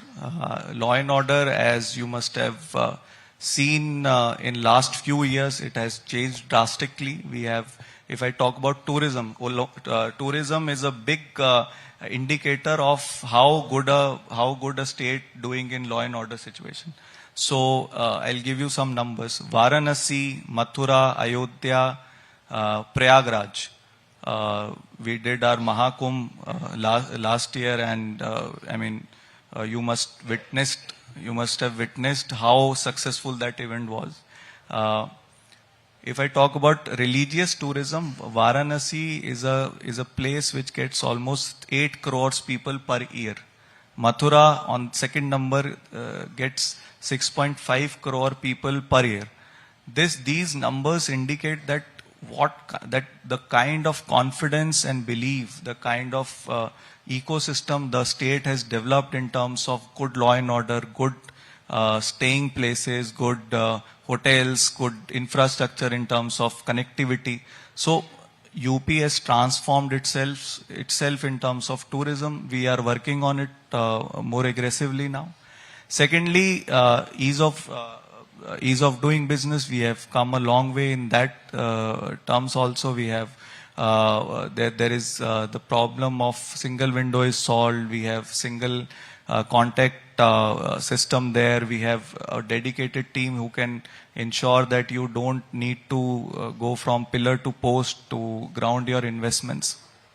And thirdly, I would say international presence with the upcoming Jewar Airport and international airports. We are placing ourselves at the international stage to attract international investments. And also, as I talked about the policies, we have worked in each sector so to ensure that we do not leave any sector, we do not miss out on any sector. Yeah. And again, just an additional question there. When women are not safe traveling to their offices, when women don't feel comfortable traveling to offices, economic growth and industries coming in, that also hits a ceiling. From your end, from Invest UP, what are the steps that you've taken? What has the government done to ensure that women in particular feel safe when traveling to work? Yeah, so women's safety has been a big concern for the state, and our Honorable Chief Minister has focused on it aggressively, and he keeps talking about it. He keeps he has brought a lot of policy interventions in that sector. We have Mahila Thanas in each district specifically to ensure that all the women-related complaints go there. The entire the manpower deployed in those thanas are only females, so that the females feel the complainants feel that kind of comfort going there. Also, we have decriminalized a lot of sections from a lot of acts where there are problems with women-related crimes. Also, we have increased the number of hours and the number of industries where women workers can work. In that terms, we have liberalized and institutionalized and also ensure that women worker feels safe in working in those industries. Also, interventions like creches and women safety rooms are being mandated in industries, in factories.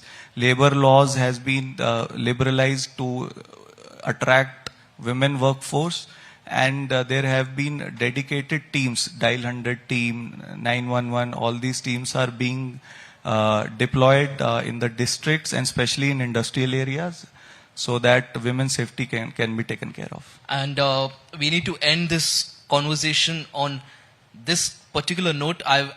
This is a personal question that I have. I feel religious tourism has a massive market in a state like UP. Do you truly believe that this is a market that hasn't been tapped into? How much do you think infrastructure is a barrier? Because we've seen what happened with the Markham, like you said, you know, the way it was handled, it was appreciated across the world. Do you think infrastructure, better infrastructure will ensure that tourism benefits, and at the end of the day, it's the state that benefits? Yeah, definitely. I myself had the opportunity to serve in one of the most religious places in the country, Mathura Vrindavan, and I could make out that tourism is one thing that can actually bring that economic growth that we all talk about. It will be one of the one of the steering sector in achieving $1 trillion economy. In Mathura, Ayodhya, Varanasi, we are we have attracted a lot of 5-star hotels, a lot of good restaurants, staying places. We are developing waste to wonder parks. We are developing attraction other than temples, so that once people plan to visit, for example, they plan to visit Mathura, they have an itinerary of 3-4 days, so that they can go, stay back, stay in the hotels, spend money, explore the culture, and all these things, when combined together, they can bring about the change in terms of economic and social change that we talk about. Any particular corridors that you're focusing on? We actually saw a presentation yesterday from your CEO, and he spoke a lot about, you know, the corridors that are also being built. Yeah, so I just spoke about the corridors. So we have 27 districts. We are developing these industrial corridors. In 6 districts, we have developed defense corridors. These are in terms of industrial development. Also corridors we have in terms of tourism. We are working on Buddhist circuits. We are working on Rama circuit and Krishna circuit. We are a state blessed with the birth state of all the big and all the our gods. And we are working on that, and we are actually planning these circuits in a strategic manner that the international tourists, the national tourists, when they talk about UP, they come here, they have that experience. Not only they come and visit the temple, but also they feel that presence and they experience, and they, when they go, they can have that kind of experience they were looking for when they visit Ayodhya.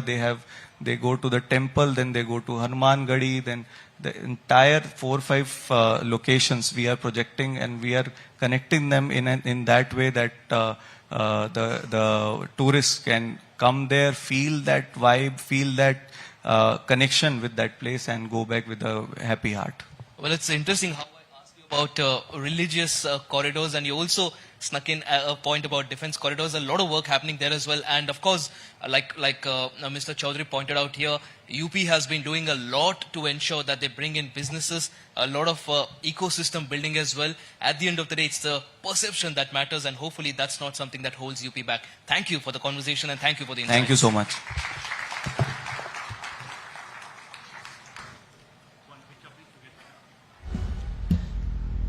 Well, thank you for that, Mr. Chaudhary and Ashish, for an enlightening session on Uttar Pradesh.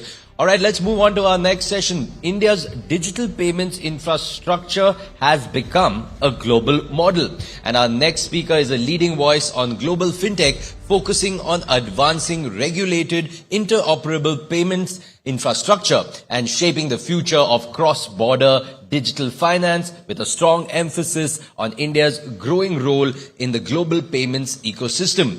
Before I invite up the next speaker and the moderator, just a reminder, ladies and gentlemen, after this at around 7:30, we will be joined by Shri Kiran Rijiju. The Honorable Minister will be here to talk about Parliament logjam. It will definitely be a very interesting session. All right, to discuss India's fintech power play, designing the future of global payments with Sumita Karir, who's the Deputy News Editor at ET Now, I'd like to welcome on stage Mr. Prabpreet Singh Gill, Founder and Chairman of Pay10.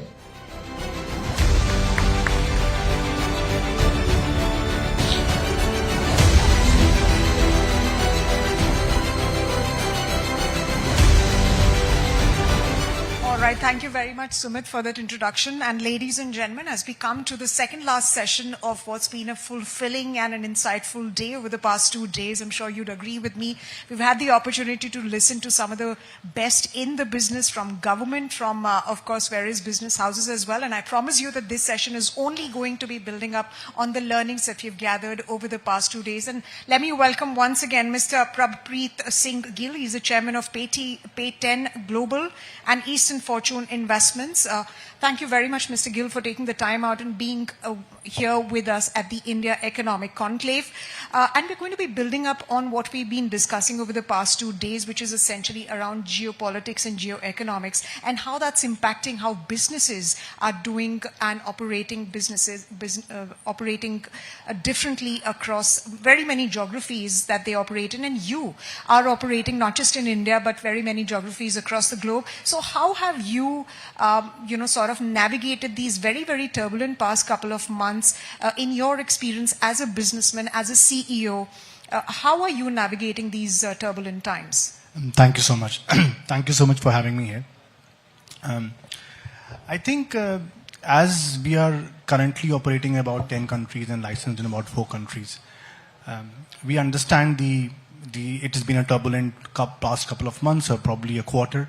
So I think payments has also been a turbulent way, but the only way is to be more reliant on the payments itself and how every country can be focusing on the domestic payments itself and financially independent on these payment rails, and how then can you focus on avoiding tariffs and then be focused on the tariffs part and everything. So I think it's been a little bit upsetting across the regions. The sentiments are different, but I think every country is doing its best to overcome the challenge. Right, so every country is doing its best to overcome the challenges, and of course, even as we speak, India has signed an FTA with Oman. We are sort of forging our own bilateral alliances. But in terms of how businesses are looking at these very turbulent times, how are you looking at, for instance, when a tariff is imposed or when a nation decides to act unilaterally, what goes on in your mind in terms of how you're going to be expanding across geographies? Because, you'll have to navigate these kind of geopolitical challenges. I think these kind of these forums, these impacts, these bilateral tribes are very important, because at the end, to overcome all these challenges, you have to open a lot of markets for Indian domestic players for able to sell their products and services across the globe. So these bilateral types, right, as of now they're happening in Oman, are very important. And as a payments company, the cross-border licenses are important here. That today, RBI has had a regulation change this 2025, where it talks about payment aggregator cross-border licenses and how these licenses can be then utilized to empower business houses, small and medium enterprise houses in the country in order for them to do businesses in Oman, in other countries, and any other country. So I think it's a mixture of regulation, policies, and effort of the government to open up these bilateral ties, and then opening up more markets and then reducing the dependency of the current markets, which all the region, with all the merchants or probably the businesses have on focusing. So if today we have bilateral ties with Oman and we have better trade ties with them, then as a payments business, you could focus on payment aggregator cross-border licenses on order for SMEs to be able to sell their product and services in that region, and then focus on the bilateral ties. So I think opening more regions is really going to help overcome, like the previous question about these challenges, and we have to give a sustainable platform to the businesses, small business houses in the country in order to be able to expand themselves abroad. Right, so I'm going to be talking about your expansion not just in India but of course globally as well. But let me talk to you about the FTA, the India-Oman FTA. That, ladies and gentlemen, has been the big news of the day. This is the second FTA that India has signed with, after India signed an agreement with UK. What do you think it's going to do to businesses like yourselves who are of course already are operating in the GCC circuit? You're also looking at expanding to other geographies as well in Europe. But what do FTAs essentially do to businesses like yourselves? So we also have a company in Oman. We are in the process of licensing in Oman as well. So for us, it's a little bit different because we have to go to each geography and get ourselves licensed in each geography. What we do, what these does put an impact on us is to get a more customer base or merchant base in regions in order to give them those services. So if you open a region today, then we can sell our Indian entity, our Indian entity, licensed entity by RBI, can then sell them more kind of products to ease and facilitate the business tie-ups. So I think for us, it doesn't make a huge difference, but it does enable us to our interoperable rails and to promote our interoperable rails to promote small businesses. To promote small businesses also, and to de-risk as well, as against being only concentrated in one geography. By the way, Mr. Gill, I have to tell you that you're a shining example of the Prime Minister's Make in India, Make for the World. You started your business here in India, and of course now you're expanding across the world. Middle East is where you have a considerable presence. So tell us about, your India growth story. Let's map your growth here in the India market, and why did you decide to sort of move into the GCC circuit, into the Middle East? I think India has been a very great example when it comes to specifically, you talk about UPI payment rails, and UPI, NPCI has been a great example when it comes to domestic payments across the world. So spending about 4 to 5 years in India, we realized that domestic payments is the future of every country. So being considerable experience in this particular market, we realized that if we do take this milestone, and the milestone was achieved by India and NPCI and everybody, and we do take this successful model abroad in other regions which are also trying to focus on domestic payments, it could be a more profitable and more like a financial ecosystem creation. So hence we decided 2.5 years ago to establish a HQ in UAE, to base our headquarters there so that expansion can become easier from there. And started thinking in a reverse way that we already licensed in India and how we can get licenses. Currently, as we speak, we are speaking to 16 regulators across the globe: Turkey, Oman, Saudi, Bahrain, Qatar, Europe, UK. So what we are trying to build is to learn, and we have learned ourselves from how domestic schemes can create a big financial freedom for all kind of businesses, and how money movement faster can make a big impact on the economy, and how is that then benefits the SMEs. So that particular model, we took it to UAE, and then we are trying to recalibrate that model with their policies and their frameworks and domestic schemes. It's a bit of work, but yeah, it's going in the right direction. All right. So you essentially say that you are moving in the right direction. You began here in India. That was the growth opportunity that you spotted. And of course, there is still plenty of, growth to be done by your company here in the India market. But when we talk about challenges of somebody who's trying to sort of scale globally, what is more difficult at this point in time? Is it trust, or is it more regulations? I think it's neither trust, neither regulation. It's more willpower, I think, which is important, because we have to be very patient with the regulators across the globe. Because if you are to be licensed in any country, you have to abide by the law of the sovereign nation. You have to abide by the law of the compliances.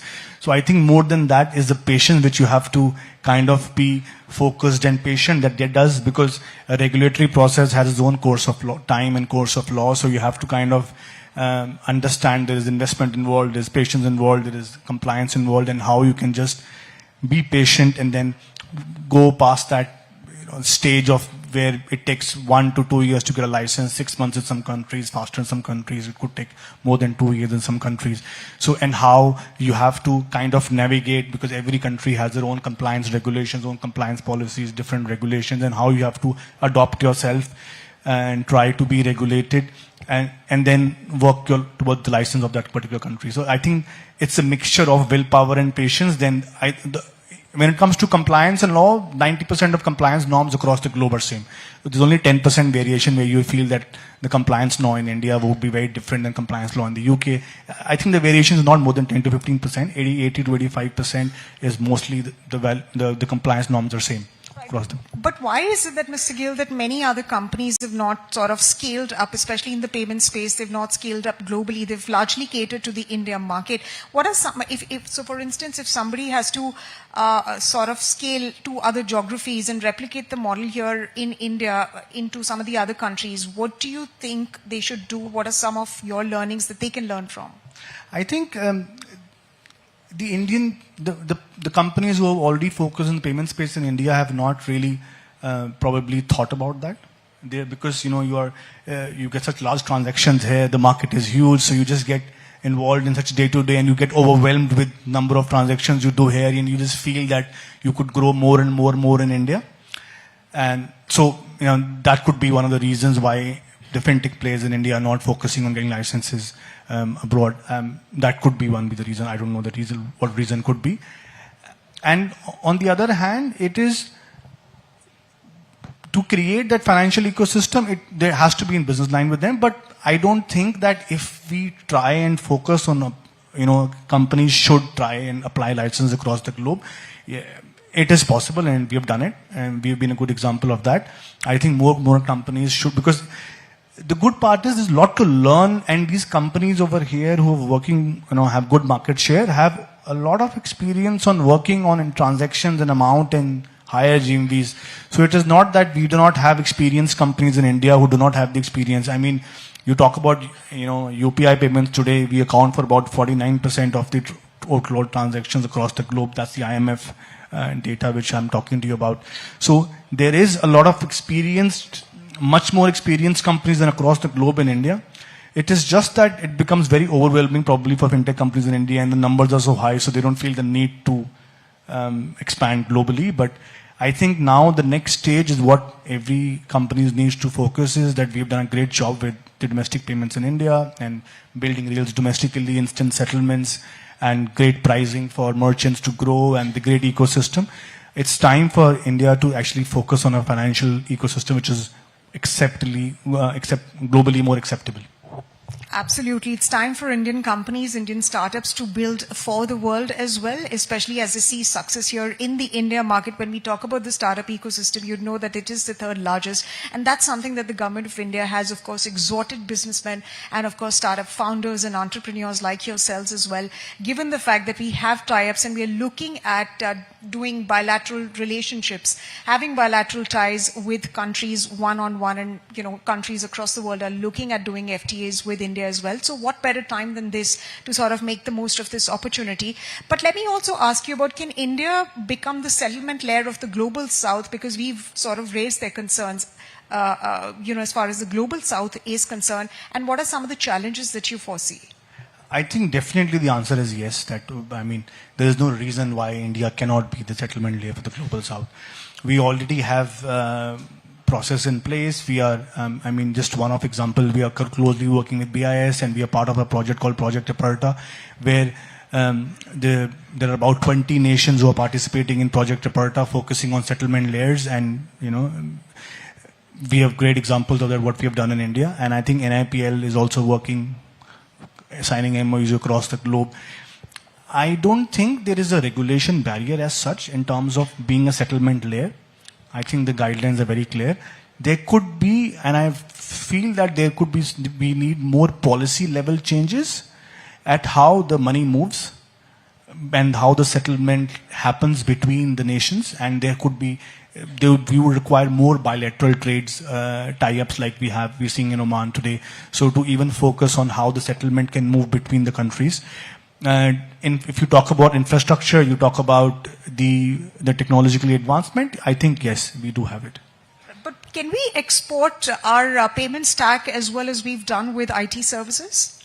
I think we are doing that at the moment right now. NIPL is doing it. So that is being done as we speak. NIPL has exported their stack when it comes to in UAE. So I think that is happening as we speak.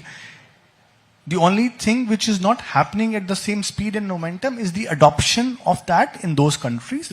I mean, there are various reasons for that. It could be adoption policy level at that country level, and the push at the the bilateral ties between the country, the policy in terms of how the policy and regulations, in terms of policy, technologically advancement and everything. But I think we are moving towards that direction.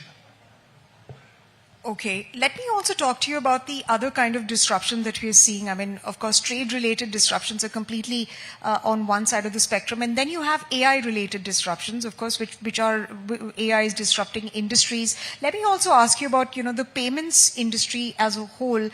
Very many industries are seeing efficiencies as a result of AI getting deployed into their systems. The IT industry, for if you see that as an example, you see very many startups also. They're also deploying agents. There is agentic AI, which many companies are now investing heavily into. But how will it transform the payments ecosystem?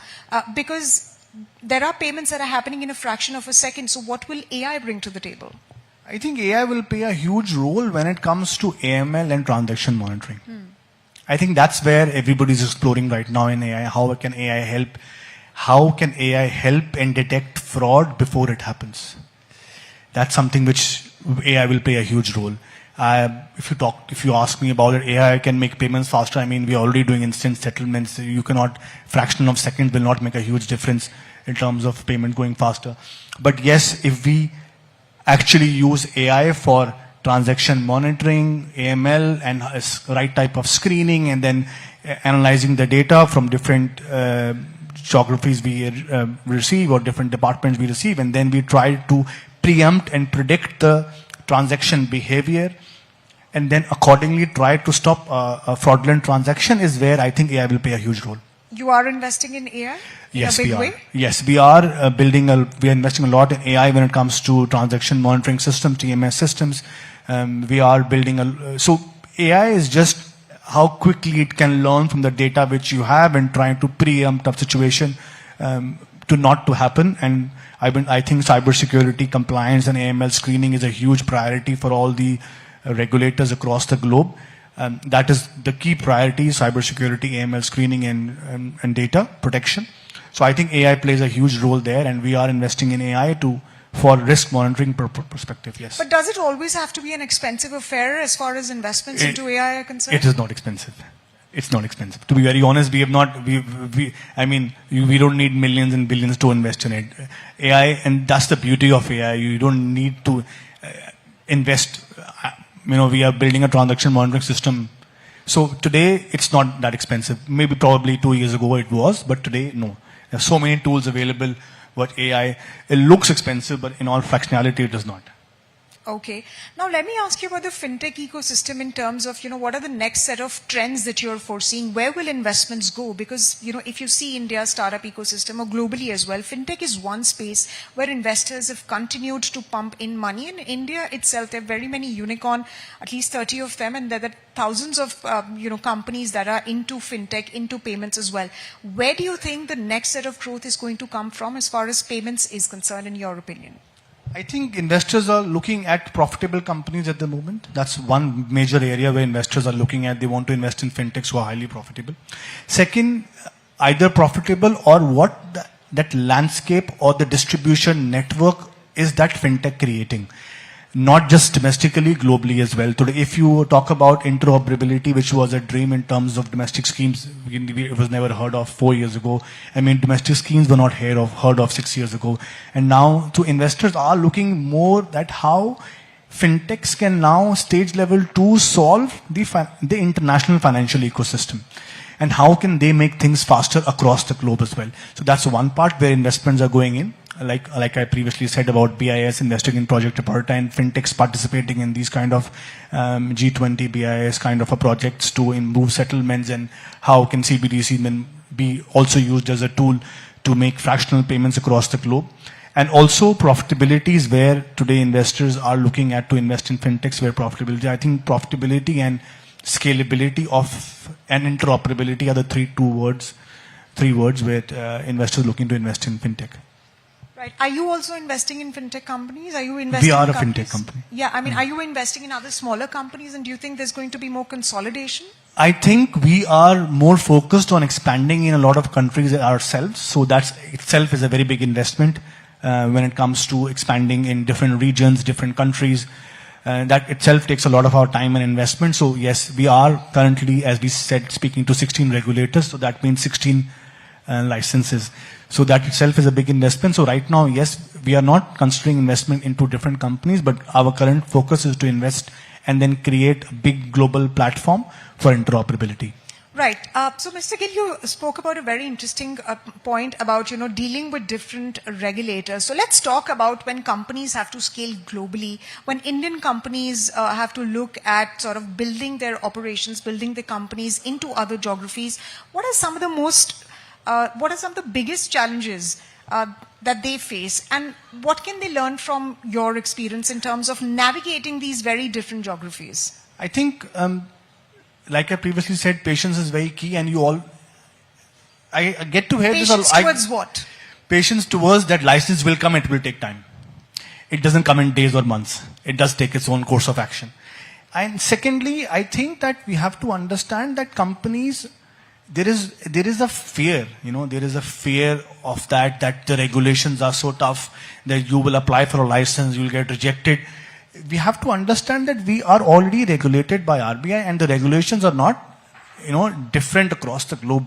We initially, when we applied in UAE, was the first country we applied to. So we had this assumption that it's a very tough, different compliance regulation.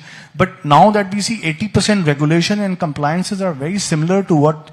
So we are right now also working in a very regulated environment in India itself. So there's nothing which new you have to create. Of course, you have to keep every individual company at an arm's length difference, and it has to be governed by the regulator of that particular country. Even the board has to be completely different. So it can't be like controlled by India, cannot be controlled by UAE cannot be controlled. And you have to be very clear in how data is localized in every country, and that it doesn't. So you just have to be more cautious and have a right approach to kind of apply in different countries. And capital requirement is another challenge, because there is huge capital requirement when it comes to licenses across the globe. I mean, today you are looking at 35 million dirhams is the capital requirement for UAE. This could be 15 million dirhams in different jurisdictions. We've got license in Morocco. It took us about 2.5 years. We are one of the only first foreign company to ever get a license in Morocco, not just Indian company, any foreign company. It takes a lot of effort in explaining the vision, but I think India has created a great example by the domestic schemes. I think that helps us very easily to navigate through licenses, because the moment they see that you are an Indian-based company and then you've worked on UP and NPCI, so that automatically brings credibility that you have worked on a domestic scheme which has been very successful, and then you could replicate that model in that country. So I think that fear of being rejected is what everybody has to overcome and say, you know what, there's only one way to find out, right? The only way to find out is to go apply and try a license. I mean, you cannot assume that I will not get a license here. And that is the reason, if you will see that across the globe, as we are speaking to a lot of regulators, it is not the rejection rate is high or it is tough. It is very few companies have applied for it. So we really can't comment upon what effort they had to go to. I mean, how many have applied for it? I've seen very few, very, very few. And very few companies are applying for it, so that could not be a factor where the regulation is tough or the entry is tough. I think it's more of a thing of a comfort zone, because we have such large transactions, there's such a large population here, so we just feel, no, I think India is a big market enough for us, and then we should focus. And also, I was having a discussion about this, I think 2 weeks back, where they said that India is a very largely crowded fintech market. It does look crowded, but it's not actually crowded. Though, if you talk about a GMV perspective or a market share perspective, largely market share is driven by 5 to 7 companies in the entire country.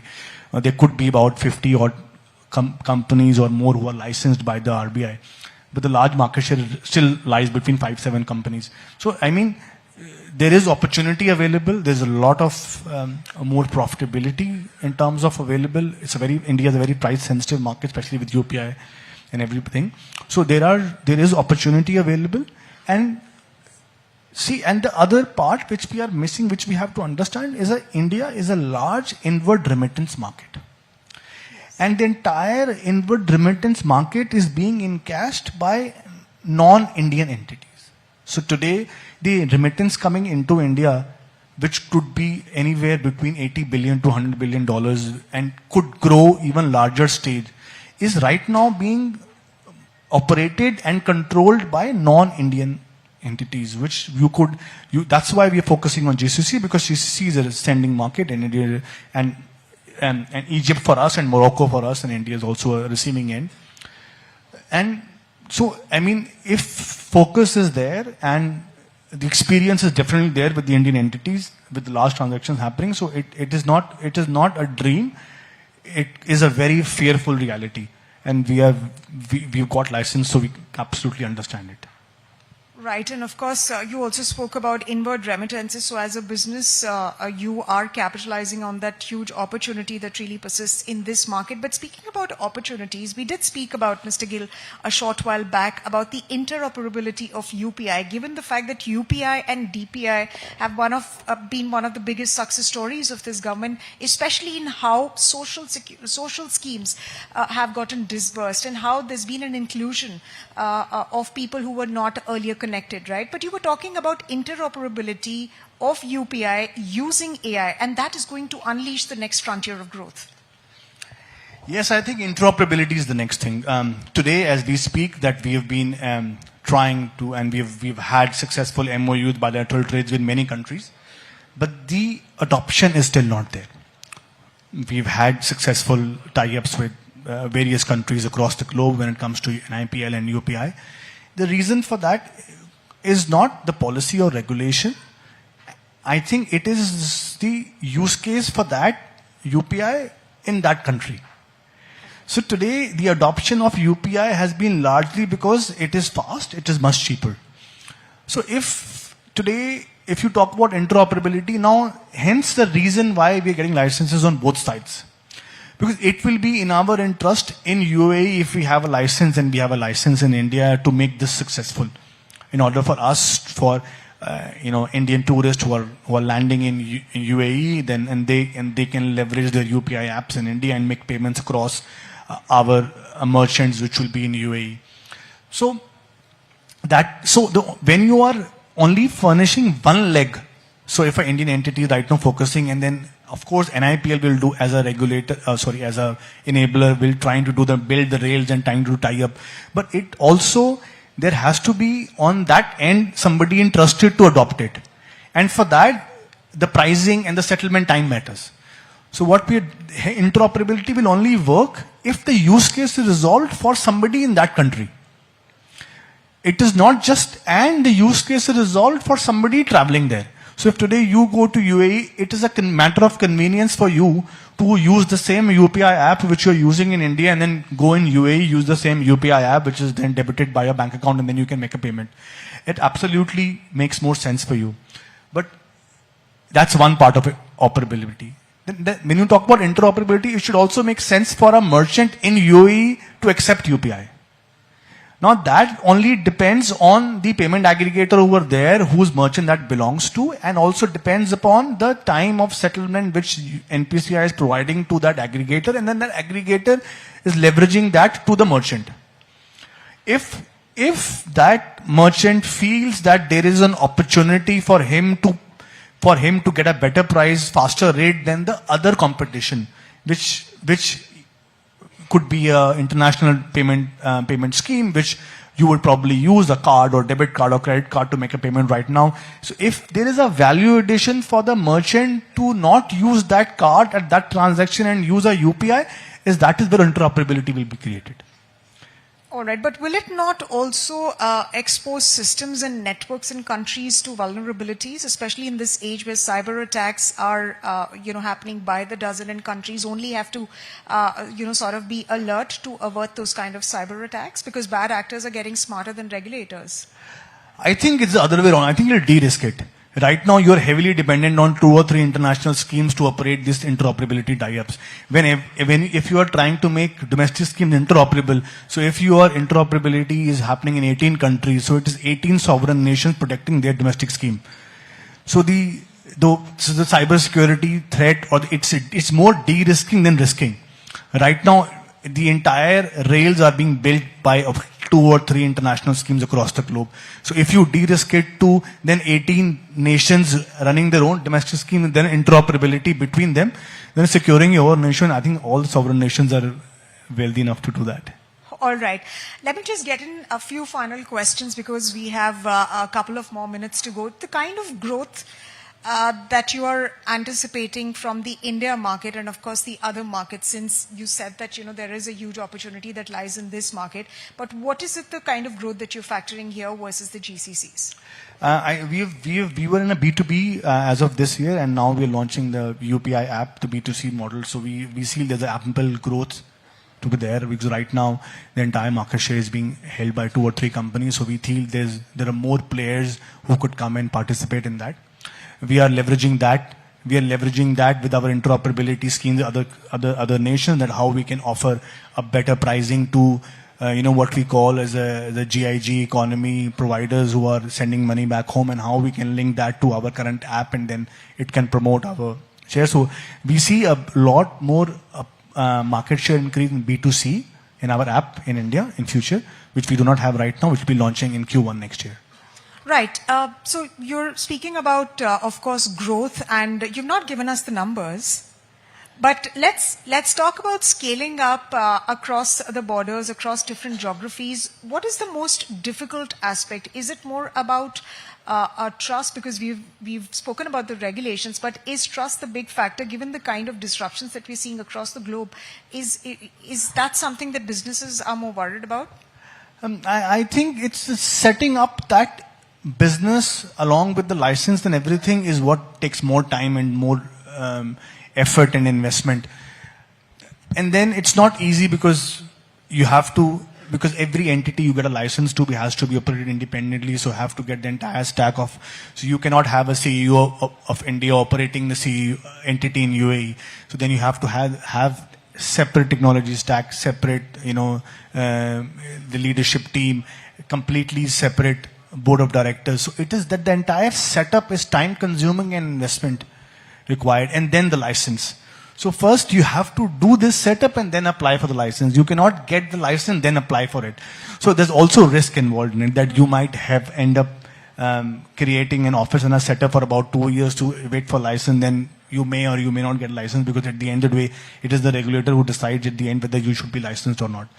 So I think that whole process of setting up the entire, and because unlike in India, the regulation is very different. So in India, the regulation for RBI says that first you apply for a license, you get an in-principle approval. After the in-principle approval, you can do the setup, and then you can and then apply for a final approval.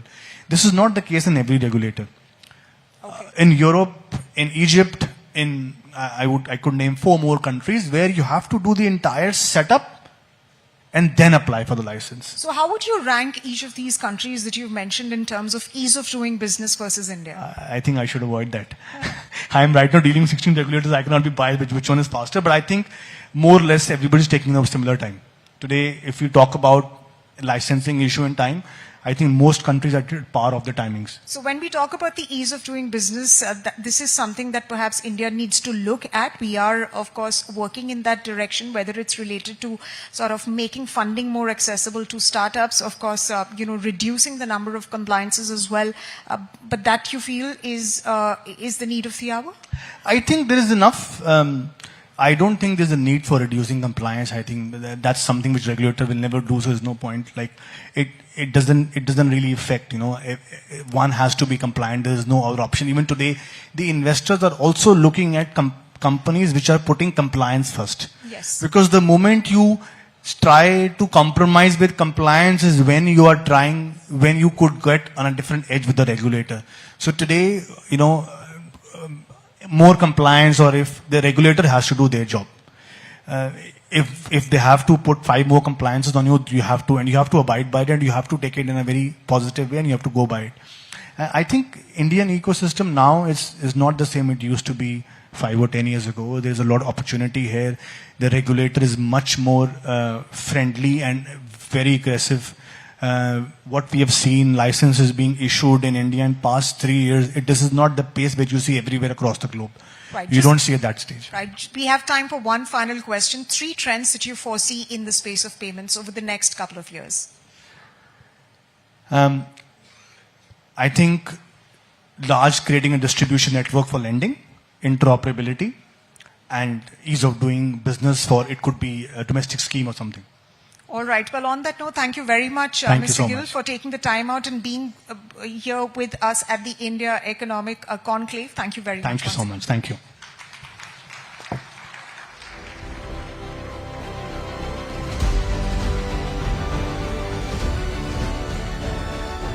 Thank you for that, Mr. Gill, and thank you, Sumita, for that. Well, ladies and gentlemen, that was quite an interesting session on the fintech sector, but we have our final session coming up very shortly.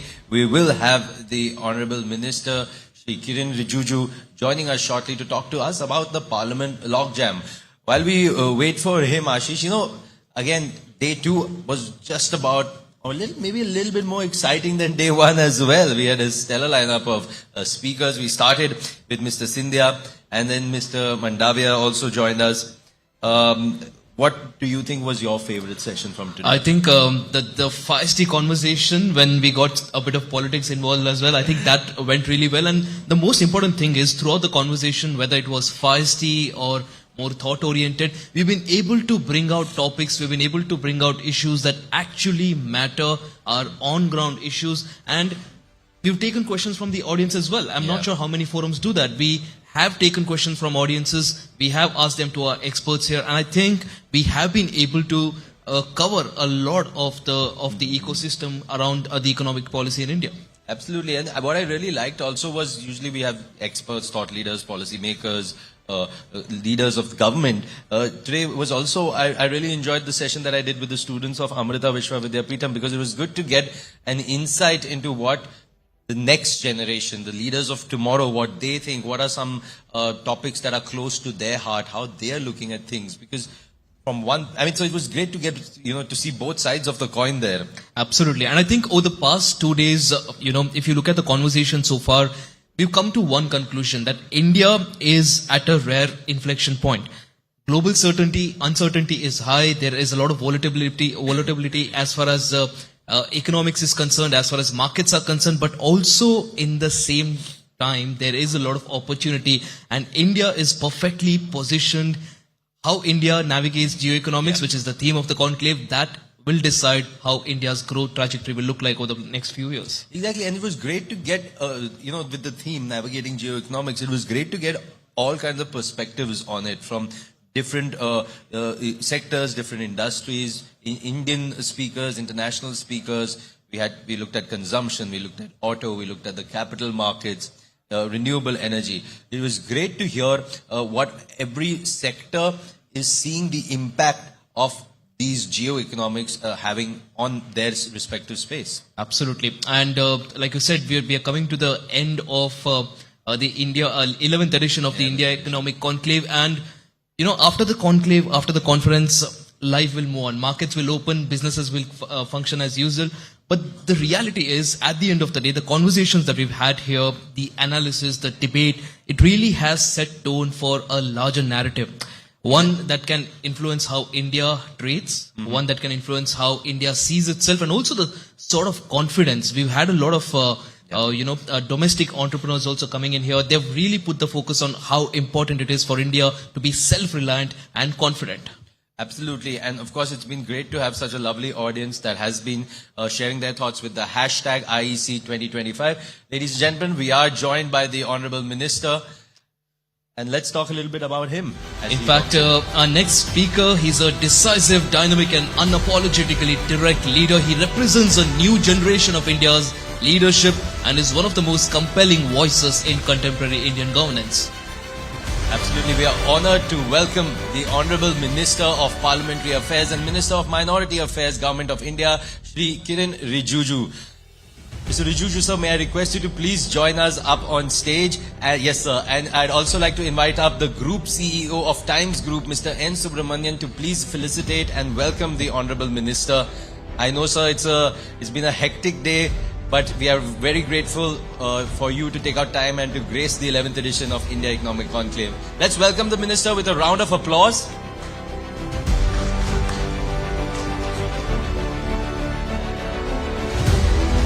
And I'd also like to invite up on stage Navika Kumar to take forward the discussion on the Parliament logjam with the Honorable Minister.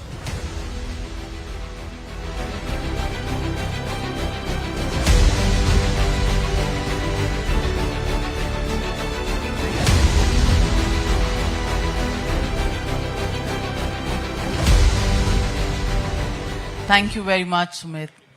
Ladies and gentlemen, Union Parliamentary Affairs and Minority Affairs Minister Kiren Rijiju joins us on a day when Parliament is still conducting business and is expected to go on till 4 a.m. till tomorrow morning. That's a new Mr. Kiren Rijiju. Itna काम Parliament में पहले कभी नहीं सुना. Problem क्या है, जब parliament हंगामा होता है तब न्यूज बनता है, देर रात तक चलता है तो कोई पूछता नहीं है, काम चलते रहता है. I want to begin on a note where on the first day of Parliament, the Prime Minister said we have to focus on delivery, not drama. Was that a message to the opposition? And today, on the penultimate day of Parliament getting over, what do you look at? Is this a session of delivery or drama? I think what Prime Minister stated on the first day is a big statement.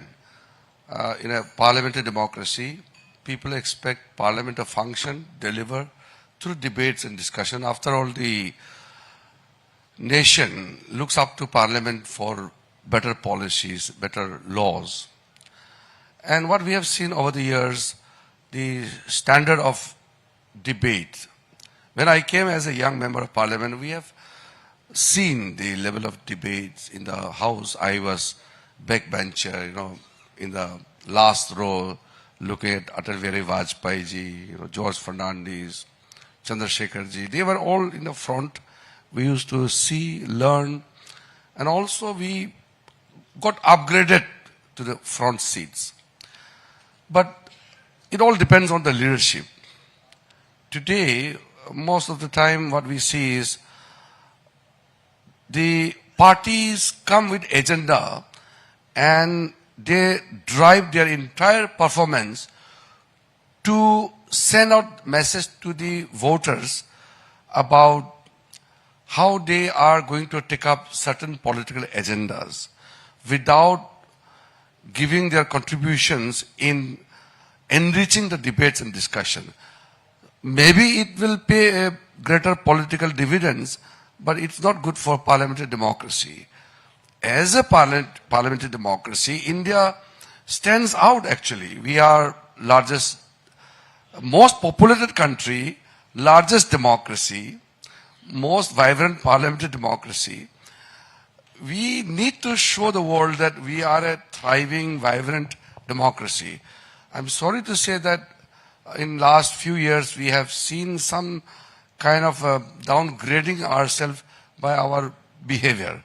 But in last two sessions, I can say, purely from government's point of view, we have transacted substantial numbers of businesses concerning the common people. And in this session also, and as you rightly mentioned, today Rajya Sabha will function till early morning. And I just announced a sumptuous good dinner for the MPs to stay on, have a quality debate. So, this session yesterday in Lok Sabha, we sat till 2 in the early morning. I was there till the last hour. Normally, I, as a Parliamentary Affairs Minister, first to reach Parliament and last to leave the Parliament House. So I really like when MPs stay on and do the work till late night. In nutshell, what I want to say is, as a government, we have majority. We can pass the bills. We can transact business. But what is the point? If those critical bills do not get the scrutiny of the Parliament, if the MPs do not deliberate intensely on every clause, every word, sentence, passing of the bill is, I think, not a challenge for the government because we have whatever you call brute majority, whatever. But the purpose is to process the entire rules, regulation by your participation, not by just letting it pass through. That is my idea. But फिर पास तो आपने करवा ही दिया. इतना हल्ला हो रहा था जीराम जी बिल पर. ड्रामा तो आप भी करते हैं. That is the charge by the opposition on you कि आपने ड्रामा किया. महात्मा गांधी की हत्या हो गई. मनरेगा का नाम अब जीराम जी कर दिया है. ये आपका ड्रामा है. That is the opposition's charge. Political rhetorics. I am not going into political those what opposition wanted to do. But what I'm saying is, hello? We are very focused on our jobs. We are not into political slogans or to drive political points. We have enough time to do it outside. But in the Parliament, they are creating obstacle in passing the bill. That is when we are forced to pass the bill. So if they feel that we bulldoze those bills by our majority, that is a incorrect accusation, unfair actually. We always give time in business advisory committees. We set the time. We allocate the time for particular business to be taken up for discussion. But when these people come to the well of the house, they shout slogans. Okay, I have no problem shouting slogans.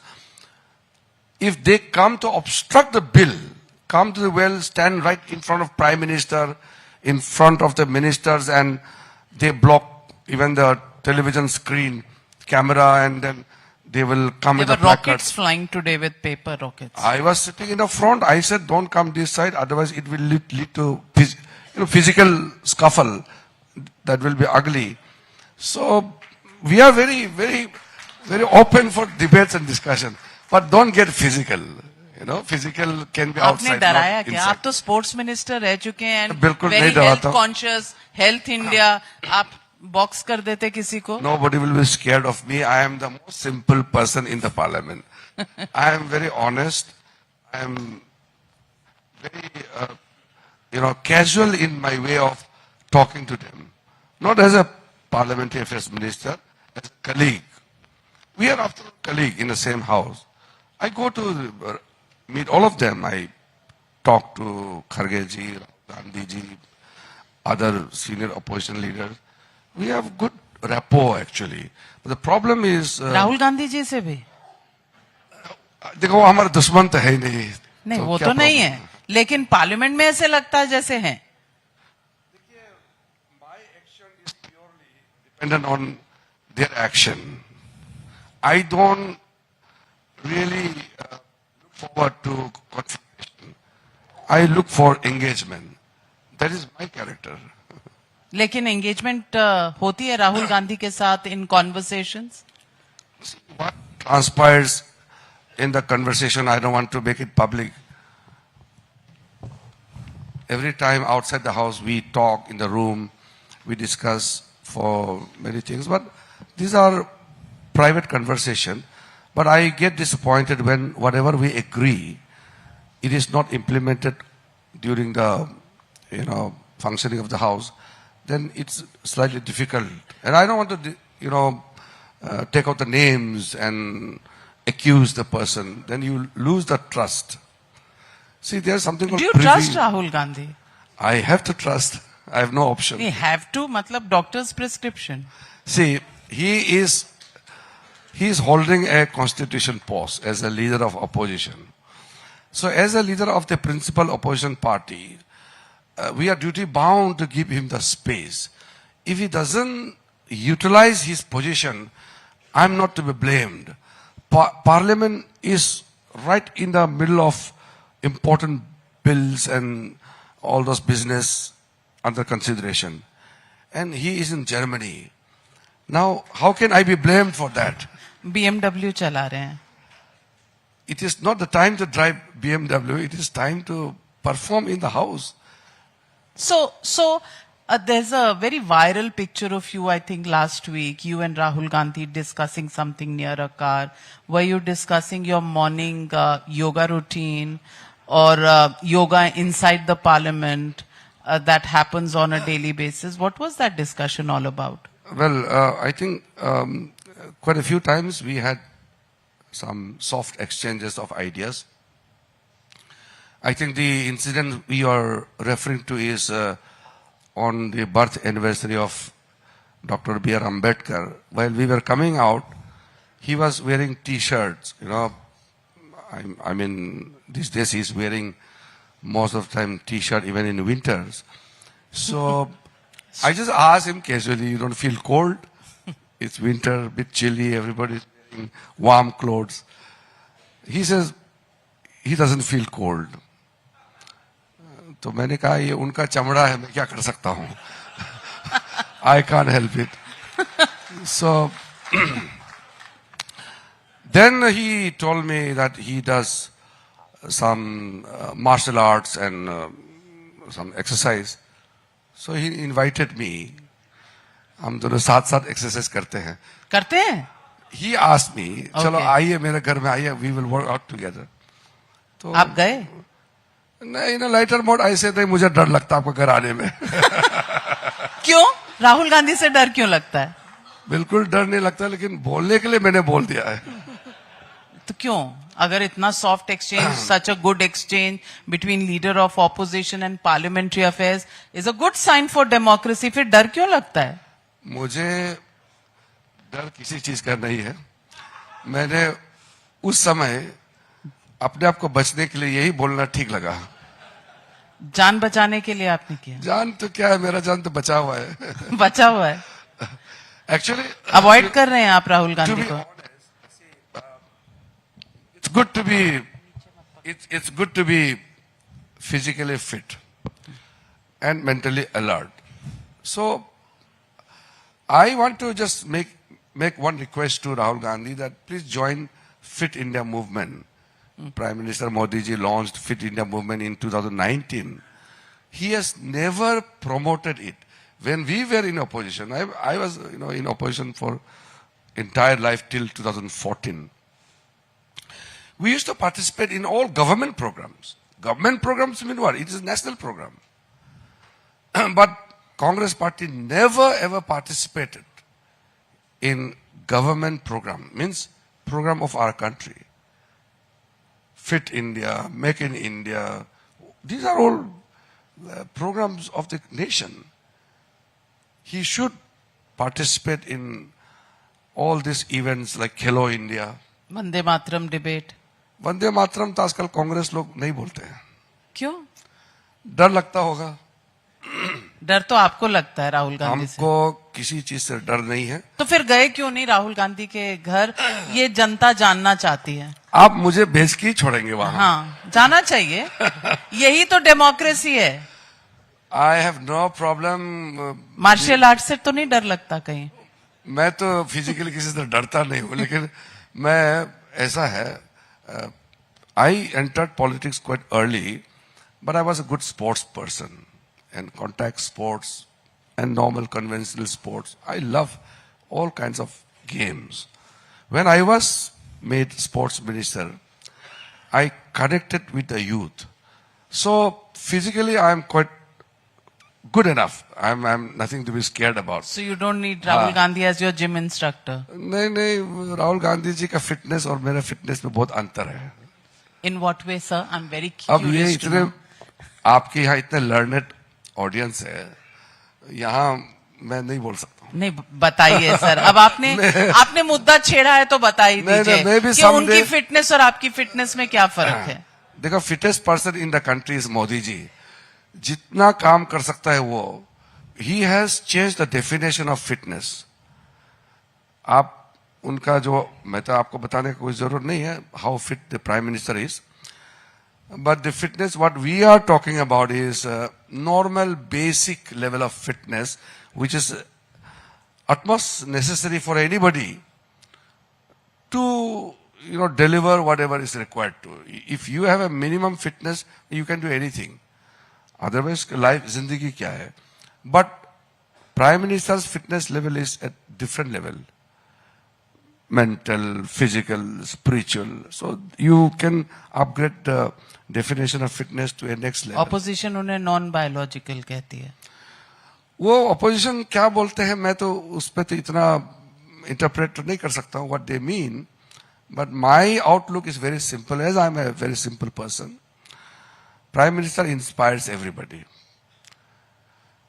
मैं भी 7 चुनाव लड़ चुका हूँ, but after looking at Prime Minister, I feel it is just a beginning. Otherwise, पहले हम लोग तो इतने साल से देख रहे हैं पॉलिटिक्स, लोग कहते हैं कि ओ बहुत हो गया, अब तो मैं रिटायरमेंट ले लूंगा, मैं बुढ़ा हो गया हूँ। आप तो नहीं हुए, अभी तो 22 साल रह गए हैं विकसित भारत में, तो 22 साल जब आपका ईवीएम, आपका इलेक्शन कमीशन, तो 22 साल तो कहीं नहीं जाएंगे। देखिए, एजेंडा तो कोई सेट नहीं कर सकता है, देश का एजेंडा देश के लोग सेट करेंगे। वी गवर्न आवरसेल्फ, है कि नहीं? In India, we govern ourselves. Means citizens govern themselves through their elected representatives. तो एजेंडा लोग ही सेट करते हैं। We are basically outcome of people's thinking. We don't have our own character. But if you have your own EVM, it always helps. ऐसा कुछ नहीं है। मैं बार बार कहता हूँ, पॉलिटिकल लीडर्स का अपना कोई कैरेक्टर नहीं होता है, कोई एजेंडा नहीं होता है। Our character is a reflection of the society we belong to. So we are basically driving people's agenda. People decide what to do. We are just propounding it. So let me ask you, the G Ram Ji bill, आपने opposition से पहले चर्चा की थी?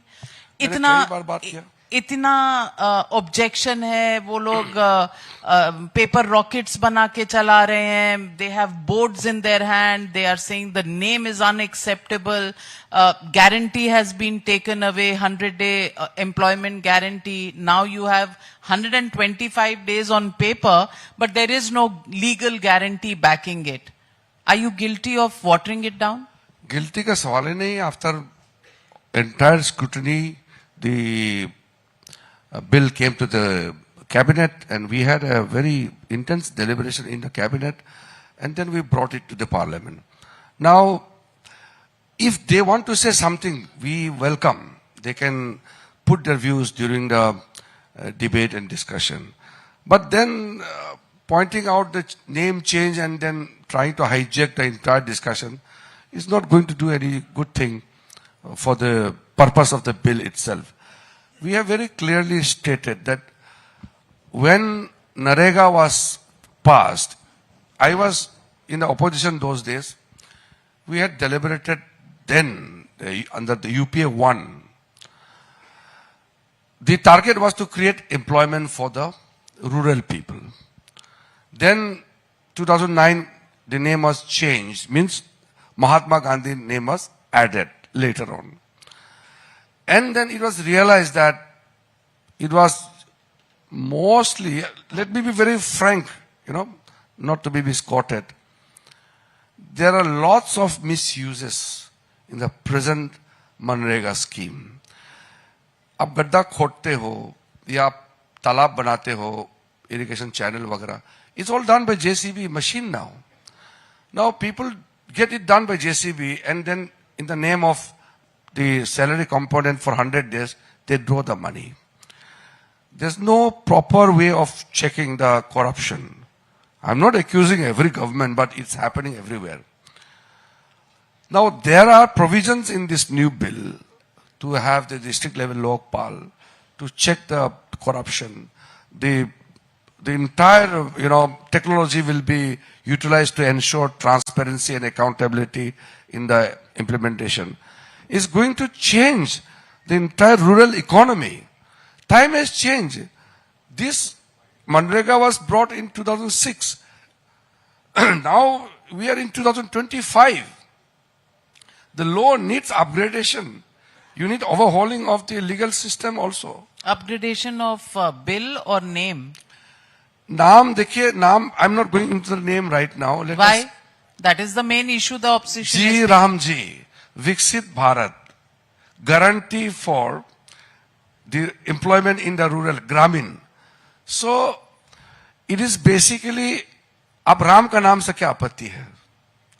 जी राम जी आपने जबरदस्ती राम बनाया है. रूरल एम्प्लॉयमेंट एंड आजीविका. एम्प्लॉयमेंट और आजीविका सेम ही चीज होता है. रोजगार और आजीविका सेम चीज होता है. आपने राम बनाने के लिए दोनों सिमिलर पर्यायवाची शब्द डाले हैं. That is the charge against you. But what is the problem in taking the name of Ram? Ram राज्य तो महात्मा गांधी ने कहा है. महात्मा गांधी में भी कोई प्रॉब्लम नहीं थी. Mahatma Gandhi last word is also हे राम. राम राज्य स्थापित करना गांधी जी का ही सपना था, तो हम तो गांधी जी का सपना ही पूरा कर रहे हैं. तो इस बिल से अब राम राज्य आ जाएगा. कोशिश वही करना चाहिए ना राम. और इस बिल की वजह से जो राम राज्य में पोल्यूशन है उसका बिल, उसका डिस्कशन डिबेट जो है वो हाईजैक हो गया. I want to ask you, these are issues that relate to common people. In the mutual drama between this side and that side, the treasury benches and the opposition benches, have issues of the common people been lost? See, when you talk about, I'm very disappointed. Today I'm actually disappointed. Yesterday the Congress leaders came to us, we met the speaker and we decided that pollution is a big issue, not only in Delhi, all the metropolitan cities. We need to come together, treat it as a national issue. And there are actions being taken, but we need to do more. But how to do it? We have to come together. And then we included Srimati Priyanka Gandhi's name, then one MP from DMK, one MP from BJP. We gave it the notice. It was accepted in the night. And we decided. I said, whole day we are ready to discuss on pollution. In the morning also, I told all the floor leaders, let us discuss about air pollution whole day. By evening, we must come out with some good suggestions. And by 1 o'clock, they have changed their stance. And the entire opposition MPs came to the well of the house and they started tearing the papers, throwing, and then they started climbing up to the table office. I was very upset. I was sitting there. And then I told some of the Congress leaders, you are destroying the debate which we have listed on pollution. And then after that incident, well, Speaker got upset and I said, adjourn the House for the whole day. I have no issue because these people are not interested in debates. Now outside they kept on shouting with all placards, banners, pollution, pollution. When Parliament has listed the business to discuss about the pollution, these people created another drama to avoid discussion. That is not good. You avoided the discussion or did No, they? my avoiding is out of question. What I'm saying is, I told Environment Minister also be ready to respond at length. He was ready. All the speakers' names were also finalized. And then these people created this ruckus and we had to lose out the whole day business. It's very upsetting actually as a Parliamentary Affairs Minister. I feel very comfortable when the House transacts the business peacefully. How do we consider the output? By the numbers of hours we sit in the Parliament. So I'm happy at least in Rajya Sabha, the whole day and tonight we will be sitting and then early morning we will gather. We hardly will have any good time enough to sleep. Yesterday also I slept for just 2 hours. I came back home around 3:30. I got up around 6 and then I went to Parliament again. So we hardly get time to sleep. If I get 3 hours to sleep, I'm very lucky. So we work very hard. But the thing is, these opposition MPs do not cooperate. It's very disappointing. So let me ask you, as Parliamentary Affairs Minister, what is it? Which quality do you think you need most? Patience, a loud voice, or just being friends across the aisle? See, first of all, I feel genuinely that government's responsibility is to listen to the voice of the opposition and then respond. So most of the time I listen. In the Business Advisory Committee meeting also I listen. Opposition, they keep on talking from, side to side, they keep talking and I listen. After all, we have to give decision at the end of the day. I prefer those MPs who don't really, disturb the proceeding of the House. He may be loud, he may be quite articulate, whatever may be, but if the House functions, then you get to hear the voice or the views of the members. So my viewpoint is those who allow the House to function are better people. Are better people, and can you name a few of them? I think in Congress party also, I have seen some of the new MPs this time, they're quite articulate. And from Rahul Gandhi? I have no comment on him. Why? Is he articulate? He's articulate. He's already well known.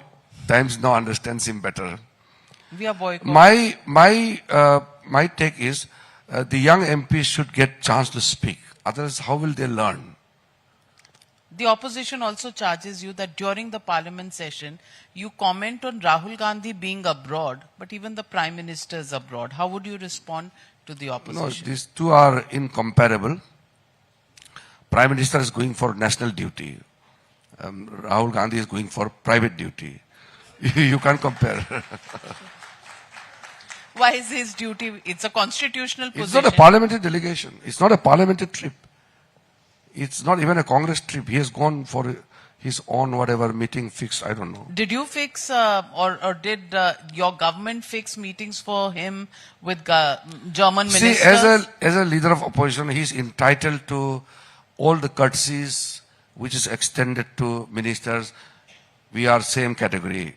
Leader of opposition is a cabinet minister rank position. So he's entitled to all the facilities, and our missions abroad will definitely arrange his programs and whatever. But if he makes it a private visit, he even doesn't disclose his itinerary to his security people. It's not good for the nation. आपने Putin से तो मिलने नहीं दिया उन्हें. ये अभी बोलने का समय नहीं है. वो कितना सीरियस है मिलने में नहीं मिलने में, ये विषय अलग है. बट कई चीज ऐसे होता है वो सरकार तय करते हैं, और फिर विदेशी जो मेहमान होते हैं, the visiting dignitary, there is a courtesy which you normally listen to their request. The visiting dignitaries normally place their request that during their visit they want to see such personalities and all. So you have to accommodate after consultation. When Rahul Gandhi is abroad, is your life simpler in parliament or more difficult? Because then you have to deal with Ms. Priyanka Gandhi Vadra, who's been giving good speeches. आप प्रियंका गांधी ऐसे नाम ले लेके बड़ा कर देते हो. आपको बड़ी I treat everybody as simple member of parliament. For me, nobody is special. Everybody is equal. Anybody who makes good contribution on the floor of the house is a good MP. Priyanka Gandhi को मैं undermine नहीं कर रहा हूं. मेरा कहना है कि I don't need to give special treatment to anybody because he belongs or she belongs to a family. But her interventions have been sharp. So how do you assess her as the Parliamentary Affairs Minister? Speech अच्छा लगा? अब माहौल create करता है Congress party. जब सोनिया गांधी जी, राहुल गांधी जी, प्रियंका गांधी जी बोलती है तो पूरा कांग्रेस लोग जमा हो जाता है पीछे में. बाकी लोग जब बोलते हैं तो कोई बैठता ही नहीं सुनने के लिए. They create this situation. अच्छी बात है कि बुरी बात है? I have no comment on that. That is their business. When did you become so diplomatic, Kiran Rijiju, sir? Diplomacy का बात नहीं. I'm just stating what is reality.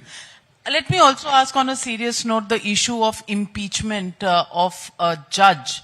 A notice that has been given by 120 members of parliament from the opposition.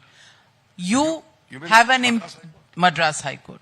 I want to ask you, is that something that is in conformity of the norms as well as rules of parliament? Serving notice to remove a High Court or Supreme Court judge is the prerogative of the MPs. If the requisite number is fulfilled, they can submit. To impeach a judge depends on the strength of the members. But I am on more vital point. Just because the judge has not given a judgment in your favor and you want to intimidate by moving an impeachment motion, that is not good. You can criticize the judgment. You cannot criticize the judge. After all, we believe in rule of law. Rule of law is interpreted through judicial pronouncement. If we start attacking the judges and judicial institutions, or any, for that matter, constitutional authorities, then how do you maintain the credibility of those institutions? It is not wise decision to remove anybody, be it election commission or judge or anybody, just because he or she is not fulfilling your political agenda. That is not good. It amounts to intimidation, and we will not allow this to succeed. So do you think this impeachment motion has a future of succeeding in parliament? No chance. We are in government. We will not allow it to succeed. So that's a very categorical answer. But Mr. Kiran Rijiju, let me also ask you, many people are saying that you shied away from the vote chori debate, turned it into an electoral reforms. आपको SIR नाम से डर लगता है क्या? देखिए, आप पूछ रहा है इसलिए मैं बोल रहा हूँ. Otherwise, I don't need clarification. All the learned people sitting here understand very well. SIR has been happening since 1952. This is the first time under our government, after so many years, we have seen this SIR being launched by the Election Commission of India. All the other SIR, barring 2003 under Atal Bihari Vajpayee, all the SIR were during Congress regime. तो vote चोरी क्यों नाम नहीं लगाया? When I वो तसल्ली से हुए थे, एक 2 साल लगा के हुए थे, आप 2 महीने में कर रहे हो. अरे भाई, आप एक चीज समझना है. देखो, I have fought 7 elections. First 3 elections I fought in ballot paper. Then the next 4 elections in EVM machine. 2004, when Vajpayee was the sitting prime minister, that was the first election pan-India conducted on EVM machine. And we were defeated. We never said that we were defeated because of the election commission or the vote chori or EVM machine. There's a courtesy. When somebody forms the government or wins the election, you are to give congratulatory message. It's a courtesy, basic courtesy, best wishes. Have you ever seen Sri Rahul Gandhi giving this courtesy wishes to Prime Minister Modi ji? Never. I'm seeing for the first time, he doesn't congratulate. बोलता है तो चोरी करके जीता है.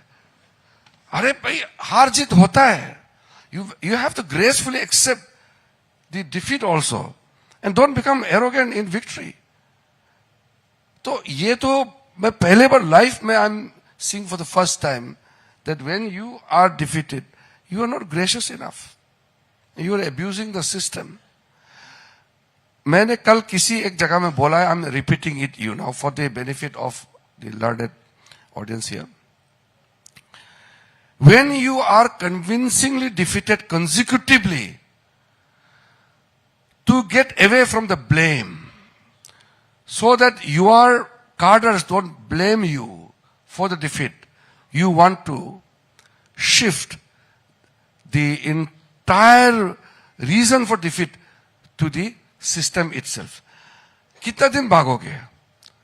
3 बार हार चुके हैं, 4 बार हार चुके हैं, तो एक दिन तो आपको जवाब देना ही पड़ेगा. You can't perpetually shift the blame of your failure on the constitutional authorities. ये होगा नहीं. एक समय के बाद the Congress cadre will question the Congress leadership, that because of the leadership the Congress is facing defeats after defeats.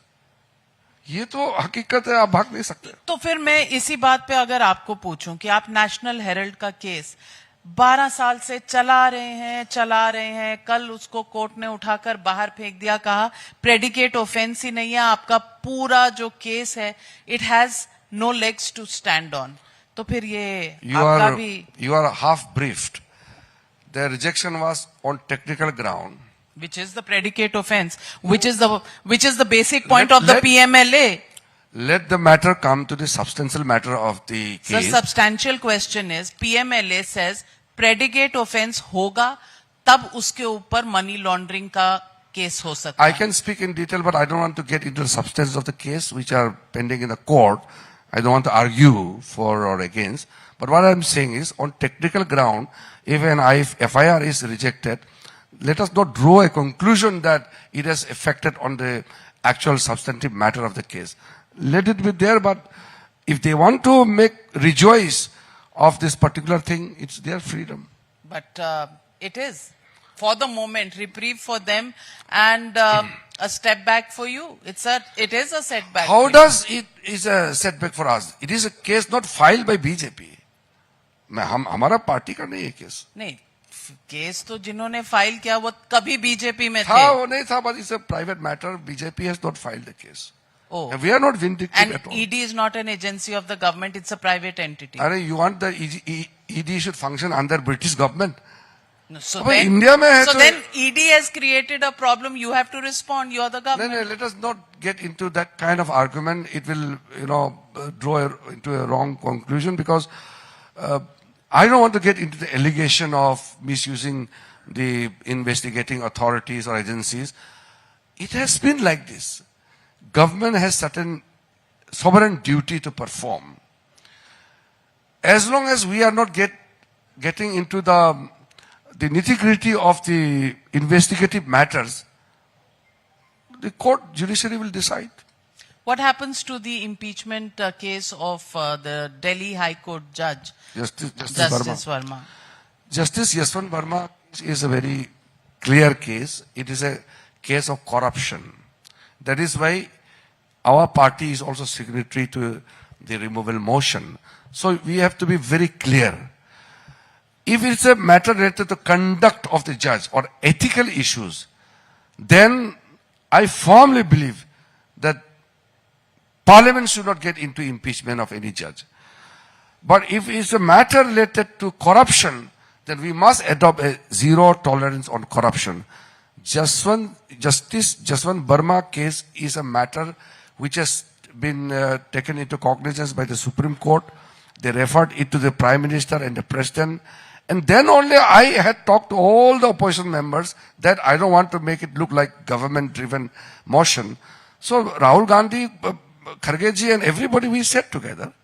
4 of us sat together and we decided that I will talk to other opposition leaders also, and this will be a motion moved by all parties. So now the committee is performing its duty and I can't force them. If they get delayed, they have to seek permission from the Parliament for extension of their tenure. But I hope it will be soon. In the budget session, are we... I can't give the deadline, but I think we can expect very soon. Mr. Kiran Rijiju, as a Parliamentary Affairs Minister, though it was not a very long session, it must have taken a toll on your time and...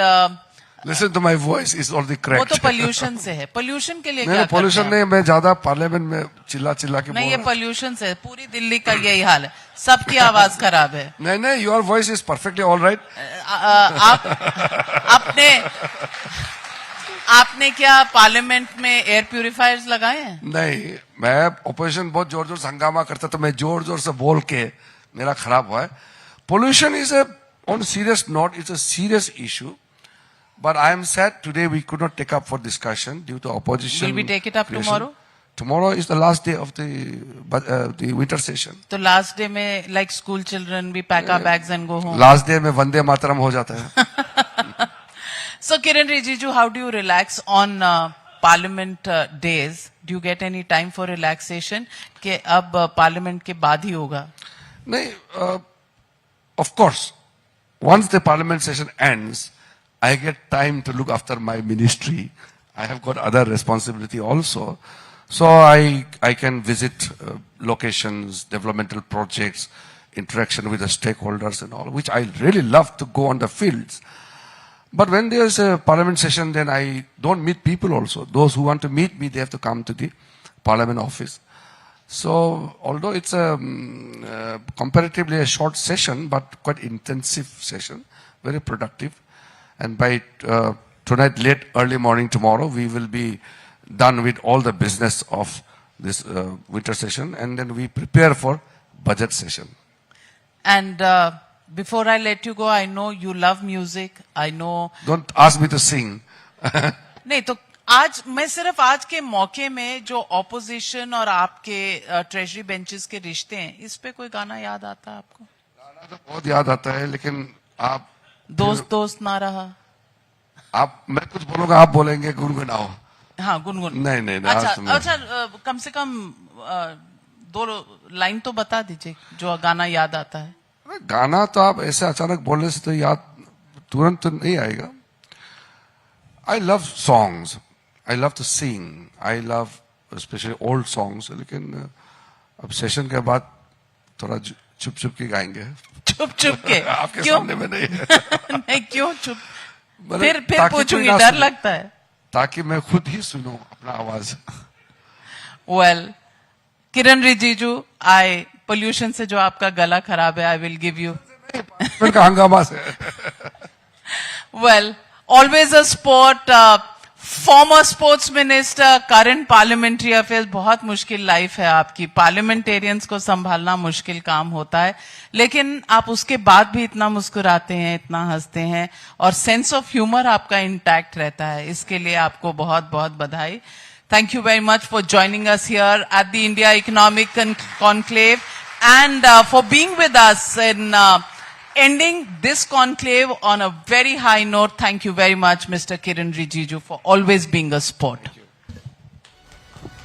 Thank you, Honorable Minister, for gracing the 11th edition of India Economic Conclave, and as Navika said perfectly, for ending this second day on such a high note after such a riveting session. Round of applause, ladies and gentlemen, once again for the Honorable Minister, who has been kind enough, as he has said, to take out time from a busy day at the Parliament. And with that, ladies and gentlemen, this is the conclusion of the 11th edition of IDFC FIRST Bank presents Times Network India Economic Conclave. Over the last 2 days, we have examined India's geoeconomic positioning from multiple angles, from fiscal policy and trade strategy to sectoral developments and also state-level initiatives.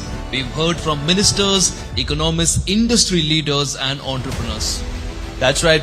Before we close, I'd just like to thank our distinguished speakers, panelists, and of course, you lovely audience. And also, just quick moment to thank our partners, presenting partner IDFC FIRST Bank, knowledge partner Amrita Vishwa Vidyapeetham, gold investment partner World Gold Council, celebration partner Radico, the spirit of excellence, insurance partner Axis Max Life Insurance, associate partner Adani, growth partner Government of Uttar Pradesh, state partner Government of Uttarakhand, infrastructure partner NBCC, outdoor partner Times OOH, and outdoor partner Timda Delhi Airport.